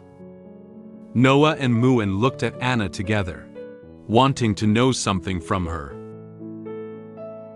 Anna nodded lightly and explained to Leon expressionlessly about the current situation of Roswitha. "Prince, please rest assured. Just now, the physician came to examine your Majesty's body. Except for a slight weakness, everything else is normal." Thanks to Anna's help, Leon breathed a light sigh of relief. Then Anna told Leon about her personal work schedule for the next steps. "I will temporarily handle matters within the clan on behalf of your majesty in the next few days. If there's nothing else, Prince, I'll take my leave and get back to work." Leon nodded and replied to her, "Oh, okay." At this moment, for some unknown reason, Roswitha suddenly broke out in a lot of sweat. Her eyebrows were furrowed and her expression looked somewhat uncomfortable. Muen seemed to notice that his mother was very uncomfortable. She reached out and gently touched her mother's head, trying to ease her discomfort. "Mom, hurry up and get better. Muen won't make you angry anymore." Standing next to her, Leon looked closely and noticed that there was a lot of sweat on Roswitha's face and neck. He held his chin with one hand and pondered seriously why such a situation had occurred. Why did she sweat so much? "I'll wipe her down later." Noah thought Leon had bad intentions and wanted to take the opportunity to continue doing some bad things to her mother. She lifted her head and stared at him with unfriendly eyes, wary of his behavior. She asked Leon with a serious tone, "Do you want to do something while Mother is unconscious?" Her mother was lying unconscious in bed. It was hard not to believe that nothing had happened last night. Leon let out a soft sigh for Noah's persistent suspicion and vigilance towards him. He knew that he also had some responsibility for the situation of Roswitha. He didn't refuse. He bent down and looked sincerely at Noah, trying to dispel her concerns. "Noah, you're overthinking. Now I just want to take good care of your mother." Noah raised an eyebrow and looked at the father in front of her, half believing and half doubting, answering his words. "Is that so? That's good." Since her father said so, Noah didn't continue speaking. At this time, she and Muen should go back to their room to rest. She walked towards the door without looking back. She also spoke to Muen, who was standing by the bedside. "Go back, Muen. Come visit Mom again tomorrow." Muen grabbed the bedsheet with one hand and clenched it gently into a fist with the other, feeling a bit reluctant to part with Roswitha, who was still lying in bed. She said to Roswitha with a sad expression on her face, "Mom, Muen will come to visit you again tomorrow." Noah opened the door and left first, followed closely by Muen. Before leaving, Muen poked her head out and waved goodbye to Leon, saying good night to him. "Good night, Dad." Leon smiled at her and waved his hand to her. "Good night." After the door closed, the room returned to calmness. Leon turned around and looked at Roswitha. At this moment, he suddenly noticed a detail. He didn't see her big tail. In daily life, no matter at any time, any place, or what she is doing, her big tail will always be exposed. Leon held his chin and fell into thought. She usually showed her big tail, but I didn't expect her to be so weak now that she can't even show her tail. Roswitha still tightly closed her eyes, furrowed her brow, and exhaled slightly from her mouth. It seems that her body is still very uncomfortable. The sweat streaming down her face and neck soaked her nightgown. Leon noticed that her clothes were soaked with sweat and planned to help her change into a clean set of pajamas. Would it be better to help her change clothes as well? He opened Roswitha's wardrobe. There are not only a few hanging clothes in the wardrobe, but also some clothes packed in boxes. He expressed surprise at so many clothes. At this moment, he came up with an idea to retaliate against Roswitha. So many clothes. It's okay to change clothes according to my preferences, right? Once he was sure of what he wanted, Leon dug into his wardrobe and rummaged through the clothes he wanted to wear for Roswitha while whispering. Shoulder-bearing, low-cut, tie, black stockings. In no time, he took out all the clothes and accessories he had found. The clothes and accessories are ready, but Leon still has one problem to solve. He held his chin with one hand, leaned slightly down, and carefully observed her. Well, I have found similar styles of clothing to replace what I need. But how can I solve the problem with the ears? He divided her hair into 2 bundles with both hands and tried to braid her hair. Perhaps I can weave one with her hair. Discovered that her hair could be styled into the shape he wanted. He decided to solve the problem of not having ears in this way. Leon took off Roswitha's wet nightgown and put on the clothes and accessories he had just prepared. After a while of busyness, she put on the clothes that Leon had prepared for her. Upon seeing Roswitha wearing this outfit, Leon blushed slightly and couldn't help but show a silly smile. It's done. Roswitha, Bunny Girl Limited Dress Up. A part of Roswitha's hair was tied into the shape of 2 rabbit ears. She wore a black tie around her neck, a low-cut bodysuit, and black stockings over her legs. Her clothes have been changed from the purple nightgown she wore earlier to the current Bunny Girl outfit. Her lying posture on the bed was even posed like a little rabbit. This is Leon's clothing preference. Leon's face blushed even redder when he saw the current Roswitha dressed up as a beautiful and charming little rabbit. He wanted to turn his face away, but his eyes couldn't help but glance down. He scratched his cheek with his hand and shyly evaluated her. I didn't expect it to be quite suitable for you. The dragon mark on Leon's chest seemed to sense his inner calling, and suddenly emitted a dazzling purple light. It flickered, as if expressing his inner emotions at this moment. Leon noticed the flickering light on his chest, and nervously lowered his head. Sure enough, this is his dragon mark shining up. He looked flustered and hurriedly tugged at his clothes, saying in great surprise, "Wow! Why did the dragon mark suddenly light up at this moment?" Leon recalled the words that Roswitha had said to him. At that time, the dragon mark on her chest was also in a glowing state. She crossed her hands in front of her chest, her eyes filled with the queen's unique arrogance. She looked down at him and said to him, "Oh, I forget to mention. When 2 people bear the dragon mark, it reacts whenever one of them wants to connect with the other." Roswitha's words were recalled in his ears, and memories related to dragon mark also surfaced in front of him.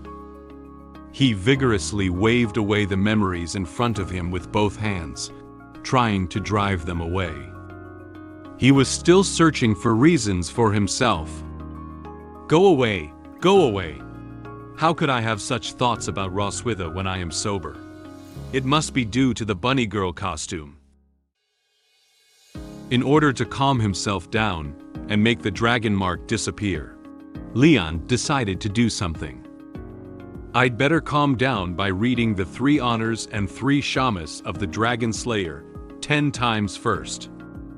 He closed his eyes, clasped his hands together, and whispered something. The 3 honors and 3 shamas of the Dragon Slayer. Proud of being loyal to the Empire. Ashamed of colluding with the Dragon Clan. Proud of shedding blood on the battlefield. Ashamed of fleeing in the face of battle. proud of slaughtering dragons and guarding the home, ashamed of betraying and defecting to the enemy. The 3 honors and 3 shamas of the Dragon Slayer are a few sentences he himself composed to remind himself of the responsibilities of the Dragon Slayer. After quietly reciting the 3 honors and 3 shamas of the Dragon Slayer, Leon's heart slowly calmed down. The dragon mark on his chest also slowly disappeared. He breathed a sigh of relief. Luckily, he suppressed the dragon mark. Otherwise, the same thing would have happened again as last night. That was a close call.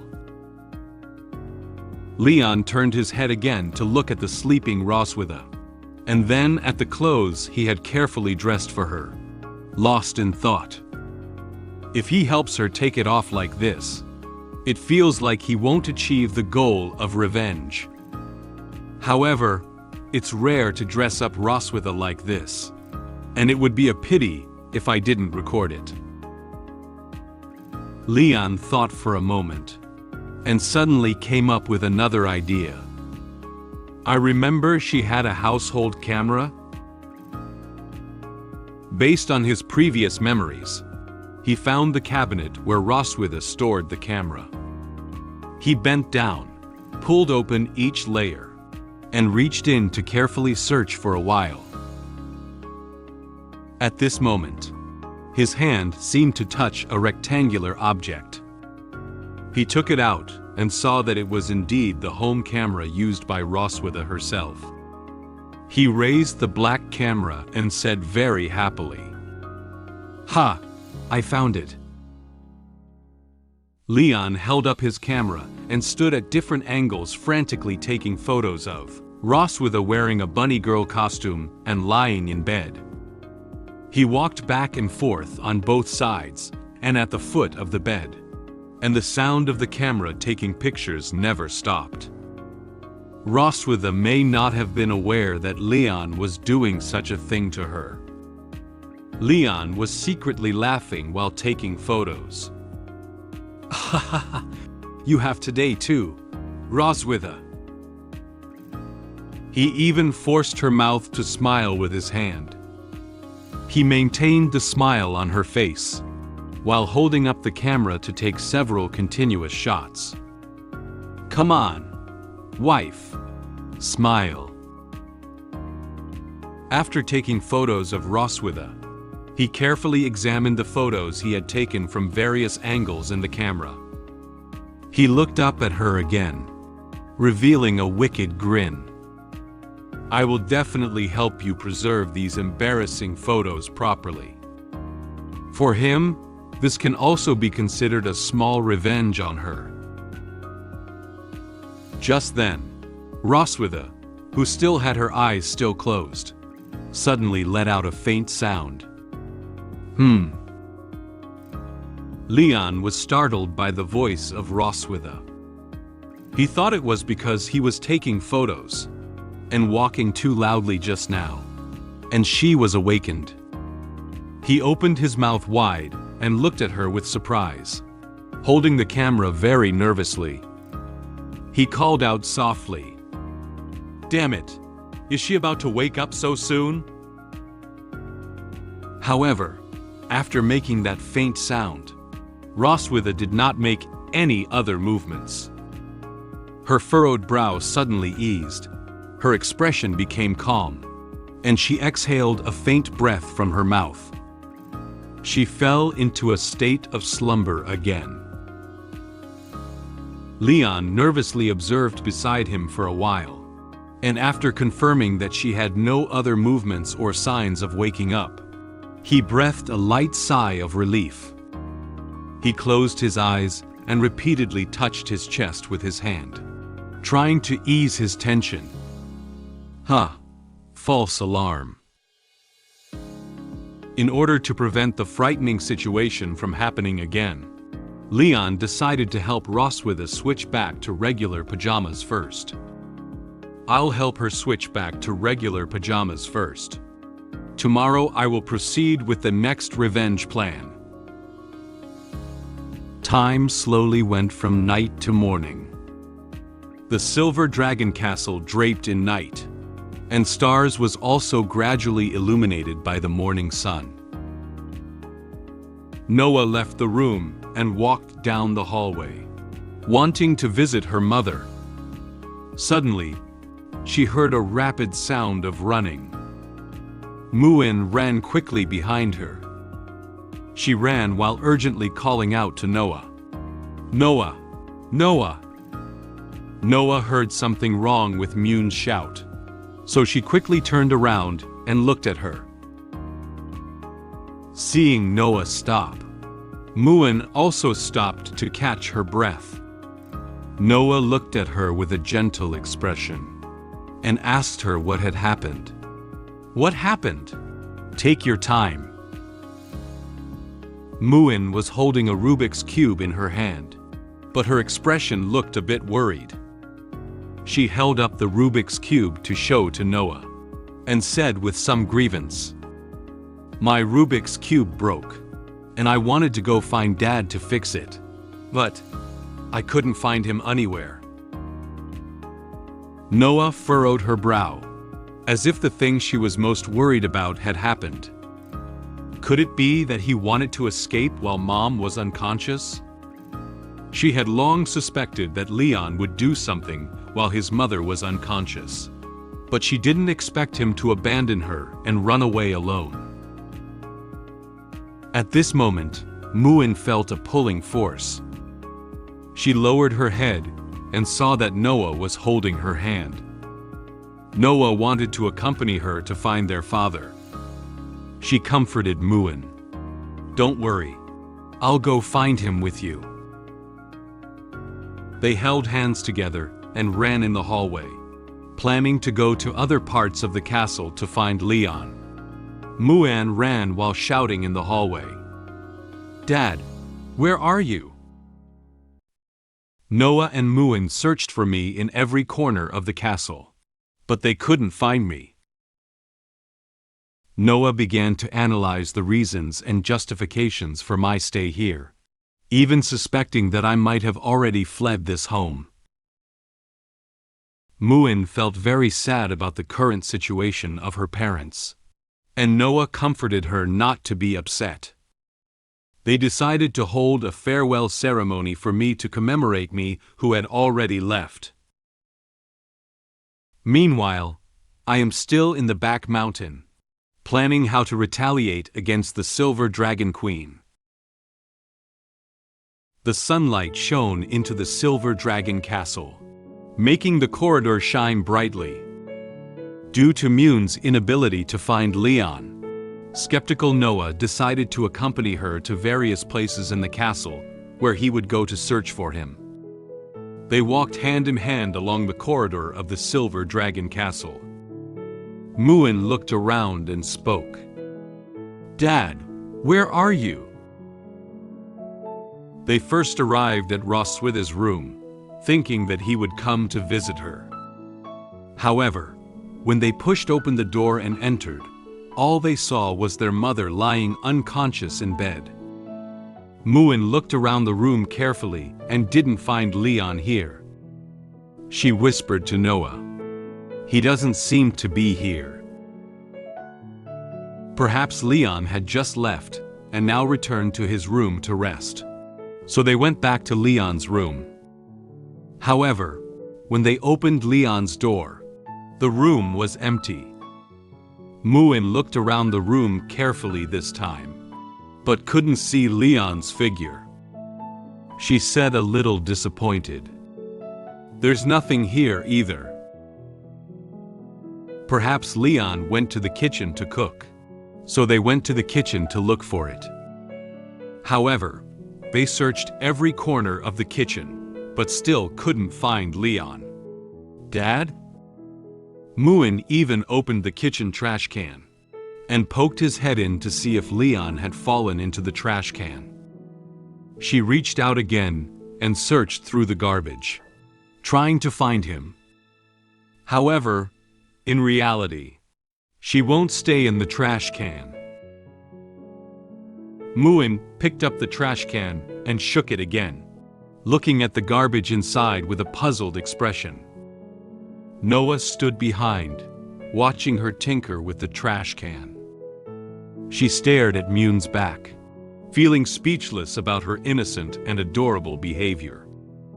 She silently said in her heart, "How could he possibly be there?" Noah and Muen searched every place Leon could go, but they couldn't find him. Muen gradually became worried about Leon, speculating whether he had lost his way in the castle or encountered some danger. "We can't find Dad anywhere. Could he get lost?" Noah seems to have known this kind of thing would happen long ago. She crossed her hands in front of her chest and lowered her head to think for a moment. Then, she looked at Muen seriously and said to her in a mature tone, "Muen, some people are good, but they will have to leave sooner or later, just like last time." Muen didn't understand what Noah meant for a moment. Has father done the same thing before? She tapped her chin with a finger and lifted her head in thought, but couldn't recall which time Noah was talking about. She said with confusion, "Just like last time?" Noah nodded.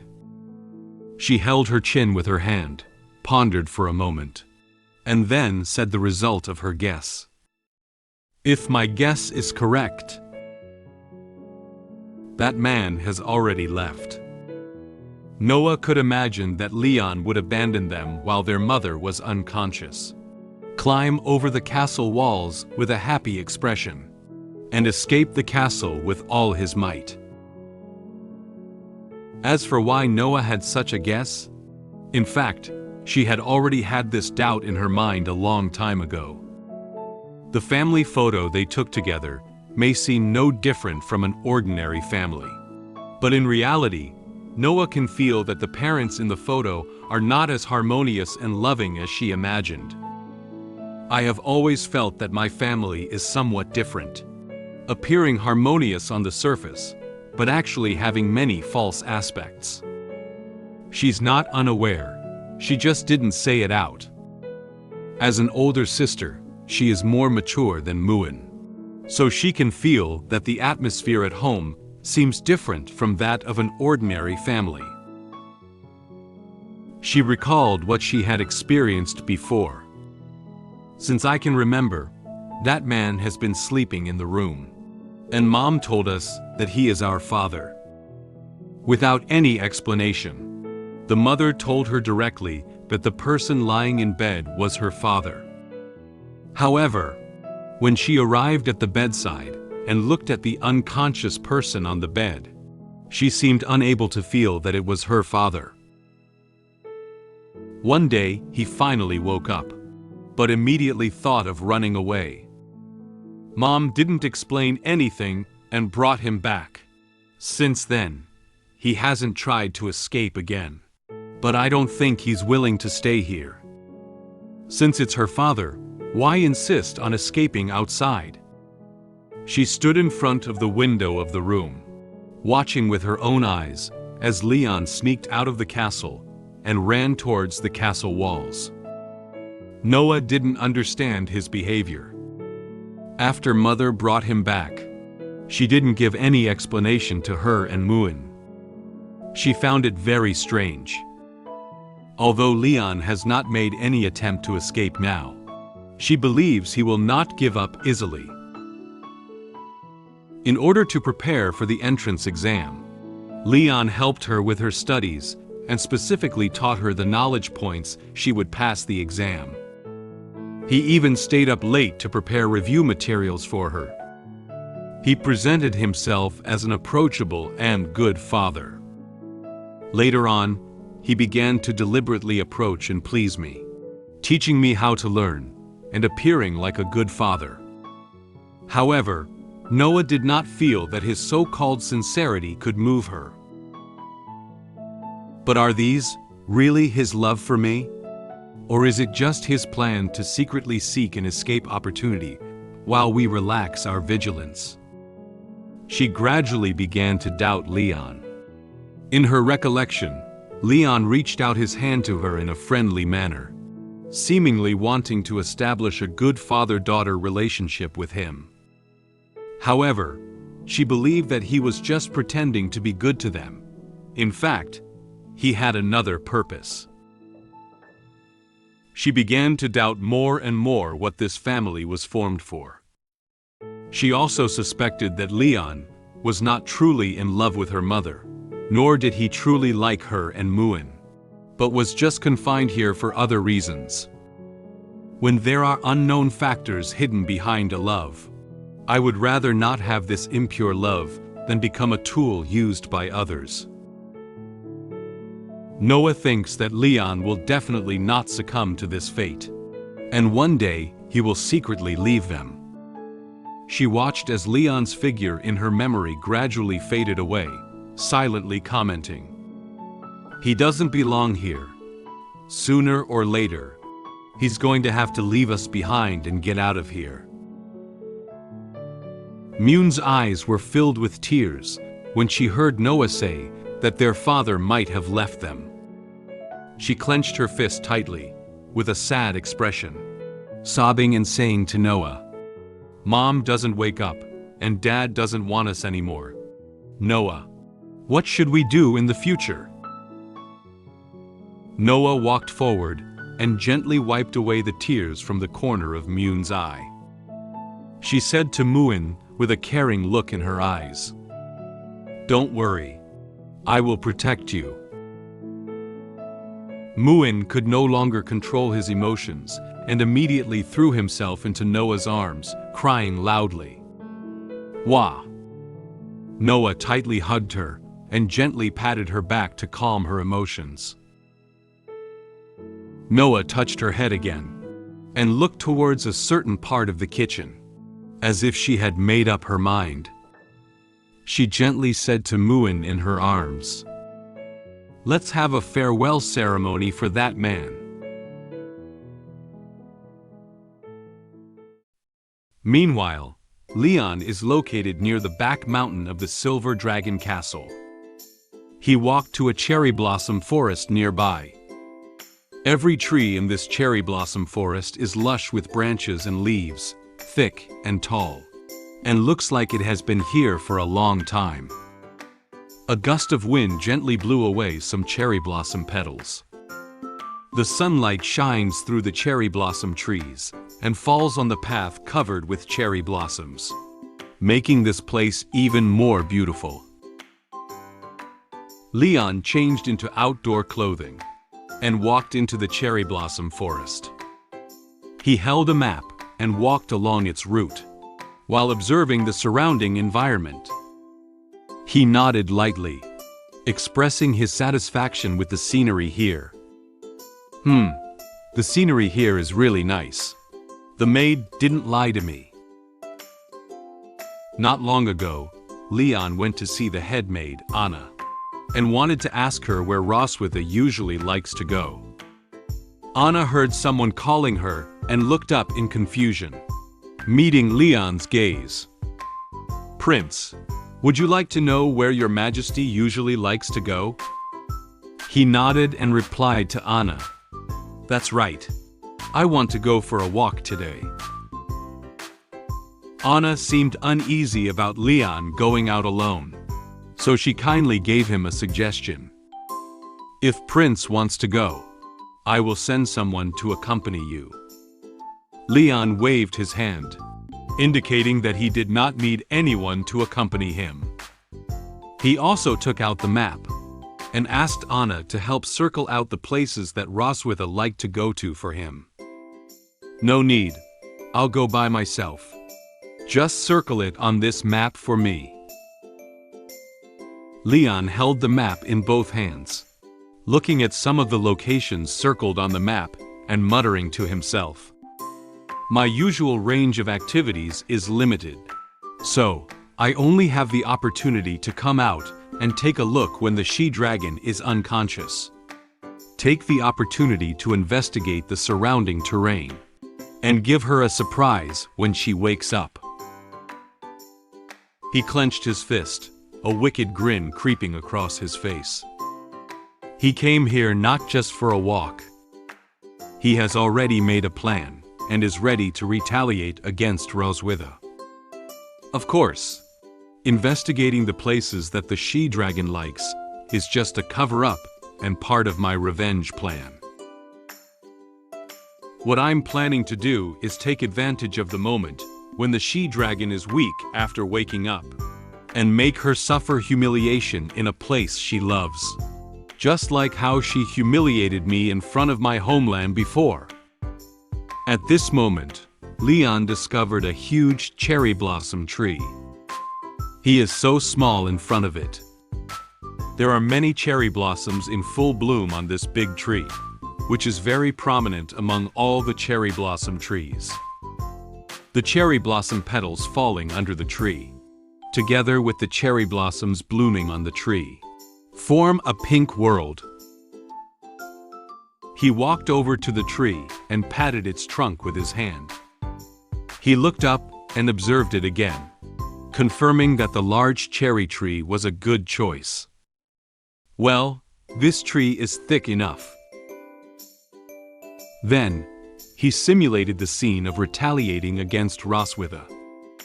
He lowered his head, supported the tree trunk with one hand, and made a hug gesture with the other hand. This posture is just right. He stepped on the soil under his feet and confirmed its condition. He realized that the soil here was still a bit hard. The soil on the ground isn't soft enough. It should be nice to lay down flower petals when the time comes. He turned around and turned his gaze towards the foot of the mountain. He found that looking into the distance from here, he could clearly see the appearance of the Silver Dragon Castle at the foot of the mountain. He nodded. From here, I can also see the Silver Dragon Castle at the foot of the mountain. Nice. After observing the cherry blossom forest, Leon took out the map and marked it with a red check mark with a red pen. Include this in my options as well. In order to choose several good locations to retaliate against Roswitha, Leon not only went to this cherry blossom forest, but also to the streams in the forest, the northern cliffs, the golden grasslands, and the secluded caves. He walked around the area near the Silver Dragon Castle. In the end, after on-site observation, the small stream in the forest and the golden grassland were also selected by Leon as the locations for revenge against Roswitha. He closed the map and showed a confident smile. This time, he was very well prepared and determined to seek revenge against her fiercely. All right, everything is ready. I just need to wait for Roswitha to wake up. He gave a very serious look towards a certain spot in the cherry blossom forest. Ha! She-dragon, I will make you pay. Time gradually arrived at night. The blue sky gradually turned into a starry night sky. After inspecting all the locations, Leon returned to the Silver Dragon Castle. As he passed by the courtyard, he noticed some dragon maids gathering here. They gathered around a bonfire, kneeling on the ground, and occasionally faint cries could be heard from here. He felt very curious and walked over to them, standing behind them and asking what they were doing. What's wrong? Why is this place so lively? The dragon maids were crying while wiping their tears with handkerchiefs. They were immersed in a state of sadness, completely unaware of who was speaking. One of the dragon maids did not turn her head, but directly answered Leon's question.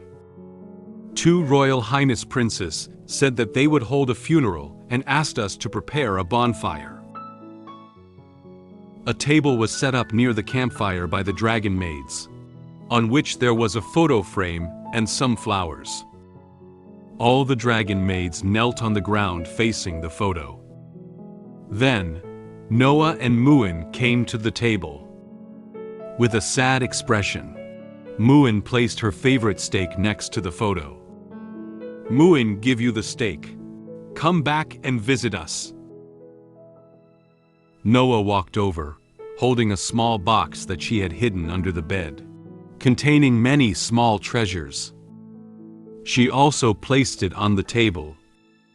She reached out and gently patted Muen's shoulder, comforting her. "He has already left. Try to take it easy." Leon couldn't see clearly what Noah and Muen were doing next to the table in front of the campfire. He looked at them from a distance, feeling puzzled in his heart. He scratched his head and silently said in his heart, "Are they playing some new kind of house game? Well, I'll play along with them a little." "Excuse me."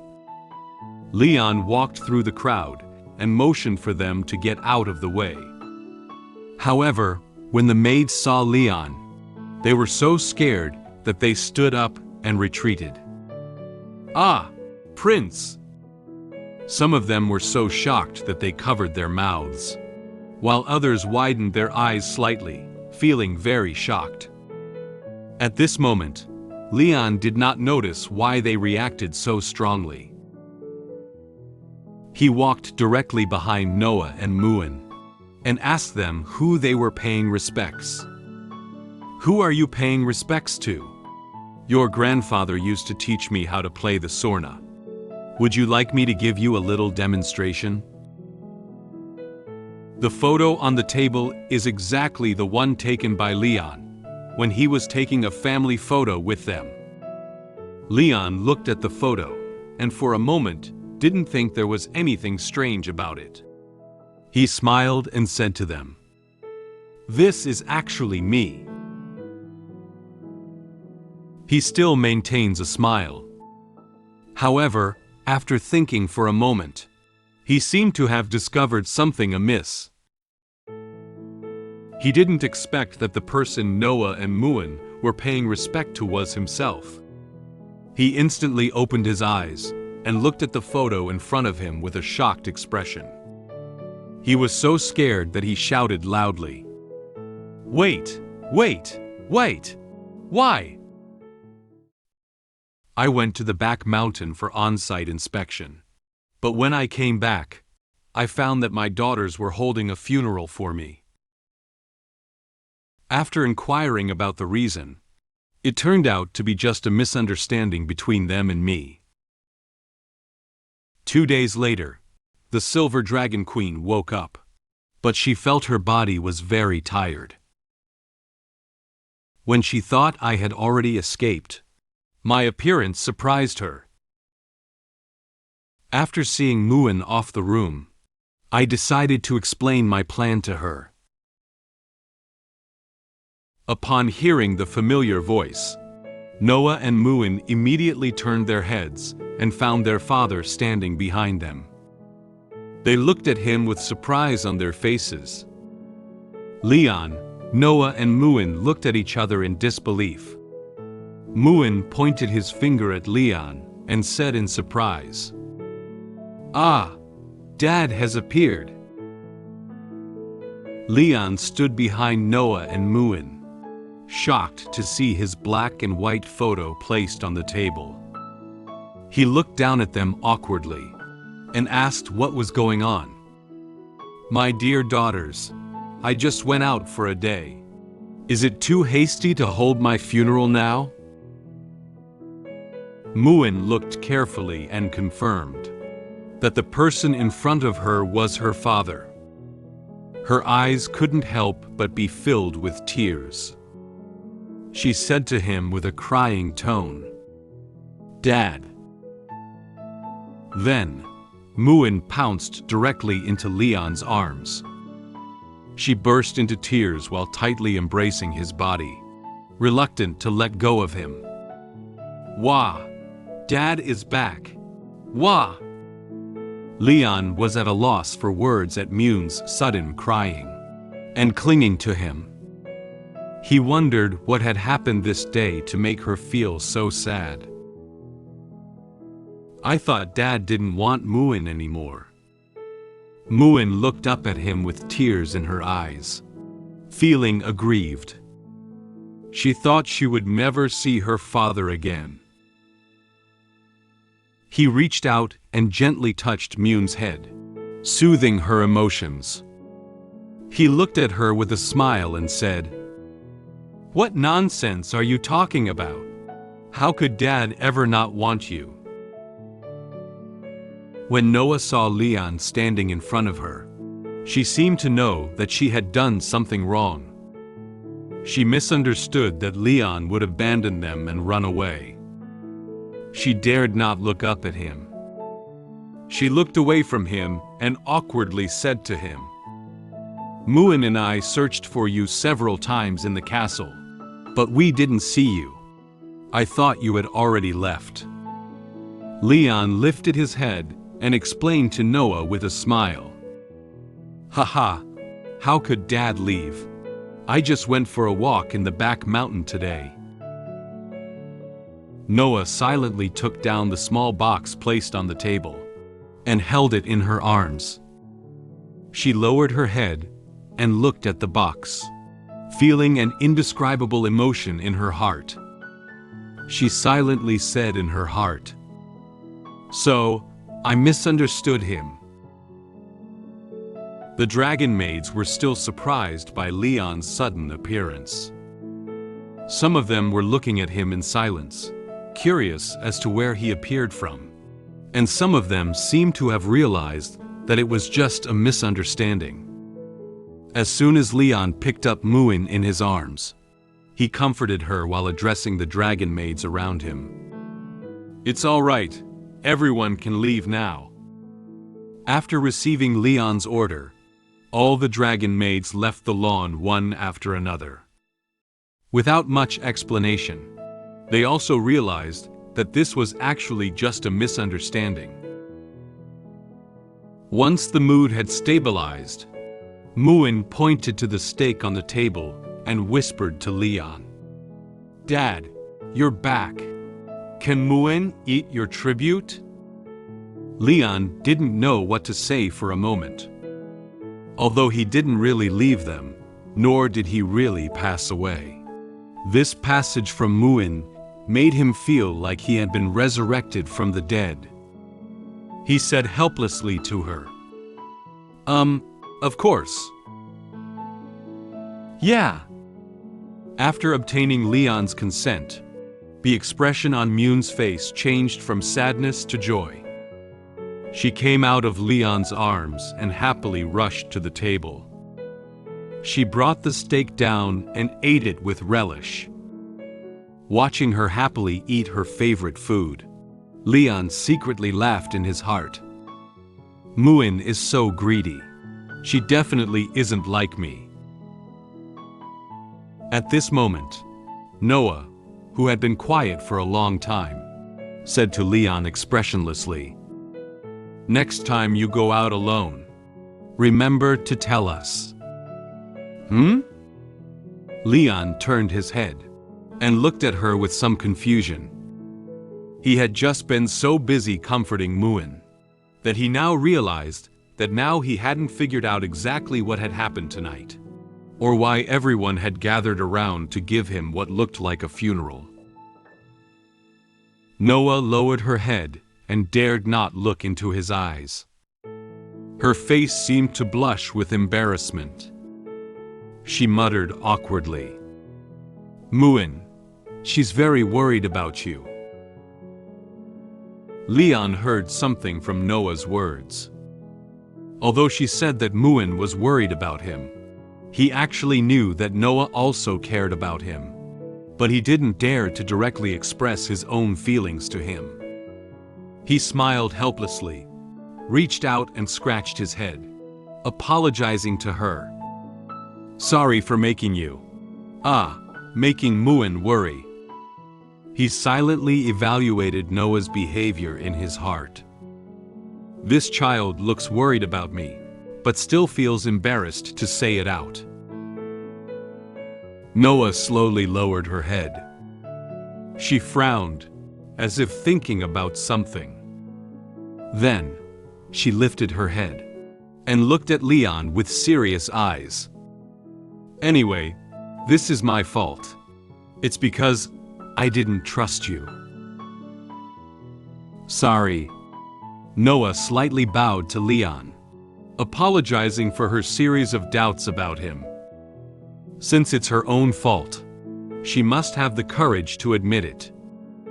Leon was startled by her movements and took a small step back.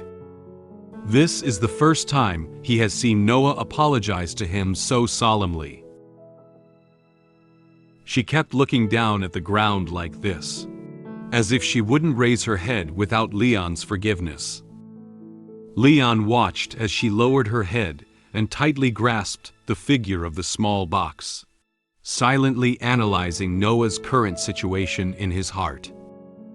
Was their farewell ceremony due to her misunderstanding? As long as she doesn't say anything, no one will know. He looked at Noah with a smile. In fact, he has already forgiven her mistakes in his heart. For a mature child like Noah, he could understand how she was feeling at this moment. It's also true that precocious children always consciously take on their own responsibilities and mistakes. But ultimately, this misunderstanding was due to my failure to give her enough sense of security. Leon also thinks that he is still not doing enough on the father's side. Noah is still a child at the end of the day, and she still needs her family to love her. But the lack of security makes her wary of Leon. Noah yearns for family and love, but will not take the initiative to take a step forward. Even if I promise her something now, she probably won't easily believe me. Leon silently clenched his fist and made a decision. He wanted to prove this part of his fatherly love to Noah. He hopes she can believe him. Therefore, as her father, all I can do is slowly prove with practical actions that I will always be by your side. He squatted in front of Noah, reached out and gently touched her head, comforting her not to blame herself too much. It's okay. Let's go have dinner together. You still have to go to school tomorrow. After receiving Leon's forgiveness, Noah looked up at him and nodded. She tightly grasped the box in her hand again, and didn't let go anymore. The time came to the evening of the second day. Noah has already returned to school, and there is only Muen at home. She quietly came to Roswitha's room to visit her. Roswitha lay in bed with an uncomfortable expression, still showing no signs of waking up. Muen supported her face with both hands, and looked at her mother lying in bed with a worried expression.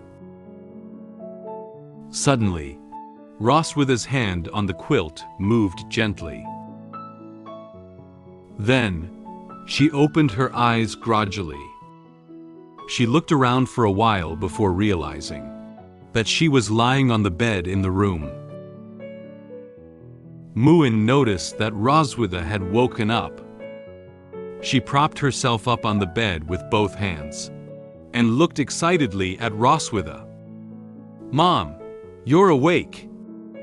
Roswitha heard someone calling her. She slowly turned her head and noticed Muen standing by the bed. Seeing that Roswitha had woken up safe and sound, Muen was so excited that tears kept rolling in her eyes. She said to Roswitha with a sobbing voice, "Mom, you've been sleeping all the time. Muen is so worried about you." Roswitha couldn't bear to see her daughter cry. She lifted her hand and wiped away the tears from the corner of Muen's eye. She apologized to her. "Sorry, Muen. I made you worried." She was overjoyed when her mother finally woke up after sleeping for so long. Roswitha wanted to move her body, but she felt very tired. She tried to lift her right hand, but also felt very weak. She looked at her hand, pondering what had happened before. My body feels drained, and the magic power in the body was unresponsive. She touched her chest again, as if something inside had weakened, causing her physical condition to decline. Originally, with my Dragon Queen body, I was able to resist the side effects of the backlash of the blood curse. And now that I've become like this, perhaps it's because I used that thing earlier to save that guy. She turned her head to look at Muen. There was no one standing beside her. She looked around the room again and saw no one else either. Only Muen stood by her bedside, holding her hand all the time. Roswitha pondered for a moment, suspecting that Leon had fled without a trace while she was unconscious. Based on his personality, it is estimated that he has already fled by now. The evening sun shone into Roswitha's room, making it appear brighter and no longer as dim as before. So, Roswitha asked Muen how long she had been unconscious. "Muen, how long did Mom sleep?" Muen thought for a moment and then said to her, 2 days. Roswitha frowned slightly. She hadn't realized she had been asleep for so long. Leon must have run a distance by now. However, due to her physical condition, she is unable to personally go out to capture him, and can only send soldiers to bring him back for her. He can't run far in 2 days. It should not be too late to send someone to catch him. Just as she was about to call someone over to the room, a familiar voice came from outside the door. "Muen, how about having fish for dinner tonight?" Leon, dressed in a lightweight outfit, pushed open the door of the room. He crossed his waist with one hand and lifted a big red fish to show to Muen. This fish is almost half its body length. He happily said to her, "I just caught a big fish in the back mountain." Muen cheered excitedly when he saw such a big fish. "Yeah." Roswitha turned her head and found that the person she had just wanted to catch was right here. She felt a little surprised. Leon doesn't seem to have noticed Roswitha yet. He closed his eyes and proudly boasted to Muen about his fishing ability. "Haha, Dad is great, right?" Muen ran up to Leon and looked up at the big fish that was even taller than her, saying happily, "Yep, Dad is very amazing." Roswitha couldn't say anything, just watched them quietly. It seems that she, like Noah, misunderstood that Leon would abandon them and run away. Leon seemed to feel a pair of eyes staring at him.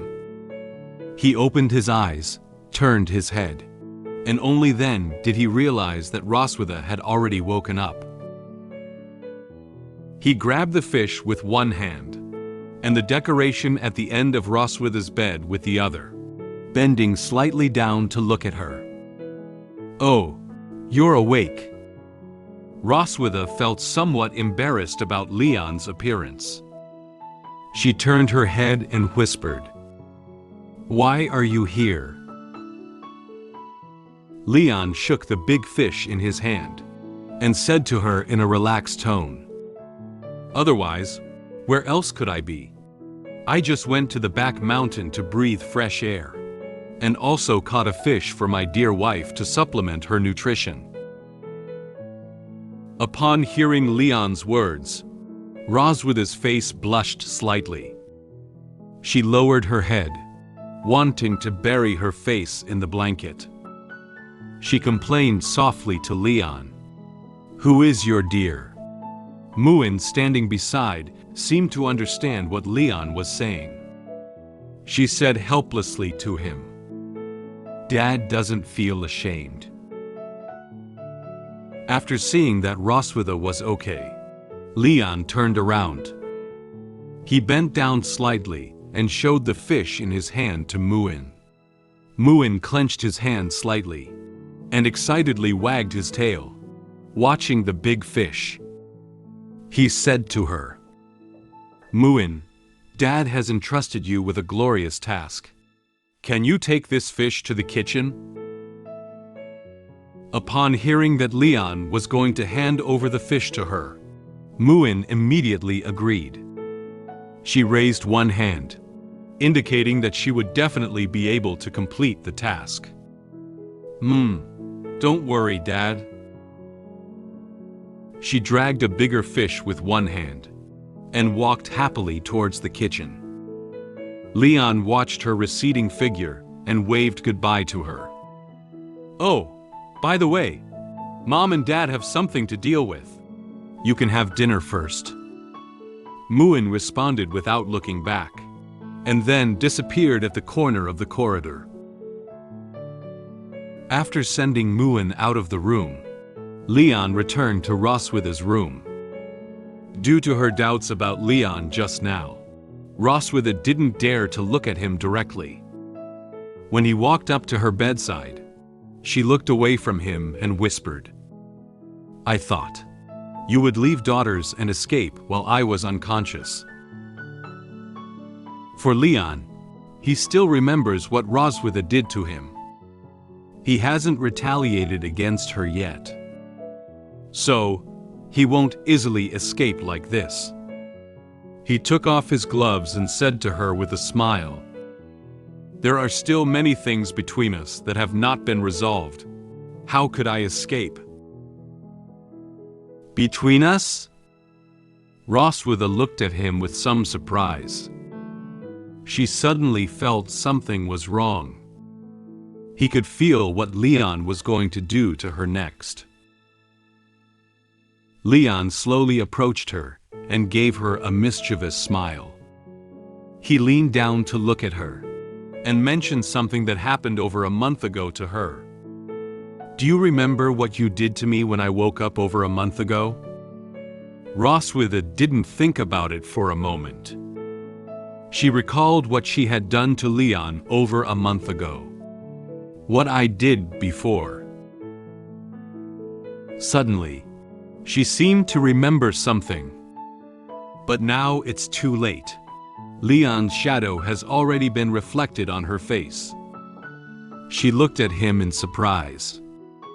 "Did you want to?" Leon raised his hands with a sinister smile on his face, as if he was going to do something to Roswitha just like what Roswitha did to him a month ago.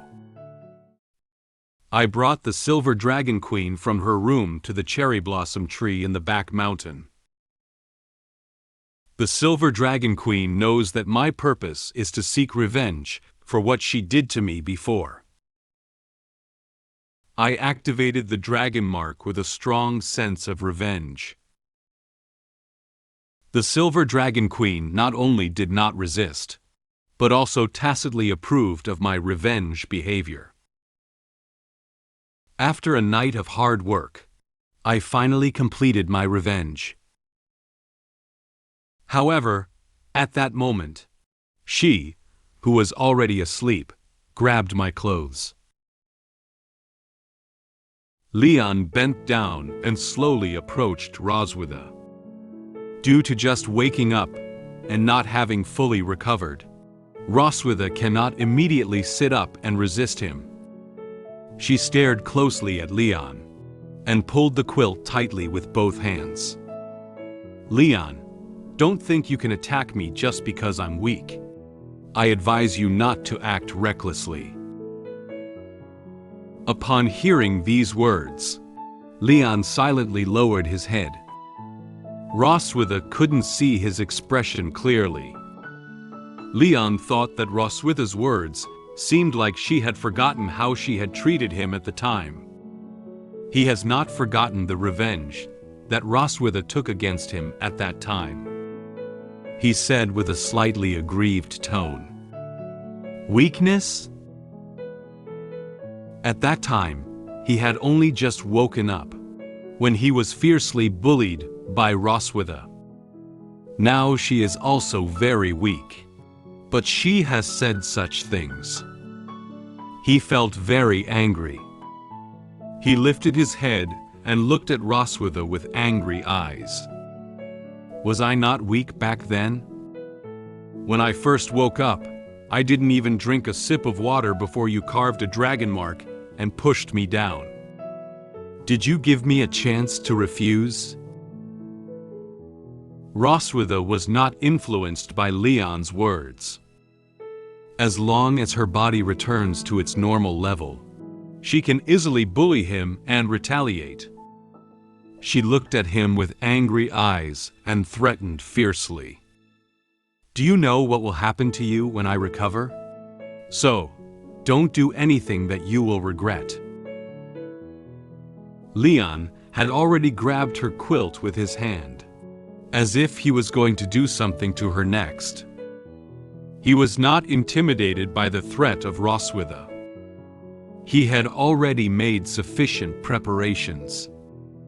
He approached her face, looked at her with a victorious expression, and said to her in a relaxed tone, "Regret? No, no, my dear wife." Roswitha suddenly felt her body leave her bed. She didn't know what Leon was going to do next. This is the most correct decision I have ever made in my life. Then, Leon pulled the quilt over Roswitha, picked her up, and walked towards the door. Roswitha wrapped herself in a quilt and looked at him with surprise, almost falling off him. She instinctively tightened her quilt. Leon turned his head to look at her, with a mischievous smile on his face. He knew that she was still weak and unable to resist him, so he took her out in this position. He spoke confidently to her. This time, it's your turn to be a prisoner of war. So, Leon began his revenge plan. The time has swiftly turned to evening. The sky was orange-red just now, but now it has turned into a starry night sky. The moonlight illuminated the somewhat dim cherry blossom forest. Leon followed the route on the map and carried Roswitha to the cherry blossom forest in the back mountain. He walked on the road covered with cherry blossoms, and occasionally cherry blossoms blown down by the wind floated onto him. However, Roswitha was still struggling hard in his arms. She didn't expect Leon to bring her out directly. She struggled while trying to push him away with her hands. However, due to insufficient strength, she couldn't immediately push him away. She angrily said to him, "Let go of me." Leon casually let her push his head. When he saw her struggling so hard, not only did he not put her down, but he held her tighter. He tightened his hands slightly. "Don't move, otherwise you might fall." Roswitha knew that in her current physical condition, she wouldn't be able to break free from Leon's embrace no matter what. Although she was very unwilling, she had to give up temporarily. She frowned and complained silently in her mind. "If it weren't for my lack of strength, I would have beaten this guy up long ago." After walking for a while, Leon carried her to the huge cherry blossom tree that he had come to before. Since this cherry blossom tree was very large, Whenever the wind blew, it would have a lot of petals floating down to the ground. Some time ago, when he came here to investigate, he had collected a lot of petals and spread them on the ground. He patted the quilt on the petals and put down Roswitha.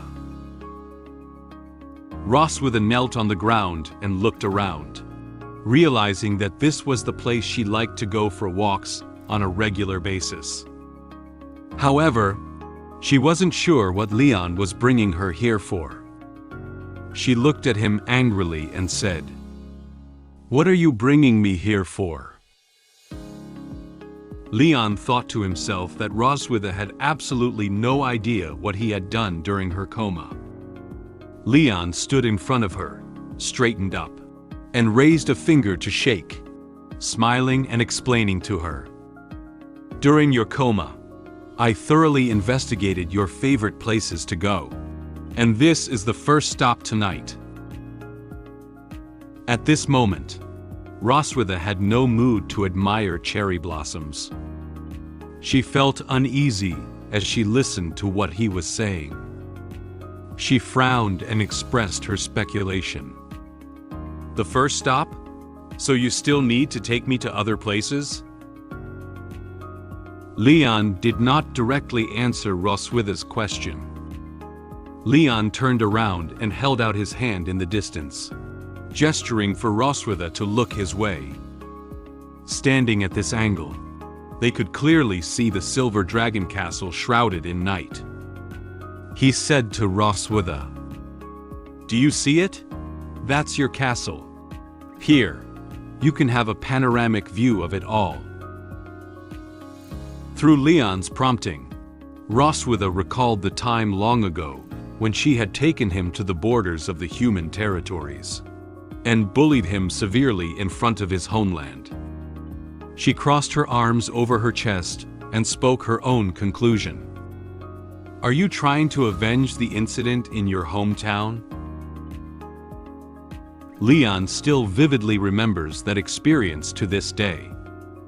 He couldn't forget the humiliation and bullying that Roswitha had inflicted on him at that time. Leon slowly unbuttoned his shirt. The dragon mark on his chest emitted a dazzling purple light. That's right. Give someone a taste of his own medicine is not exclusive to your dragon clan. Roswitha cautiously lowered her head and looked at her chest. Sure enough, her dragon mark also appeared. Then, she felt an abnormality in her body. She slumped down on the quilt, one hand covering her uncomfortable chest, and her face instantly flushed. A faint whimper escaped her lips. "Huh." Leon stood next to her in a pleasant mood as he watched her struggle to tolerate the dragon mark. He said to her, "Although I am human, I also have a strong sense of revenge and ceremony." Leon walked up behind Roswitha, reached out a hand, lifted her chin, and forced her to look forward towards the silver dragon castle in the distance. Although Roswitha was reluctant, she had no choice but to raise her head now. He whispered in her ear, "Roswitha, look ahead carefully." Roswitha was forced to look forwards. The silver dragon castle stayed quiet in the night, as if asleep, but it still gave off this aura of sanctity. Leon extended his finger and pointed ahead. "Your palace is there, and all your pride and dignity come from there." Leon's hand stroked Roswitha's hair, and gently lifted and lowered her hair. Then, he gently stroked her face again. Now Roswitha could be manipulated by him. "But now you can only be manipulated by me."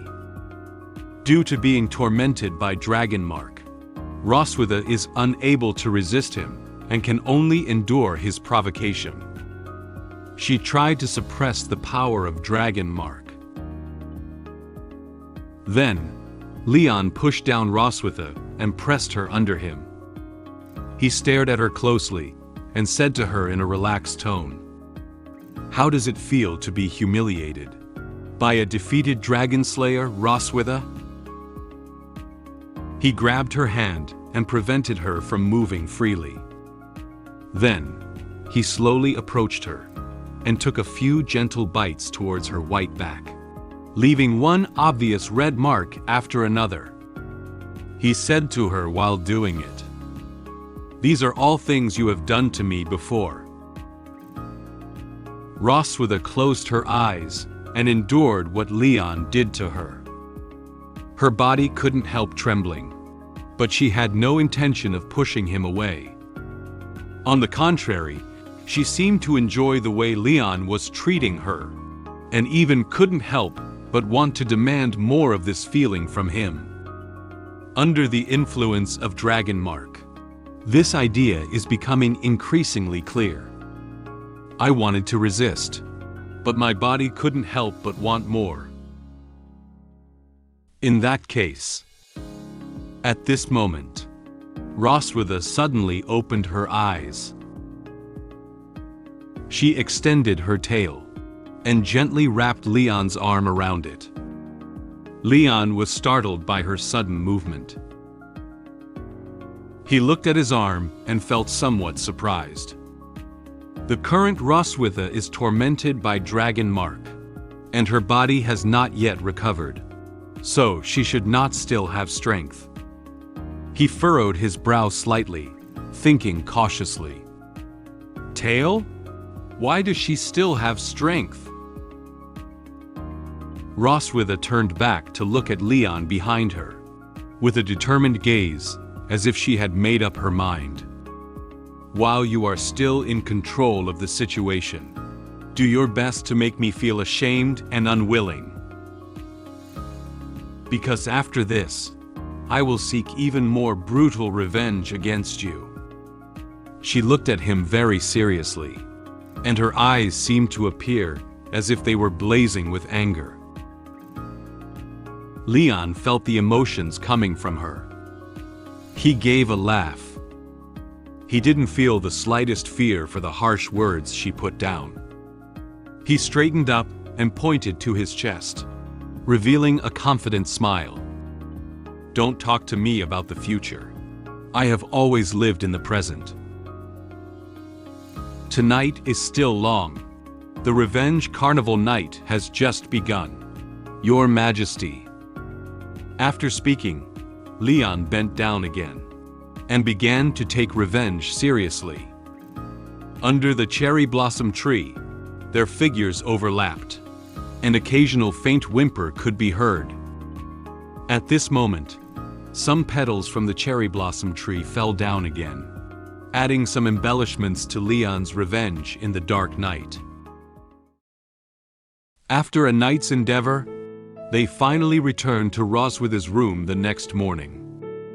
The morning sunshine has already shone into the dim room, slowly illuminating the entire room.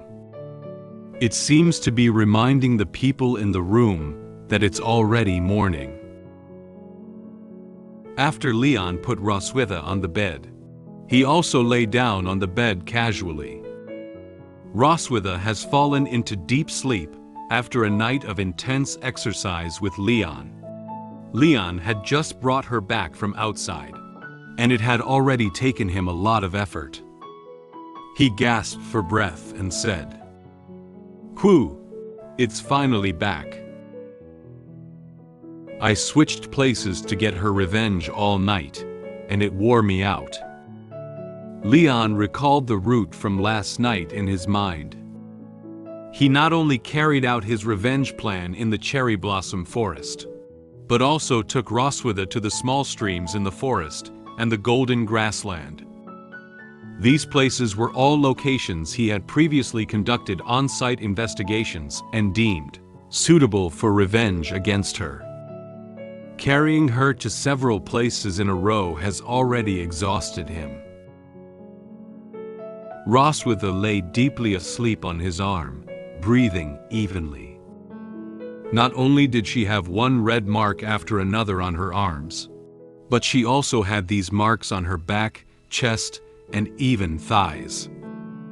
These are all the results of Leon's revenge against her last night.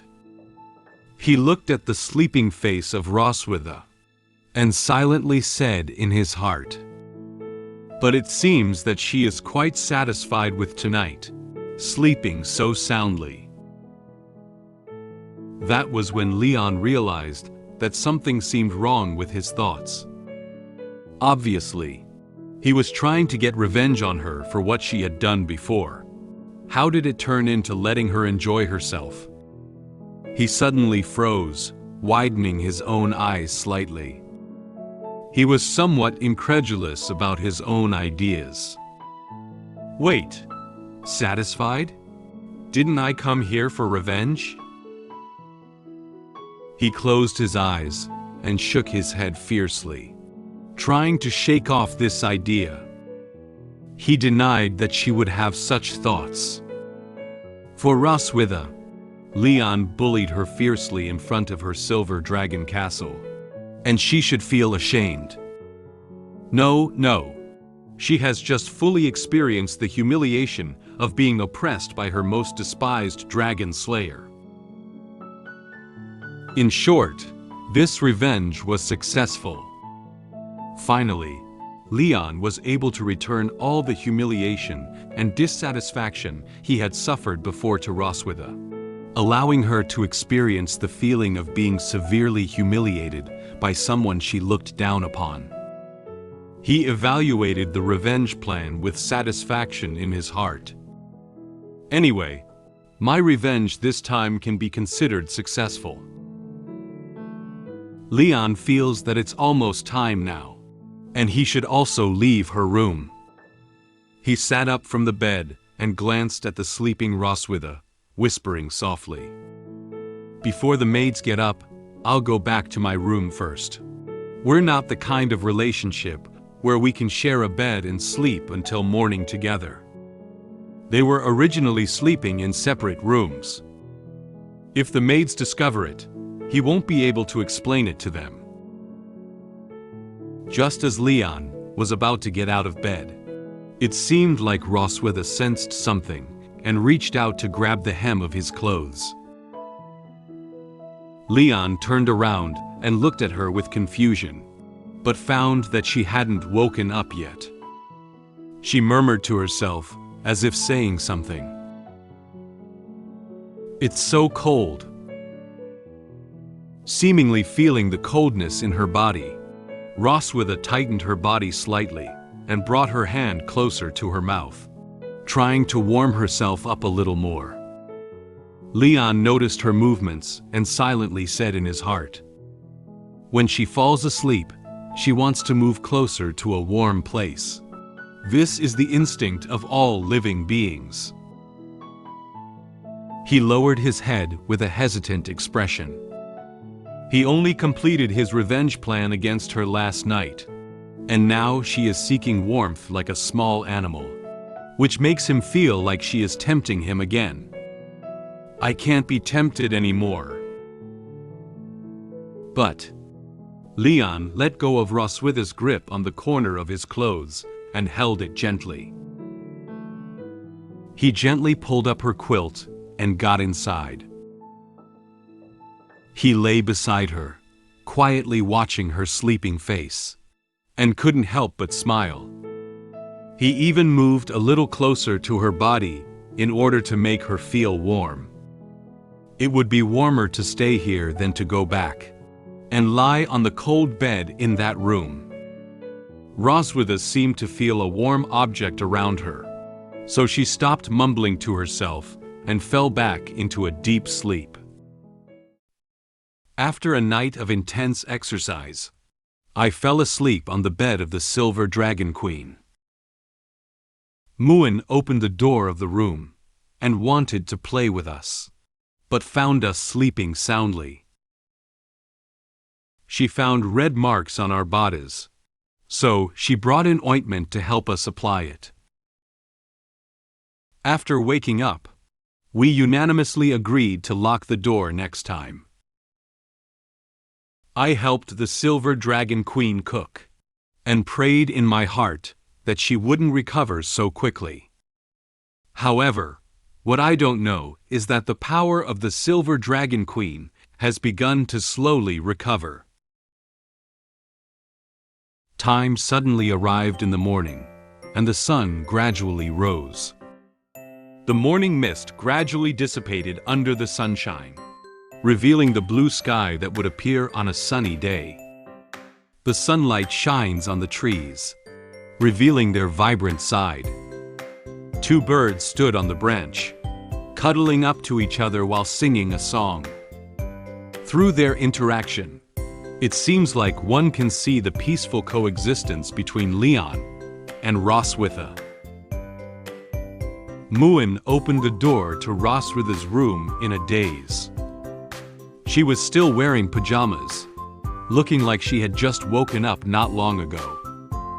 She yawned and tears were squeezed to the corner of her eye. She slowly opened her eyes and rubbed them with her hand, wiping away the tears from the corners of her eyes. Muen slowly walked into Roswitha's room and climbed onto the sofa at the end of the bed. She placed her hands on the decoration at the end of the bed, then gently pressed her hands downwards and tiptoed her feet. She slowly climbed onto Roswitha's bed with the help of the height of the sofa. She shook Roswitha's shoulder with a hand, hoping she would wake up. "Mom, wake up. The sun is shining on your tail." After being shaken by Muen a few times, Roswitha whispered a few words softly. She frowned lightly, as if she didn't want to wake up yet. Muen shook a few more times, but Roswitha still didn't get up. She seemed to feel a little cold in her body, so she shrunk into the blanket. She placed her hand near her mouth, as if to warm it up. She said to Muen in a daze, You go play with Dad." Then, she adjusted her sleeping position and fell into a deep sleep again. Muen couldn't wake up Roswitha, so he slowly crawled to the other side of the bed. She shook Leon's shoulder, trying to wake him up. "Dad, wake up. The sun is shining on your backside." However, Leon only moved his body slightly. He frowned lightly and had no intention of waking up. It seems that because the blanket was too comfortable, he also shrunk into it to warm up his body. He still closed his eyes and replied softly to Muen, "It's so warm. Let Dad sleep a little longer." Phew. Upon discovering that neither Leon nor Roswitha wanted to wake up, Muen felt a bit angry. She puffed up her cheeks and gently clenched her hands into fists. She knelt on the bed, looking somewhat unhappily at her parents, who were lying under the covers. "But you are holding each other so tightly. Who can play with Muen?" Muen got up early and ran to Roswitha's room, wanting to wake them up and play with her. However, Leon rested his head on top of Roswitha's head and used one hand to protect her head. Roswitha rested her head on Leon's shoulder and placed one hand on his chest. They all snuggled tightly together, falling deeply asleep. Neither of them seemed to notice how close they were to each other, just that their bodies felt warm. However, after kneeling on the bed and observing for a while, Muen suddenly noticed something. Leon and Roswitha, who usually argue and even fight with each other, are actually sleeping together at this moment. This surprised her a bit. She tapped her cheek with her finger and looked at their sleeping position, lost in thought. Muen has never seen Dad and Mom so intimate before, but why do they have so many red dots on their bodies? At this moment, Muen noticed that both Leon and Roswitha had large and small red marks on their bodies. These marks are not only on the body, but also on the neck. Muen, who is still a child now, doesn't know what these traces represent. She pondered what might have caused these traces to appear. She quickly figured out the reason based on the size of these traces. Oh, this must be bitten by a bug. A big mosquito appeared behind her. Muen may have noticed that Leon and Roswitha had a large area of exposed skin, coupled with not being able to fully cover themselves with blankets while sleeping. Some insects took advantage of the situation and secretly stung them while they were asleep, which is why these traces were left behind. Muen quickly jumped out of bed and ran to find a medicine. She remembered that when she was bitten by a mosquito before, Roswitha had given her a piece of knowledge. Mom used to teach me that if I get bitten by a bug, I need to apply medicine. She found a cabinet containing some medicines, opened the drawer, and excitedly searched while recalling the appearance and names of the medicines. In no time, she found a bottle of green ointment specifically designed to treat mosquito bites. She lifted it up and said happily, "Find it." Then, Muen climbed onto the bed again. She stood on the bed, holding the bottle of ointment in one hand and placing the other on her waist, looking down at her parents who were still asleep. She showed a very confident smile and whispered to herself, "Don't worry. Noah is not here. Muen will take good care of you all." Eliminating mosquito bits for Mom and Dad is a piece of cake for Muen. Muen believed that she had worked so hard to help them, and they would definitely praise her when they woke up. Muen climbed up to Leon first. She dipped her hands in some green ointment and applied some to Leon's back. Then, she applied some ointment to his chest. Upon discovering that there were more red marks on Leon's body, Muen decided to apply more to him. "I'll apply more ointment to Dad." Leon felt a slight itch behind him, but he didn't open his eyes. He smiled and then continued to sleep. After applying the ointment to Leon, Muen climbed up next to Roswitha and also applied some ointment to her body and face. After a while, Leon vaguely heard someone calling him. "Leon, wake up." He opened his eyes gradually, wanting to see clearly who was calling him. He reluctantly sat up from his bed and found out that it was Roswitha calling him. She woke up earlier than him and was already sitting in bed. He was just about to greet her when he suddenly felt a cool sensation on his face, as if something was stuck to it. He said in confusion, "How do I feel like my face is wet?" Then, Leon turned his head and found that Roswitha's face and body had been painted with some green things. Not only her, but Leon also noticed that he had been coated with a lot of ointment, even on his face and near his mouth. Leon and Roswitha looked at each other in confusion. The air suddenly quieted down for a few seconds. Leon couldn't hold back any longer when he saw the current appearance of Roswitha. He held his belly and burst out laughing. He laughed heartily while pointing at her face and saying, "What's going on with your face?" Roswitha didn't know what to say about the current situation. She could only silently close her eyes and be speechless about their appearance.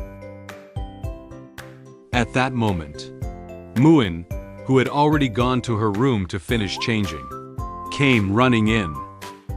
She climbed onto the bed and excitedly raised her hand, indicating that she had helped apply the ointment on them. "I do it." Muen saw that Dad and Mom were bitten by insects and had many red marks on your bodies. So Muen helped you apply medicine. Red mark. Ah. Upon hearing Muen mention the red marks on their bodies, both Leon and Roswitha awkwardly turned their heads to the side. Leon pretended to cough a few times, trying to conceal his embarrassment at the moment. Roswitha closed her eyes and remained silent, but the blush on her cheeks could no longer be concealed. They couldn't explain to Muen that these red marks were actually caused by their intense exercise outside last night. Leon thought silently in his heart. Some things are better for child not to know. Muen happily clenched her hands into fists and looked at them with a naive expression, hoping to receive their praise. "Muen is great, right?"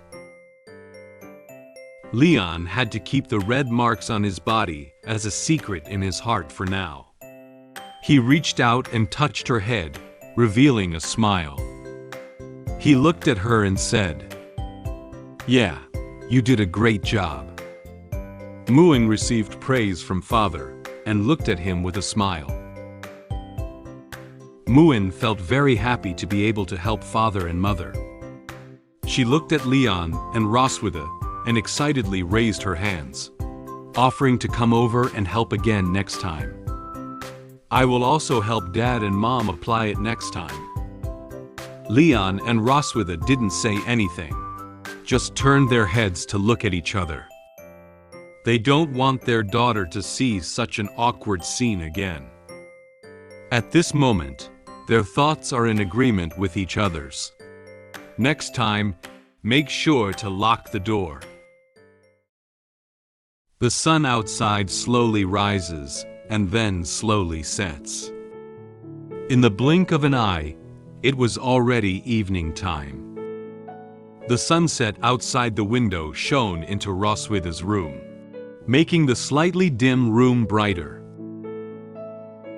Leon knocked on the door and walked into the room with a tray in his hand. On the tray was a bowl of golden fried rice containing meat and vegetables. He placed the tray in his hand on the cabinet next to Roswitha's bed and picked up the bowl containing a large bowl of rice. He held the bowl, took a spoon, and scooped up a spoonful of rice. He blew air into the spoon to lower the temperature of the rice a bit. Then, he made a feeding gesture to Roswitha. "Ah." Roswitha moved back a bit in disgust when she saw him stick the spoon out. She didn't know what Leon wanted to do at the moment. She asked him with confusion, "What do you want?" Noticing that Roswitha was intent on avoiding his spoon, Leon stuck it in her mouth as fast as he could. He explained to her his purpose for doing so. "I'll feed you. You haven't eaten for several days.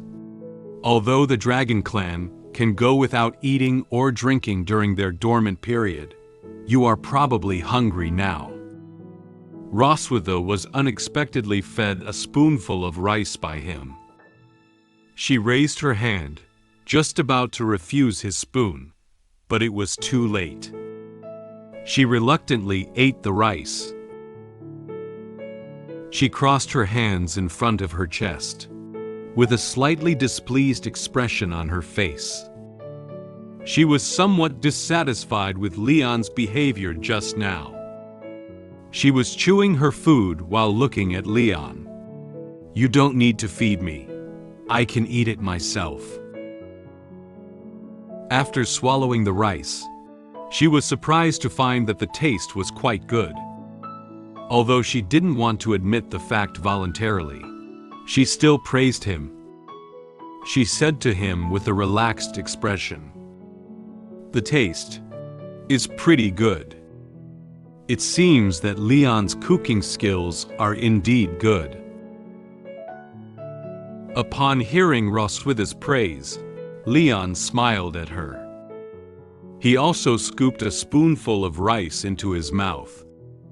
He closed his eyes, shook the spoon with his hand, and confidently said to her, "Of course, it's love-fried rice that I made myself."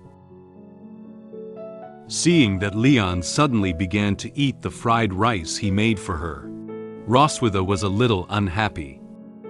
She reached out and grabbed his shoulder, trying to get fried rice back. "Isn't this made for me? Why did you eat it yourself?" Seeing how hard she tried to reach out, Leon deliberately took fried rice far away from her, so that she could not get it immediately. He knew that with her current physical condition, she didn't have much strength to grab it.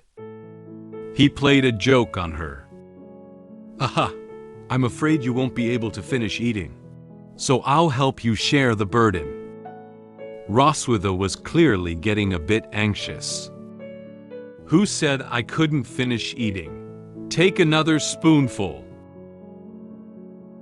In a short time, Roswitha finished the bowl of fried rice. Leon took the empty bowl handed over by Roswitha and placed it on the nearby tray. Roswitha's stomach bulged slightly when she was full. She gently rubbed her stomach to help it digest faster. Under Leon's careful care in these few days, Roswitha's mental state has also begun to slowly recover. After placing the bowl on the tray, Leon turned his head and said something to her. "These past few days, you have been weak and unable to move around. So I have been taking care of your bathing and cooking and feeding you. How good I am to you." Roswitha couldn't help but feel a little unhappy when she heard him say such sincere words. She knew that what he described was different from what he actually did. She furrowed her brow slightly and explained his words. Do you mean torturing me after taking a shower or torturing me in bed after dinner?" No matter what they are doing, in the end, it all turned into doing that kind of thing. How could Leon let go of such a good opportunity to retaliate against Roswitha? He held the tray and prepared to leave the room. He turned around and looked at her with a smile on his face. How could it be torture? This is the husband's loving care. Roswitha could never tolerate Leon's repeated torment on her. She watched his departing figure and laid down her harsh words loudly. "Leon, every despicable deed you do now will become a shame I will pin on you in the future. Remember this well." Leon didn't feel afraid of what Roswitha said, and didn't even take her words to heart. He waved his hand and said goodbye to her. "Ha ha ha, see you tomorrow morning, my beloved wife." Seeing Leon take her so lightly, Roswitha felt furious. However, given her physical condition, she was also unable to leave the bed and give him a punch. She clenched her fists tightly and spoke through gritted teeth. "Damn Dragon Slayer. He's really good at torturing me." In order to vent her anger, she smashed her fist against the nearby wall. After she withdrew her fist, several cracks suddenly opened in the wall. Immediately afterwards, A hole about the size of a fist was left on the wall. Roswitha leaned forward curiously, and was somewhat surprised to see the marks she had just left on the wall. She raised her hand and observed that her strength seemed to have been restored. My strength has returned. At this moment, Leon is still in the kitchen. He hummed a song while washing dishes. Brush, brush, brush, brush. He stared at the plate in his hand, smiling as he thought about his plan to continue bullying Roswitha. She-Dragon, please don't recover so quickly. I still want to bully you for a few more days. However, knowing nothing about it, he surely didn't realize that Roswitha had slowly regained her strength under his care. The Silver Dragon Queen has regained her strength, but she told the maid not to tell me this news. I am currently teaching Muen how to use magic, and am not aware of the situation of the Silver Dragon Queen. Muen quickly learned a small part of magic within a few hours, which made me curious. In the evening, I went to the Silver Dragon Queen's room, intending to torture her again. However, she threw me onto the bed and tied me up. It's already evening now. Night falls over the Silver Dragon Castle. The curved moon shines on the castle in the sky. Inside the Silver Dragon Castle, several rooms also had lights on. Suddenly, there was a knock on the door of Roswitha's room. Excuse me, Your Majesty. Anna pushed open the door and entered. She walked in carrying a tray with a bowl of steaming medicinal soup on it. At this moment, Roswitha was sitting on the bed, focused on reading a book. After hearing the knock on the door, she looked up at Anna. Anna said to Roswitha, "This is the medicine prescribed by the doctor, which can help you recover your strength." Roswitha turned her head to look at the bowl of medicine and said calmly to Anna, "My body has recovered. It's okay not to drink." Anna didn't go on when she heard that Roswitha had regained her strength. She placed the bowl of brown medicine on a nearby cabinet. At this moment, Anna lifted her head and noticed that the walls seemed a bit different from before. There is a hole with several cracks on the wall next to Roswitha's bed. She said to Roswitha with confusion, "Your Majesty, this is..." The hole that was punched out by Roswitha is a bit deep, and even the crack next to it has cracked very wide. Roswitha glanced aside, because she didn't know she had regained her strength just now, and Leon said some derogatory words to her. She punched the wall directly to vent her anger. She awkwardly said to Anna, I didn't control the force just now. Find someone to fix it tomorrow." Anna nodded, indicating that she had received her instructions. "I understand." After putting the medicine on the cabinet, Anna held the tray and prepared to leave Roswitha's room. Roswitha seemed to suddenly remember something. She put down her book and called out to Anna. "Wait." Anna turned around and wanted to know if there was anything else Roswitha had instructed her. Roswitha whispered to Anna, "Don't tell Leon beforehand that my body has recovered. I want him to take care of me for a few more days." After speaking, her face turned slightly red, and her eyes looked to the side. She even picked up a book and gently covered her face, as if the words made her feel shy. Anna looked at Roswitha with some surprise upon hearing these words. She seemed to have never heard Roswitha say such words, nor had she seen Roswitha's shy face. Anna thought that Roswitha was satisfied with Leon's careful care these days, and didn't want him to leave so soon. In the Silver Dragon clan, Roswitha is the queen who leads her people forward. But here she is, a girl who wants to spend more time with her lover. At the thought of such a happy scene, Anna couldn't help but chuckle softly. She put her hand to her mouth, trying to conceal her smile. Okay, I know. After Anna left the room, Roswitha's expression suddenly changed from a shy smile to a sinister one. She wasn't trying to get Leon to take care of her for a few more days, as she'd claimed. She tightly grasped the book in her hand, and silently said in her heart, "Humph, Leon, your good days are coming to an end." 2 days after Roswitha regained her strength, Leon still didn't know her physical condition. It's daytime now. The bright sun has set on the courtyard and the nearby flowers, making the entire courtyard look vibrant. At this moment, he and Muen were playing together in the courtyard. Muen jumped up happily, trying to catch Leon's attention. Dad, Muen wants to learn that one. The one where the body becomes shiny."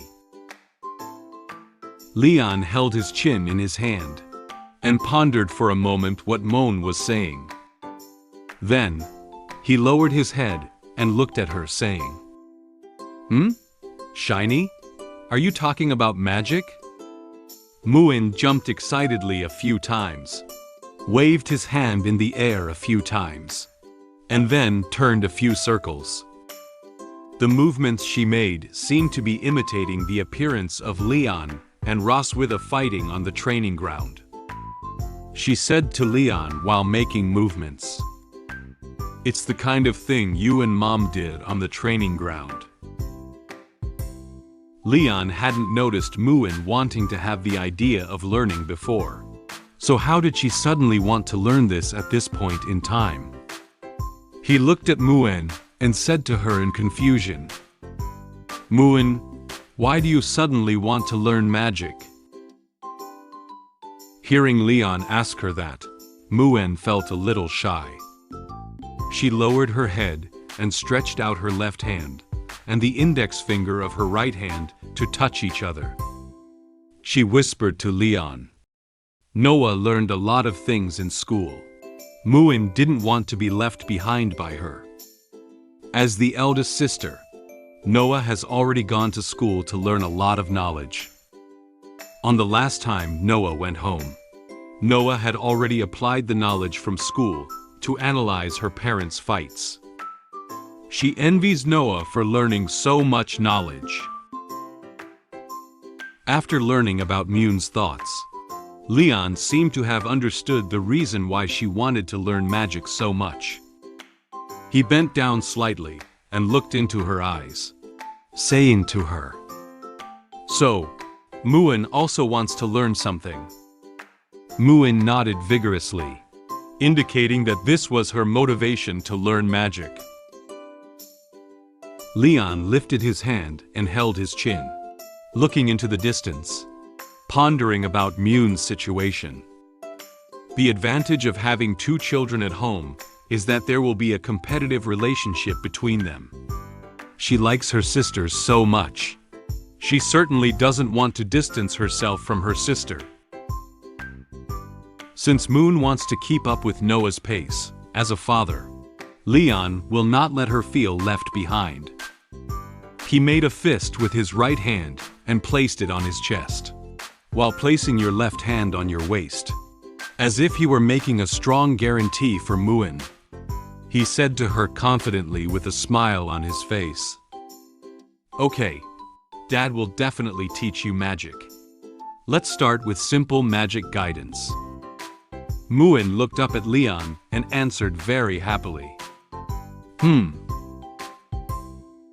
After teaching Muen magic guidance for a period of time, Leon allowed her to slowly guide the magic of her body. Muen closed her eyes tightly, her body trembling slightly, as if using all her strength to do the magic guidance. She lowered her head, clenched her fists, and was working hard to guide the magic out of her body. A faint magical airflow enveloped Muen's feet and body, even gently made her hair float. Leon crossed his hands in front of his chest and noticed the slowly rising magical airflow near Muen. He expressed surprise in his heart at her learning speed. In just a few hours, Muen was able to smoothly guide the magic within her body. Maybe she will soon receive the magic enlightenment and awaken the power of the original magic. Is she a genius? Just as Muen was still focused on guiding the magic of her body, her hungry voice broke the calm at the moment. She stopped the movement of guiding the magic, lifted her head, and looked pitifully at Leon. "Dad, Muen is hungry and lacks energy." It seems that the magic guidance consumed a lot of energy, which made her feel hungry. Leon looked at her, feeling embarrassed by her hungry voice. Muen is still a child and does not yet possess the efficient learning capabilities like Noah, so it will take some time before she can learn the magic guidance. He smiled, raised his hand, and scratched the back of his head, silently saying in his heart, "Well, we shouldn't act too hastily in everything." Leon took Muen's hand and walked towards the direction of the castle. He plans to let Muen train until this stage and take her back to eat to fill her stomach. He lowered his head and smiled as he said to Muen, "That's all for today's practice. Let's go back and eat something." Muen was holding Leon's hand while jumping happily. "Yeah, Dad is the best." Accompanied by the sunshine, from a distance, the figures of the father and daughter look very warm. Time gradually arrived at night. The stars once again descended over the silver dragon castle. Anna knocked on Roswitha's door and walked in. She was holding a tray covered with a red cloth in her hand. There seems to be something else inside the tray. She brought the tray in front of Roswitha and said to her, "Your Majesty, this is what you asked me to find." Sitting on the bed, Roswitha crossed her hands in front of her chest. She looked at Anna and the tray in her hand, nodding at her. Put it next to me." At that moment, there was another knock on the door outside Roswitha's room. Subsequently, Leon walked in directly. He waved his hand to her happily with a smile on his face. "Wife, I'm coming." However, Roswitha ignored Leon, who suddenly came to the room.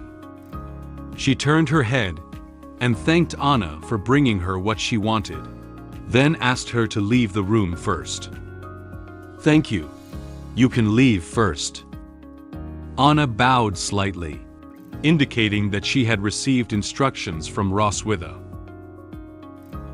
Anna's face lit up with a happy smile as soon as she thought of Leon coming into the room, and that Roswitha could spend more time with him. She walked past Leon with a smile and left Roswitha's room. Leon put his hands behind his head and walked into the room with a smile on his face. According to what Anna had said earlier, it would take 5 more days for Roswitha to fully recover. I still have time to torture Roswitha properly. As he walked, he planned in his mind how to continue tormenting Roswitha. He still doesn't know that her body has recovered. He stood in front of Roswitha, his hands slightly bent, and he said to her with a caring expression, "Where else are you feeling unwell today? I'll give you a massage." Today's Roswitha didn't feel as weak as she did before her body had recovered. She didn't feel shaken at all by what Leon said. She looked directly into his eyes and said very calmly, "Why don't you show me the might of the strongest dragon slayer in the Empire today? Only 2 days, you're already giving up? You're not as powerful as I thought." Upon hearing Roswitha's provocation against him, the corners of Leon's mouth twitched slightly, and his smile froze on his face. He said with some anger, "What did you say?" "Okay, she-dragon." The words spoken by Roswitha made him feel very unhappy. He walked forward and pulled off the blanket covering her body. "Seeing how tired you are, I didn't plan on doing that tonight. It seems like I was overthinking." Roswitha furrowed her brow slightly and looked at Leon with a frightened expression. She lifted her hands up, wanting to make defensive movements. Leon gave her a wicked smile. He slowly approached her, repeatedly stroking her face, giving a preview of the torment he would inflict on her tonight.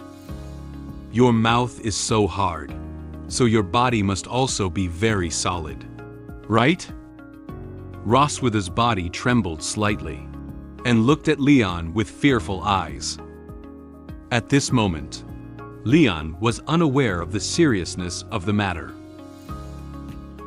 For Roswitha's provocation just now, he intends to give her a proper punishment. He quickly took off his clothes, ready to carry out a new round of torture on her. "Roswitha, you will regret it." Suddenly, Roswitha's expression changed from fear to a sinister smile. She looked at Leon with a firm gaze and confidently said to him, "I have never regretted it." She quickly wrapped her tail around Leon's body and tightly grasped him. Before Leon could react to what had happened, he was caught by Roswitha.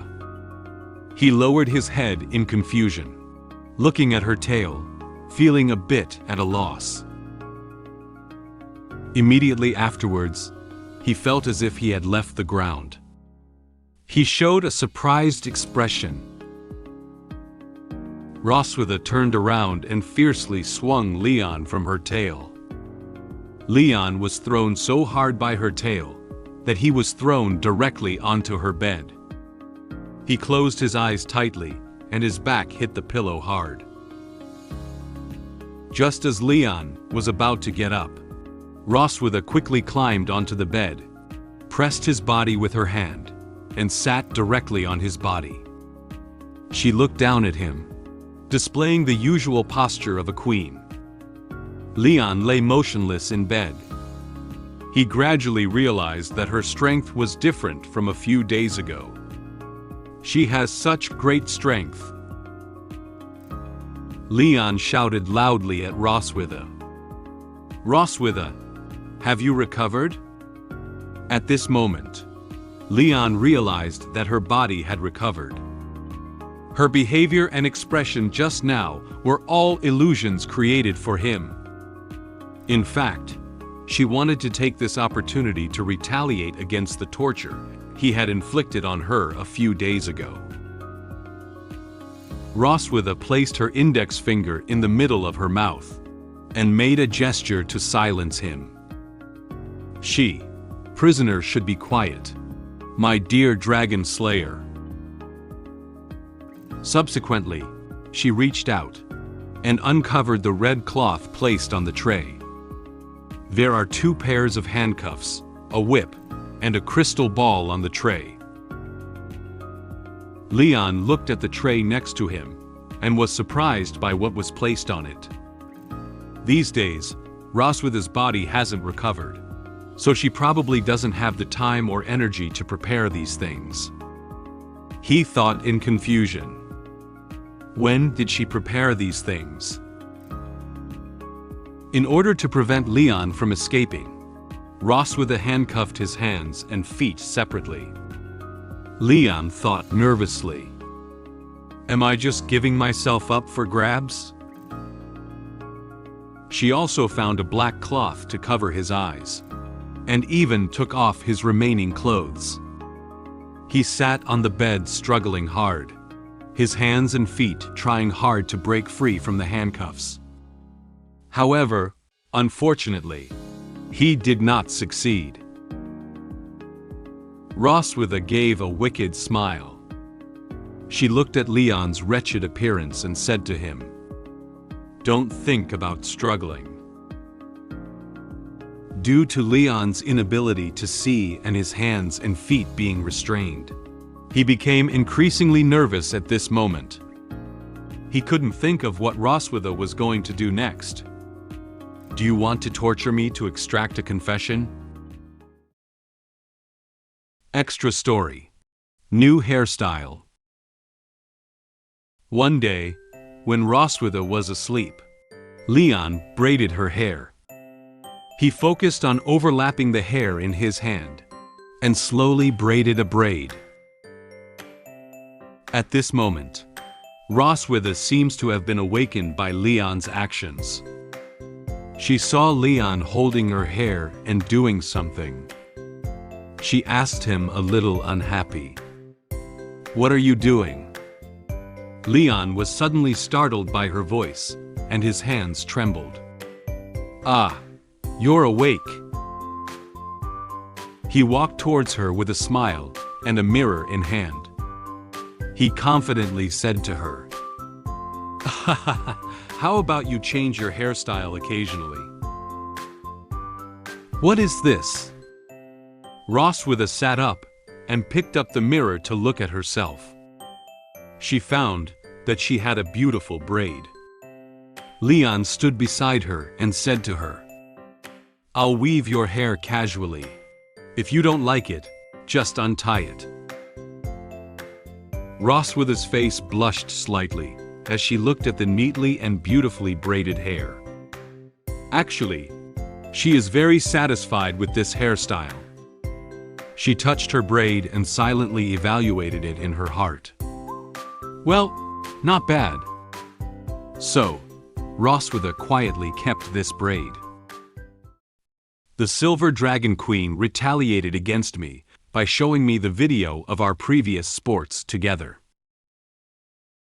I was forced to recall what I had said to her before, and was subjected to retaliatory torture by her. After intense physical activity with the Silver Dragon Queen, the messenger dragon sent a letter informing us that Noah had fought with other classmates. The vice principal brought us and classmates' parents to the office and explained the situation at that time. After the vice principal finished speaking, Noah suddenly wanted to add other content. Leon's hands and feet were handcuffed by Roswitha, and his eyes were covered with a pair of stockings. He was thrown onto the bed by Roswitha and dared not move freely. Although he was feeling a bit nervous at this moment, he still decided not to give in to Roswitha's interrogation of him. He spoke loudly to her. "She-Dragon, let me tell you, I have received professional anti-interrogation training and will never submit to you." Upon hearing his words, Roswitha chuckled inwardly. She sat in front of him and reached out to touch the crystal ball placed on the tray. She said to him with a smile on her face, Is that so?" After Roswitha touched the crystal ball a few times, it suddenly emitted a blue light. Then, the glow converged into a screen. The screen suddenly started playing the last time. Leon was controlled by Roswitha's improved blood curse and kept saying prayers to her. "Roswitha, I want to kiss you.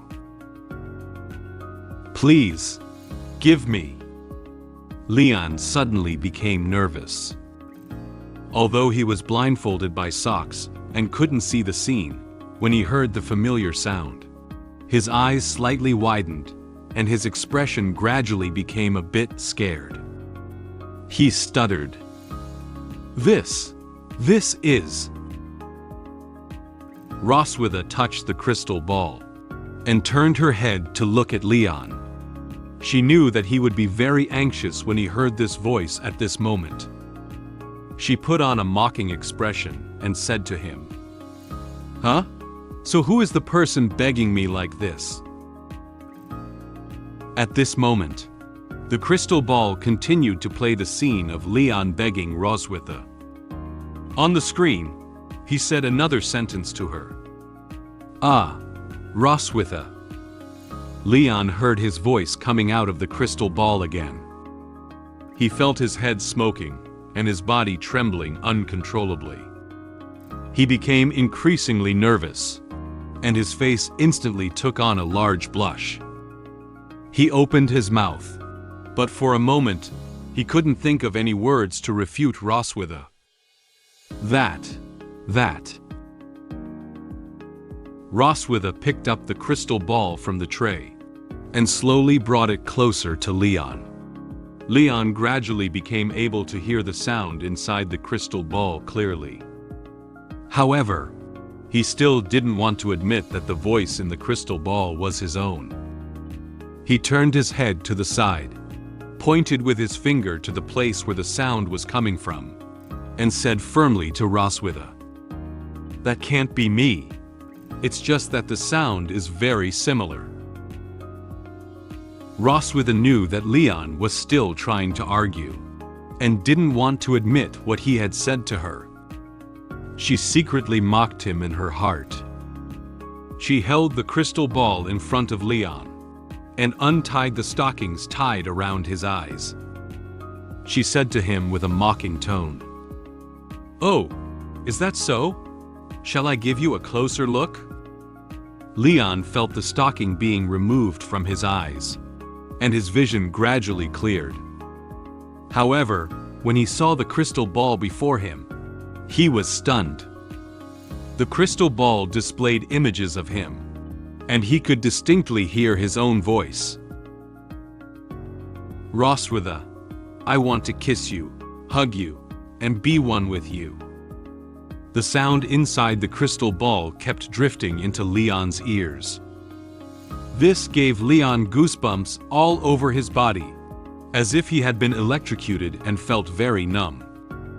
He closed his eyes, and his expression became very painful. He couldn't stand the words he said to Roswitha at that time. Leon had no choice but to surrender to Roswitha.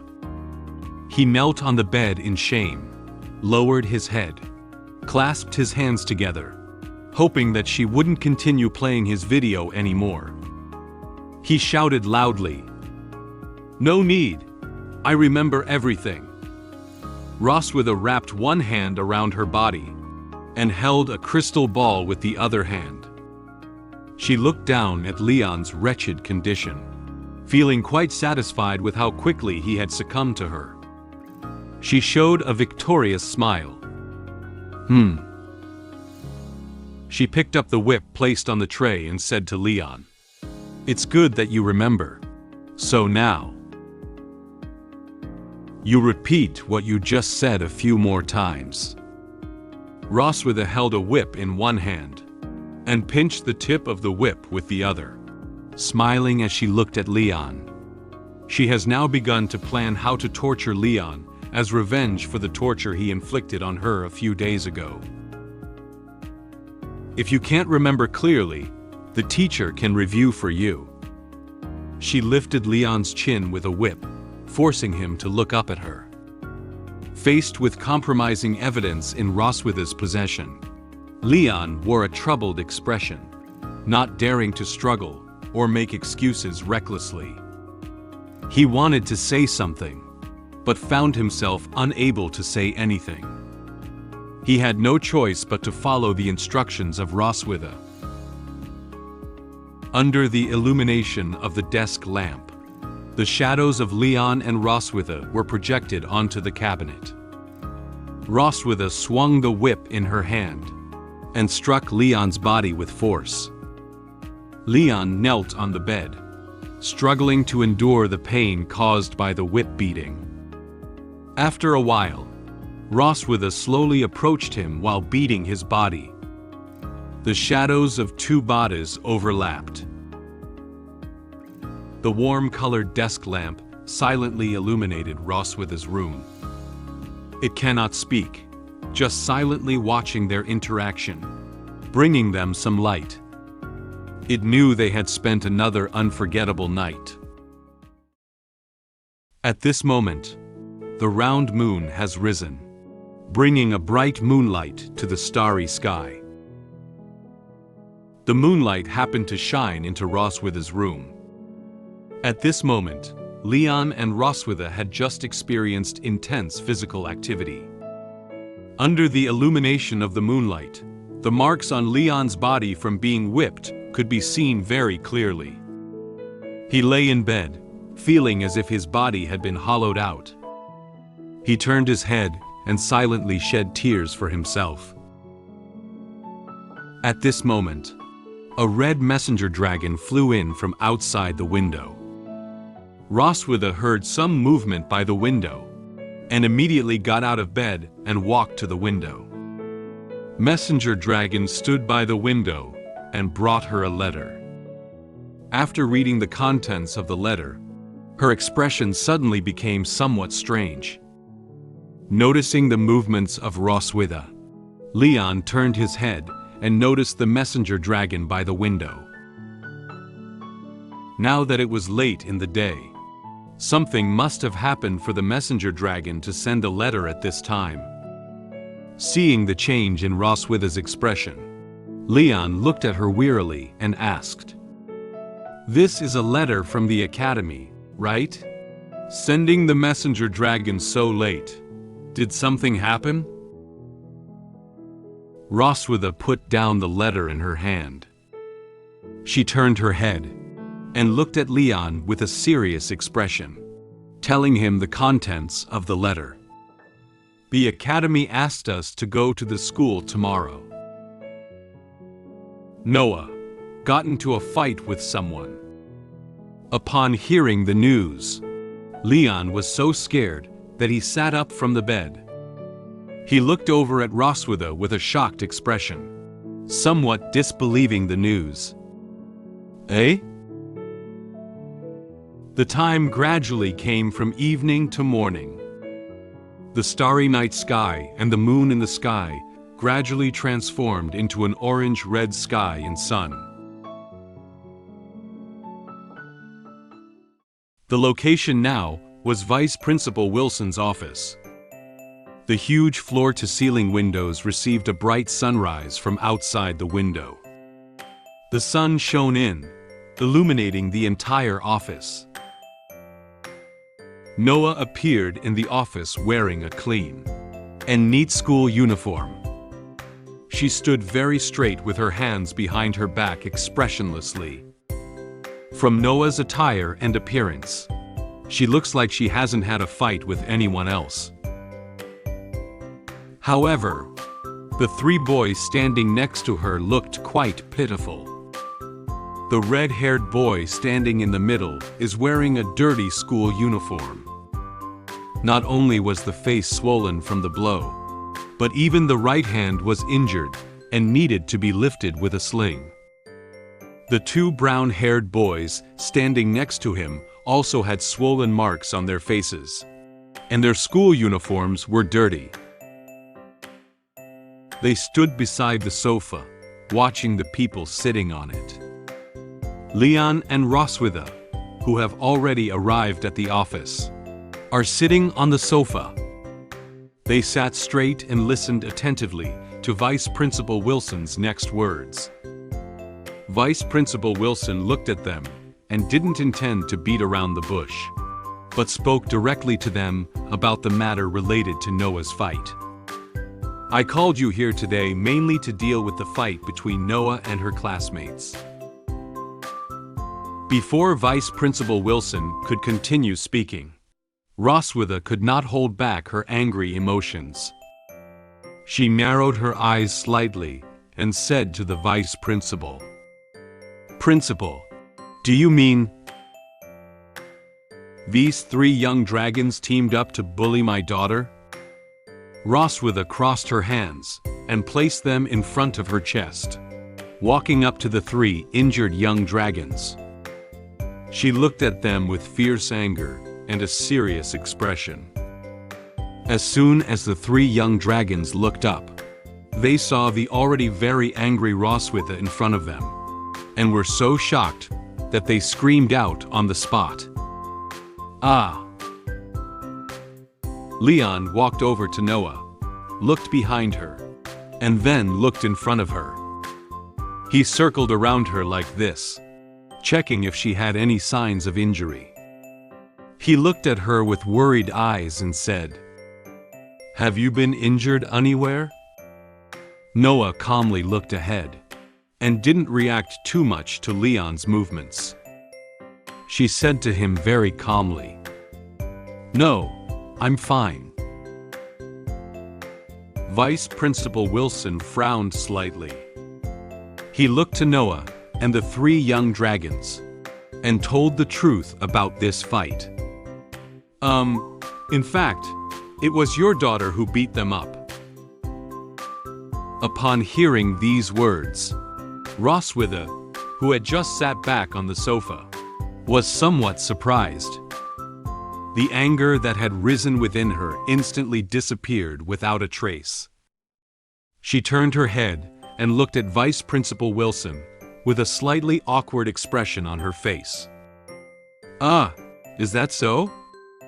The 3 young dragons hugged each other very aggrieved and cried softly. It seemed that no girl had ever beaten them so badly before. Obviously, they were frightened by Noah's fighting ability. Noah calmly looked at Leon standing next to her. Leon also looked at Noah with a slightly surprised expression.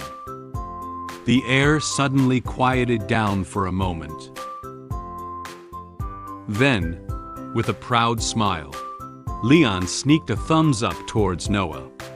He remembered the conversation between him and Noah at the beginning of the school year.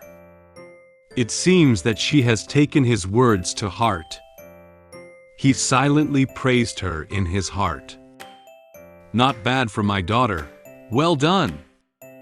Noah closed her eyes and also showed a proud expression. Vice Principal Wilson pushed his glasses. He also has some opinions on this fight incident. Although this incident was just a small brawl between young dragons, it also involved conflicts between cocoon-born and viviparous young dragons.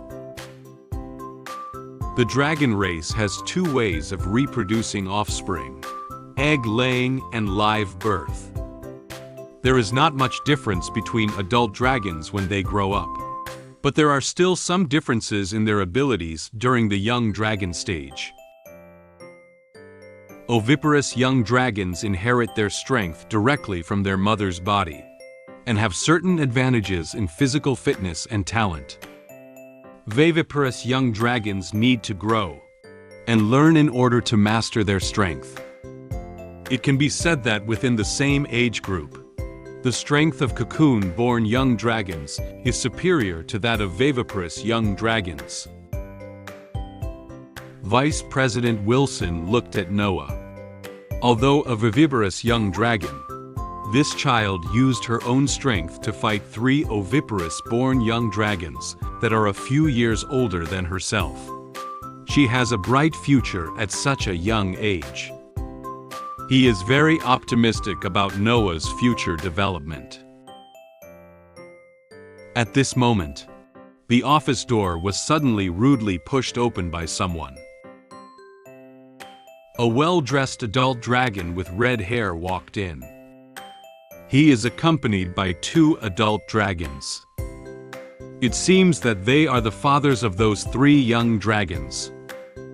The adult dragon with red hair put his hands into his pockets and swaggered towards his son, speaking casually. "I heard my son hit someone. What a big deal. I'll pay for all the medical bills." When he saw the marks of his son's face and hand injuries, he was completely stunned. "Ah, my dear son, how did you get beaten up like this?" The two fathers around him were also very surprised when they saw their injured son. The boy with red hair turned his head with a very aggrieved expression when he heard his father's voice. "Dad!" The boy with red hair and two other boys rushed towards their father together. They cried while tightly embracing them. They feel like they have been greatly wronged. Sitting on the sofa, Roswitha recognized the race of the adult dragon with red hair at a glance as it walked in. She approached Leon and explained to him in a low voice. "That guy is a member of the Crimson Flame Dragon King Constantine's clan. The Crimson Flame Dragon clan is arrogant and domineering, making communication difficult." Upon hearing Roswitha's words, Leon did not feel afraid of this dragon from another race. The number of Crimson Flame Dragons I've slain could line up and circle the academy twice.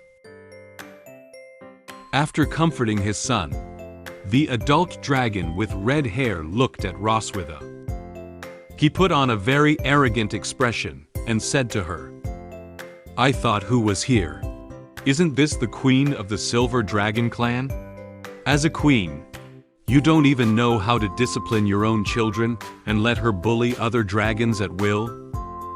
The boy with red hair hid behind him, looking at Roswitha with a frightened expression. "Oh, the Silver Dragon clan's combat power is not as strong as our Crimson Flame Dragon clans. Do they only dare to encourage young dragons to bully our children?" As he spoke, he approached Roswitha. Leon realized something was wrong and quickly stood in front of Roswitha to stop him. It is obvious that he is provoking her. Roswitha felt particularly uncomfortable when she heard these words. She questioned him with a somewhat angry tone. "Huh? What are you saying?" He stood in front of Leon and continued to speak provocative words without hesitation. "If you don't apologize to my son today, don't even think about walking out of this door." Leon was not to be outdone. He looked at the adult dragon in front of him and laid down harsh words to him. "Who's afraid of who? My fists are itching for a fight." Vice Principal Wilson couldn't bear to see this incident escalate into a parent fight. He slapped the table hard. "Be quiet." The three parents stopped arguing when they heard the voice of the vice principal. They all looked at the vice principal. Vice President Wilson coughed and then told them the cause and process of the incident. "Parents, please calm down and listen to me retell the process of this matter first. Last night, in the cafeteria, Lar and two classmates had an argument with Noah. Noah's plate hit Lar and dirtied his clothes. In memories, Noah calmly watched as her plate was knocked to the ground. Lar grabbed his dirty clothes and exclaimed in surprise, "Ah, my clothes!" So, on the way back to the dormitory, the three of them blocked Noah in the backyard of the dormitory and had a fierce physical altercation. Vice Principal Wilson looked to the three young dragons and asked them if there was anything else to add regarding the details of the incident. "Do you have anything to add?" The three young dragons took a step back in great fear and shook their heads, indicating that there was nothing to add. No. However, at that moment, Noah raised her hand. She seems to have something else to say. Principal, I need to add something. The daughter raised her hand and added details about the incident to the vice principal. In light of the recent incident involving my daughter, I have provided her with guidance on self-protection. The adult dragon with red hair is very angry about this. He accuses our actions and insults us. I couldn't bear to see his insults anymore, and went up to stop him.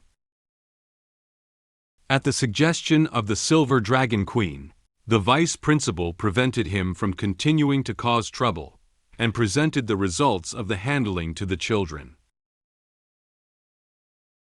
After Vice Principal Wilson finished recounting the details of the fight, Noah suggested to him that she needed to provide additional information. Noticing Noah's gesture of raising her hand, Vice Principal Wilson turned to look at her and said, "Noah, do you have anything to add?" Noah crossed her hands and placed them on her chest, with a displeased expression on her face. She turned around and looked at Lars standing beside her, revealing some details of the incident that had not been mentioned. Firstly, when in the canteen, he deliberately provoked me. Overturning the plate was just an accident. Secondly, in the backyard of the dormitory, they rushed over and scared me. I accidentally broke his arm in self-defense. Lar became nervous when he saw Noah's unhappy expression. He looked at her with a frightened expression, his body trembling slightly, and slowly took a step back. "Right, Lar?" Noah's face was expressionless, her brow furrowed slightly.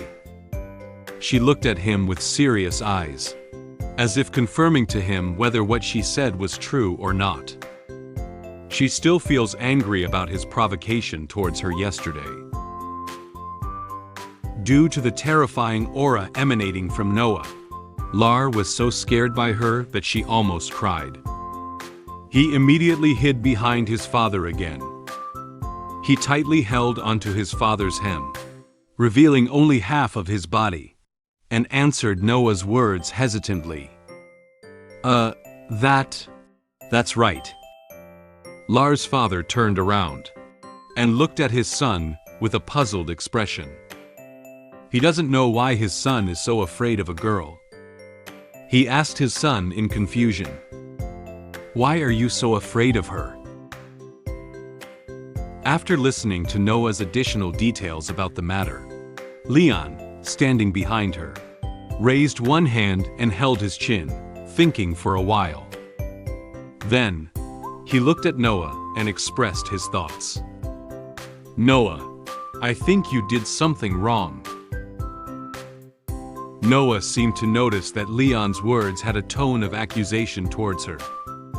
She lifted her head, lowered her eyebrows, and gently clenched her hands into small fists. She looked at him with a slightly nervous mood, prepared in advance to accept Leon's preaching. However, contrary to her expectations, Leon did not criticize her approach to self-defense, as she had imagined he would. He lowered his head, bent down, patted his knee, and then proposed a method to deal with similar incidents to Noah. "If you encounter this kind of thing again, you should kick his knee first, okay?" Noah was stunned for a moment. She looked at Leon's knee, and was somewhat puzzled by his suggestion. Why kick the knee? Leon straightened his body, crossed his hands in front of his chest, and looked ahead with a very confident expression. On the battlefield, if the Crimson Flame Dragon's knee is injured, they are easily attacked. A blazing flame seemed to emerge from behind him, as if igniting his passion for battle with the dragon. Noah nodded and understood what Leon meant. Then, She took out a notebook and a pen, listening to Leon's explanation while jotting down the method. Okay, I'll pay attention next time. If something similar happens again in the future, she might really be able to use this method. After watching Leon teach Noah self-defense knowledge, Lars' father couldn't bear it anymore. He believed that Leon intentionally taught her daughter knowledge that was not good, and also intentionally guided her to bully his son. He was very angry and pointed at Leon, saying loudly to Vice Principal Wilson, "Principal, did you hear that? This guy actually taught his daughter to bully my child in public." Leon had a smile on his face, a calm expression, and paid no attention to Lars' father's words. However, this next statement from Lars' father made them feel uneasy. For a student with violent tendencies like her, an apology is no longer sufficient to resolve the issue. She should be directly expelled from school. Upon hearing him clamoring for the vice principal to expel Noah, Leon opened his eyes in surprise. Roswitha and Noah also began to feel nervous. They all looked in the direction of Lars' father.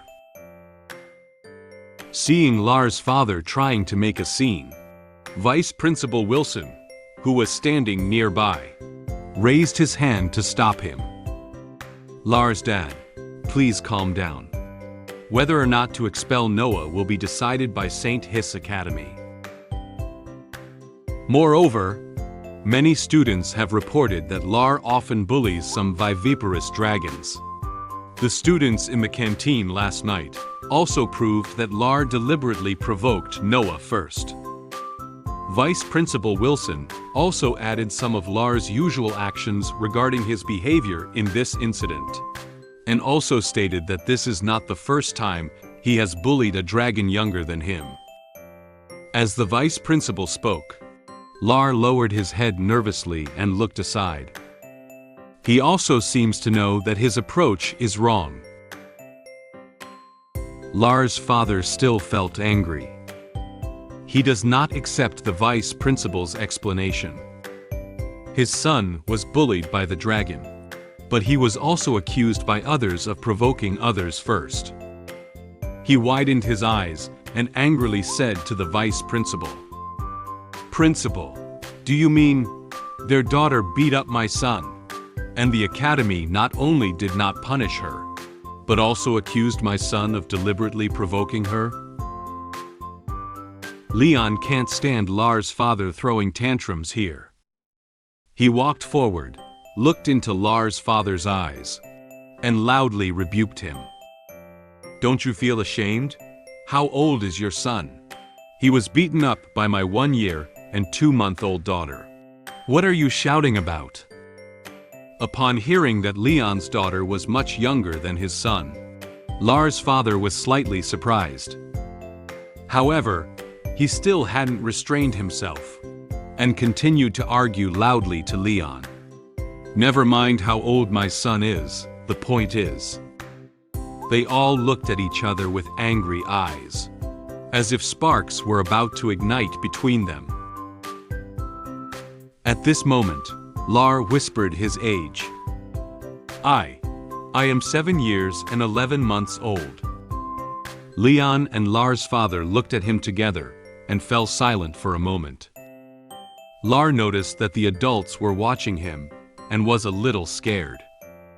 He timidly took a step back. The air suddenly quieted down for a few seconds.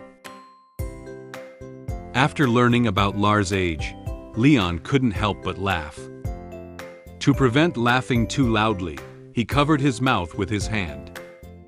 He looked at Lars' father with mocking eyes and said, "If I encounter such a shameful thing, I will definitely dig 3,000 feet deep and bury myself, letting this matter rot in my stomach forever." Lars' father became even more angry when he saw Leon's smug expression. He was so angry that he couldn't think of anything to refute Leon at once. Since he had nothing to say to Leon's daughter, he had to shift the focus of his insults from Noah to their entire family. He said with an angry expression and gritted his teeth, "A coward who dare not even show the tail. What right do you have to say about my son?" He rudely pointed with his hand at Roswitha and Noah standing not far away. "I think your whole family is lowly." Roswitha and Noah furrowed their brows slightly, looking at Lars' father with displeased expressions. They all noticed his rude behavior, but couldn't say anything for a moment. At this moment, Leon reached out and tightly grasped the finger that Lars' father pointed at them. Then, Leon forcefully twisted his fingers in the opposite direction. Leon couldn't tolerate his rude behavior and inexplicable insults towards his family. He said to Lars' father with a slightly angry tone, "You pointed at me and cursed. I endured it. But how dare you point and curse at my wife and daughter?" Lars' father's fingers were held so tightly in Leon's grip that he couldn't break free for a moment. He closed his eyes tightly in pain and raised his head, screaming loudly, "Ah!" Seeing Leon take the initiative to stop Lars' father for them, Roswitha felt some relief. She quietly smiled and silently evaluated his behavior in her heart. Leon, he's quite protective of the child. Lars' father tried several times, and finally broke free from Leon's hand. He held his painful finger and took a few steps back. However, it seems that he still doesn't know the lesson. He frowned and looked at Leon with an angry expression. He gently rubbed his injured finger and let loose with harsh words for Leon. "How dare you hit me? Do you know who I am?"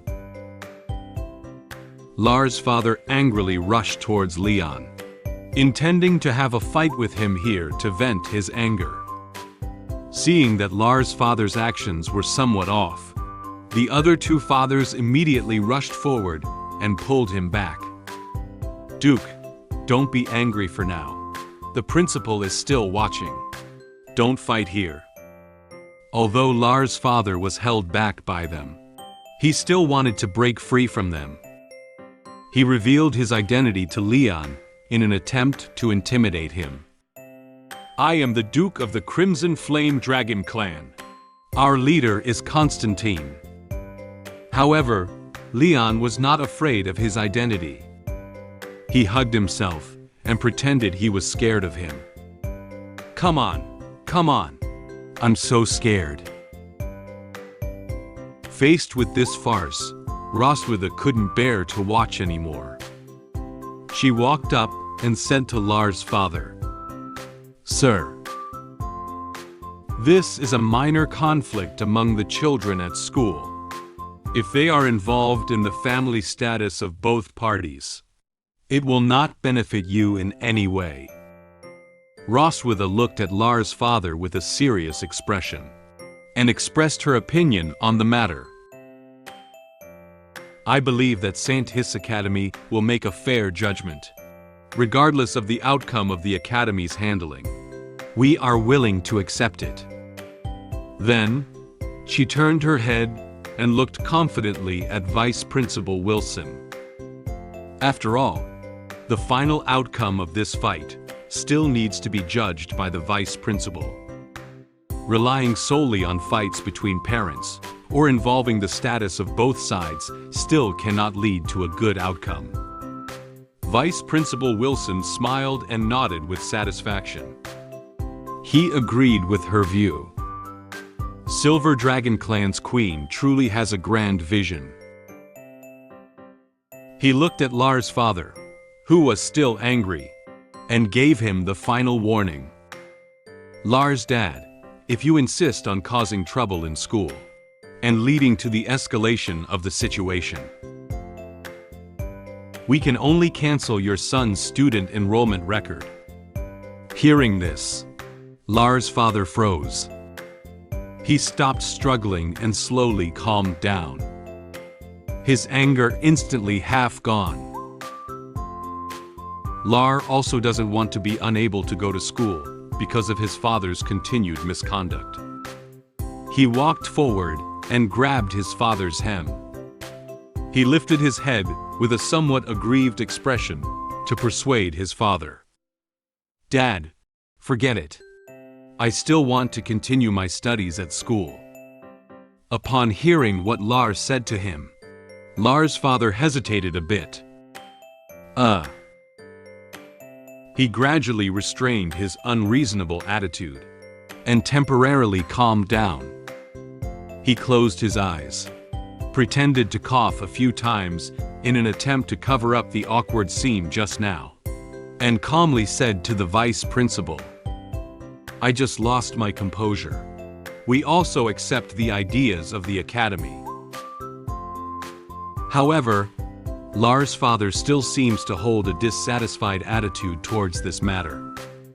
He looked at Leon and Roswitha standing not far away with angry eyes, and made a small plan in his heart.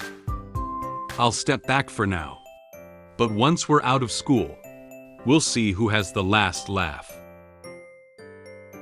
Since both parents have calmed down, Vice Principal Wilson can also announce the outcome of the fight incident here. Okay, in this incident, Lar is at fault first, while Noah acts in self-defense, though with excessive force. So, he turned his head to look at Noah first, and announced the outcome of his handling of her. Noah will go back to receive oral education from her homeroom teacher, and seriously reflect on her behavior this time. Noah lightly clenched her small fist, and looked at him with some surprise. She didn't expect her punishment result to be less severe. Then, he looked at Lar and his other two classmates. Lar and two other classmates each write a self-criticism, and submit it to the homeroom teacher. In addition, you are also responsible for classroom hygiene for a week. The above is the final processing result. Lar and his classmates sadly lowered their heads, and silently accepted the punishment result. The sunlight outside the window seemed to brighten up the office a bit, as if it was also satisfied with the outcome of this incident. After the incident was resolved, Leon and Roswitha left the office with Noah. In the hallway, Noah turned around and waved goodbye to them. "Well, I'll go back to the classroom first." Roswitha nodded, indicating that she could leave here first. Leon and Roswitha stood together, watching her leave the hallway. At this moment, Leon seemed to have remembered something. He looked at Noah's back and waved at her, reminding her to remember the method he had taught her. "If they dare to bully you again, you must kick their knees first." Noah glanced back at Leon. Though she didn't say anything, she nodded, indicating that she would keep his advice in mind. At that moment, Vice Principal Wilson suddenly appeared behind Leon. He walked forward and suddenly said to Leon, "Mr. Leon." Leon was so scared by him that he shouted out loud, "Eh?" His face doesn't look very good. Leon turned his head to Vice Principal Wilson with a smile on his face and said nervously to him, "Vice Principal Wilson, do you have anything else?" Just now he loudly reminded Noah to remember his advice. And as the vice principal, Wilson may not want to hear comments like bullying other dragons. He is worried that what he just said may have been heard by the vice principal. He thought nervously. He probably didn't hear what I just said, right? However, the vice principal didn't seem to notice what Leon said. He asked Leon another question with a serious expression. Although we have only met a few times, I have always had a question. You've never let your tail show. Upon hearing the vice principal's words, Leon's mood became even more tense. He was worried that, because he didn't show his tail, the vice principal began to doubt his identity. He opened his mouth to explain, but suddenly couldn't come up with a reason. He silently said in his heart, "Did he discover my identity?" Vice Principal Wilson smiled and looked at Leon, saying the next words. "I can't see which noble dragon clan you come from. If you're willing, can you tell me?"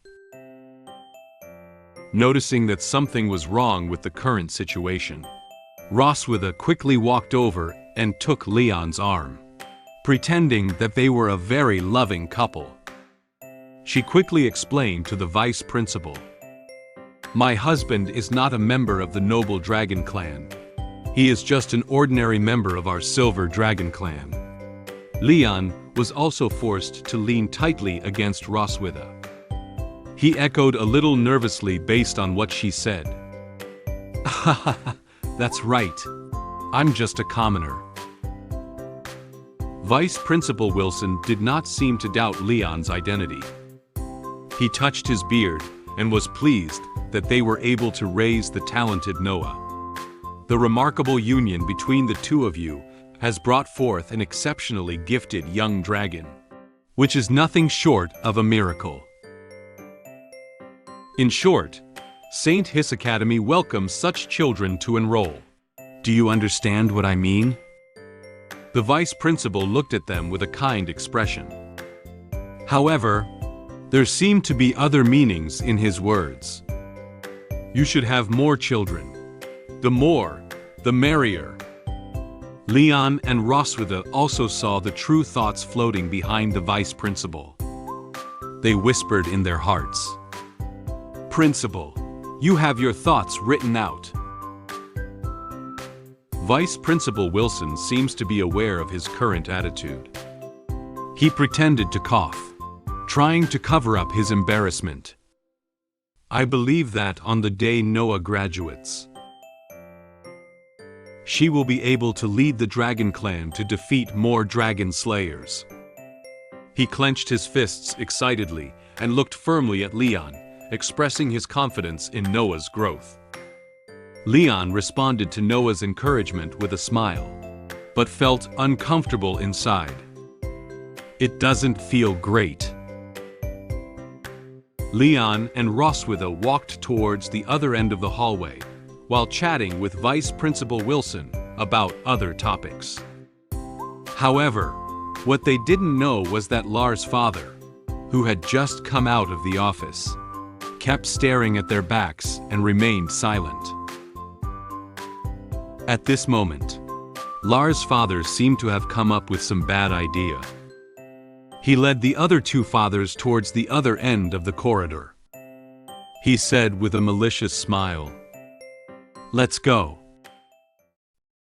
After the outcome of our daughter's matter, the Silver Dragon Queen and I are preparing to go home together. At this moment, Lars' father wanted to fight me and avenge his son. Based on his attacking movements, I assessed his abilities and quickly defeated him. Just as I was about to leave Academy with the Silver Dragon Queen, I noticed that my daughter witnessed the entire fight. She not only praised me in person, but also gave us the cookies she made. I touched her head with joy, but the Silver Dragon Queen looked at my hand and fell into contemplation. After bidding farewell to Vice Principal Wilson, Leon and Roswitha left the teacher's office building together. Leon put his hands into his pockets, chatting with Roswitha while walking down the stairs with her. Roswitha crossed her hands in front of her chest, and walked down expressionlessly. Although she seemed a bit impatient, she still replied to Leon's words one by one. The warm sunshine shone on the staircase, making people feel like a harmonious couple communicating normally. At this moment, Lars' father walked out from somewhere with the fathers of 2 other classmates. They walked up to Leon and Roswitha, blocking their way. They all looked at Leon and Roswitha with unhappy expressions. Lars' father put his hands into his pockets and said to Roswitha with an impatient tone, "Wait a minute, Silver Dragon Queen."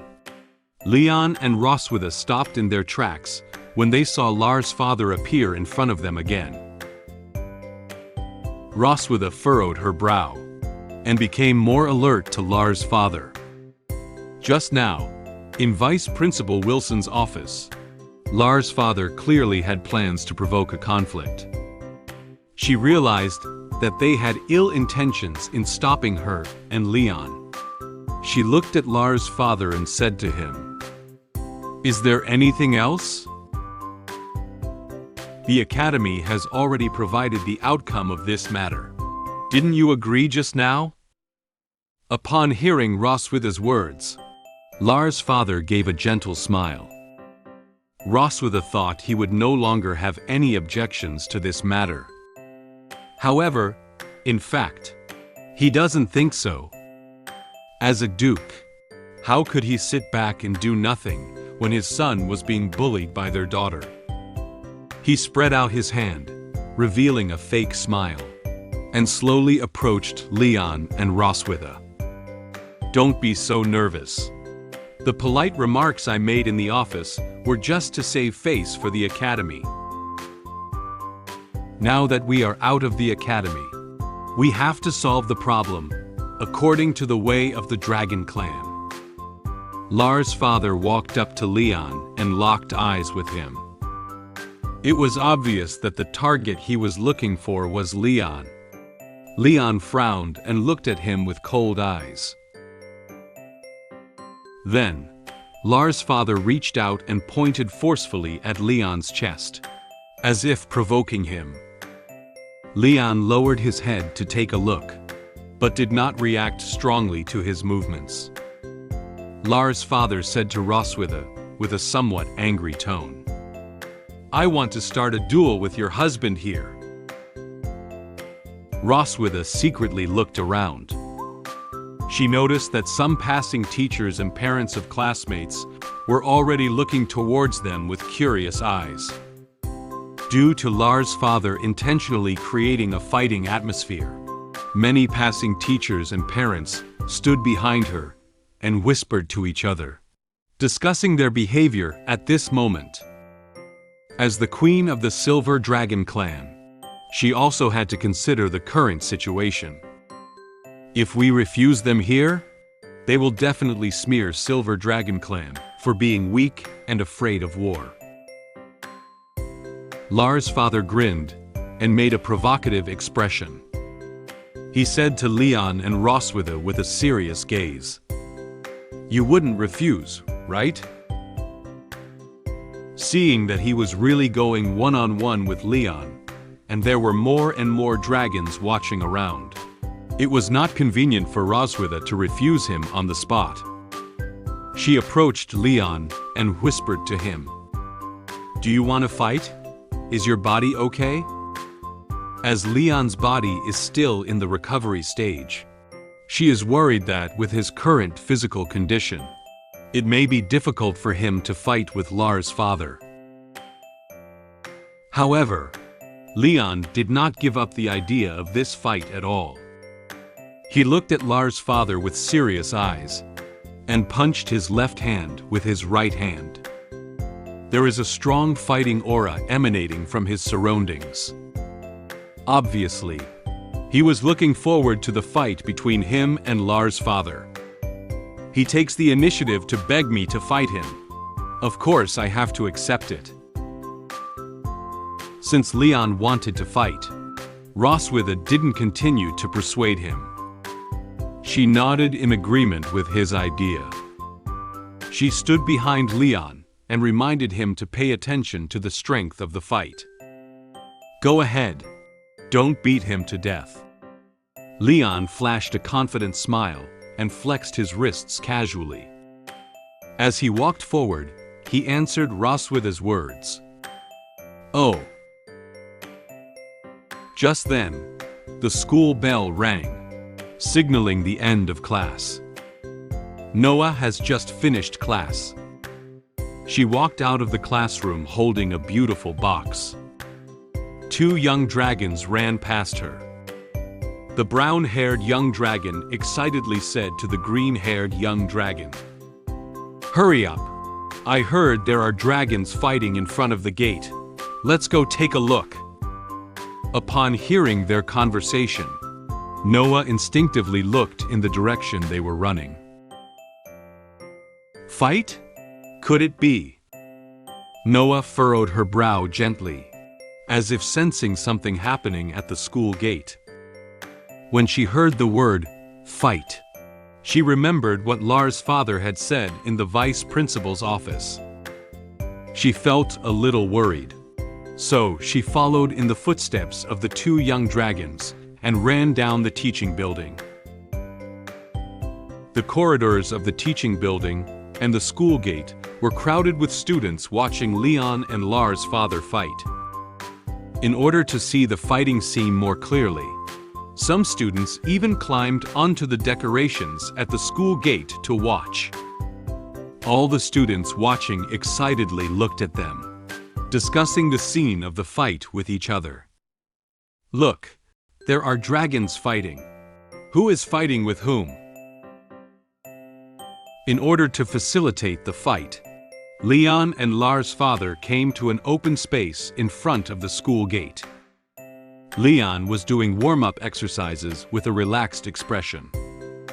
He first stretched his thighs, and then stretched his arms to relax his body. He seems to have full confidence in this fight. Lars' father, who was standing across from Leon, carefully observed him for a while and noticed that Leon didn't look as strong. This guy looks weak and doesn't even dare to show his tail. There's nothing to be afraid of except for his tough mouth. Lars' father revealed a sinister smile. Since Leon looks so weak, he has nothing to fear. As long as he wins, he can avenge his son. He silently thought in his heart, "My son lost a fight. Today I'll beat up her dad and help him regain his confidence." Seeing that Leon had already finished warm-up exercises, Lars' father introduced him to the rules of fighting.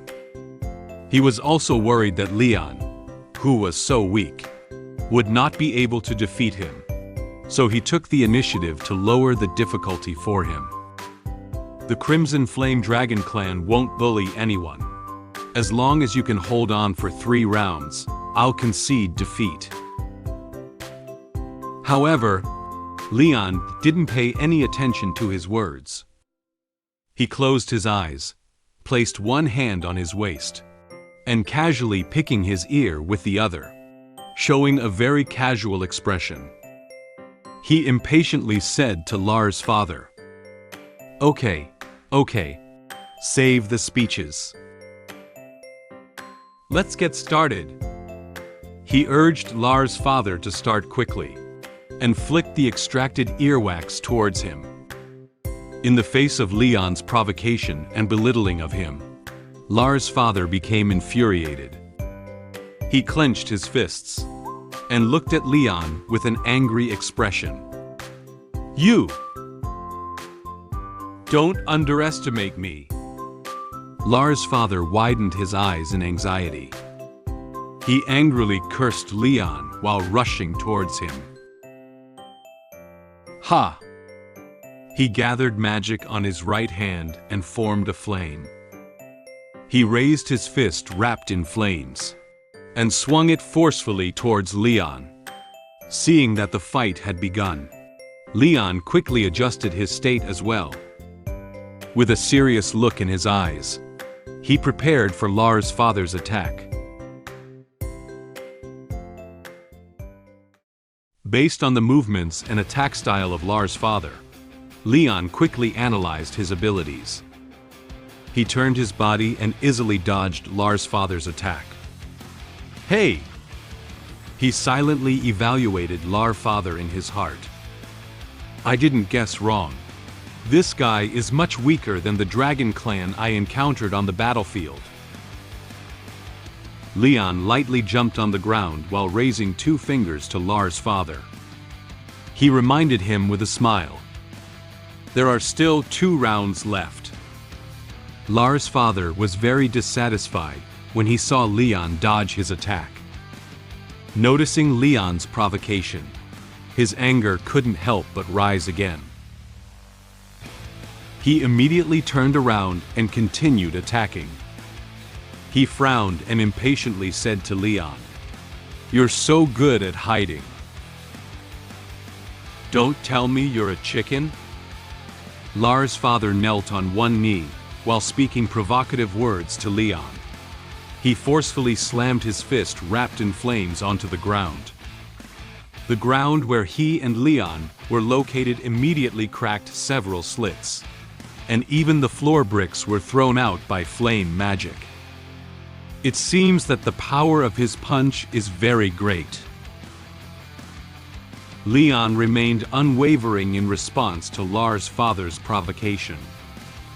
When he saw the cracked ground, he immediately jumped into the air to dodge the cracks and flying bricks on the ground. The punch of Lars' father obviously didn't hurt Leon in the slightest.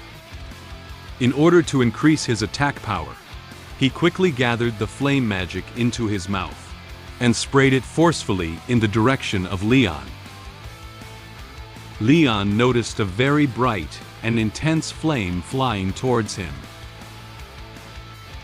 He could feel the temperature on his face and body getting higher and higher.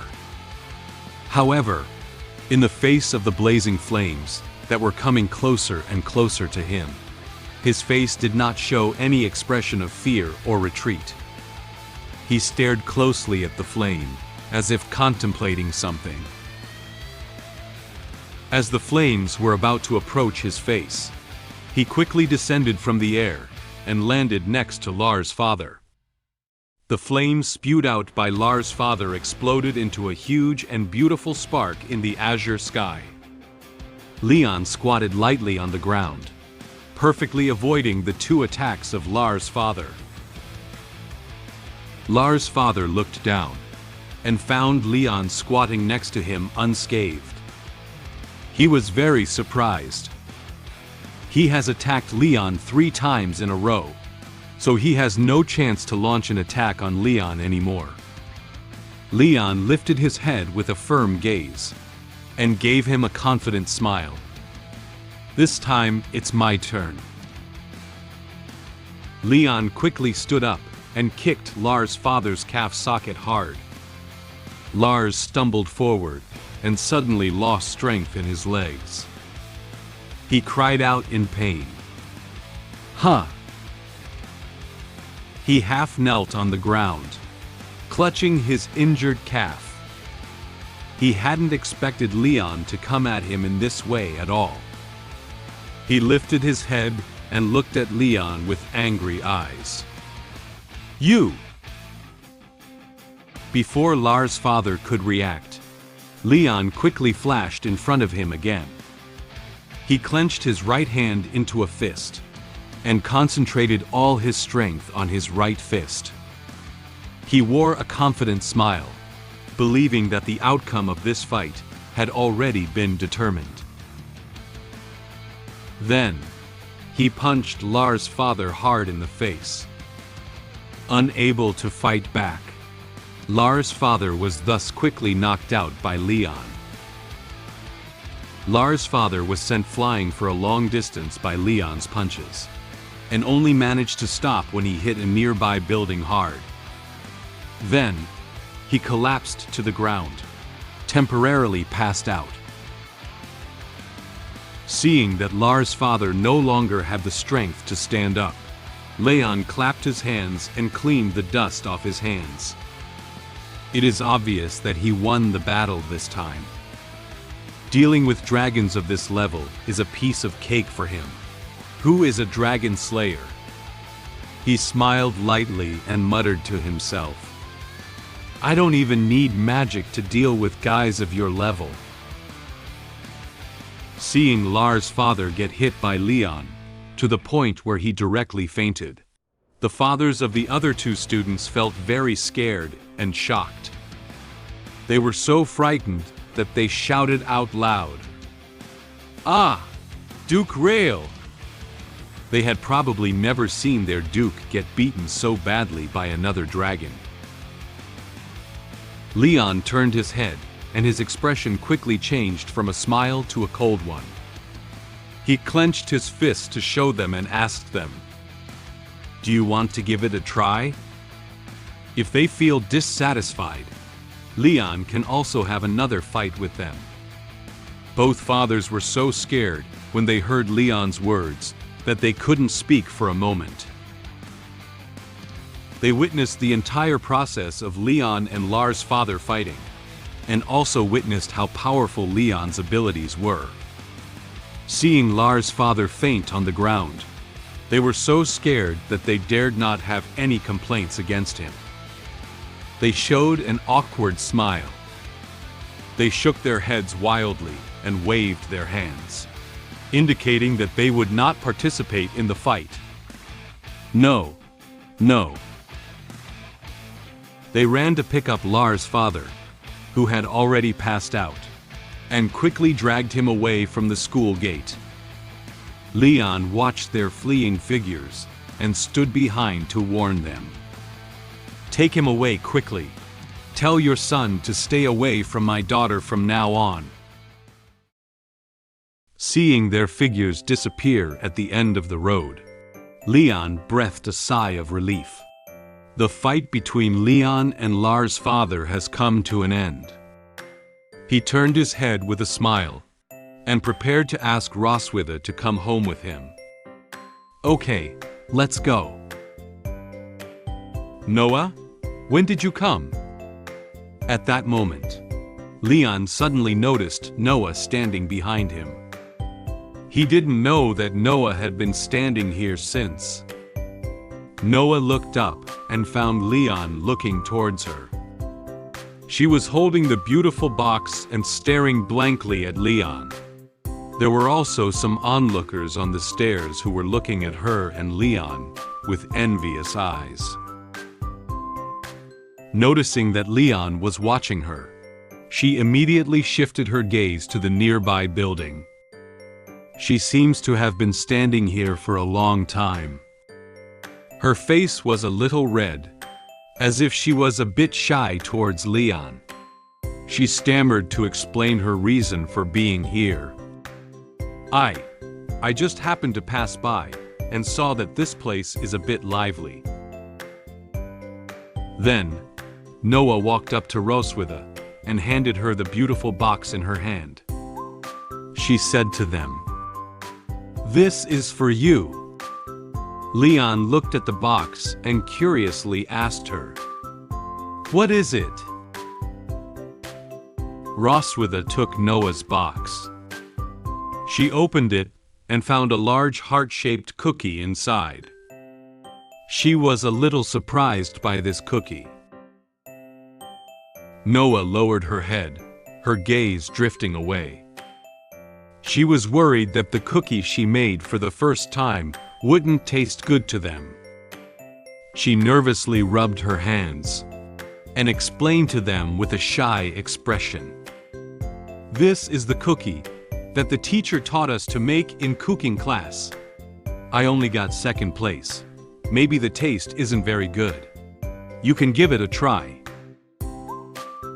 Roswitha smiled and broke the large cookie into 2 pieces. She picked up one of them and took a bite, only to find that the taste was actually quite good. Not as bad as Noah had said. She praised Noah while eating cookies. How could it not taste good? This is delicious. Leon, you should try it too. She handed Leon the other half of the cookie and hinted with her eyes that he should try it quickly. Leon picked up his other half of the cookie and ate it with relish. The rich flavor of cookie spread in his mouth. The crispy chocolate chips melted in his mouth, making him feel the sweet taste. That's right. How could the cookies made by my daughter not taste good? You will definitely get first place next time. After Leon and Roswitha finished their cookie, Noah walked up to Leon. Leon saw Noah approaching him and was still thinking about what else she had to say to them. She put her hands behind her back and hesitated for a moment. Then, she lifted her head and said to Leon, "Just now, you were very handsome." Upon hearing Noah praise him directly in front of him, Leon suddenly froze. His face quickly turned red. He silently thought in his heart, "Noah actually praised me directly? Does this mean that the relationship between her and me has taken a step closer?" Leon smiled happily. Two cute little angels also appeared in his mind cheering for him. Noah was able to initiate interaction with him is a very gratifying thing for him. In order not to let his joy be too obvious, he scratched his head with his hand and pretended to smile calmly at Noah. "Ahaha, of course, your dad is really amazing." Noah also showed a faint smile as she looked at Leon. Leon reached out and gently touched Noah's head. At this moment, Roswitha standing beside couldn't smile. She lowered her head and looked at the hand that Leon had placed on Noah's head. She found that there were very obvious injuries on the back of his hand. She looked at Leon and fell into contemplation.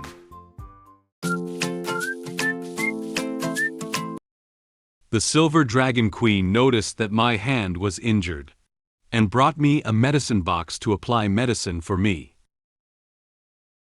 She thanked me for today's matter. I feel like everything I did was for the daughter. A few days later, the sister of the Silver Dragon Queen invited us to her house as guests. She warmly welcomed us and interacted with our daughters. After dinner, she plans to show us photos of the Silver Dragon Queen when she was a child. Just as the Silver Dragon Queen was about to snatch the album away, I took it and looked at it. It's already evening now. After dinner, Leon returned to his room.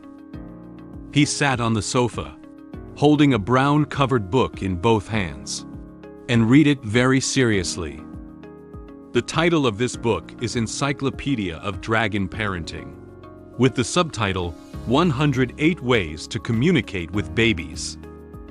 He appears to be studying the book's content to better understand his daughter's current developmental stage, aiming to refine his parenting approach and improve communication with them. He analyzed the way Noah and Muen usually spoke to him based on the content of the book. At that moment, the knocking sound outside the door interrupted his thoughts. He lifted his head and looked towards the door, wanting to confirm who would come to his room at this time. Then, his room door was opened. The person knocking on the door is Roswitha. She walked in wearing a white nightgown and black stockings, carrying a small medical kit. Leon saw that the person coming in was her, so he placed the book in his hand on the table next to him. He asked her in confusion, "Oh, why are you here?" He didn't know what she was doing in his room with the medical kit at this time. Roswitha did not immediately answer his question. She walked straight to the sofa where Leon was sitting and sat down next to him. Leon moved towards the side of the sofa, freeing up some space for Roswitha. He turned his head and looked at her with a slightly surprised expression. Her appearance in his room at this point is very suspicious. He was worried that she might want to torture him all night again. He was thinking nervously in his heart. Why is she sitting next to me? Did she conceive some novel way to play again? However, Roswitha did not do anything to him as Leon had thought. She placed one hand on the medical kit, ready to open it, and then extended the other hand towards Leon. She said to Leon, "Hand." Her eyes looked to the side with some blush on her face. She seemed a little shy about the request. Leon's tense emotions disappeared instantly. He looked at her with a puzzled expression. Huh? He didn't know what she meant by making this gesture towards her. Roswitha saw his puzzled expression and explained to him, "Isn't your hand already injured?" Leon knew that Roswitha was talking about his hand injury. This morning, Lars' father challenged him to a duel. As a top dragon slayer, how could he not agree to this request? He couldn't stand Lars' father's provocation towards their family anymore. He mustered all his strength and struck down Lars' father with a powerful blow. As a result, due to excessive force, serious injuries appeared on the back of his hand. Leon lifted his injured hand and looked at it, his expression calm. He seemed indifferent to the scar. "Oh, you're talking about this. It's just a minor injury. It'll be fine in a couple of days." However, Roswitha is still somewhat concerned about Leon's injuries. She closed her eyes and shyly pulled his hand over. "Give me your hand, hurry up." Seeing that Roswitha insisted on applying medicine to his injured hand, Leon dared not continue to persuade him.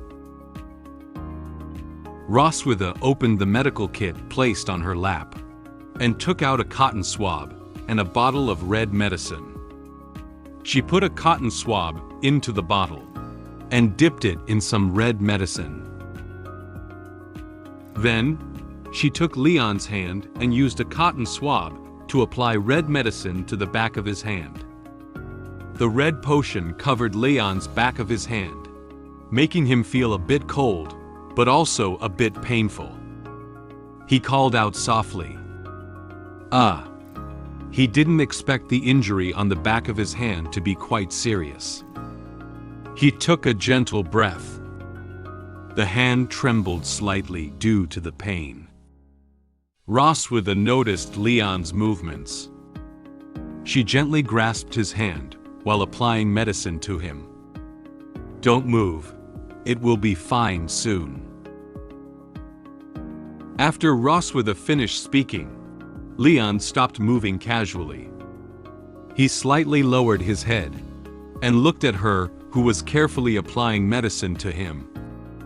He froze a little as he stared at her figure.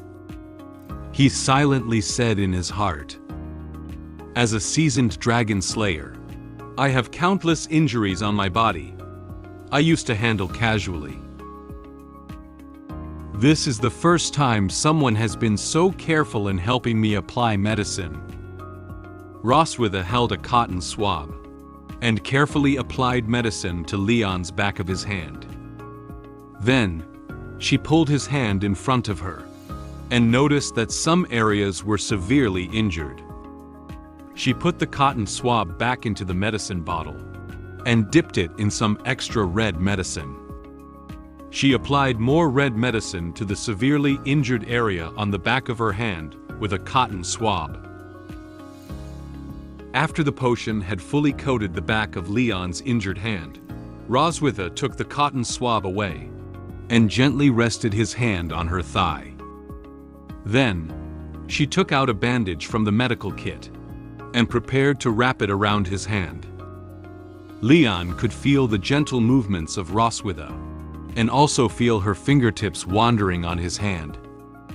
Roswitha's palms are soft and hot. Her fingertips feel slightly cool. The areas she touched are itchy. What am I overthinking? Realizing his thoughts about Roswitha, Leon immediately turned his head to the side.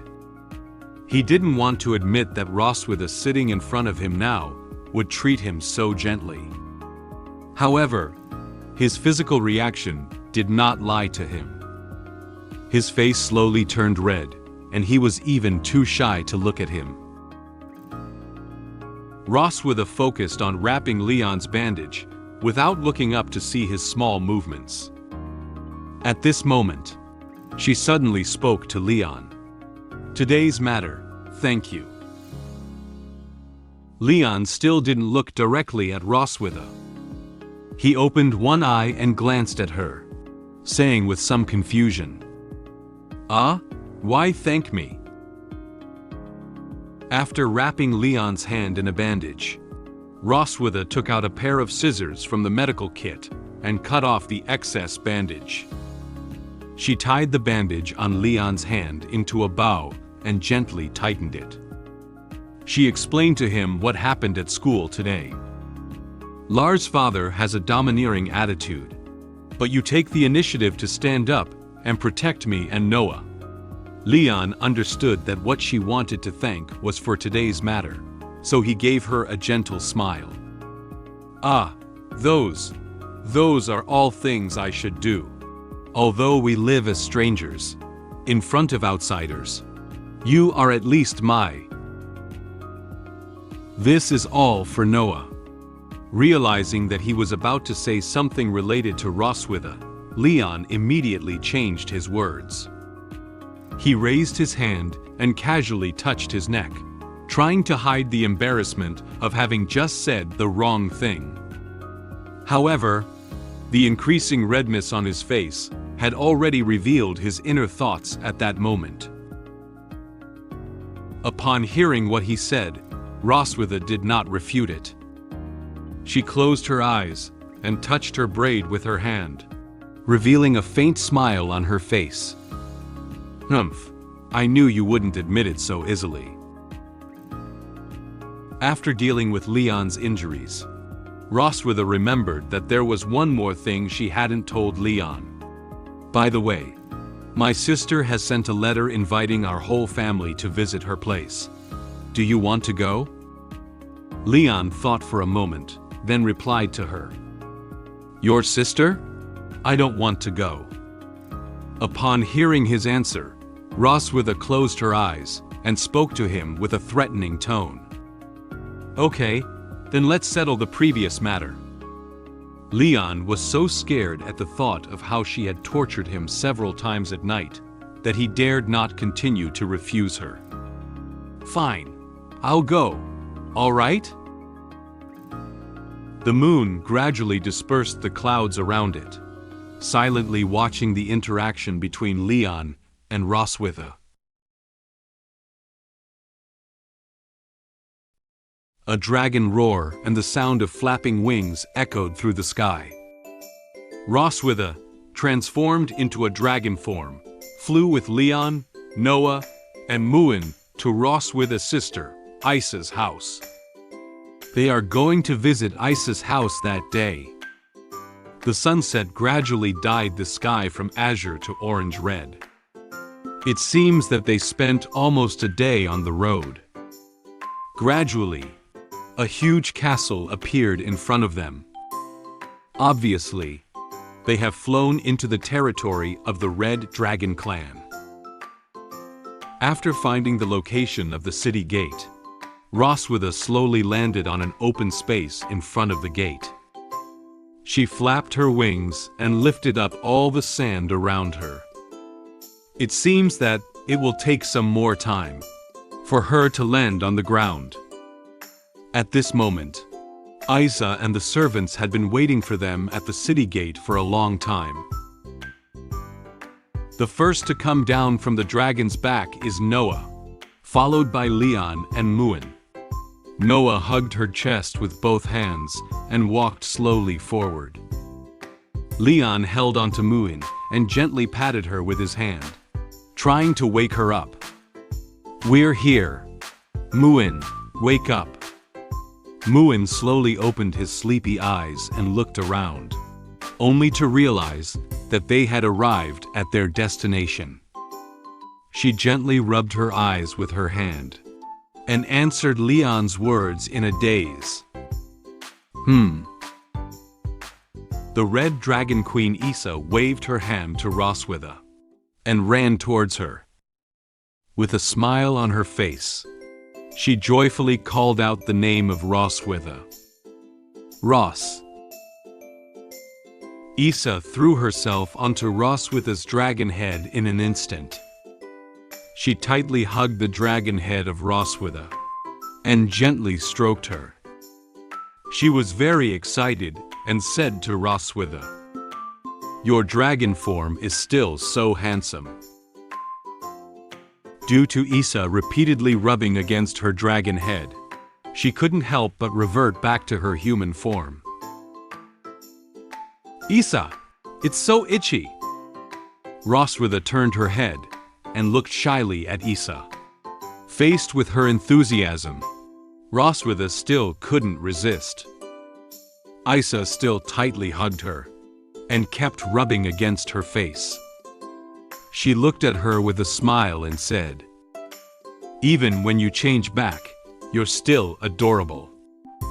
She hasn't seen her lovely sister for a long time. She wants to spend more time with her. Isa leaned closer to Lothar's face and carefully examined her, then happily rested her head on her shoulder. Isa's affectionate behavior made even Roswitha unable to refuse.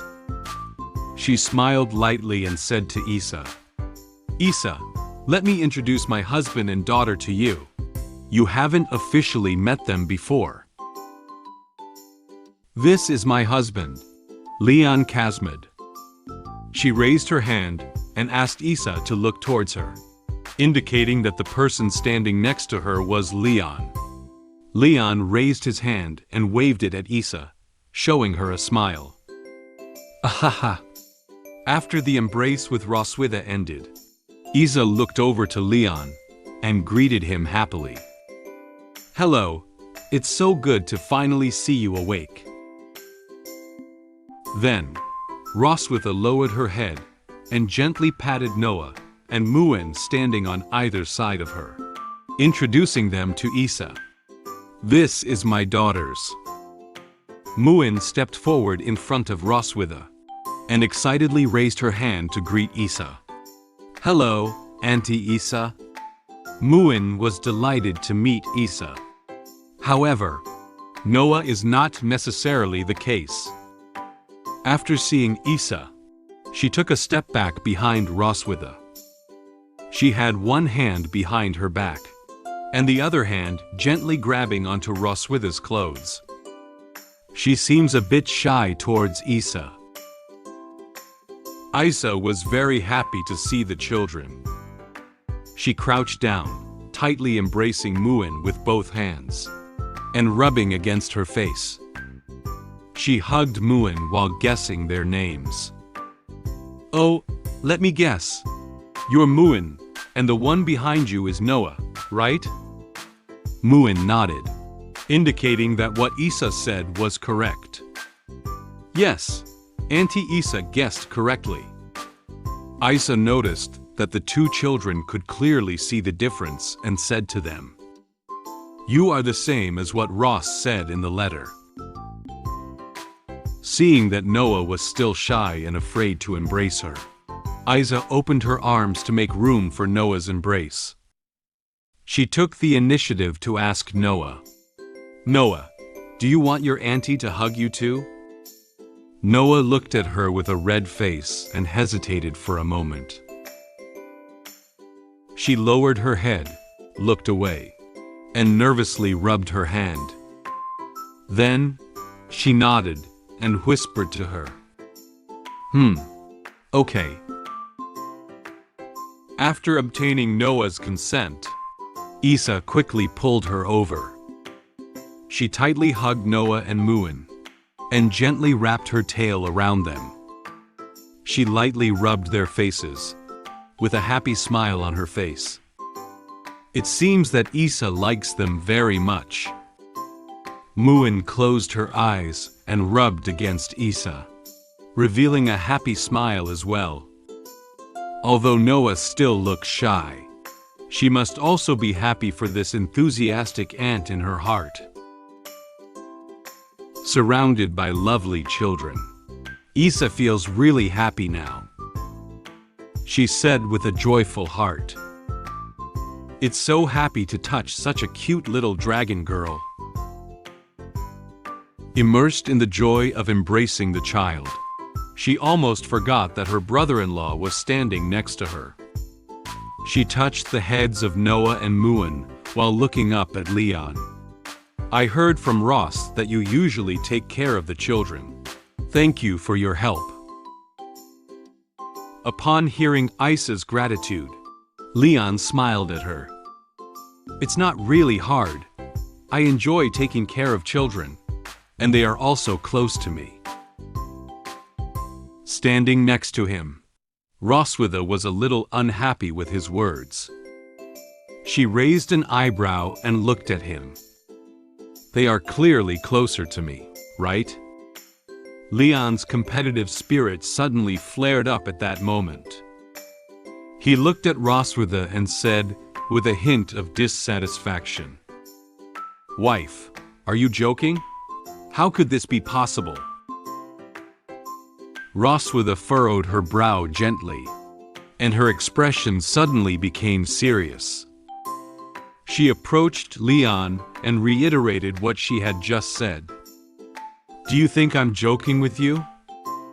In front of Roswitha's family, Leon dared not say too much to her. Okay. They are close to you. I'm going easy on you." Isa smiled as she watched them argue, and evaluated their relationship. "Your relationship is really good."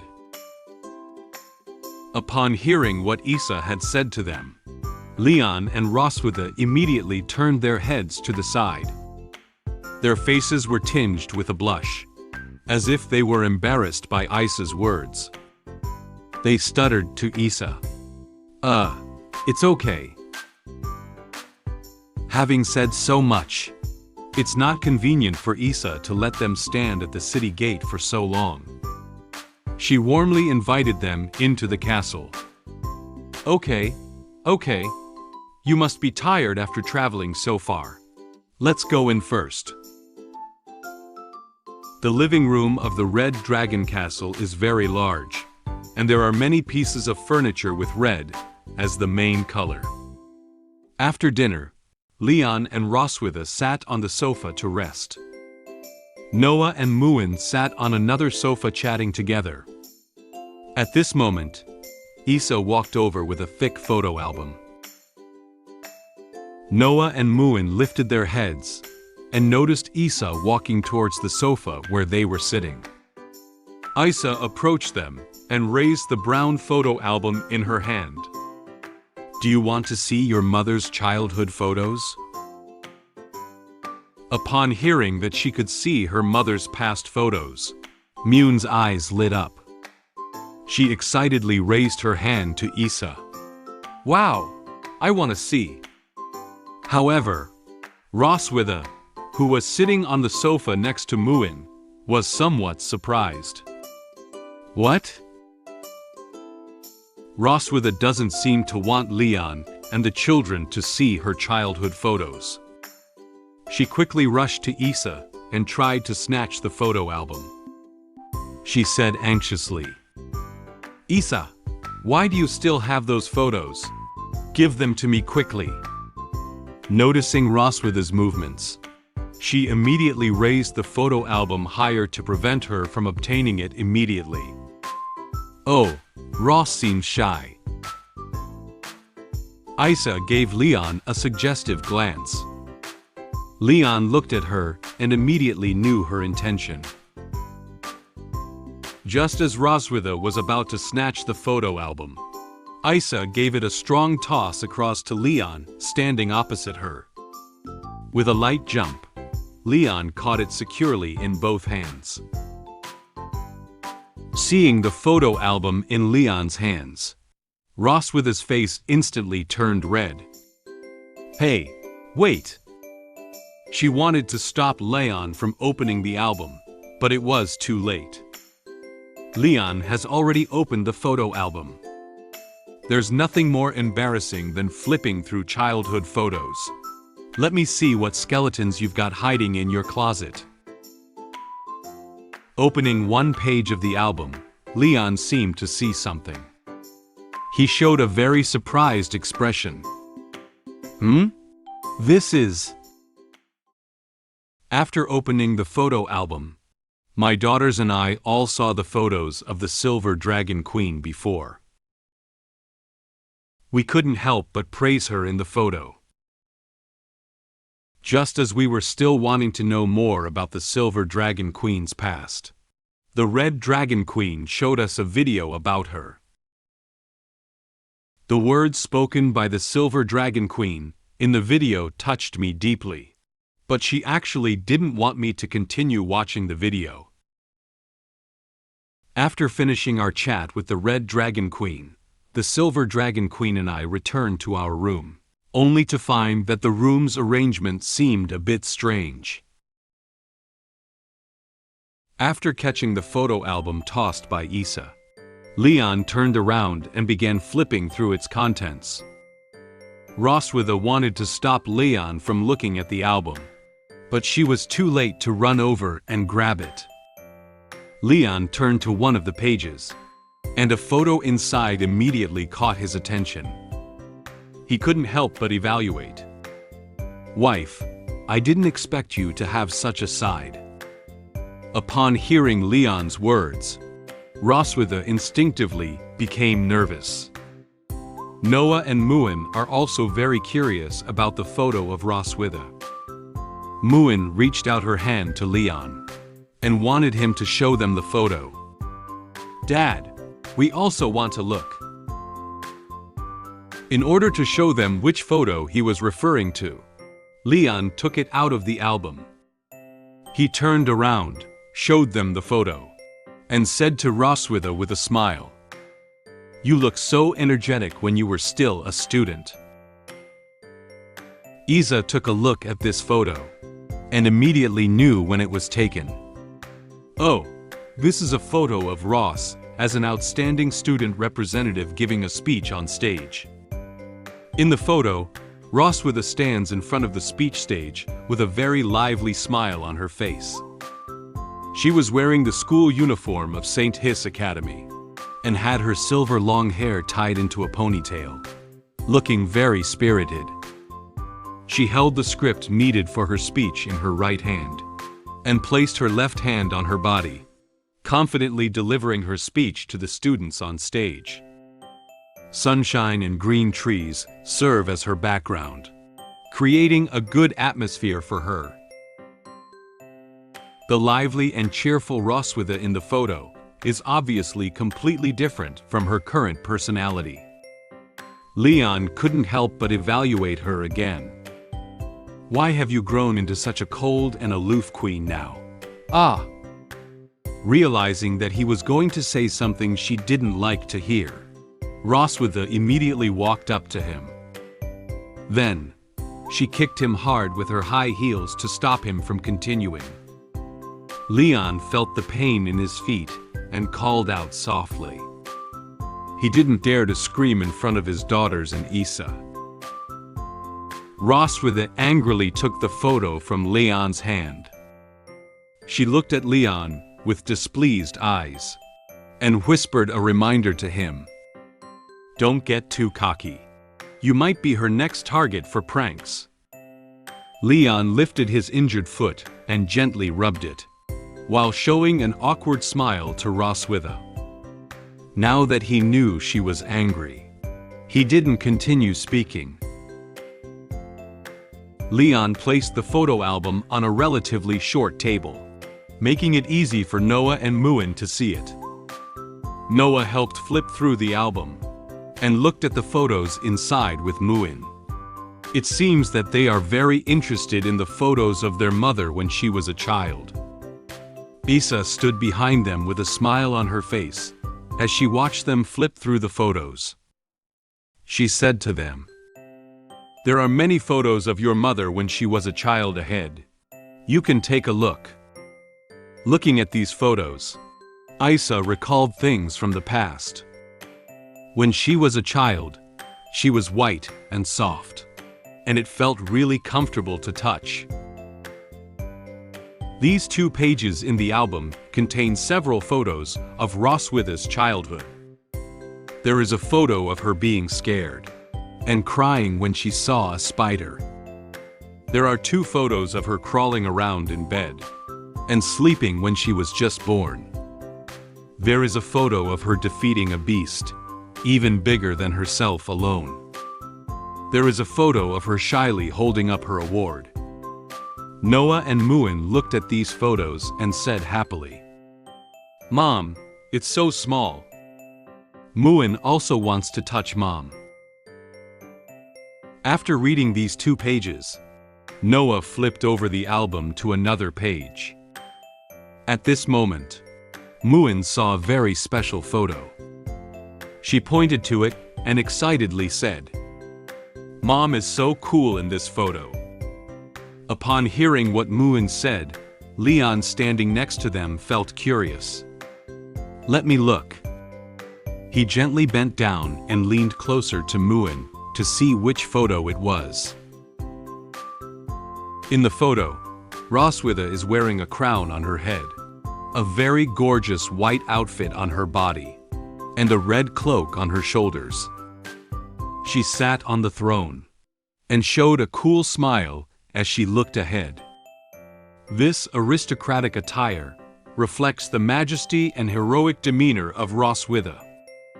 Isa looked at the photo and explained to them, "Oh, this is a photo taken on the day when Roswitha inherited the title of Silver Dragon Queen." Leon turned his head to look at Roswitha and gave her an enigmatic smile. "Wow, you're really cool." Upon hearing Leon's praise of her, Roswitha closed one eye and quietly turned her head to look to the other side.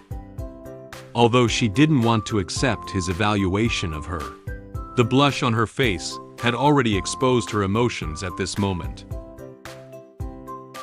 Noah and Muen flipped through the album page after page and looked through all the photos of Roswitha from childhood to adulthood. Noah flipped through the album one more page and found that there was nothing else left. She said, a little surprised, "This is the last page." Muen held her face with both hands and looked at the photo album, feeling a little disappointed. "No more? Muen wants to see more photos of Mom." Noticing that Noah and Muen had already finished looking at the photos, Roswitha breathed a light sigh of relief. She walked up behind them, picked up the photo album, and gently closed it. "Okay, now that we're done looking, you can take it back and put it away." Isa. Just as Roswitha was about to hand over the photo album to Isa took out a crystal ball from behind. She held it and looked at them with a smile. "It's not over yet. Do you know what this is?" Roswitha became nervous again when she saw that Isa wanted to show them her past to them again. She couldn't help but shout, "Isa!" The crystal ball in Isa's hand is something that Leon is all too familiar with. He excitedly raised his hand and answered Isa's question. "I know. This is called the recording stone." Isa covered her mouth with her hand, shaking the recording stone on her hand, while giving them a mischievous smile. She said to Noah and Muen, "Do you want to watch your mother's videos?" Noah and Muen feels very excited. They lifted their heads and looked at Isa, with an undisguised expectation on their faces. They spoke in unison. "Yes." Roswitha doesn't want them to know about her past anymore. She immediately walked up to Isa and looked at her with a pitiful expression. She held Isa's hand and said to her, "Isa, as your biological sister, I beg you not to release the contents inside." Seeing that Roswitha was trying to stop Isa from showing them the video, Leon couldn't help himself. He also walked up to Isa and put his hands together in front of his chest, making a gesture of pleading with her. He wore a face full of expectation and said to her sincerely, "I also beg you, as your brother-in-law, you must show us what's inside." Although he was saying that, he secretly thought to himself, "Roswitha is so resistant, there must be some unspeakable videos hidden in there." Leon and Roswitha leaned against each other, praying that Isa would listen to one of them. Isa closed her eyes and covered her head with her hand. She smiled and shook her head lightly, pretending to be very difficult with their demands. Then, she approached them with a playful expression on her face. She reached out a finger and shook it, then said to them, "Well, Leon is a guest at home for the first time, so let's listen to him first. I'll listen to Ross next time." "Yeah." After Isa agreed to Leon's request, Leon smiled. He extended 2 fingers towards Roswitha and made a victorious gesture. Roswitha looked at Leon with very angry eyes. She could only curse him fiercely in her heart. "I will definitely not bring you here again next time." Isa asked the maid to help turn off the lights in the living room. Then, she found a small cushion and placed the crystal ball on top of it. She touched it a few times, and then it emitted a dazzling light and played the video. Leon and Roswitha stood in front watching, while Noah and Muen stood behind them watching. While the video was playing, Isa also reminded them, "This is a super precious video." Soon, a scene appeared in the video. The moon quietly stays in the sky and illuminates the dark sky around it with a faint moonlight. Under the moonlight, the small river shimmered, and occasionally, the sound of flowing water could be heard. A gust of wind blew by, and the woods near the small river made a faint sound, as if making background music for the video. The entire environment is very harmonious. It seems that this video was taken at night. Upon seeing this scene, Roswitha suddenly remembered something. She said, somewhat surprised, "This place." She quickly reached out her hand, trying to cover Leon's eyes. She doesn't want him to see the content of the video. "You can't watch." Leon was startled by her action. He didn't know why she suddenly became nervous. He tried to take her hand away while speaking in confusion. "What?" Next, the video showed Roswitha during her student days. She sat on a pile of rocks by a small stream, her cheeks slightly flushed as she gazed at the recording stone. At this moment, Isa's voice sounded in the video. "Ross, what are your criteria for choosing a spouse in the future?" Upon hearing her sister's question, Roswitha hesitated for a moment. She turned her head shyly and tried to avoid the capture of the recording stone. "Isa, Don't make any videos. It's embarrassing. However, Isa is still curious about this question. Don't be shy. Tell me about it. Since her sister wants to know, it's not convenient for Roswitha to keep it a secret. She looked up at the sky and pondered for a moment. Then, she reached out and scratched her face, with a shy expression, and said to Isa, let me think. First of all, this person's grades should be stronger than mine, preferably having won many first places. Then, he should have a sense of responsibility, not hate children. In the video, Roswitha slowly reveals her criteria for choosing a spouse. However, these standards seem to be in line with the current Leon.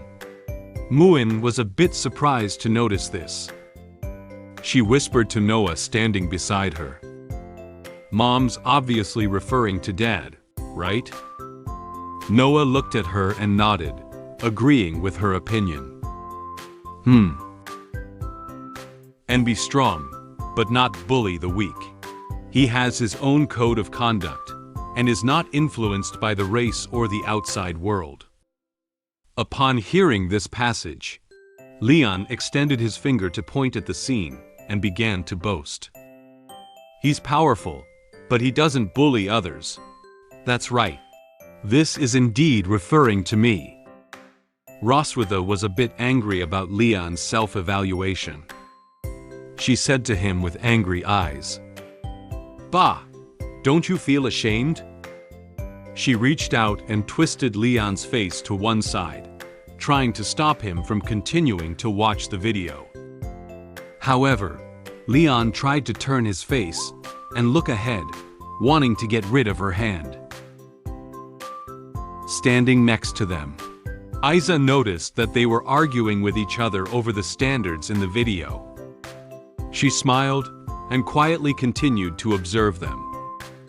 At this moment, after listening to what Roswitha said, Isa in the video said to her, "These 3 points are all difficult, especially the last one. Many people lose themselves after gaining power and authority." In the video, Roswitha holds her legs with both hands and looks up at the moon in the sky. The moonlight seemed to want to respond to her, gently enveloping her figure. Her eyes shone brightly, as if filled with hope for the future. Who knows? If there were no such people, I wouldn't want to force myself to get married. If I get married in the future, I will only marry someone like this. Then, Roswitha turned her head to look at the recording stone and revealed a very cute smile. For her future husband, she expressed her firm resolve. Leon was instantly mesmerized by the smile on Roswitha's face in the video. He slightly widened his eyes and opened his mouth in surprise. He stared blankly ahead, his mind still echoing with the words spoken by Roswitha. Then, Leon's face slowly turned red. He only found out that Roswitha was looking for a husband like him. He quietly turned his head to look at her and stuttered, "So, I am perfect in your mind." Roswitha immediately turned her head and avoided Leon's gaze. She doesn't want to admit that he is the best husband in her heart.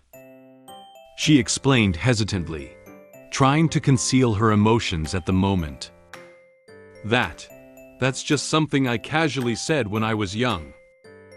Noticing that Roswitha didn't want to answer him directly, Leon secretly smiled. He lightly touched Roswitha with his arm and joked with her. I know. You don't have to be so shy." At this moment, Isa seemed curious about their relationship. She crossed her hands on her chest and walked up to them, asking them a question. "I'm also curious. Who among you first liked whom? Upon hearing this question, Leon and Roswitha did not hesitate.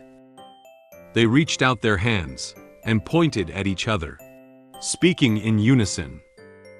She likes me first. He likes me first. Roswitha was very dissatisfied with Leon's answer.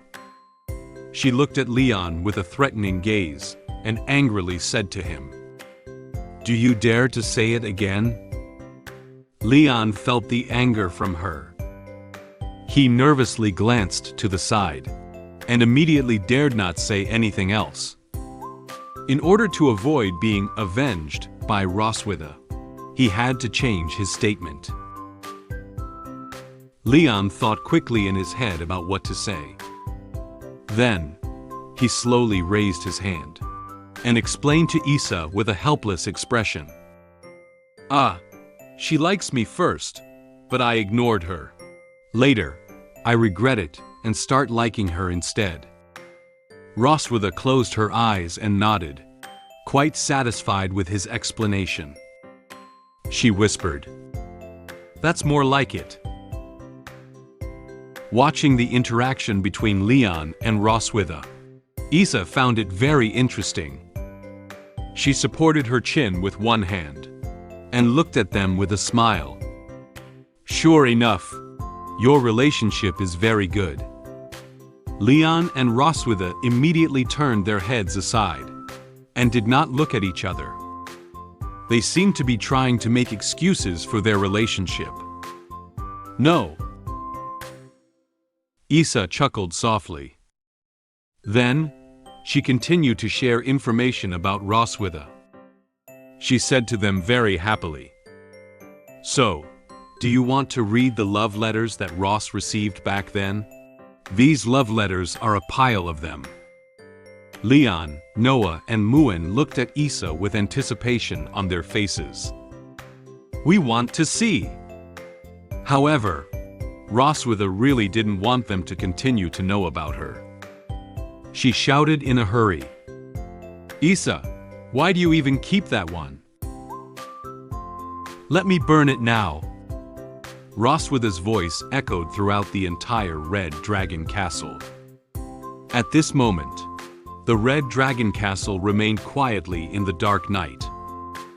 It lit up some lights, silently illuminating the surroundings of the castle. They had a very harmonious and noisy day.